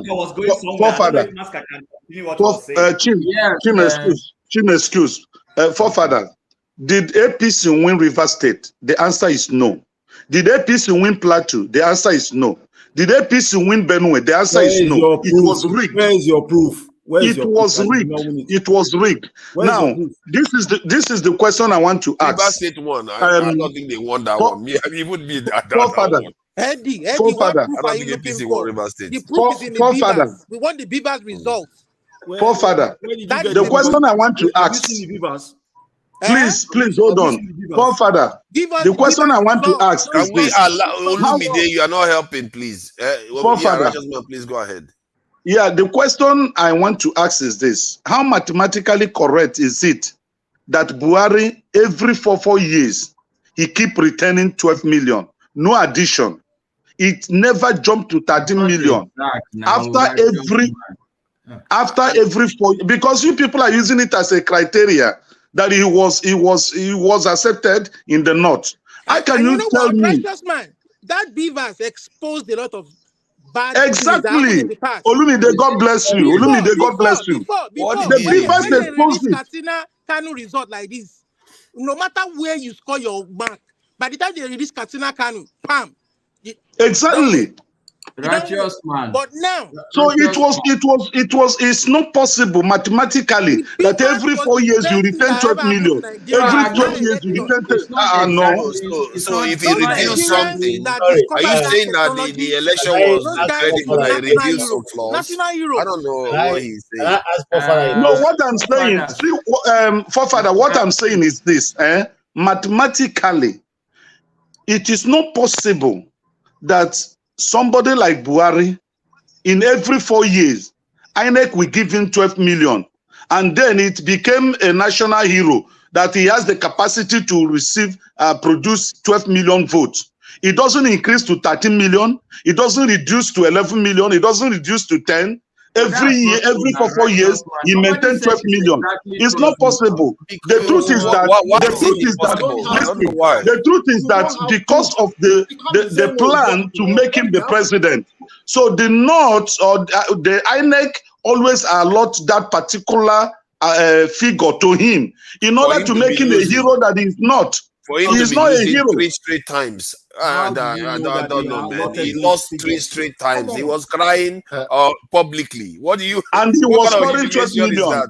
In Yes. that three set, he was scoring 12 million. He never scored 13 million. He was scoring 12 million. Why every is 4 that years. a problem for you that he's Why scoring is the 12 figure million? the problem? He scored the oh my god. Forefathers. He's losing. It think doesn't matter we anyway. are He's going losing. sideways in the argument. Can you hear me? Yeah, loud and clear. Go ahead. I think we are going sideways. We are going sideways with the argument, and this is the problem of the country. Okay, we lose sight of the actual issue. My point is very simple. The opposition today, and this is Forefather's point, even though he's making it in a roundabout way, but the reality is that, look, all the people that want to see Nigeria better, it is in their own interest to agree together and work together. This is the point. Any other argument is a self-defeatist argument. How can you split yourself just because? But can you hear me? Yeah, Master, we can hear you. Just to add, okay, let me just. Let him finish now because his audio can go any moment. His audio can go any moment too. So let him ask. I'm fine. Yeah, Masker. So you're suggesting that in APC there are no people who want Nigeria to work. Then go on. Yes. That's what I. Yes. Okay. Because, and I'll tell you, no, so that because this is something that people hear. There are good people I know in APC. Okay. But the reality is that even if you want Nigeria to progress and you are in APC, the fact of the matter is that the party line today is not heading us in the right direction. And I'm not singling out this regime only. For me, APC is the start of Buhari. If you look at the money that has been borrowed, if you look at the inflation, if you look at the exchange, this is the APC we're talking about. So even if, yes, you are in APC and you are a saint, you are a prophet, the reality, you are in a party that has not led us in the right direction. This is the answer to your question, okay? And I'm not purporting that there's any party, and I've said that even Peter Obi, I've told forefathers here that if today they elect him head of this country, he will fail. Correct me if I'm wrong, forefathers. I've said so, right? Yeah, you've said so. Exactly. So it's not the issue. I'm not looking at APC or anything. My point is that the people who want to see the progress of this country, if they know what they are doing, it is important that they work together and they should work collectively. I can't remember who said it here. Okay, it's KJ, my good brother, who said it, that the people who are rigging election is not, Tinubu doesn't come down from his house and start rigging election. Okay? It is the people on the ground. So my point, and this is the point I've been making since, what I've seen with 2015 election is that Buhari has been winning a certain number. You can call it 12 million, you can call it 10 million, you can call it 11 million, even if it is 2 million. The fact is that the guy has been getting a certain amount of votes that did not allow him to become a winner. What changed in 2015? They had to form an alliance. Nobody can deny that fact. This is the point forefathers is making. And they took a major part of. Yeah, I think you caught it there to an extent. So forefathers. You have to, the maths has to add up. That's what I'm just trying to highlight. The maths, forefathers, the maths had to add up, but Maska is making a point, but at the same time, he's also contradicting himself. You understand? So let us agree that in 2015, that he won the election in 2015 because people were tired of the Jonathan government, and people honestly thought that no. That's not. Let me. No. You don't. What are you going to finish? My own point. You want to finish my own point? What kind of thing is this? Okay. Where are you from? Okay, finish your point. I didn't affect you. I didn't cause problem for your network. By the way, Chief, God will bless you because you encouraged me. I wanted to give up, but you encouraged me. God will bless you. Okay. So the point I'm simply making is that it's not even about winning the numbers or the numbers tallying, but if the whole house is in the same group, even if they are going to do the rigging will be for the opposition. So it's not only about the numbers will add up, but the people on the ground, if they are all in the same camp or the majority of them are in the same camp, even if it is going to be rigging, the rigging will happen for the opposition. This is one point. But the second major important point I'm trying to make also is to go back to what forefathers have said. All these things we keep arguing and talking. What I see as an egress from this quandary we found ourselves in, basically is taking responsibility on that very election day. Forefathers have said it, that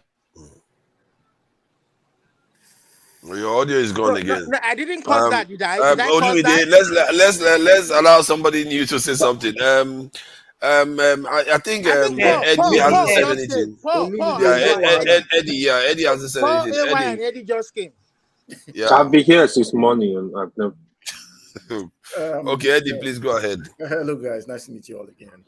The reason, I've been listening to the show, and I think the main reason why I came in was the part where Chim talked about voters in was it California again, saying the ballots are being stuffed or it's being rigged. Look, elections are being stuffed. I didn't say ballots are being stuffed, but you say illegal immigrants are allowed to vote. I think that's the way you put it.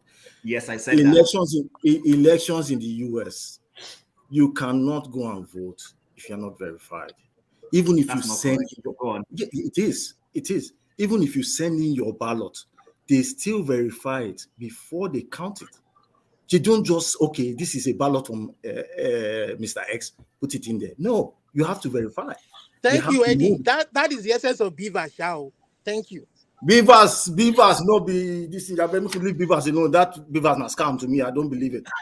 400 billion naira was spent. 400 billion. It's a way of them to just steal money. And they want to buy acts or necessarily say that the Beavers performed fine. It's just the period between the publication of the result and where they are carrying the DC to headquarters. That's where all the scam happened. The Beaver performed fine. It's not the Beavers' fault. For the Beavers, they put out those contracts. Buy these machines. At the end of the day, once we do the election, whoever will call wins the election, the Beavers they put it aside. You will see the next election. They will bring something else. It's just the way. It's in the law. It's in the electoral law, electoral act. I think there was not enough vigilance on the opposition party, because if you felt that No, they were doing forefather, don't say something that that. Forefather. hold on. If I you felt was that on ground. they were doing Listen, something that please don't they give could use to play information you, you you should have cannot queried it. defend. No, the point I'm Forefather, making is that don't give information you cannot defend. no, are We were you on not the one ground saying that here. they rigged the election You now? were not there. You don't know what happened. What happened then? Were you in Nigeria? Were you Were not you the here? one you are the one that is saying that they rigged the election? I'm saying that if they were able to rig the election, why didn't you complain about the possibility that they could rig the election? So and so didn't happen. You said we were not vigilant. We were vigilant, but you can't fight the state. You can't. Maybe that's a bit of a harsh language, but my point is that before the election, they should have complained that there's a space for rigging there. Before I leave. Yeah, Paul. I'm sure Paul will say something profound. Okay, thank you. I thought Eddie is on the floor. Eddie is talking. Eddie is talking, and Eddie is No, he has finished. He has finished. It's about California election now. Yeah, it's about the Just to support But it's still his turn. Sorry. Okay. Let me just say this. Okay, just to support what you said. Eddie, allow him to say something, please. Chin. Oh, I thought they said he's finished. No, yeah, okay. Chin, when they say that immigrants are coming, immigrants do not only come to California, they also come to Texas. Okay? And the reason why those people come is because California is the fifth economy, and we track in different aspects, especially in agriculture. Okay, those people you see are very hardworking, and I don't see any immigrant knowing fully well their status will come out of the shell to go and vote. It doesn't happen. Yes. It doesn't happen. So let's get our before you go ahead, remember I'm an immigrant. Yes, you're an immigrant. Okay. You went and vote legally. Okay, for them to send you, for them to send you for the ballot, you must have a social security. Right. Okay, you must have a social security, and they track that. If are you gonna say, okay, you're gonna vote by, if you're gonna vote by vote-in, fine, they will still track it. If you are not supposed to vote and you vote, the law will take its course. Yeah, they will come after. So let's get it straight. Thank you. Thank you. Okay, can I please continue now, because it looked like right now we're talking about America. If you have your residency, which is pathway to citizen, and you fill any form in any job, remember government collect everything. Every week they tell you how much jobs that they get in the whole country. You mistakenly apply for any job as a green card holder, what we call residency, and you mistakenly put that you are a citizen. You're in trouble. They hold that document. After 5 years, you are applying to become a citizen. You're in trouble. That can stop you from becoming a citizen. That is how heavy it is. So, Kim, you are completely ignorant with what you said. You may know California for their Hollywood. You may know California for their Silicon Valley in terms of tech. But California make a lot of money when it comes to agriculture. I can confidently tell you that California, 70% of California agriculture is feeding 50 states in America, plus feeding Canada. Right. Just to let you know, plus also feeding Canada. So these immigrants, that's why they put it like that. These immigration don't even go there to go and check them. You know why? No. Don't say, can you leave it? Come on, we are having our say. That's how we learn. We learn from somewhere to carry. Or you both bring education that you and I have today. So let's not leave it like no. It's not true. Oyibo did not bring education. No. Well, you might say Oyibo did not bring education. Everybody bring education. That does not say we don't have education. But the education that we're having, is it your forefather or my forefather? that bring this computer that bring us together. Ah, we have forefather here, man. We have forefather here. Is it No, your grandparent or my grandparent that brought all of us together in this forum? So let's not abuse. So you live, you learn. So that tell you that you can learn from different aspects of life. So what I'm telling you, if you mistakenly put that just mistake that you take that form as a residency, 5 years you are becoming a citizen, that can make you find a lawyer. That can cost you a lot of money because of one small mistake. Right. So that part that you are talking about, you get it wrong. Then Democrats bringing these immigrants into this country is also a strategy for them that if they help these people, when these people got their papers years to come, they have that allegiance to the people who pay them. Right. But you know the funny part, for the past 20 years, statistics has been proving it, bringing the Hispanic people, when they get their level together, they never even vote for Democrats. They vote for Republican.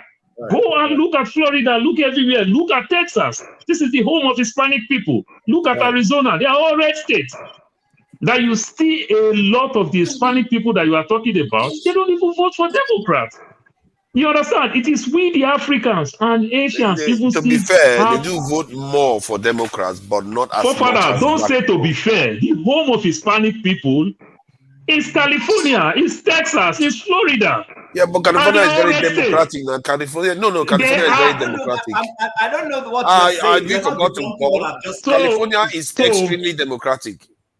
California that you are talking about, we have a lot of Republicans that rule that part. Then when you talk about California, we are talking about Century State.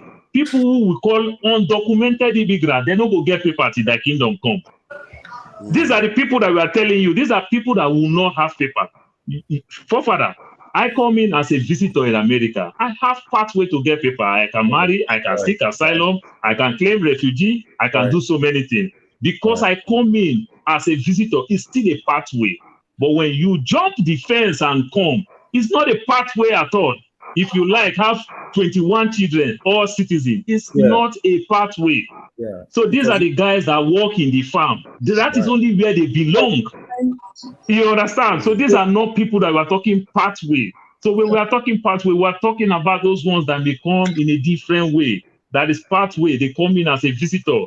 They come in to come work as part-time farmers. You understand? Any Hispanic person that is doing business, they follow the Republican ideology. They don't want to pay more taxes. Right. So because of that, all of them don't vote for Democrats. Oh, I think you are over-egging it. Hispanics generally still vote more Hispanics for are Democrats. more like my Igbo brothers. They are business people. When you we do can check business the numbers. We can check the numbers just to verify. I They vote think, more for Democrats, but they don't vote as much as black people. But Forefather, don't let us just deviate. So what we're saying about when you talk about rigging and every other thing, you still get it all wrong. Kim still get it all wrong. When you talk rigging is extremely hard. This is jury. I have a jury case. I'll go to the court. I'll go judge and every other thing. Go past my own judgment. If you are not a citizen, you can never get this in the mail. There are certain things you can never, ever get. They won't send you a voters for you to say you want to vote online, you want to vote by mail, you want to go on election day. Everything is being verified. There is something we call prop. Maybe they are voting to say they want to build this stadium. People say no or yes. If you are an immigrant, you're a permanent resident, you go sign for prop and everything. That can affect you if you want to be a citizen. And even though when you sign, they will still verify that prop. Take your name out for you just to say, oh, we are voting for them to put a stadium here or not to put a stadium here. This is how the system is highly verified. Then I'll tell you, if you vote twice, out of state, if you vote twice, then I will tell you for my brother like KJ, let me hit him small a little bit because these are strong Trump people and everything. Trump went to court 64 times. He lost 64 times. With some of the judge, Trump signed. He lost 64 times. Is it that is the judge that Trump appointed as a judge work against Trump? My brother, Give me your facts. Mr. The point I was making was that in 2020, one of the reasons, 65% of I Hispanics voted for Democrats. Sorry, go ahead. One of the reasons why I don't want to get into this Trump debate with you guys is because majority of you guys just pick up from the social media and the news media, mostly left-wing media. Not social media. Trump lost 64 cases now. Come on now. Is that social media? Please go ahead. And now you go ahead and mount that. But I want to let you know something. Of the 64 court cases that you quoted, there was nowhere that evidence was presented. All the judges refused to hear the evidence. You know why? You know why there was no evidence? Hold on. They didn't have any. Hold on. You see, sir, don't drive me out. Yesterday you drove me out. I don't want to talk. Let me just speak, please. Don't quiet. Now, I don't have the strength to begin to shout. I mean, I won't release myself to that point. Now, you see, the problem with these issues, and people have argued here that there's no rigging in the US. Come on, guys, wake up. This nation is created by human beings. It's not God that run it. Okay? Okay.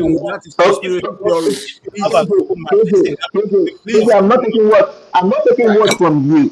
Okay? How can you say you are the president and you think that they read under your nose, or you are the one that read it? Which is which? Okay. Which is which? Okay, hold on, sir. I will add to this thing to you. No, let me add this thing so that you judge it from your word. Let me add this thing to you judge it. Georgia, Atlanta, Georgia, is a red state. And they count that state election. They count it twice. They count it with hand. They count Arizona. Trump lost Arizona. It's a red state, Republican state. They count it electronically. They count it with hand. And Trump still lost. KJ, continue. Continue. The problem Forefather, Mr. Research, Forefather research Georgia and Arizona. Thank you. Go ahead. Continue. The problem with your argument is that you are just looking at what's been reported. Okay. Your whole problem is that you want to tell me spirituality. Hold on. Yes, because that's why you support Trump. KJ is among the people that the more you look, the less you see, huh? Nah, Christian voting. Nah, Biafra Christian vote side. People like KJ are the people that Trump said, even if you shoot someone, you muted me. If the guy talking is not allowed to talk. You will not take them out. You let them they count the state vote twice, and they use hand. They pay people. They use hand to count the vote. You said those ones don't matter. What matter again? To go bring Arusi Okuzu from the Okija Shrine to go count the votes? Come on now. I think we're being a bit. Bro. Hey. What Mazi Priest just said now, that is the definition of KJ. Trump said, even if I shoot somebody on Fifth Avenue, that is KJ. Forget it. Trump go give KJ Biafra, so KJ go do everything.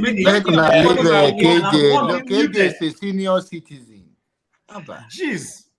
That's the Georgia detail that he was talking about. This is, I think Paul was mentioning it, 49.47 versus 49.27. That is a very, very close election, and they had to recount it. And Joe Biden won, and this is how close the election were. No. Can you imagine if many Republicans... times did they count it? I want to go back to my original narrative. You already I think said that. it's once. See, if you allow me, can you imagine if the Republican Party went and split in half now, given this election result? Forefather, you don't deviate. Forefather, you don't deviate. To be fair, the reason why I'm saying is because you actually deviated from the original question. Oh, that was the main issue. Context of Nigeria. I come into the platform because I came into the platform because of rigging. That's why I came in. Before people who have all-knowing AY and the rest of them begin to talk, can I just conclude? Let KJ now, speak. There are people who have taken their time to research on these issues, and they have gone ahead with the research. One of the films made out of this thing is called 2000 Moles. It's spelled MULES. You could go look it up and watch it. That's one. Two, some of these results that you just quoted now have constantly. KJ, my brother, you are lost. KJ, Fox News. Fox News, they are lying to you. That's why they pay 700 million. They are lying. That's the problem. You see, the problem is that those who are in the know are a little bit smaller than those who do not know. Okay, so those who know now, see, they are making fun of themselves because I'm not following them. Okay, KJ, can I say something to you? KJ, can I say something to you? KJ, can I say something to you? KJ, can I say something to you? No, besides, hold on now. Besides election, when I came to America, that was about 23 years ago, right? Now, I was watching TV, and who came on? Trump, whatever. He came on. What he was saying then, what he was saying was selling how he will make you rich. And how would he make you rich? He will teach you real estate and all that. All you have to do is pay for this, pay for that, pay for that. And he was going to different states. And in that program, he was coming to California. Then I was with my elder sister, and I went to my elder sister and I said, man, I want to be rich. I want to be like this man. And my sister said, do not buy that. I said, what is my sister talking? I said, what are you talking? No sense. And guess what? I bought that form, did everything that I was supposed to do, and guess what? He never came. He never showed up. I was, ripped of my money. So, and you tell me that person is not a person? Mazi, the biggest mistake Tinubu made, Tinubu would have gone to Trump University because he would have had certificates. Yeah. Mazi, you remember Trump University? Trump Airline. Mazi Prince, because you are telling me what Trump did to you. And you, the same person who is sitting here in Nigeria, has a certificate forger as your president. You have not defended that. But you are telling me what Trump did. Let me tell you, since you are talking about, I'm not Agbadorian now. I'm not Agbadorian. Allow me to talk. You have quoted how you encountered Trump. But I want to also tell you how I encountered Trump. I encountered Trump as one of the American dream. He was being used as an example of what success means in America. Only for him to walk down the escalator and he became the worst person in worse than Satan in America. The same American who paraded him in FLP presentations as the American dream. The same American who paraded him as the one who changed the skyline of New York. Do you see what's going on in court with this company? That is what you want. It's okay. Do you see what is going on in court with this company? I didn't come to this platform to discuss. I am here to discuss Nigeria. I want to ask you one question. I'm sorry, KJ. Let me ask you one question. Let me ask you, where do you follow your news? KJ said, you see, now be the news. It will be shown, whatever. Let me ask this question. Where do you follow your news? I just want to know where you follow your news. KJ is the news. Hit on you like this. Where do you get your news from? Because Trump filed bankruptcy 7 times. Trump lost Trump Airline. Trump lost Trump University. Everything Trump put his hand. The real estate that you're talking is an inheritance from his father. Yeah, let's even leave what he has lost. That means, Marka, do you hear my line of argument? That means that the American system of law is apt, is corrupt. Since he did all these things, and he's not able to go to prison even to this moment, and he's able to come and be a president. Excuse me, that means there's something wrong with the system. Excuse me. Hold on. The justice system has a process, and that is what he's going through right now. Okay, if they say because they found him, say he has stolen this money and throw him into prison, they will say they are practicing, they are being dictatorial. My brother, you are even wrong. You see, let me educate you. Let me educate you. Please, I let you talk now. Let me educate you. Let me finish. See, all the case that Trump has now, especially the one that's making headline, which is the Letitia James own. It's even a civil case. a civil case which was brought against him, not by people who felt defrauded, but by a woman who has campaigned and said, "I will get Trump." Do you know how? Okay, hold on. Excuse me. Excuse me. JJ, wait, now, let me talk now. Claiming that Trump defrauded some companies and banks to make his money. Those banks said, "You didn't defraud us. We got paid. Our monies were paid back. We are paid on time." None of those. That is a lie, KJ. KJ, don't look us in our face and tell lie like this now. KJ, that is a lie. Let me talk. Now, you say that's why I asked you this question. Where are you getting your news from? Because most of the things you are saying here are not based on facts. The person it's false news. I bet you. It's false news. The person who bought out Trump. What do you mean based on facts? Hold on. What do you mean based on facts? They are not based on facts. Show me your own because I can show you my own. Show me your own. Hold on. KJ, I am telling you my own. Get your news the size of Trump building, is he expanding and reducing? Say you collect loan. KJ, it's a perjury for you to lie. You collect loan for a property of 5,000 square foot. Then 1 minute you say the property is 7,000 square foot. Then another minute the same property becomes 5,000 square foot. Whether you pay the loan, you don't pay the loan, you just break the law of the state. Now, KJ, let me tell you something. Who made the government aware of what Trump is doing is his lawyer, not Letitia James. You need to get that clear. Michael Cohen. Michael Cohen, who has been sent to jail in Congress. That's why you are using to quote. In Congress. So why are you accusing Letitia James? KJ is just an unrepentant follower. KJ is an unrepentant follower. There is nothing you guys will do that will convince it. Mr. Mazi, I stand on the part of truth, irrespective of who is involved. I stand on the part of truth. I don't yeah, you stand in the part of Trump, not truth. The part of Trump, not truth. Yeah, exactly. There's no facts. Who brought it? You're standing for somebody who's acting a Secretary of State to change, to just get some votes. 11,451 votes. Manufacture votes. This is forefather, please. I beg to be protected from these guys. I beg. Yeah, because you guys should take it easy now. Okay, let's be respectful. Okay, sorry. I will do that. Please go ahead.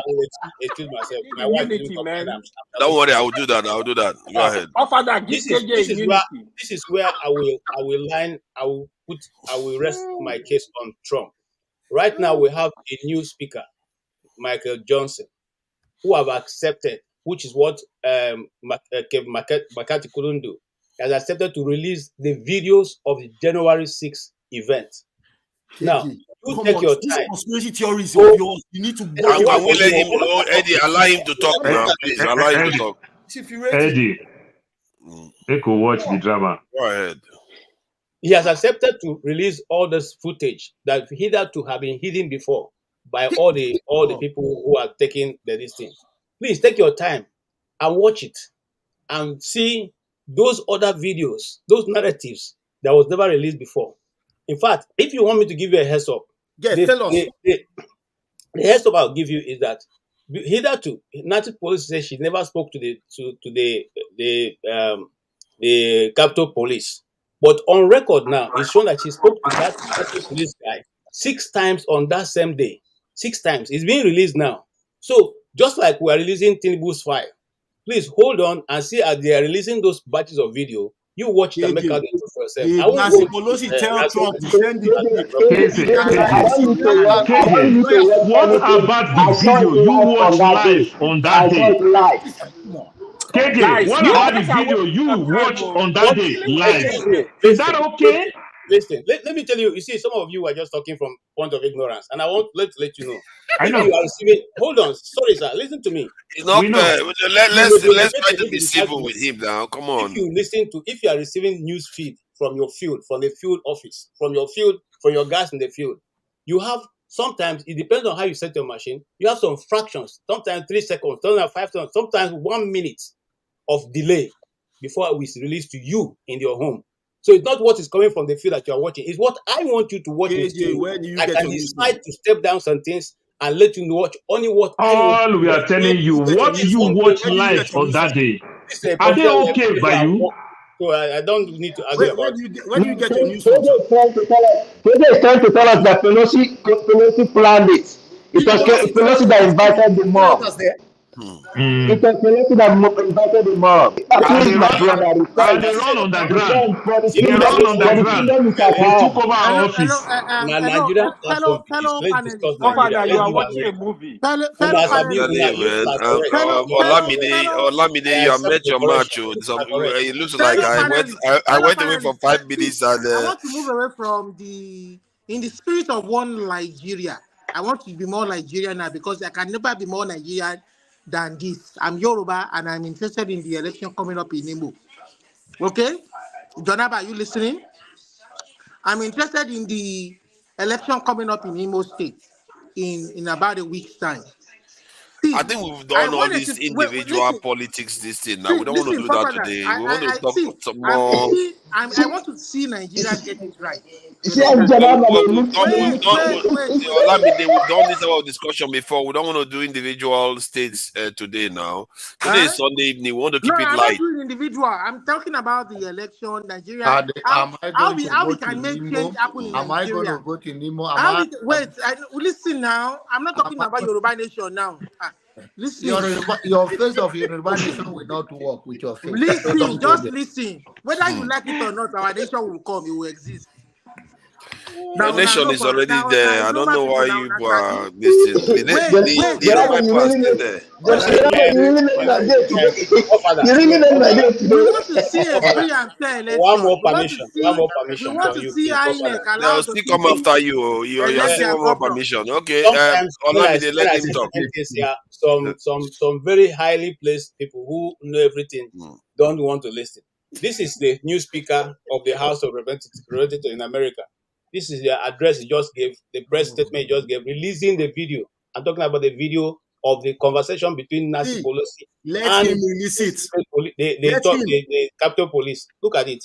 My brother, let him release it. Why? If you have the link, share it in the private chat so I can share it with everybody. Nancy Pelosi has the power to call out National Guard. Exactly. What is the question? Does Nancy Pelosi have the power to call National Guard? Come on now, KJ, why are you talking that kind of thing? Unfortunately, you people prove to know American police so much, and you don't know this little thing. It's common sense. It is not the president that calls the National Guard. The president takes permission from the Speaker of the House, who runs the Capitol. That is not he true. Runs it. Hold on. I'm sorry, that is not true. 3 days. The president is the commander and chief of the armed forces. I think it's from the states, not Nancy Pelosi. If you have the link to that video, you can send it to us so I can share it with everybody. See, now you see, I don't be market woman. Me and a journalist. Okay, let's calm down. Not be true, man. Not be true. Those things are not true. Stop spreading this. Eddie, calm down, man. This is another only video. Calm down, Eddie. KJ, you don't drink Trump wine. Can you allow me for the link? Jesus Christ. Can you, KJ, do you have the link so that I can share it? I just pray, KJ. I just pray you don't go to Fifth Avenue. Well, that's anything can happen. I don't dwell on KJ, it's only on your phone. We shouldn't be making a mock, like laughing at somebody too much. I think we have to remember we are in public space. I don't dwell on conspiracy theories. You don't have to worry I dwell on fact. When you have a fact, you have to worry about somebody who is laughing. When the person is totally laughing, it's funny. Yeah. Okay, let Jonathan say something. Masker, you know you can interject anytime. Tone, you can interject anytime. None of you have said much. And Mike Johnson as the speaker. If you follow him, you will see it is on his page. You can look at it. KJ, allow you've had your say, please. Eddie, hold on now. You Jesus Christ. Masker, you wanted to say something before Jonathan, go ahead. Your audio is gone, Masker again. Forefathers. Since Mr. ID, good evening. Since you're interjecting, why don't you just tell us the correct thing now, Abi? We're learning. Based on Eddie, Eddie, can you hear me? Yeah, I can hear you. Based on what KJ said. Yeah. Just tell us the correct thing. And so we'll fact check it. It was a simple We're thing that all happened that day. I think it was glaring to everybody. It was glaring to everybody. Trump came up before the day of the when they had to certify Joe Biden's win. Trump told his supporters, be in Washington on January 6th. It is going to be wild. They have taken statements from his lawyers. They have his own lawyers who helped him spread those conspiracies are now confessing in court. They are accepting that they lied. So I don't know where KJ is getting his own information. That's true. That's true. So it's not. If the lawyers who stood on behalf of Trump and were making cases, Eddie, lied. Eddie, hold on. Looking for National Guard in D.C. According to Senator Chris Van Hollen, the governors of states and territories control their National Guards, while the president controls the D.C. National Guard. The House-passed version of the NDAA gives the D.C. mayor control over the D.C. National Guard. The president controls D.C. National Guard. We can check this thing. Some of you are just, I don't know what to tell you guys, but you see, two things here. I want to digress a little bit. In my secondary school, there was a very how did you end up in your secondary school? We are talking about this thing. I want to probably you should be addressing the point that he just made just now. In my secondary school, we used to have a very fine, beautiful girl in our class. And one day we were in a debate because I was in a debating club, and we were trying to prompt her for a debate. And we said to her, and she was presenting. I said, like example, Michael Jackson is an African. Ndanichi is an African. We said no, Michael Jackson is an African, and she argued it, and she insisted on the truth that was the truth, and we let her. Then she went to the other school, and then when she was presenting, she was making a lot of good points. And then she said, for example, black people who have left Africa have gone to the United States, like Michael Jackson, and the whole school went wild. Everybody laughed until, in fact, that was the end of the debate. She never got herself back till she left secondary school. So I'm not here to tell you guys what you want to know. What I'm giving you the truth. It's either you take it or leave it. I don't have to. However, forefather, and I'm saying this to you because you are going to go and do research. Go and research this. Who authorizes the Capitol Police to come to defend the Capitol? Who authorizes it? I'm not talking about hold on. To defend the Capitol building, it's a different thing. Pelosi can call them to defend the Capitol building. Yes. Right?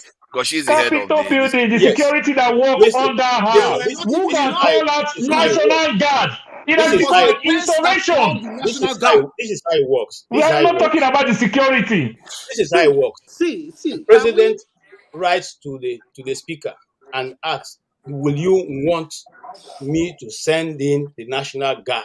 I am sorry, I will use very derogatory word. That is dumb. That is dumb. It is emergency. Fire service. That is dumb. Today is Sunday, you know. Let's be gracious. Today is Sunday. Paul, you two have joined the queue. What is wrong with people? Forefather, the police and the fire service do the same type of job. The police protect lives and property. Fire service protect lives and property. The police, in most cases, investigate and carry out. Fire service fight fire and investigate what caused fire. When we're talking about insurrection, the president call out National Guard. Is it the time the president want to write to National Assembly in insurrection, emergency? My brother, where is common sense? Come on now. Again, I will tell you this because I've been following this thing for long. KJ, you are following wrong news. Now, listen to me, and this is the last time I'm going to say that I won't go repeat myself. Before this time, the security information got to the president 3 days before this time, before that happened. That's what? And he called her and she said, no, they don't want it. I'm sorry. The security was come from here. Sorry. I'm done with this, man. I'm not going to say this. Hold on. I think, hold on. See, hold on. I think maybe both things can be true to an extent because what he's saying here is slightly different from what the others are saying. He's saying that something about they gave information that something like that was due to happen but she didn't stand up her own security on her own end. So that is also myopic lie. Okay, You KK, how will do you inform defend FBI. You will inform FBI. You will inform Homeland Security. but Not maybe Speaker of the House. Come on now. I beg, I tell you, this kind of hold nonsense on people that they now. talk here. See, because You will it's not inform happened FBI. You before. will inform Homeland Security. Come on. KJ, Wow. KJ, how do you defend What the fact is that happening? Intelligent gathering. how do you Now, defend the Speaker, you fact go that tell. Trump tried to get the Secretary of Georgia. Wait. Trump tried to get the Secretary of Georgia to overturn the election in Georgia. You know, he's now facing, there's a grand jury looking into the case and he might face prison. That's where the lawyers but let's keep it focused now. The idea is that KJ is saying that Pelosi did some things that enabled the events of that day to be as bad as it was too. Just like some people are saying that Trump did a lot to encourage it to be the way it was. So maybe forget that issue. Pelosi did not do anything. Intelligence gathering. You inform FBI. Can you fly your own Homeland Security. Father, if you give me your phone number, I can share this with you. This is the new Speaker of the House. You can share the link in the private chat now, so I can share it with everybody. Because maybe there is something to what you are saying. Both things can be true at the same time. I don't see why not. Father, this speaker that is talking about supports Trump with everything. Supports Trump. What are you talking? What do you want me to hear from this speaker? It's like talking about Kolata and Tinubu. Is it not the same of the same? What are you talking about? The speaker was the one who wrote the brief on how to believe what you want to believe. The world is also against the system.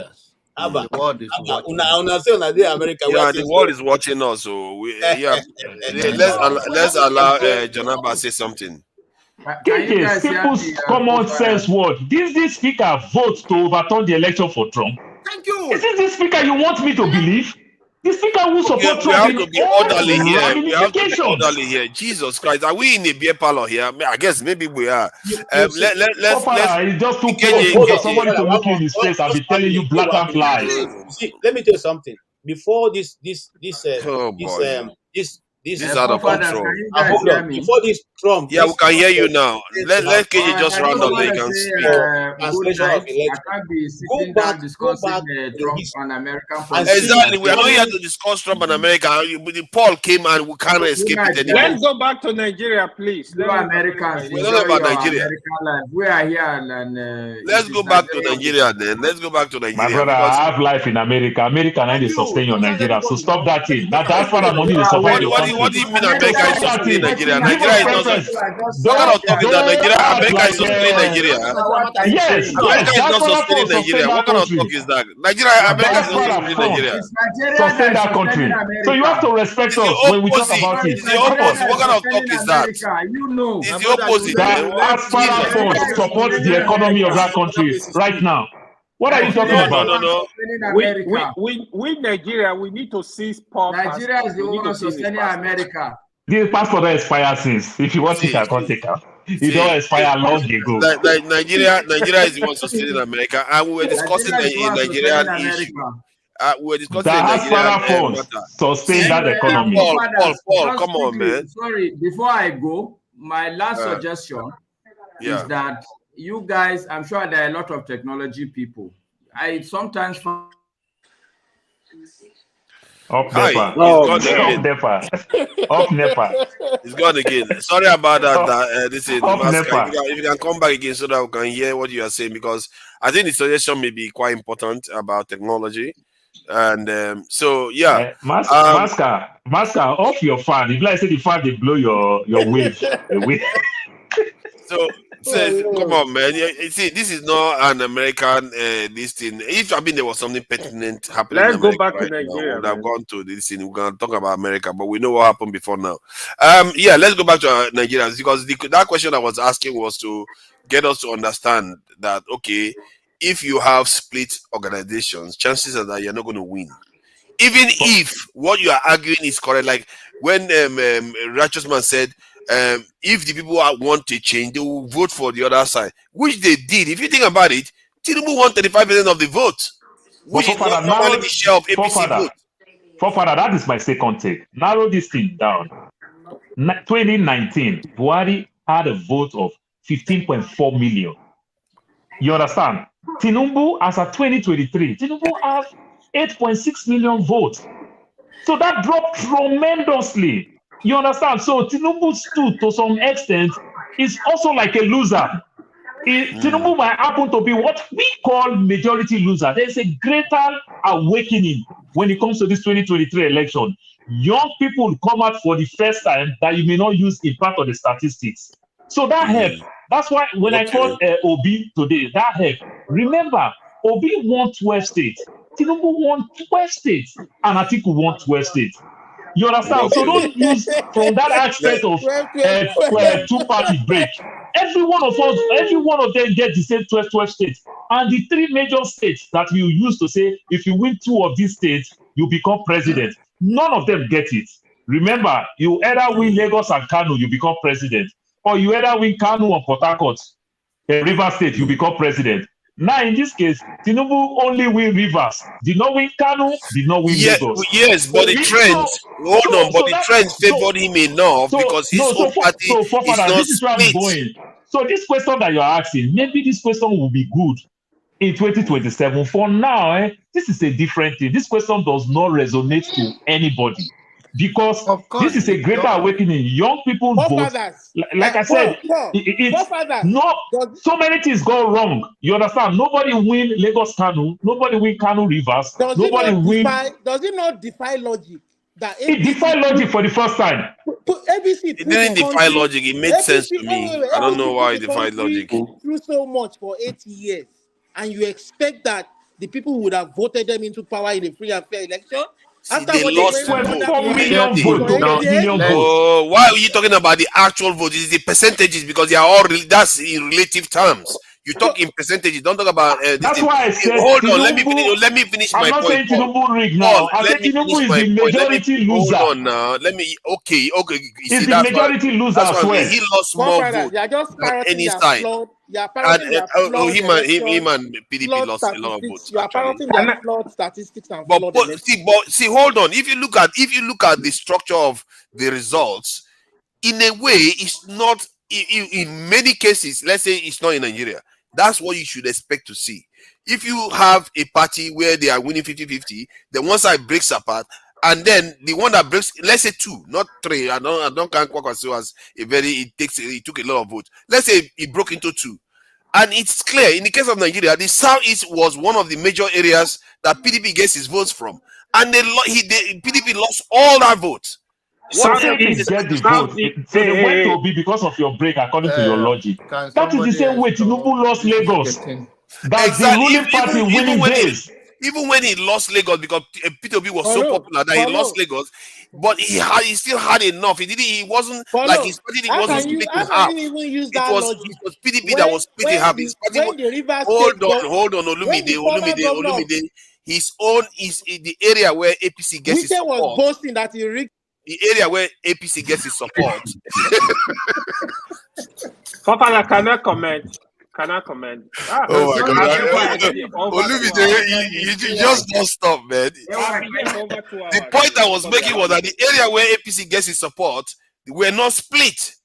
Even if they lost Lagos, those areas were not split. Forefathers, I think your point is this: whenever two major parties, I don't want to go to Nigeria on for now. Anywhere, even in America here, let's say the coming election, and there is a merge of maybe somebody break out from Democrat. The chances of Democrats losing the election is high. Because the part of them will vote, and that will cause the party in power or any other party, no matter how popular you are. Because if majority that vote, let's say they go and form another Liberal Party, whatever the name, or independent on the left, and they are with Democrat before, the chances that Democrat will lose the election is higher because that's what they do in America with Ross Perot, isn't it? The Democrats still blame Ross Perot for losing to George Bush. People lobby to do that in order to break them, to make sure they lose party, yes, lose the election. So I don't want to go into the deep of you want to use Nigerian scenario, because the fan here will never believe that we're going to be another talk like Trump will win. Tinubu is a child play where we talk about Trump. So I don't want to talk about that. Everybody can you hear me now? Yeah, we can hear you. Oh, let him talk. So what I'm saying is that the Master, same off your fan, may the breeze no blow your audio come out. The same technology that INEC was trying to use to collect results from the polling centers electronically, why can't these diaspora people begin to work on that technology? Must it only be INEC that must produce it? Even INEC has their own. Let there be an independent civil society collation technology. But what does the law? What does the law say, though? They won't recognize. I get what you mean. What do you mean? It's about checkmating. It's about checkmating. It's not about recognizing. The law is not about the law. The law, whether the law recognizes it or not, at least that is a public opinion, and that's put a pressure on. Today, pressure on them. Today, most people. There are ways to checkmate things with just even mobile phones. Like I've always said it, that even on that polling station where everybody takes a picture with the date and the number and everything when they've just finished voting. How can you change that? You can't change that if everybody has the information. See, forefathers, what I'm saying is that if there is a credible technology with credible people behind it, plus the fact that on election day, citizens have been conscious. Your audio is gone. Never that take light. Yeah, it's actually. Oh, I get your point, Masker. That you are saying that the diaspora should contribute in terms of technology. In terms of law, whether they recognize it or not, it becomes a public opinion that put a pressure on the integrity of INEC, and that gives them a step back to think twice. So with the law, with the INEC can take it to, can you take it to court and say, okay, this is what we verify from every polling unit in the country, and say that, okay, both parties sign it, and this is what we witness, and this is it. It can make a change in putting a pressure, but the way the constitution is set up now, whatever the INEC declare, then end of the day, it's still going to go to court. But that what is suggesting is that at least that put a pressure on the institution, at least to minimize. So Jonaba, what Master said was good, but why we don't really need that? This is what America do. This is what they use in America that makes much sense. So what do I mean by that? This is where Obi lost. This is where Atiku lost. What is their own agent, their own collation center? You understand? Their own collation center to take information from your party agent to collect this thing. You understand? You going to INEC for them to release their own document for you. That is where you get it all wrong. Yeah, but you understand? So no. That's so. What I mean is that I said that is where Obi. Sorry, I think I make mistake. I call you. I want to say Obi and Atiku get it all wrong, because that's why I said America. So in America now, states conduct their election, nothing like federal. You understand? So what you conduct is what you submit. So you that have an agent, if you collect all these things, you already have your own physical document that you can use to question exactly. Right from there, you report to the media. Remember that in this place. Hold on. And I think there is an element of I don't know how to describe it. A kind of confusion going on here, because this election shouldn't be that confusing, really, if you think about if this was in Western countries, because the parties all have agents. They should have their own numbers. That is what somehow it's a mystery to everybody. When we talk about infrastructure, it is part of the infrastructure that every polling unit in the whole country supposed to have agents. They don't have. Party. They don't have. That is what we talk about. The political party, forefather, are supposed to have their own machine, collect their Every one of document them president, everywhere they and have all of them force. sign on it. Collect it. After You they sign understand? on Document it. that That's the minimum they should be able to do, really. They should be able to have you it. made a good submission, but let's not forget, okay, the people they were dealing with. So, there are some people that I know that told me they acted as agents, but guess what? When it got to collation center, they were sent out. They were sent out.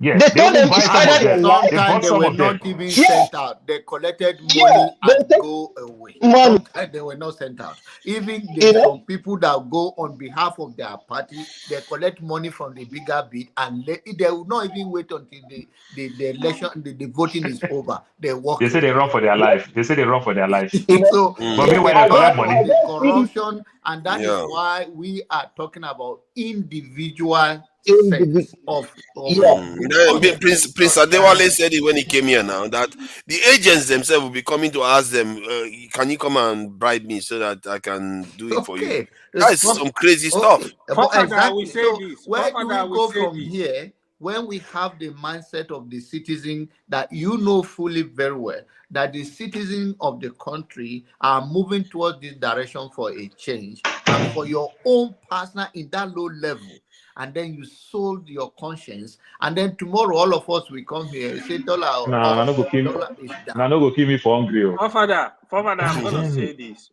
This discussion, we are not ready for this discussion. When we are ready, the truth will come out. We are not ready. Because some people don't want to hear the truth about Nigeria election, what really happened, why it plays out. This is just the honest truth. I don't want to say anything, but we are not ready for this discussion. And in the end, it goes back to the discussion that they guessed. Okay, hold on.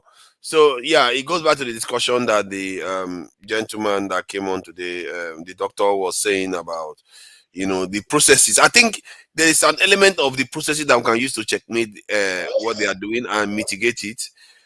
But in the end, you still need to change the minds of those people that are in office. If you cannot change their mind, you have to remove them. If you cannot remove them, then we are in trouble here, because they are not going to transform. Because how can you have to remind your own leaders that they need to encourage manufacturing in their own country? To, if they want to buy car, let them buy from local manufacturers. You shouldn't have to tell them. They should know by default, but yet we still have to tell them. That tells you that you have a serious problem with those data. Either you have to change your mind so that they start thinking properly, or they have to be removed. And this democracy thing is not going to do it, because what they are going to do is they are going to always rig the system against you. One, they have more money than you. That's the capitalist system. They always do. I've seen it in the UK how it works. That's why I was a little bit skeptical from the way he was talking. And except you offer resources to the people on the ground, and you have to be present. You have to have alliances in the organizations. And this is why ideology comes in, because ideology allows people to sign on to something without necessarily getting paid for it, because they are looking at the bigger picture. So, but there is no ideology in Nigeria. I don't see any ideology. Everybody just jump from one party to another and ask for bribe here and bribe there. So, but I can't hear anybody anymore. I don't know whether anybody can hear me. Yeah, we can hear you. Hey, that is what we were saying yesterday. We're just letting That's you what Ghana will let you make it talk. That the silence was too much. For a moment I thought my headphone was faulty. Father, you be your guy. We'll let you make you talk. Yeah, no, I'm not your guy. That is what we were telling you yesterday, because how they move around. That is why we were telling you. I'm telling you, Olamide was so quiet. Put me backstage now, so I just keep No.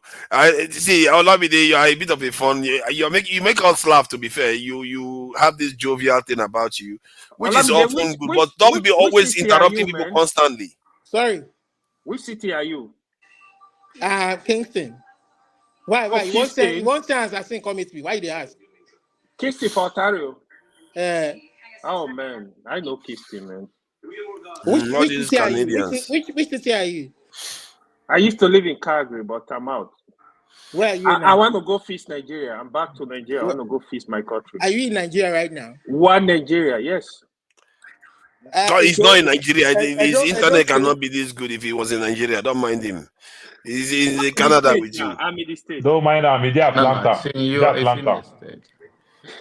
Your internet would have blipped a few times if you were in Nigeria. I think the Nigerian Olumide, so you think Nigerian internet can be this good and you have stable light? One idea I was thinking about, so that I know you're just joking. I was thinking about Starlink in Nigeria. Where? As an option. Olumide, hold on now. Okay. So I was thinking about Starlink in Nigeria during the election, so that people don't lose connection, so that they can be able to stream the video live. Especially, you can target the areas where there are decisive areas during an election. There are decisive areas during an election that you can target. It's not necessarily everywhere. Like if you are carrying an election, you don't need to monitor P2B's polling units as much, is it? Because you know who is going to win. You target the areas that have the issues are going to arise, so you can be more efficient at ensuring that the outcome is not rigged. So, and one of the ways is to ensure that everybody has connectivity, which is you can use Starlink. Starlink is universal. For the 2027, they will not even let you video anything. They will not let you video anything. Mark my words. But my words. See, the institution. Sowore was monitoring the using drone. The police shut it down. Nigerian police, that's when they become active. I think the institution saddled with the most responsibility for ensuring this free and fair election is the institution itself, INEC. Because everything starts and ends with them. You understand? There's some truth there. Rule of the they almost did it. Secret society, what do you mean? No, I mean INEC. Sorry, he said something about secret society, yeah. We are. I think Lamide is talking about INEC. What is expected of the INEC, and I'm saying that in as much as we are talking about building a strong institution, is also the civil society must come out. And I said that before the election, the voting, that there was no demand on anybody, meaning that we have never used our vote to control what the politician will do for you. Rather, you are trying to trust politicians, what they promise you, and they have done that several years. And I gave example about what happened in America. Here, there is a dominant Black community. Most of what you see is title loan and all of those things that make them more poorer. And then they started changing it. They say, no, we want you to bring business here. We will not vote for you. If you are just trying to take advantage of the poor people, this is the direction we want. We want you to build a complex here. We want to have a clinic here. We want a service to the society here where we have a good road, and we will now vote for you. But you cannot just come here and give us a title loan, which means you want to put us in a perpetual poverty because you want us to borrow money. And then when we borrow this money, if we cannot pay, we will lose our car. And then we cannot even go to take our children to work. We can't go to anywhere, and we will lose everything, even if it's mortgage, even if it is rent. So the point I'm trying to say is that Nigerians have never put a demand on the elected officers. All they want to understand is, election time, they come and promise you. They have been promising you for years. A demand meaning that if it is a road construction that you want them to do, if it is a hospital, one major project that transformed the face of Nigeria, the Decade Road that is a death trap, they never put a demand on the politicians. So in other words, you are saying they don't have asked for specifics. Yes. John Abba, my big brother. I agree with you on that one. I even have criticized them. John Abba, my big brother. Sometimes we talk down on Nigerians too much. Remember that PDP is not complaining about Land Cruiser. Labour is not complaining about Land Cruiser. It's Nigerians that is complaining about it. So don't say Nigerians don't complain. When we I'm not complain, getting you just have not to complaint. No, it's not know the Complaint doesn't solve a complaint, problem. it's the demand. You I said demand it's a something, not demand. It's a complain. demand, meaning because Wow. you are trying to influence, you give the direction. When you give a So direction, my brother, when you demand, sometimes there's a way you push for your demand, and you have a leader. They beat you like Joe Ajero. They beat you say the opposition, or they beat you say you be terrorist. And but these that are the does thing. not change. That is still a It still doesn't mean it the don't make fact a that they're going to demand. beat you are not going to go out and Remember, vote the this is how the West call Mandela what type of name? Terrorist, this, that. But when he that, changed, they are call we Mandela belittling hero ourselves of now? Okay, why are we democracy. voting then? So, do you know why nobody is complaining? Do you know why all of them are not complaining? Because politicians are the same. Yesterday, we were saying you guys will not listen. They will not complain. PDP, APC, Labour Don't Party, start, don't start now. ACD, Let's whatever. not go there. Politicians Yes, are the same. not all politicians are the same. Okay. Hey, stop going on. All Keep politicians are deceiving the same. yourself. Keep See, deceiving yourself. Lee Kuan Yew is not the same as Peter Obi or Tinubu. There is a difference. But That's my point. I still think that everything boils down, still circles back to a free and fair election. Because, for instance, 4 years, people know that 4 years, they vote, this guy comes in, he didn't do what he was told to do. Everything he promised, he didn't do it because he didn't accomplish those projects. After, if they hold the free and fair election, the people themselves will organize. God, you know, do what we're supposed to. You know the way to our school. You know, do this. You know, do that. These people themselves will organize themselves and do the campaign. Like, When you use that term, free and let me fair get you election, right. all I you should agree. just say is that an election that, when conducted on the day, it's counted as the votes are cast. Because free and fair election, I don't think that actually exists in this world. But Very I few said places it actually does exist. Forefather. It doesn't. You just think it does. It really doesn't. Forefather, I said the voters same are thing not to you harassed. yesterday morning. You remember? If we have free and fair election, it will solve 50% of Nigeria problem. Because when you have free and fair, just what I agree, you AY. said now, when they know that after 4 years, the power is with the people. Now, the power is not with the people because they can manipulate and work with rig election. So they don't care about you. They believe in their money.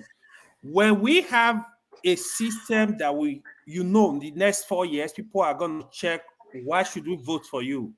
Trust me, these guys. But let me ask you though: is it possible? Is there what are the possibilities? Let's say 1 to 10. 10 is very, very likely, and 0 is not likely at all. Could it be that this election actually turned out the winners of this election and the positions were actually the way it was? The results came out, even if it was rigged. Do you believe that? What are the odds that is how it turned out? Like, the people, PWB came third, Atiku came second, Tinubu came first, even if it was rigged. But that is how people actually cast their vote.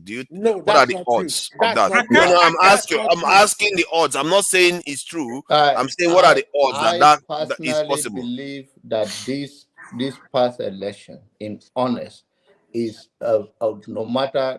But I have said it here.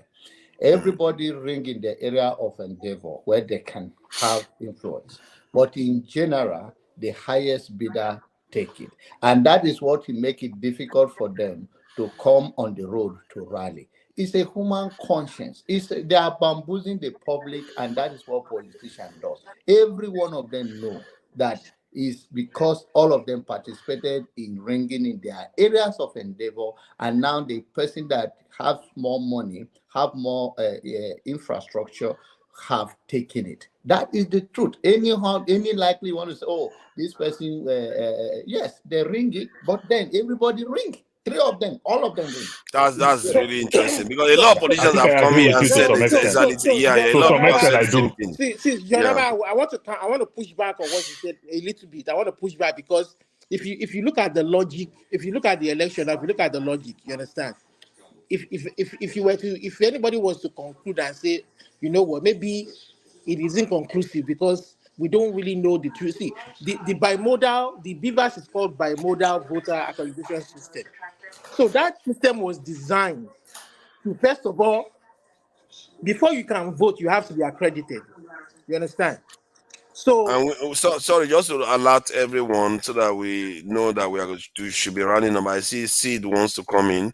We should be running up in 10 hours because we have something to do during the day in the UK here. Father, be like, say, man, you okay, don't break the money. Send me some I parts. know where is the money now? You think I'm like you that is raking in all the money in Canada and something or in America now? Just to round up quickly. So, but the voter system, you understand? So I mean, so IRF is supposed to now display the people that voted, numbers that voted. So we want to see the reason why they shut the BVS down was because we want to know the people that they claimed voted. We want to know if they were accredited. Were they accredited? That is one. Then two, if you look at the OB campaign, the OB campaign was largely based on ideas. You understand? So I don't see them buying votes. It was largely based on ideas. You understand? The person who stand to lose the most was the incumbent party, APC. You understand? They are the ones who want to rig, who will not want to. Yeah, but what are the odds that 1 to 10 that the results are the way the people actually cast their votes? It is likely, most likely high. Very, very high. So that the people actually that Tinubu actually won the election. No. I'm saying that most likely very high if we saw the BVAS results. We need to see the BVAS results. Should I give you my number? What do you mean? Let AY give me his number. Contested the court rulings. Olumide, I assume that you say zero. Look at the way Obi contested the court. My number is not a popular number, The only way to challenge it's not going to be popular now because you are no big supporter now, isn't it? So but Tinubu did not even put up any defense. You understand? He didn't put up any defense. Even in the states, he because he has won the election. He doesn't care about that. Sorry, let AY give his number. No, leave SYD. Give us number. AY, that's just awful. Give us your number. Are you worried that people are going to judge you? Let me truly explain to you this election. The truth about this election, I swear to my God, before the election, I told my friend what was going to happen, and that was what happened. If you see PDP, they caused the whole problem. They would have given ticket to Peter Obi. The moment they divided PDP, I'm sure Tinubu camp we are celebrating. Wike, going back to 2015, one of the reasons Goodluck lost that election, he lost 5 governors, including Rivers, Kano, Kwara. He lost 5 governors. And those 5 governors, they supported APC. Wike move out 5 governors from PDP. Kwankwaso, you will refer to him as a governor of one of the largest states, even though he's not a governor. He lost Kano because of Kwankwaso. They lost Kano. Then you're talking of Peter Obi. The original stronghold of PDP in Nigeria is Southeast and South-South. Is the biggest stronghold. PDP lost the whole South-South because of Southeast, because of Peter Obi. South-South, Peter Obi, Tinubu, Atiku, they divided the whole vote.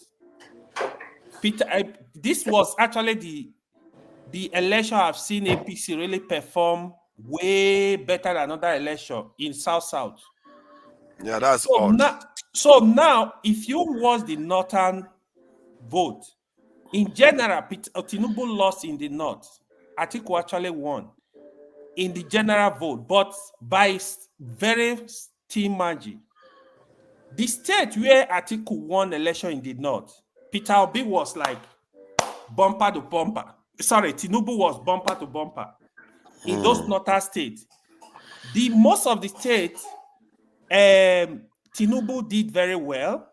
He beat them house down. Even the Lagos, they call it. it was just like a magic. It was very close, right? Yeah, very close margins. Even the areas where he lost.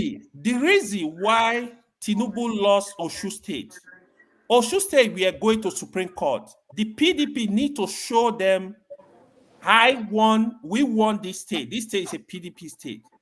So there is no way.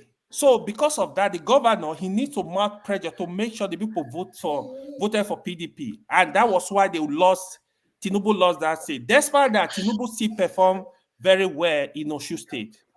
So if you check in general, to be honest with you, why I was disappointed in the whole election is why the presidential results were not transmitted. But if you ask me, from what I saw, from even before the election, Baba, I think Tinubu won the election. I know people will not like it, but this is my own calculation. If anybody can come with alternative but why shut down? But the other thing, the other thing though, one thing how I think Peter Obi was. Why are you saying one of the other thing? There is a young man there. Hold on. How I think part of the how I think Peter Obi was regaled. Peter Obi, there was a lot of voter suppression in a lot of states. Even those of the South state Peter Obi won, he was supposed to do way better. For example, in Edo State and some other South states, there was voter suppression. That's why Peter Obi won those states. All right, let me.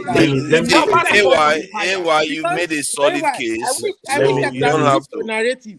But Olumide, you've made your case. Now it's seats done. Okay. Was leading when they were never agreed. The moment they shut down Rivers is when Tinubu started leading.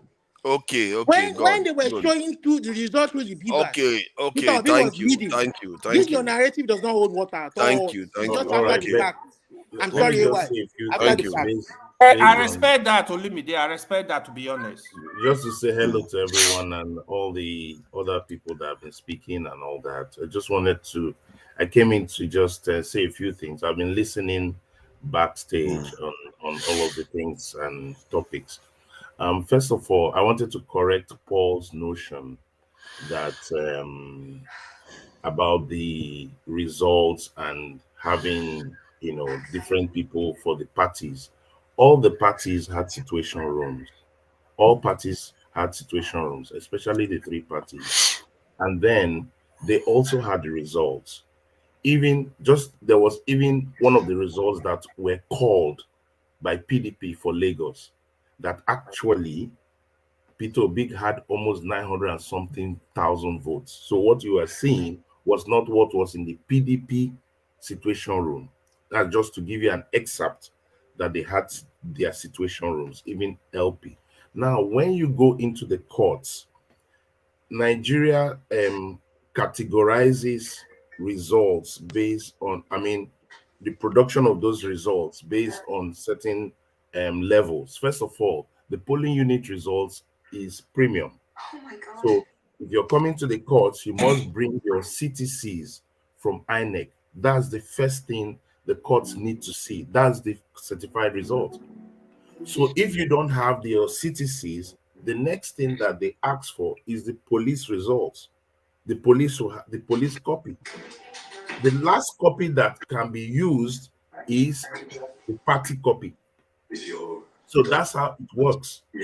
So parties have their copy. So you cannot just go and present party copy without INEC CTCs.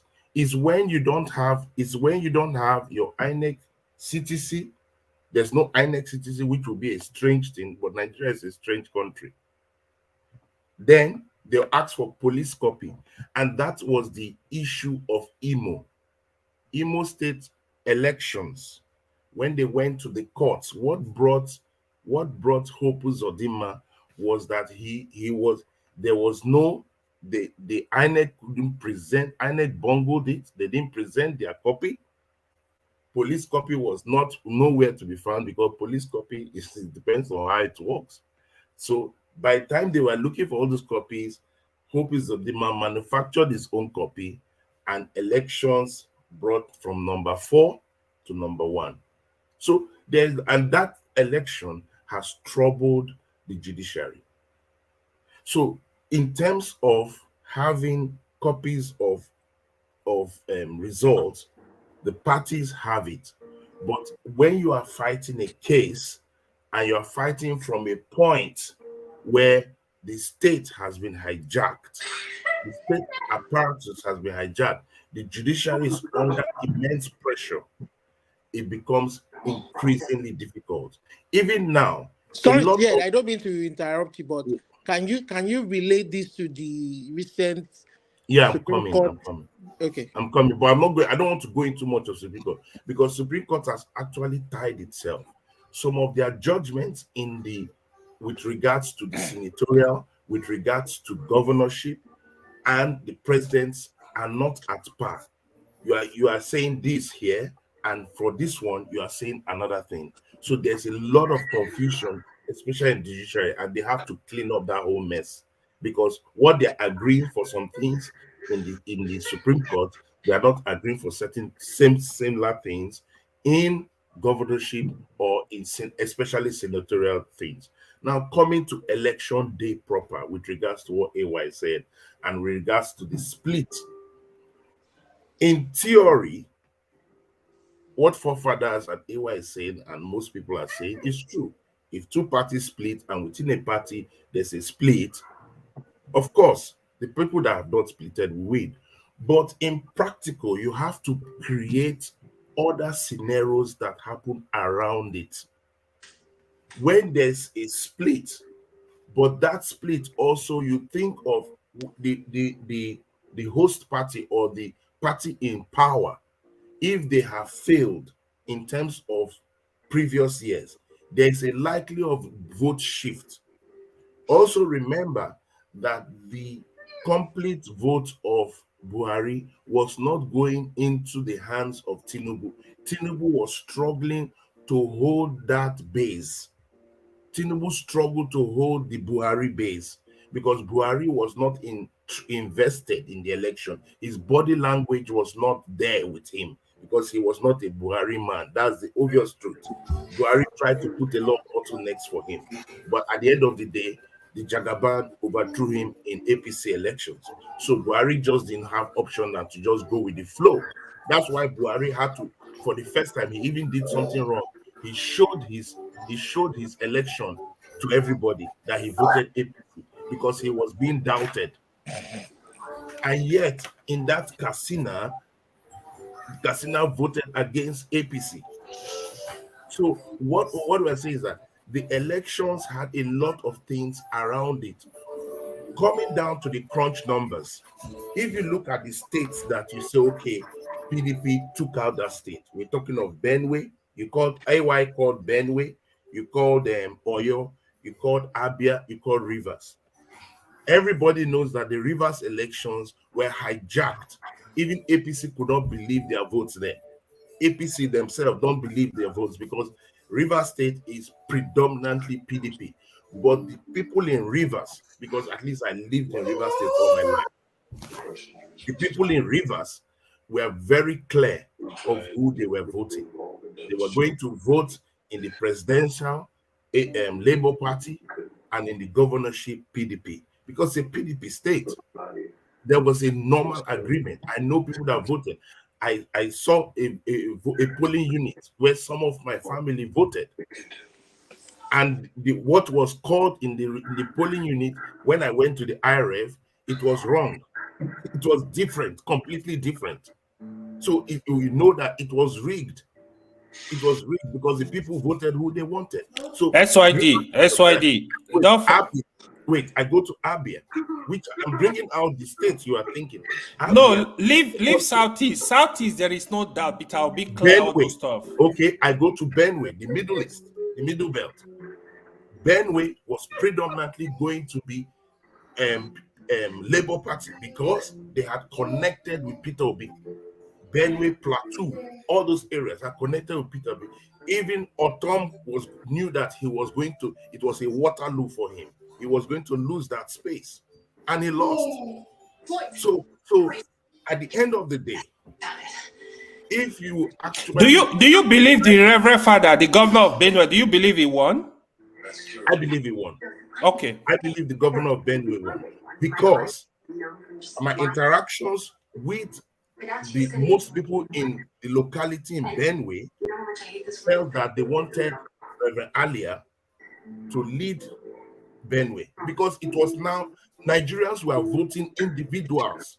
Understand that most people were looking, Nigerians were more sophisticated. Paul said it here.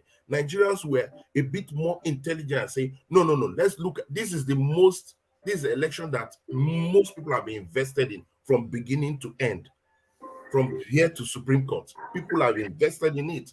So people were watching these elections, and each demographic election was different. Oyo State different, in Katsina different. Even in places where Atiku was supposed to have strength, it was different. The APC states were strong. I don't say they were not strong, but when the election moved in, why is it that if it was allowed that, okay, what you are getting on the field is transmitted directly through the beavers, then we won't be here today. What we'll be seeing is exactly what we'll be seeing. But till today, there's still discrepancies, even in the IREV. In the IREV is now useless. Right. So you have to put many factors. This person lost the election. Eswadi, let me ask you a question. Yes. Do you know the regions in Nigeria, the first two regions? If you are able to pick those regions in Nigeria election, you are likely to win the election. Like in terms of the geopolitical zone, do you know the two regions? If you pick up those two regions, you are likely to win Nigeria election. Put your word right. You say the first two regions. It's not our south now. Like sorry, the top, like those top regions. We have 6 geopolitical zones. Yeah, okay? the top geopolitical zones. If you are able to deliver results. There's that has been because of population. Wait, that has been debunked by this election. That theory was right. We had two-party system, PDP or APC, and then you say if you win the KKK states, if you win the Northwest, No, I'm not talking of states. I'm talking of regions. No, if you win two majority states out of the 3 big states. Northwest, if you grab the Northwest, and let me land. You asked me a question. I told you in previous elections, where it's a two-party state, all right, PDP, APC. If you grab the Northwest, Northeast, and pick one of the South, either the South, not Northeast. Northeast, no. The first two regions are Northwest and Southwest. In terms of Nigeria election, you can't say that. You know why? The number, not me saying it. Wait. We've done elections. It's not like we've not done elections before. We've done elections. Sorry, I would say, and those numbers, though doctored, those numbers normally are doctored. They are inflated. That was before the Electoral Act, the 2022 but let us say Act. that is our data point. That's what we have. Inflated results. That's what we have. So we look at that numbers. If it was so, then Buhari will always have a chance. Buhari should have been president a long time ago. No. Wait. No. Let me learn. I'm looking at your numbers now. Southwest never voted for Buhari before 2015. They never voted for him. Yes, but Southwest has also voted for somebody like Olufalaye. All right, Southwest voted massively for Olufalaye, but they didn't deliver it. Because Nigerian elections at those times, I don't blame your analysis, because cannot be delivered by. So the only time SYD. Let me answer that question. Let me tell you why. Let me tell you. Allow me land first, man. You guys have been talking. Allow me land. Let's look at the first elections in Nigeria.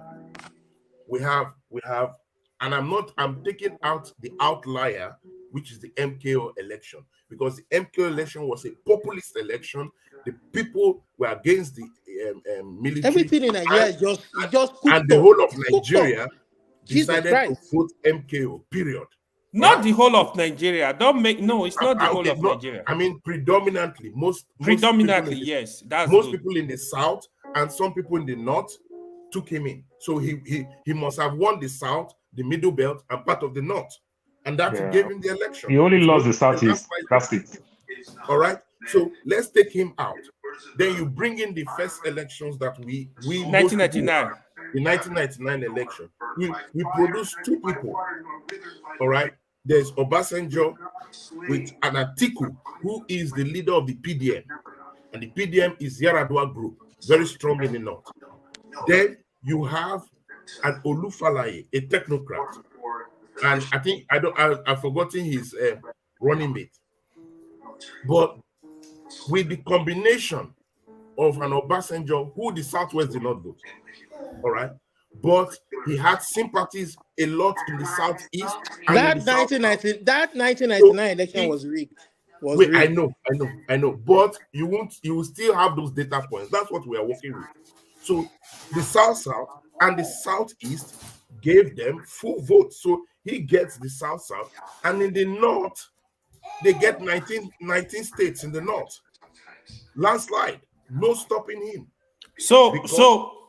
No, only you cannot be talking. Let me explain that for you. Let me tell you what happened. 1999 election, Southwest, they did not see Obasanjo as their son. So Southwest refused to vote for Obasanjo. Instead, they voted for Olufalaye. Obasanjo got majority vote in the North. More than 70% of the Northerners voted for him. Southeast voted for Obasanjo.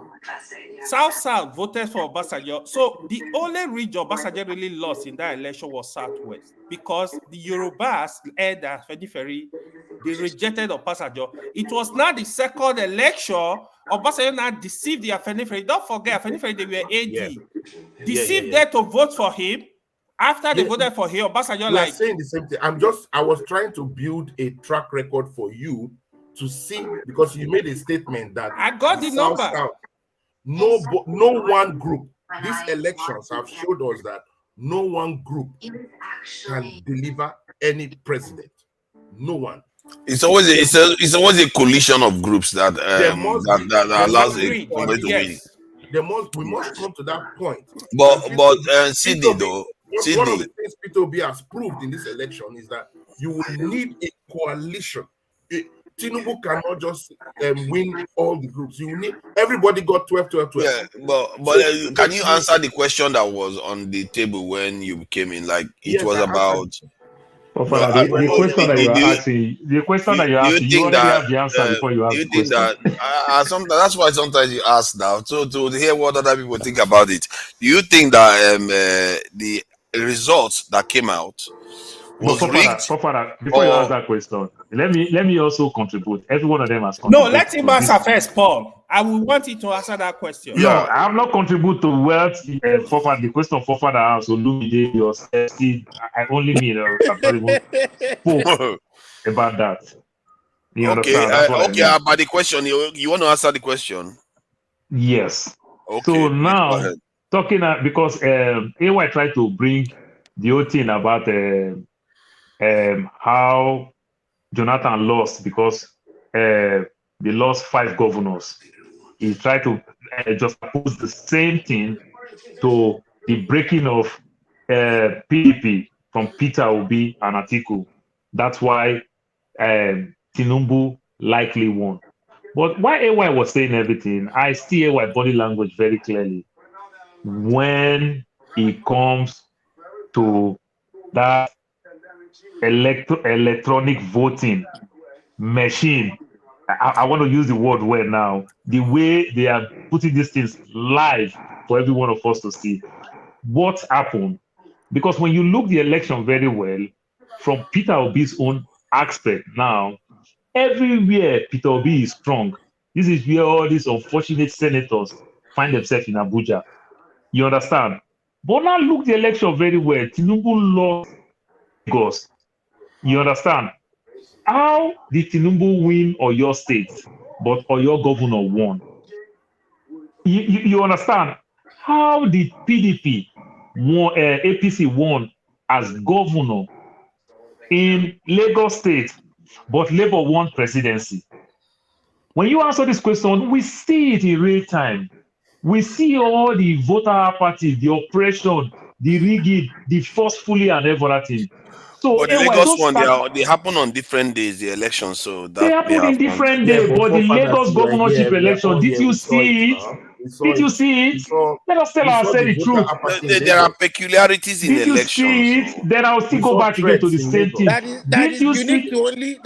to only Nigeria. Did you No, see the not voter actually. apathy in No. Rivers State in presidency? And when Yes. it comes to governor, how easy it is for the governor of PDP to win? Did you No, see it? that River State one You was that River State one. okay, That one Rivers is a State strong was one. rigged, but Lagos was not rigged. So this is what Sid was telling If it you was about. rigged, you can argue that it was rigged in favor of P2B, given that they No. lost. So I want to break No, all you these don't things about understand 5 it, governors. forefathers. Even in Listen to Oyo, what how I'm did saying. Tinubu win Oyo State? But PDP governor Let won me in tell Oyo you. State. Let me tell you. I'm trying to break up. If they count all No, the but it's results in the possible now that southwest, the Oyo people Tinubu will not side win with any their southwest president state. and still side with Yoruba their did not vote popular for him. governor. Yoruba did not No. vote for Tinubu. Let me tell you that. No. Yoruba did not vote for him. No. Forefathers, No. we're all here. We saw what After happened what in the APC Lagos did to us governorship in 8 elections. years, you think In the Yoruba now We Lagos want to vote saw for these governorship things. Tinubu again? elections, there They was a lot rigged of everything. use of There was polarization by that time. By the time he got to Lagos election, And so some we Yoruba cannot was say mad the way Tinubu treats Osibanjo after Tinubu even won the primaries. Some Yorubas were not even happy. You understand? and yet So they Yorubas were voted not for even happy him. that he brought they did Buhari. not vote for him He as brought you, my Buhari to king. come and make them suffer for 8 years. This election, like John Abba would say, everybody rigged the election. The Yorubas that we know, maybe Fofana, you may not understand Yoruba very well. Just like sometimes the way they say we don't understand the North very well.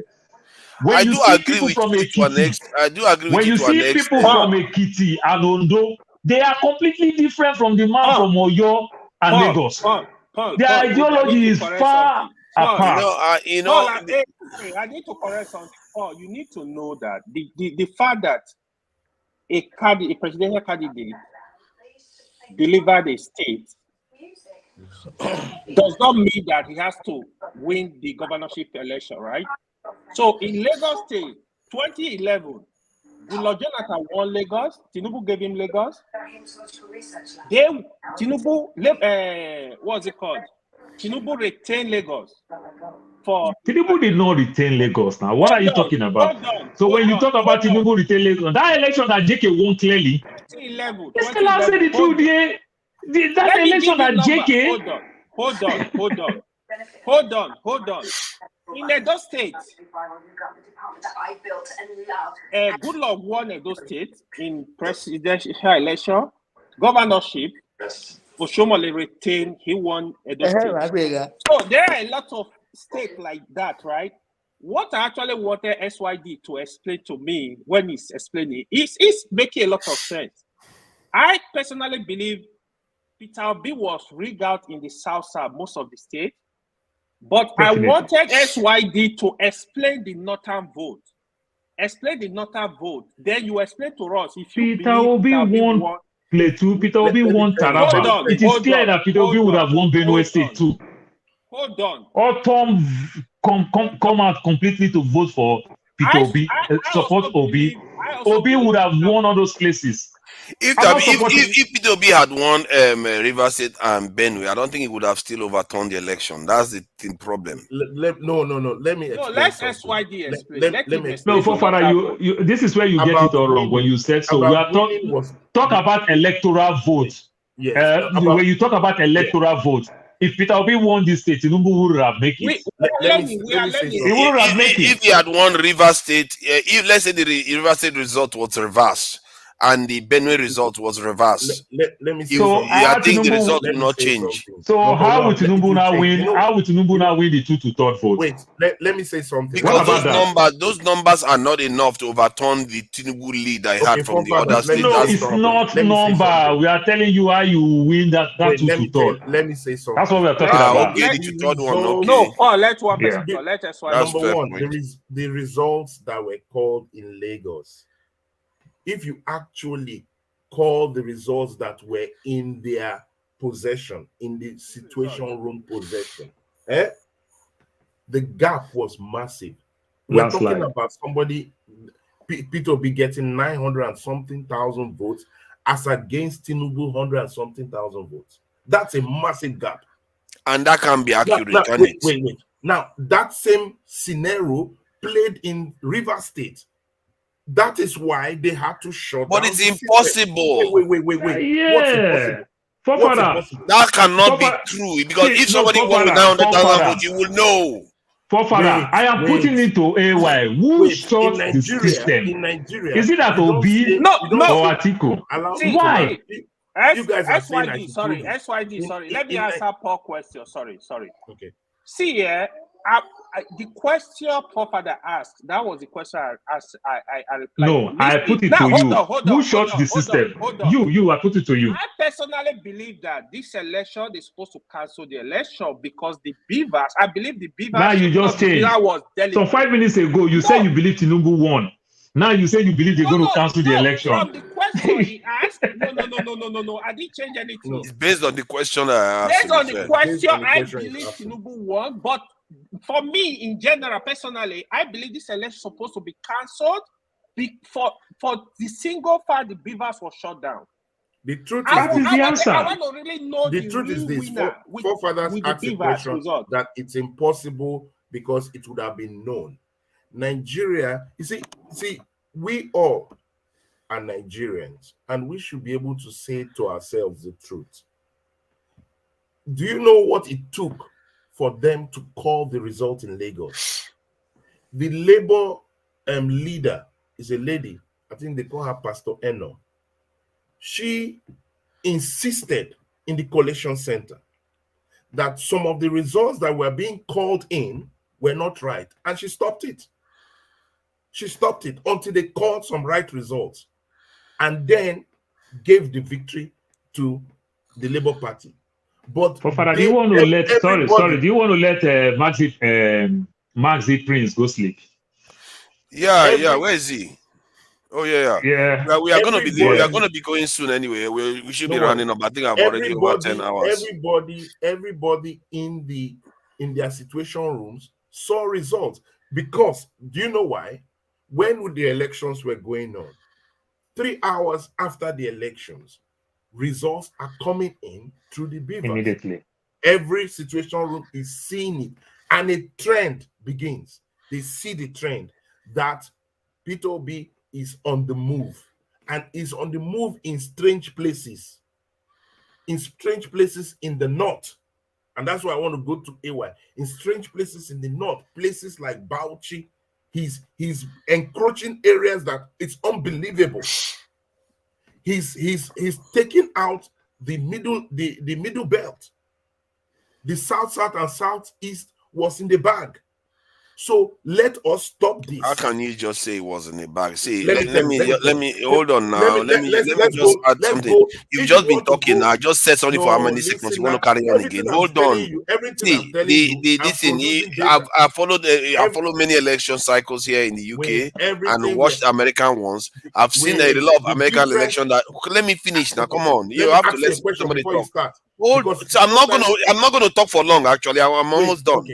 See, I've followed enough this election cycles to know that sometimes the ones that come in first doesn't decide the outcome of the election at all. We know all that. But that's the narrative you are painting. What I want to tell you, when you say that in the US, it's completely different from this. If you must understand the way the US operates. Forefathers, what was the difference of this election and every other election we've done in Nigeria?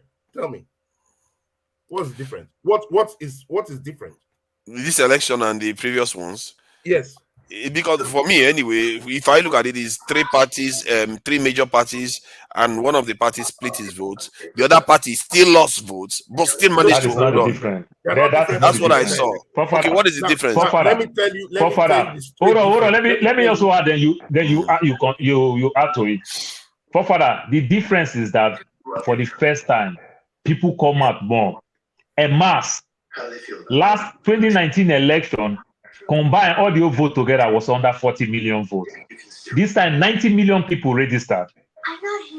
Do you get my point now? So many people But come out just for the under first 25 time. million voted this time, which was less, Good, not Paul, more. and that's why I want to piggyback from you. The No, that is the voter oppression. The people come outside to register. That's what I'm telling you. The difference But was that but we couldn't get their vote. The Nigerian public were told, because we're told, and they saw in off-site elections that the beavers could be the chance, could be the difference maker. Because in the beavers, for the first time, true accreditations were going to happen, and people at the spot of the election, results will be taken real time from the beavers. So we have seen that in the Anambra elections. We have seen that in the... I don't know why we are going round and round about this. It's obvious. If you want to know whether you win the election, your polling agents were there, and we know if they have the result, they will share the results with us. They are not sharing the results with us. We just believe that you won. I don't understand it. No, the beavers, didn't you hear when he said that? You see, my problem, all the parties had a situation. My problem that today.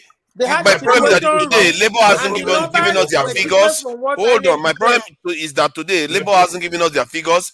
PDP hasn't given us their figures, so that we see whether they correlate. Hold on now, you can tell. Hold on. Situation room is weak. If PDP provided its reports, its own results, and Labour provided its results, and you see that most of them correlate, and only the APC one is not correlating, then you can tell, okay, maybe the odds are that they are wrong. That the APC and there's PDP and Labour Party is actually correct, but no, we didn't get to see any results. No, because you see, because there's a narrative that is being driven, and I first of all came here to correct us that when you go into the courts, there's a strategy to win that court, and the first figures that need to be placed is the results directly in the polling units. The court is over now. They should share it now. Wait. The CTC results. That is what is the most important thing. The certified results.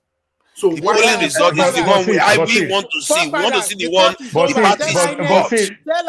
don't know why. This is where you yourself you didn't understand it very well. That is the copy. See, when the vote finish, you understand, and then they sign, the police sign, everybody sign. That is what the agent sent to his situation room. Yes. You understand? That is what not so see you are making mistake that you will get police, you will get this. No, everybody sign on it. Then agent have a copy. Everybody signs the result. Then agent take that copy. That is the certified true copy. Yeah, but and that is what you send to your situation room. If this was a truthful nation, why does all the parties hold on, Sydney? And let me ask simple questions. So INEC presents blank copy. Come on, man. See, if this was a truthful nation, why is everybody not bringing out their own results so that we can see? So that it's transparent. The situation room is not as equipped as if they don't bring it, then why are we complaining? If you don't even do your own job to count your own vote, then who is going to count the vote for you? They themselves too, they were not that prepared in their own home. No. You are not laying blame where you can't say that. Why would INEC present? They have their results. Why would INEC present results and embellish copies to the court? Yes. Because results no, we're not talking about the court. I'm talking about to the public. Why do people keep talking about the court? We want to know what they actually got. That's why we can compare notes. But today, none of us know, and yet we the followers just go on and say this people won. This people won. How do you know? How do you truly know? Because now everybody did not do their homework right. There was something nobody is asking pertinent questions. But the institution started with letting us know INEC knows the truth. They have the authentic result. It's in their database. Saying that we should in coming elections we should have that mobilization where we'll post results so that it creates pressure on INEC to post results. Because if you know you are correct, you're going to post the results. Those things. Wait. What he says to I need talk here. Now. If you like, post the right result. The INEC will post what they want. At least we know you have told your own truth. We know they have told their own truth. Because remember, if they post their own results, PDP will post their own, Kwakwa Soap will post his own, everybody will post their own, and you will see how they correlate. That's how you know the truth. Police, police officers have their own too. Police officers have their own. Why are we not seeing all of them? We should see all of them, really. Hold on, forefather. SYD. Have you done party agent before? Have you stayed at the police station? Anarchy. No anarchy. No, because if all of them post, police will post their own. No, if all of them post their own, then we'll look. Police will not post. Why not? Police will not post their Forefather. Here is because you can use it to compare notes. You can use it to compare notes, and you can see where problems are showing up in the system. You don't need to. What do you mean? That is where the RF was supposed to do that. That's exactly what you need to do. Do that business of collating. Now, forefathers, if you are, I say, you're okay, not laying blame where you should lay blame. Why did the IRF not work? IRF didn't fail anybody. IRF is not the one that made the election. IRF is not the one that changed the result. What changed the result is what they did. Say, hold on now. Economic sabotage. IRF did not change the result. What changed the result is the form. Hold on now. The form, even if they send it without this thing and they go and change it with the form, what are you going to do? They will still change it the form, and that form is the one that they regard as legitimate. But in the end, you want the parties to produce their own numbers too. Forefather, the IRF is so powerful that makes them shut it down. I think it's powerful, especially if they are uploaded while everybody was there. It's actually powerful. Forefathers, let me explain what happened in Rivers State. When it was they were doing election in Rivers State, Wike made sure that he stopped everything. He took all the Beavers machines, took everyone and held everyone hostage, and told the man that the person that was in charge in Rivers State that you can't live here until these things are changed. They changed all the results. And we know that. We know that. That is not the point. So when they do that, and they now tell you it's that copy now that has been changed, that is now the police copy, it's now everybody's copy. Yeah, then it doesn't even matter. No. They didn't. Okay, did they change Labour's one? Labour Party released. Hold on. Let me confirm now. Let me confirm. Olumide, Jesus Christ. Are you saying that they changed the one from the polling units too? Nigerian government, they changed the one from the Labour polling units. Yes, they did. It's not so they captured Labour. Are you saying that they captured Labour representative and forced them to change their numbers? Results were changed. No, I'm saying the Labour representatives at the polling station. Did they ask them to change their own numbers? Make we see what go happen for him. If they didn't ask, okay, good. If they didn't ask them to change their own numbers, that's what I'm expecting Labour to release. But PDP should release their own too. But those results were T-Pexed out and were now approved by INEC, approved by police. I don't care about what. See, you don't understand. I don't care what INEC has done. Good. But to get closer to the truth, you need the parties to also share their information. No, forefathers, you need to care, because if, for instance, we have 5 or 6 outlets, let's say me, I have an organization and I have boots on the ground and they are getting real-time results, and I'm posting it on my own website and saying, these are my real-time results, because I personally invested money to put 2 people in every polling, in 150,000 polling, because I'm a mega businessman. All right. So I'm doing it as a private citizen and start posting my results. And 5 or 10 people are doing the same thing. There's likely going to be anarchy. Because no. I don't like when people do this, but I really don't like it. See, a Labour person was releasing information some time ago. Just after the election, they say he was releasing the result. Then he quit because the results started correlating with what generally is the trend. Then he stopped releasing the result. This is a factual situation. I don't understand. They put the people through all this and they still didn't share any information. Father, let me explain to you. SYD, it's only you that is speaking. That's the problem. I'm asking for I want to ask forefathers. Do you believe that the elections? Do you believe that the elections are? Then I'll stop talking. Do you believe that the elections that just happened are the right results? Do you believe that? My suspicion is that I don't know. Nobody You gave don't me know. enough One, they didn't No, give me no, enough you got information. all the information that Hold every on now. of Let me us finish have. giving you the answer. Now, they didn't give me enough information, so I can't fully tell you. But I can SYD, tell you that SYD, let me answer I this. can tell you that 9 out of 0 that it wasn't rigged at all, and 10 that it was rigged fully. I would say somewhere around 4. I'm not going to jump over 5 when I didn't get information from the Labour Party. I didn't get information from PDP. So based on 4, that means this election is a sham. That means this election has not even crossed the average threshold. That means this election, it's below. It's below because it didn't cross. If it went let's over not 5, it means that it's let's not 50-50 that it argue was there. rigged. It was rigged. If I you are think making- chances are that the outcome. See, even if it was rigged, the chances are that the outcome was similar to what it was meant to be. No. If you are saying it's 4, then you can't say the outcome is similar. 4 is very low. If you say 7, I would say, okay, that means you feel that the trend is similar. You are supposed to use my own metrics. Into 4, that means if I'm flipping it round, I will put it as 6 because it looks like you are flipping it round. I'm saying 0.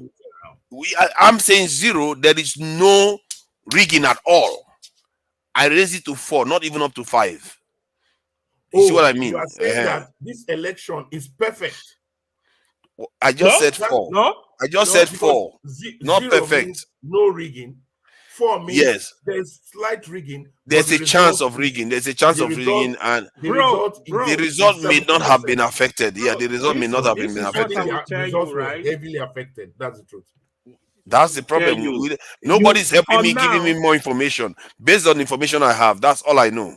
For now, you cannot have 100% free and fair election in Nigeria. That election, there was level of manipulation, there was voter suppression, there was rigging in all the parties. This is what they do in their struggle.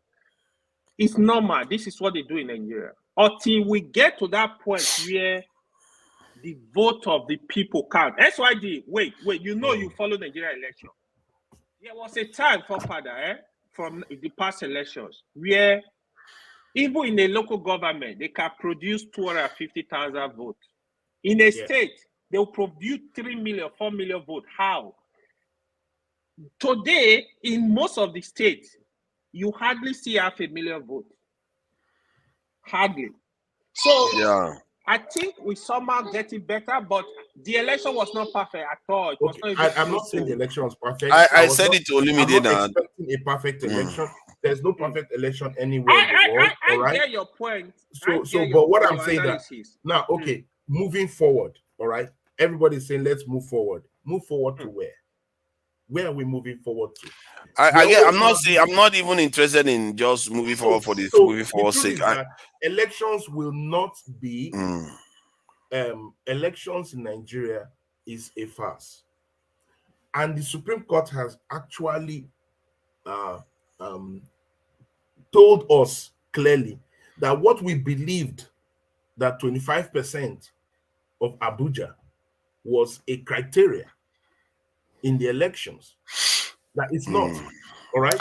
I don't know why people think that, why do always people think that this stuff, what I'm saying is not.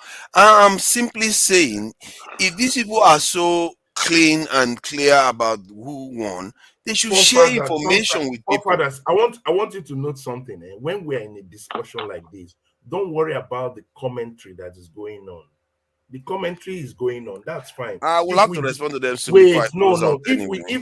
If we keep responding to commentaries that are going on, we miss our train of thought and what we're trying to talk about. Yeah, true. Commentaries will go on. All right. It's why we're here. So we want to talk about. I want to just highlight a bit about. Okay, this election has happened. We have seen the pros. We have seen the cons. We have seen the failures of all the parties, the gains, and all that. Now, some people are saying, okay, we learn from it and move further. But I want to bring us back to what has been said, what we need to draw out from this election, especially from the Supreme Court. One, that now we know that 25% is not is not sacrosanct. 2, we also know that it is not mandatory. It's not mandatory for INEC to transmit results to IREF. It's not. So anybody thinking that, oh, you are going to transmit the beavers, no, they've told us that is irrelevant. So now, what they have brought us, wait, let me land with this, then you talk. What they have brought us back, because AY was saying, oh, we can gain and move further. What they have brought us back is go back to the trenches and fight for your vote at the polling unit. That is why you will notice the coming elections of Imo is already a fight for survival. Kogi, a fight for survival. Because if you can grab it at the polling unit, if you can ensure that your men are mobilized at that polling unit and ensure that you call results, then you get victory. Anybody can go to court. So thank you. AY, hold on. We are closing that. We are closing, so we have to allow the other two to talk before we round up. Adamawa, we don't have a lot of time left. Case study. Adamawa, they wanted to call result by force and force the incumbent governor to go to court, but the Adamawa people resisted it on the spot. They resisted. S1D is the only person talking that is very hard for you. For them It makes it a bit difficult to interject. August, a long time I've not seen you. You know, you look a little bit like you have been working very hard, and you can't even sit up. You know, you are supposed to sit up when you are on the listing. So go ahead, Auguste. Let's try to keep it brief because we are rounding up already. Sunday evening, you know, busy Monday. So let's try to just round up, please. Go ahead, Augustine. Yeah, welcome. Thank you, Father. I've just been listening. I've been engaged with a lot of activities, but I've been listening from background. But today was just fun. I so much love the doctor that made presentation today. It was quite intelligent, and I love what he did. He really renewed hope of so many people. And if we can have guests like him that can constantly remind us that the battle is still on the path of victory, no matter how low these guys wants to pull it down, because sometimes we focus on the damage they present to us and we begin to run away, and which is their goal. Their goal is to make us to run away. But the doctor that made Malcolm really activated some spirits today. I so much love what he did. But the last conversation you guys are having now, you are asking the political parties to give you their own results. Does it mean that INEC is part of the political party?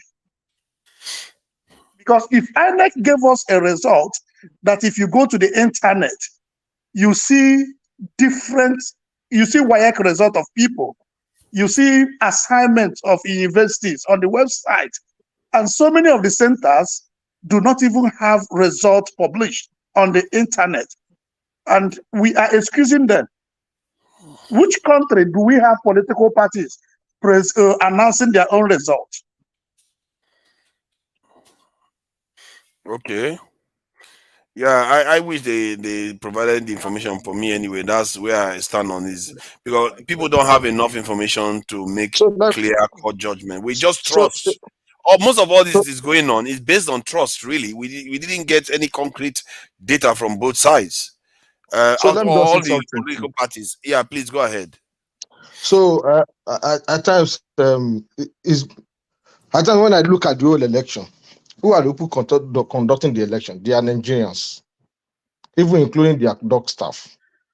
And when people are blaming INEC, at times we need to blame INEC, but we need to even blame ourselves. Because the people at the polling units, they don't form from heaven. And there are people within the society belonging to all the political parties. We have APC members, we have PDP members, we have Labour, we have SDP, and those people were picked based on recommendation from their strongholds. And if you are talking about election rigging, we are all involved, even including the lowest person. Because at times when I look at what really happened during that election, because the election is won at the polling booth, not at the collation center. What we are saying is, when you do your what the form see it, all the parties were given, and where there is no what's it called? Where there is no party agent, definitely know that there's going to be a compromise, and that's where we miss it in that election. If you look at what happened in the former election, how they're able to win, where some of the parties are able to win in Supreme Court, in in the Tribunal and Supreme Court. How did they do it? It's from the polling unit coalition they did to object what the INEC presented. INEC presented the results. They are saying somebody won. They're already a party, either they are biased or not biased. You don't expect them to go to the court to go and present something that will go against them. It's not possible. And this is where the party needs to do something about themselves. If we flip back a bit, Mimiko in those states, Oshomule in those states, Fayemi in Ekiti state, what do they do? They presented they presented their own polling unit results to counter what INEC presented. And when there was argument, they said, okay, let's go and bring the ballot paper to carry out forensic audits, which they did. From there, they now use that one to attack each ward. They know that they won. And they cancel those elections in some places, and they even asked for rerun in some of those places. So if people are saying they won election, they need to go back to who are the polling agents for those places and use the results given to them. The results, the way they distribute results at the polling units, all the party agents will get, police will get, even the election monitor. We always get his own, because I've been on the election monitor 223 and 227. I normally have my own, but I've checked my archive in the village. I can see some of those information copy that they gave me. And those are the things they're supposed to have gathered together to challenge. For me, there might be some error somewhere, there might be some maybe cheating somewhere. Even when I saw the court paper of Obi and PDP, and I was telling somebody in the office, I said they are not going to win. I was saying, ask why. I said this. Because for me, I would have preferred Obi attack some areas that he knows that he has people. For example, they were saying they have 1 million in Plateau State. If they have those evidence, they would have attacked some of those polling units. They would have even attacked Rivers their own for cancellation. That's exactly what concerns me. It's not that they will go to everywhere. They will attack their stronghold where they know they won very well, prove their evidence, and we've been through this now for them to go to now have another election. All based on trust. We don't Bibi, know sorry, Fafa. Bibi, I made my own short so that we can go round. You've raised your own point. Can I come back to what you just said? Yeah. You see, are we talking as independent nation, or are we talking as individual nations? Do you know that what we gave INEC was our taxpayers' money, was money gotten from our oil? I live in the United States. I can't call police officer and the police officer will stay 10 minutes before answering me. I don't know why we are giving individuals the responsibility they've given back to the state. Do you know that I allow somebody to be my governor? It's not that the person can win me in a battlefield, but I have surrendered my will that this person will take account of me. So let us argue from the point of the authority you've submitted to the state. Now, yes. Hold on. Let's come back. Hold on. I think we need to. I think I'm worried that this topic is going to get hotter and hotter. Hold on. Hold on, please. See, this topic is getting too hot, and we have summoned KJ, and sooner or later we are going to summon Ikene. We don't want this to get too hot. We need to close. We need to close. Let's slow down. Please, let's slow down. 1 minute now. Yes, one minute. Let's close out, because now that KJ has come, Kene is not far behind. Let's not get too deep in this. We have to start. We got this to do. Yes, please go ahead. Yeah. To be honest with you, I get what Augustine was trying to say, right? Look, we still have to follow the law. one mistake I think all the parties made, apart from APC, they're supposed to fight to make sure it's compulsory. INEC must transmit a result electronically. That is one. The second thing is what SYD was talking about, Form EC8A. That form, it is a legal document. What happened is everybody must sign that document. They will give you the result. What actually expected from APC, PDP, and Labour Party, they're supposed to target their struggles where they have strong evidence that this election was rigged in social state. Contest the result. But if you check even the tribunal case, they didn't really follow up, try to present those results. I know the time was also short, but I was expected to do more in putting pressure. This is the result. Do comparison and either cancel those states, declare Peter B winner in those states, whatever is going to happen. Then that will not change the overall result. This is my own short submission, but okay, I think we can do better. But when we talk, we have to stay within the law. That was the loophole APC and INEC used to say it's not compulsory, which Supreme Court rightly said that it's not compulsory to transmit result electronically, and it's actually in the law. When they were doing this beavers, they're supposed to make it compulsory, and even now they need to fight for that. Before next election, they need to go for amendment, change it. They should make sure they change that law. Thank you. All right, let me say my own. How did we start this topic? I thought we started this topic a while ago, and now we are dragging people from the arrest. Yes, please. Yeah, who is next? Yeah, Sydney, please go so we can just round to. Yeah. Let me just say that I think we have to move on. You know, at the end of the day, as Nigerians, as individuals, we have to move on because the so-called state has gaslighted Nigerians. INEC has scammed us. That is the truth. And there's no way Tinubu is going to change the electoral laws. So anybody expecting a different thing, oh, let's mobilize them to make it compulsory, mandatory. No, they're not going to do that. They've already, it's very clear. Whoever can win at the ballot box and ensure that they call results, that's the winner. Every other thing is rubbish because everything has been captured. All right. So it's a one-party state, and it's going to be a one-party state. That is going to happen, whether we like it or not. It's just going to happen. All right. So, looking at what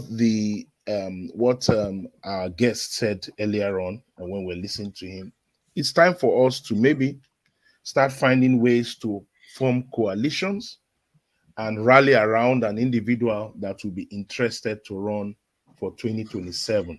But will that individual win even with a coalition? My own honest answer is no. My own honest answer, because there is no way Tinubu's operation of ensuring that the APC is fully entrenched, and he has already started telling us how he's going to do it. He's putting a lot of people already in INEC. He's putting a lot of APC stalwarts in the INEC rec. So it's very clear. It's the handwriting. So when it starts happening, It's supposed to be 1 minute. Let's not come here and start complaining. Oh, this party should have done this. This party, no. They are working from the answer. So when they tell you go to court, they already know what was there. They already know what was going to be predicted, what they would do. So you're working against the state. So for any political party, whatever they're doing, yes, they will implement some of these things we have said, make sure that you bring results and all that. All those things don't matter at the end of the day, because the onus is on INEC at the end of the day in our constitution to call results. So it's whatever INEC calls that becomes results. It doesn't matter whatever we post, whatever we put. It doesn't matter. Those things don't matter to It INEC. actually does. In real terms, there are ways you can do it. It won't matter, and It even doesn't by matter. In Nigerian parlance, it doesn't matter. They've told us it doesn't see, matter. they didn't share anything now. That's So, this. We are talking about so, zero sharing any information versus sharing information. Go and look at your constitution and know the role of INEC. Don't look at the I regulations. already know the role of INEC. My point is that why are they not sharing information with us? They don't It's need not to. about. It's not about INEC. No, it's not compulsory for them to do that. As a Yeah, political of course, party, it's not compulsory, but that's a problem. They are just. You see, you give them your vote, but they don't trust you with the results. Let's accept the INEC results. Why are we You give them your vote, but they don't trust you with the results. Your own political party don't trust you with the results. No, forefathers, I asked you a question. Do you trust this election? You said in the scale of 0 to 10, 4, meaning that you trust the election. All right. So if you trust the result, so let's take it easy so that forefather can give us extra one minute. No Let's way, go that he might give us extra one minute. No, there's no extra 1 minute on this. This is too much. I think we are going to. Am I coming? So let me do my 1 minute. Let me do my 1 minute. Yes, please. Yes, please. Okay, thank you so much. You see how Sid like people to follow the rules, but he didn't follow the rules at all.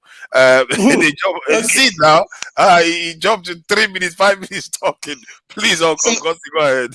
Okay, so my point is this.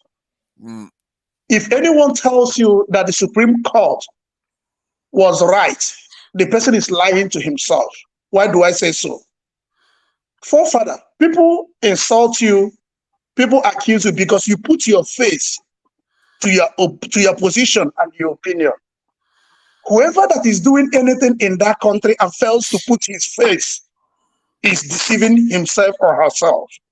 Now, INEC came on the television, on international space, with organizations and said they are going to do something. And they put it in black and white. And they failed to do what they said. And the Supreme Court said that they are right to fail. What does lie imply? What is law? Law is staying to the facts. If you make the Constitution makes no sense if anybody will say something and do something different. That is one point I want us to raise. Now you are asking them to bring their results. Their testimonies were refused both in appeal court and the Supreme Court. And the agent slips were there. And I was looking at a Supreme Court judge. 7 of them made a decision for the entire nation. But they said that state collation officers were not good enough to make decision for a political party. That they wanted all the world collation officers, party officials, to come to the court. But 7 of them made a decision for over 200 million people. See how insane that position is. Now, we have results, we have reports concerning Rivers State, both in international media. Now, Wike, who orchestrated that, is working with Tinubu. That alone, what does he give us? What impression is that giving us? So when we begin to lie to ourselves, that means we're not going anywhere. And this is a gang of criminals that have hijacked Nigeria, and the judiciary have perfected it.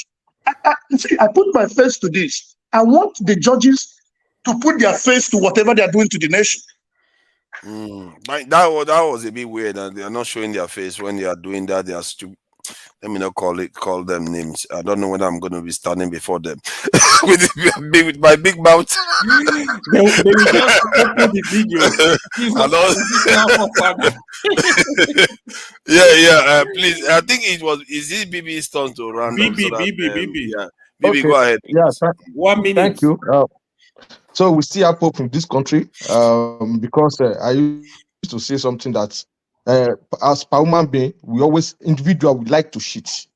But if there's a process in place that will support us, of course, if we go to all those modern countries, people want to steal, but because there are cameras everywhere, and that's why they don't steal. Because I remember what happened in Sunderland and Manchester at a point where people were using wood to steal in shopping mall. But because there are processes in place, that's why that one didn't happen.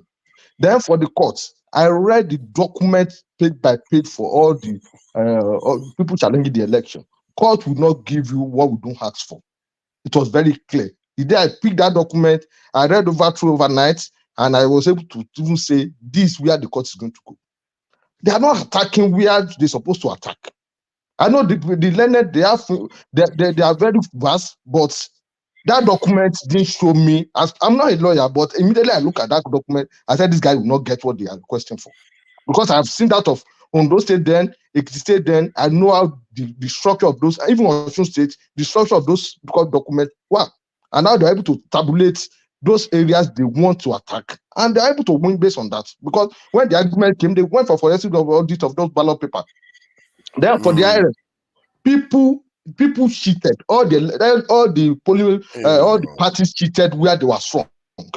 I checked the IRF online. Some of those ones that are there, we see people signing for one particular person signing for all the polling agents in some places, both in the west, in the east, and in the south. They were there.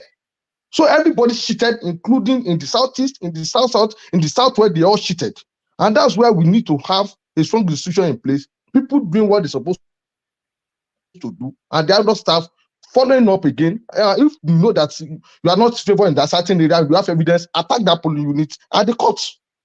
And that's just my submission. Thank you. Thank you, Bibi. If you could. Can I say something? KJ. Now, it's only in Nigeria that you spend 360 billion naira. And at the end of the day, the people do not get a result for what they spent. Is any of you who come up to say these things, will you spend that amount of money, of your money, and you don't get a result, and you just say, okay, Sarah, what will be, let it be like that? Is anybody going to do that? No. If you cannot do that for your own, with your own expenses, why do you want Nigeria to spend 360? I will never do that for Nigeria. I will not. It's just terrible. We know that. But KJ, I think it's even more than that amount. Hold on, sir. Let me speak. Don't ask for me. Just let me speak. And then you say, let it just go. It's okay. And then, is there any other nation on earth that an institution will get up and declare that, well, as for this is what stands, and nobody else can challenge it. In the first place, those of you who are talking about the Supreme Court judgment, let us even leave the judgment. Let us go to the judgment that was delivered on behalf of Nigeria in England. What was the judge's statement? He said in his true conscience, his conscience will not allow him to award this judgment on behalf of this company against Nigeria, because he foresee that the Nigerian people will suffer a great deal from this. If a judge who is not a Nigerian, not in a Nigerian court, can consider your people before delivering a judgment, why then do we give our own judges who know exactly what the Nigerian people are suffering to give a judgment, irrespective of the fact that technicality based on technicality? If the judge in England decide to give judgment based on technicality, Nigeria would have been in debt. In fact, would have gone bankrupt by now. But he said, I consider in good conscience. When will a judge in Nigeria say, in good conscience, what people have done is wrong, and therefore I stand not to agree with this? You see, let's look at what we're doing now. It's not about whether it's A, B, or C, whether it's from the north, south, or east. It is about the morale of the decadence of our country. Some few months before this time, we all were trying to eat up Mesoma. We were trying to kill her, but now we should bring her and celebrate her, because she's showing us the way forward in how our country is going to be in the next 20 years. Because this is what it started. When settlement started, we were in secondary school, right? When that time you say, God settle him now. We were in secondary school. All right. Today it has become a tradition in Nigeria, settlement. Oh boy, give me a 10% now. Let me find the things for you. See, this is the traditions we are building. And when we are talking about it, some people think, oh, we're not, you're unnecessarily being this. It's not about Tinubu. Okay? It's not. And for those of people, some people have said, no, KJ, don't worry, he will soon die. Tinubu is not dying, Make una go Maka. He will do his 8 years. Make una go Maka. Okay, those of you who already giving extra 4 years. It's not good. say Baba Blue, Blue. You don't tell. Have you heard any Baba Blue any longer? The man stand gidigbam. He's going to be there, and he will do 8 years. So let us, if we love our country, and we truly want to help ourselves, let's tell ourselves the truth. It's always better to tell ourselves the truth and go from there. All this one going Thank this way you. won't help us. Thank you, sir. Thank you. Thank you. Nice Yeah, one, I King. always feel dodgy when foreigners start telling us that they care about us because okay, it's all good. It's all good. They care. They do care. But Concerns. my Concerns. judgment, if the man had awarded that cost against Nigeria, do you think we'll be where we'll be today? The judgment had already been made before he even went to court there. For that kind of money, the judgment has already been made before he walked in there. It doesn't matter what he could have gone another way around. He could have Yeah, pronounced he what. could have gone another way around, but it's funny. Do you know what our So, president has Forefather, done for them since he got into office? So maybe that's a payback. Forefather, so sorry for what Concerns. just the statement you made. Can we also say that the judgment of the Supreme Court has already been made, given to what the Chief Justice said in Port Harcourt when he visited Wike and the other Oh governors? yeah, that's true too. Okay. That's true too. Yeah, most of these Okay. things, you see, the judges they rarely, once the case come to them, they are human beings like everyone else. They already have their leanings even before the evidence. Then when they see the evidence, if there's nothing that contravenes their leanings, then they will just go straight and make their decision. That's how it tends to go with these things. Concerns. Thank you for coming in. We are closing out, and we don't want to drag, especially some hot-headed people into this conversation. So let's keep it gentle and close out peacefully so that we can go on a smooth week till the next midweek or weekend to come back here again. Okay, concerns, please go ahead. Yeah, I'm concerned about some people who your audio is shaky. Oh. Okay. Are you hearing me? Yeah, say something. Are you in Nigeria? Like someone like BB. Who come to talk rubbish in the TV. That is stupid. These people. Even KJ is like see, we can't hear you. Your audio is messed up a bit. Sorry, I'm sorry. Pick your phone. We can't hear you. Pick it up. Okay. I'm saying that. Oh, it's working better now. Whether BB is the son of Mr. Clark, that old man Clark, who come to lie against the people, that is very, very bad. Can you tell if not up till now? I'm talking with you now. What is those people that INEC has not even bring out the pool by pool result of that election? Then how did they decide the election? They have not even bring out the result of pool by pool, polling station result of that election. So how did they declare that this man won the election? How? Let us be honest ourselves. They, at the end of the day, they went and blanked some of the results. And then a good judge, a good lawyer, a good judge come out and say this person won the election. But concerns. Why don't you think that maybe if this INEC is being dodgy and hiding information, that Labour should share the information with us so that we know where we stand? My brother, Labour went to when Labour and the PDP went to that court to do the whole result. But already, But why don't they share it with us so that we know? We the followers, we know. Forefathers, please stop this. My brother, Sydney, let me ask my questions because these are actually important questions. Because why don't we know?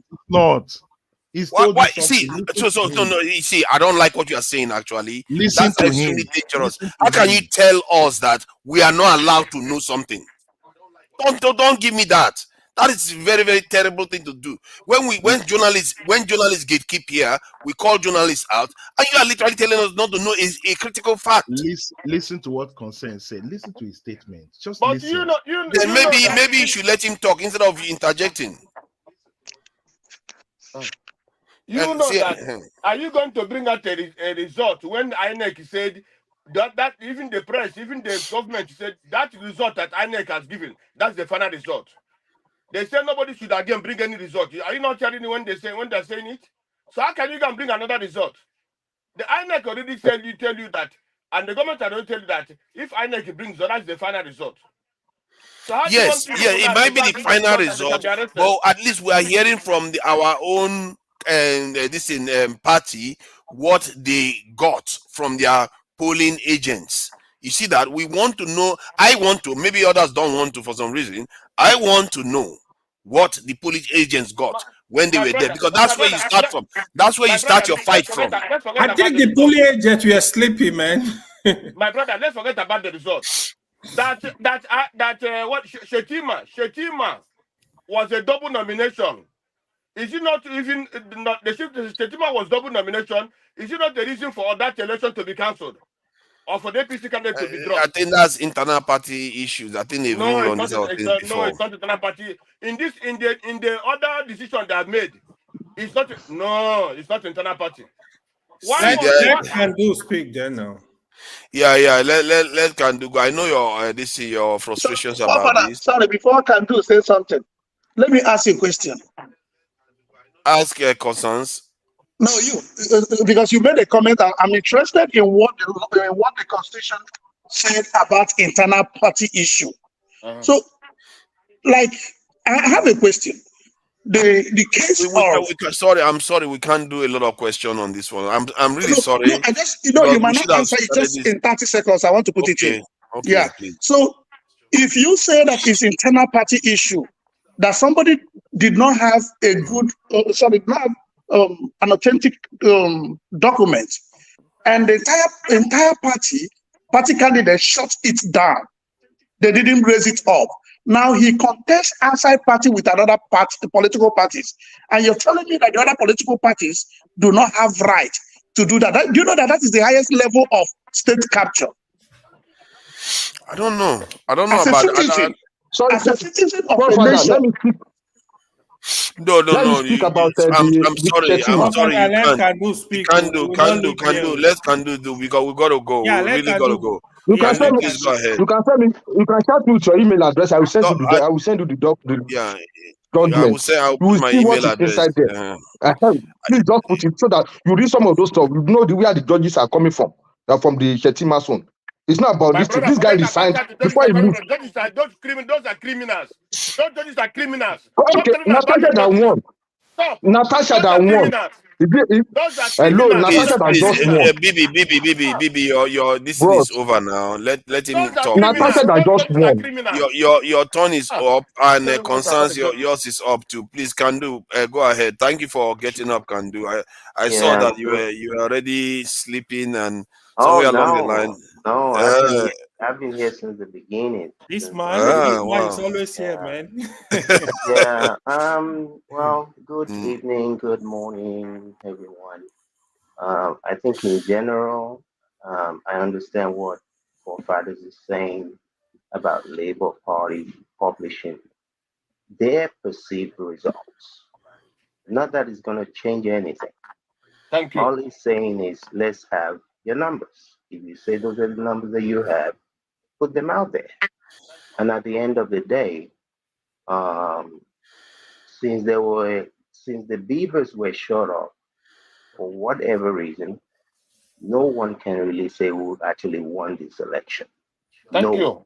We can have our own perception, our beliefs, but you see, the most important thing to me right now as a Nigerian citizen is where these people are driving the country economically. You know, they have the edu guy, they have this guy, they have that guy, they've expanded the number of ministers, which cost more money to run. And the fact that human beings don't understand the importance of when a leader does something, how that trickles down to the rest of the organization or society. You know, if Tinubu or Atiku or Obi got there and say, you know what, build us a presidential fleet of cars for the president. That in alone will trickle down to average Nigerian saying, hey, me too, I want to drive the type of car that the president drives.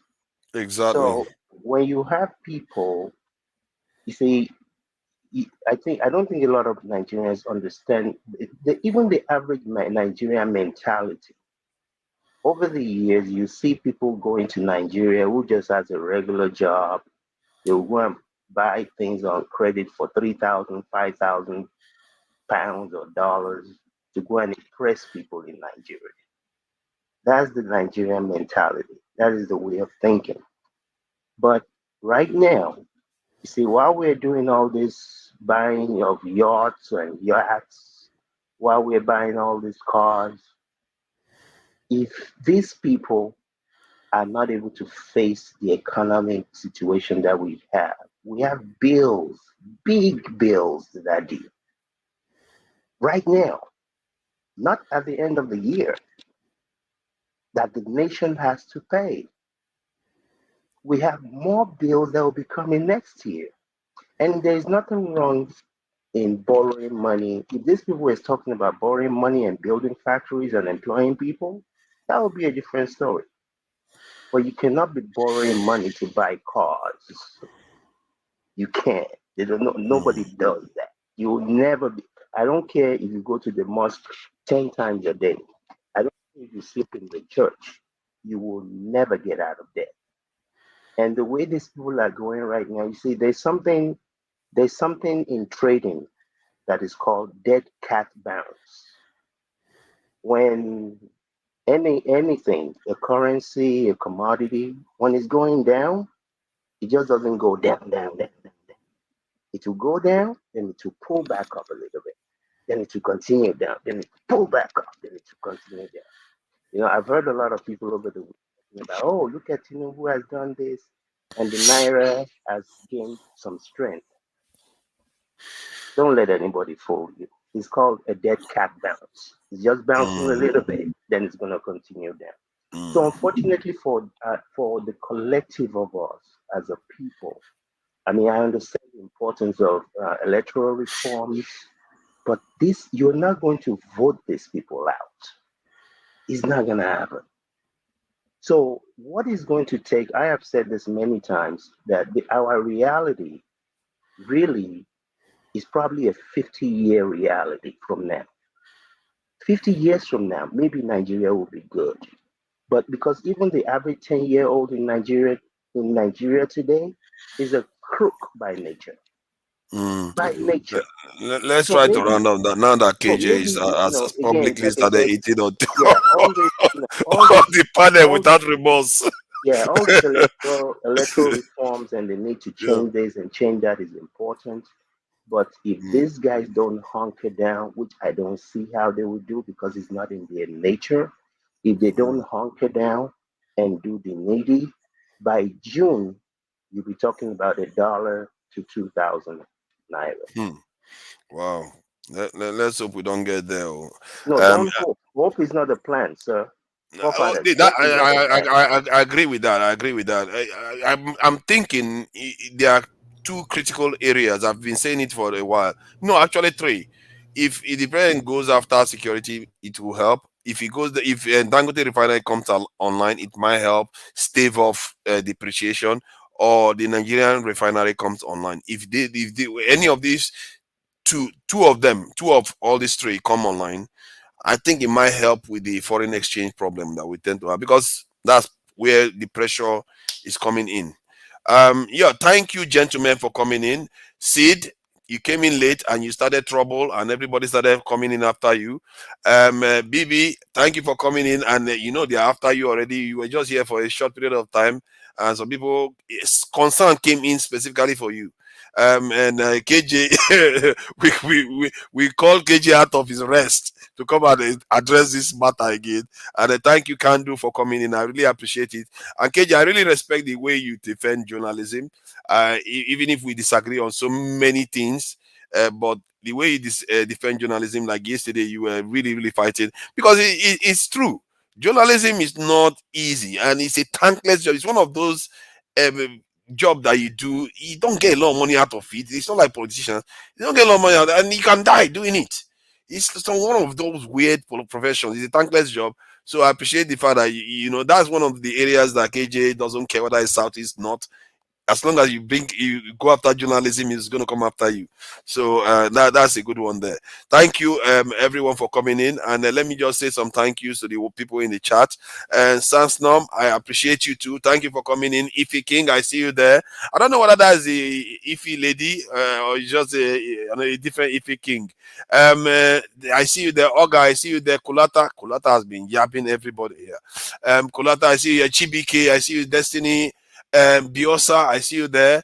And who else is there? I'm not going to be able to see a lot of people today because I'm in a rush to start the week. And Patrick Pius, I see you there. And let me list some of the people. Let me just list. Alexander Gomez is going to be there by default. It's always there. Kulata for donation.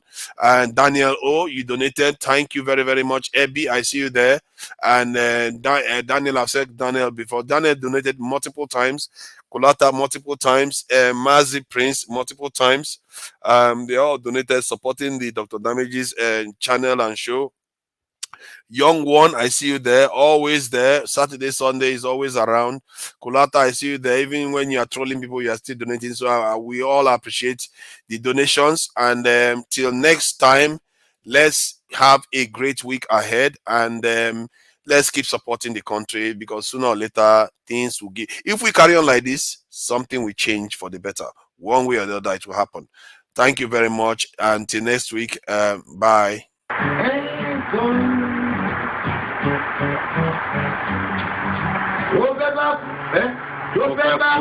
Tó fẹ́ kú torí ẹ̀ o.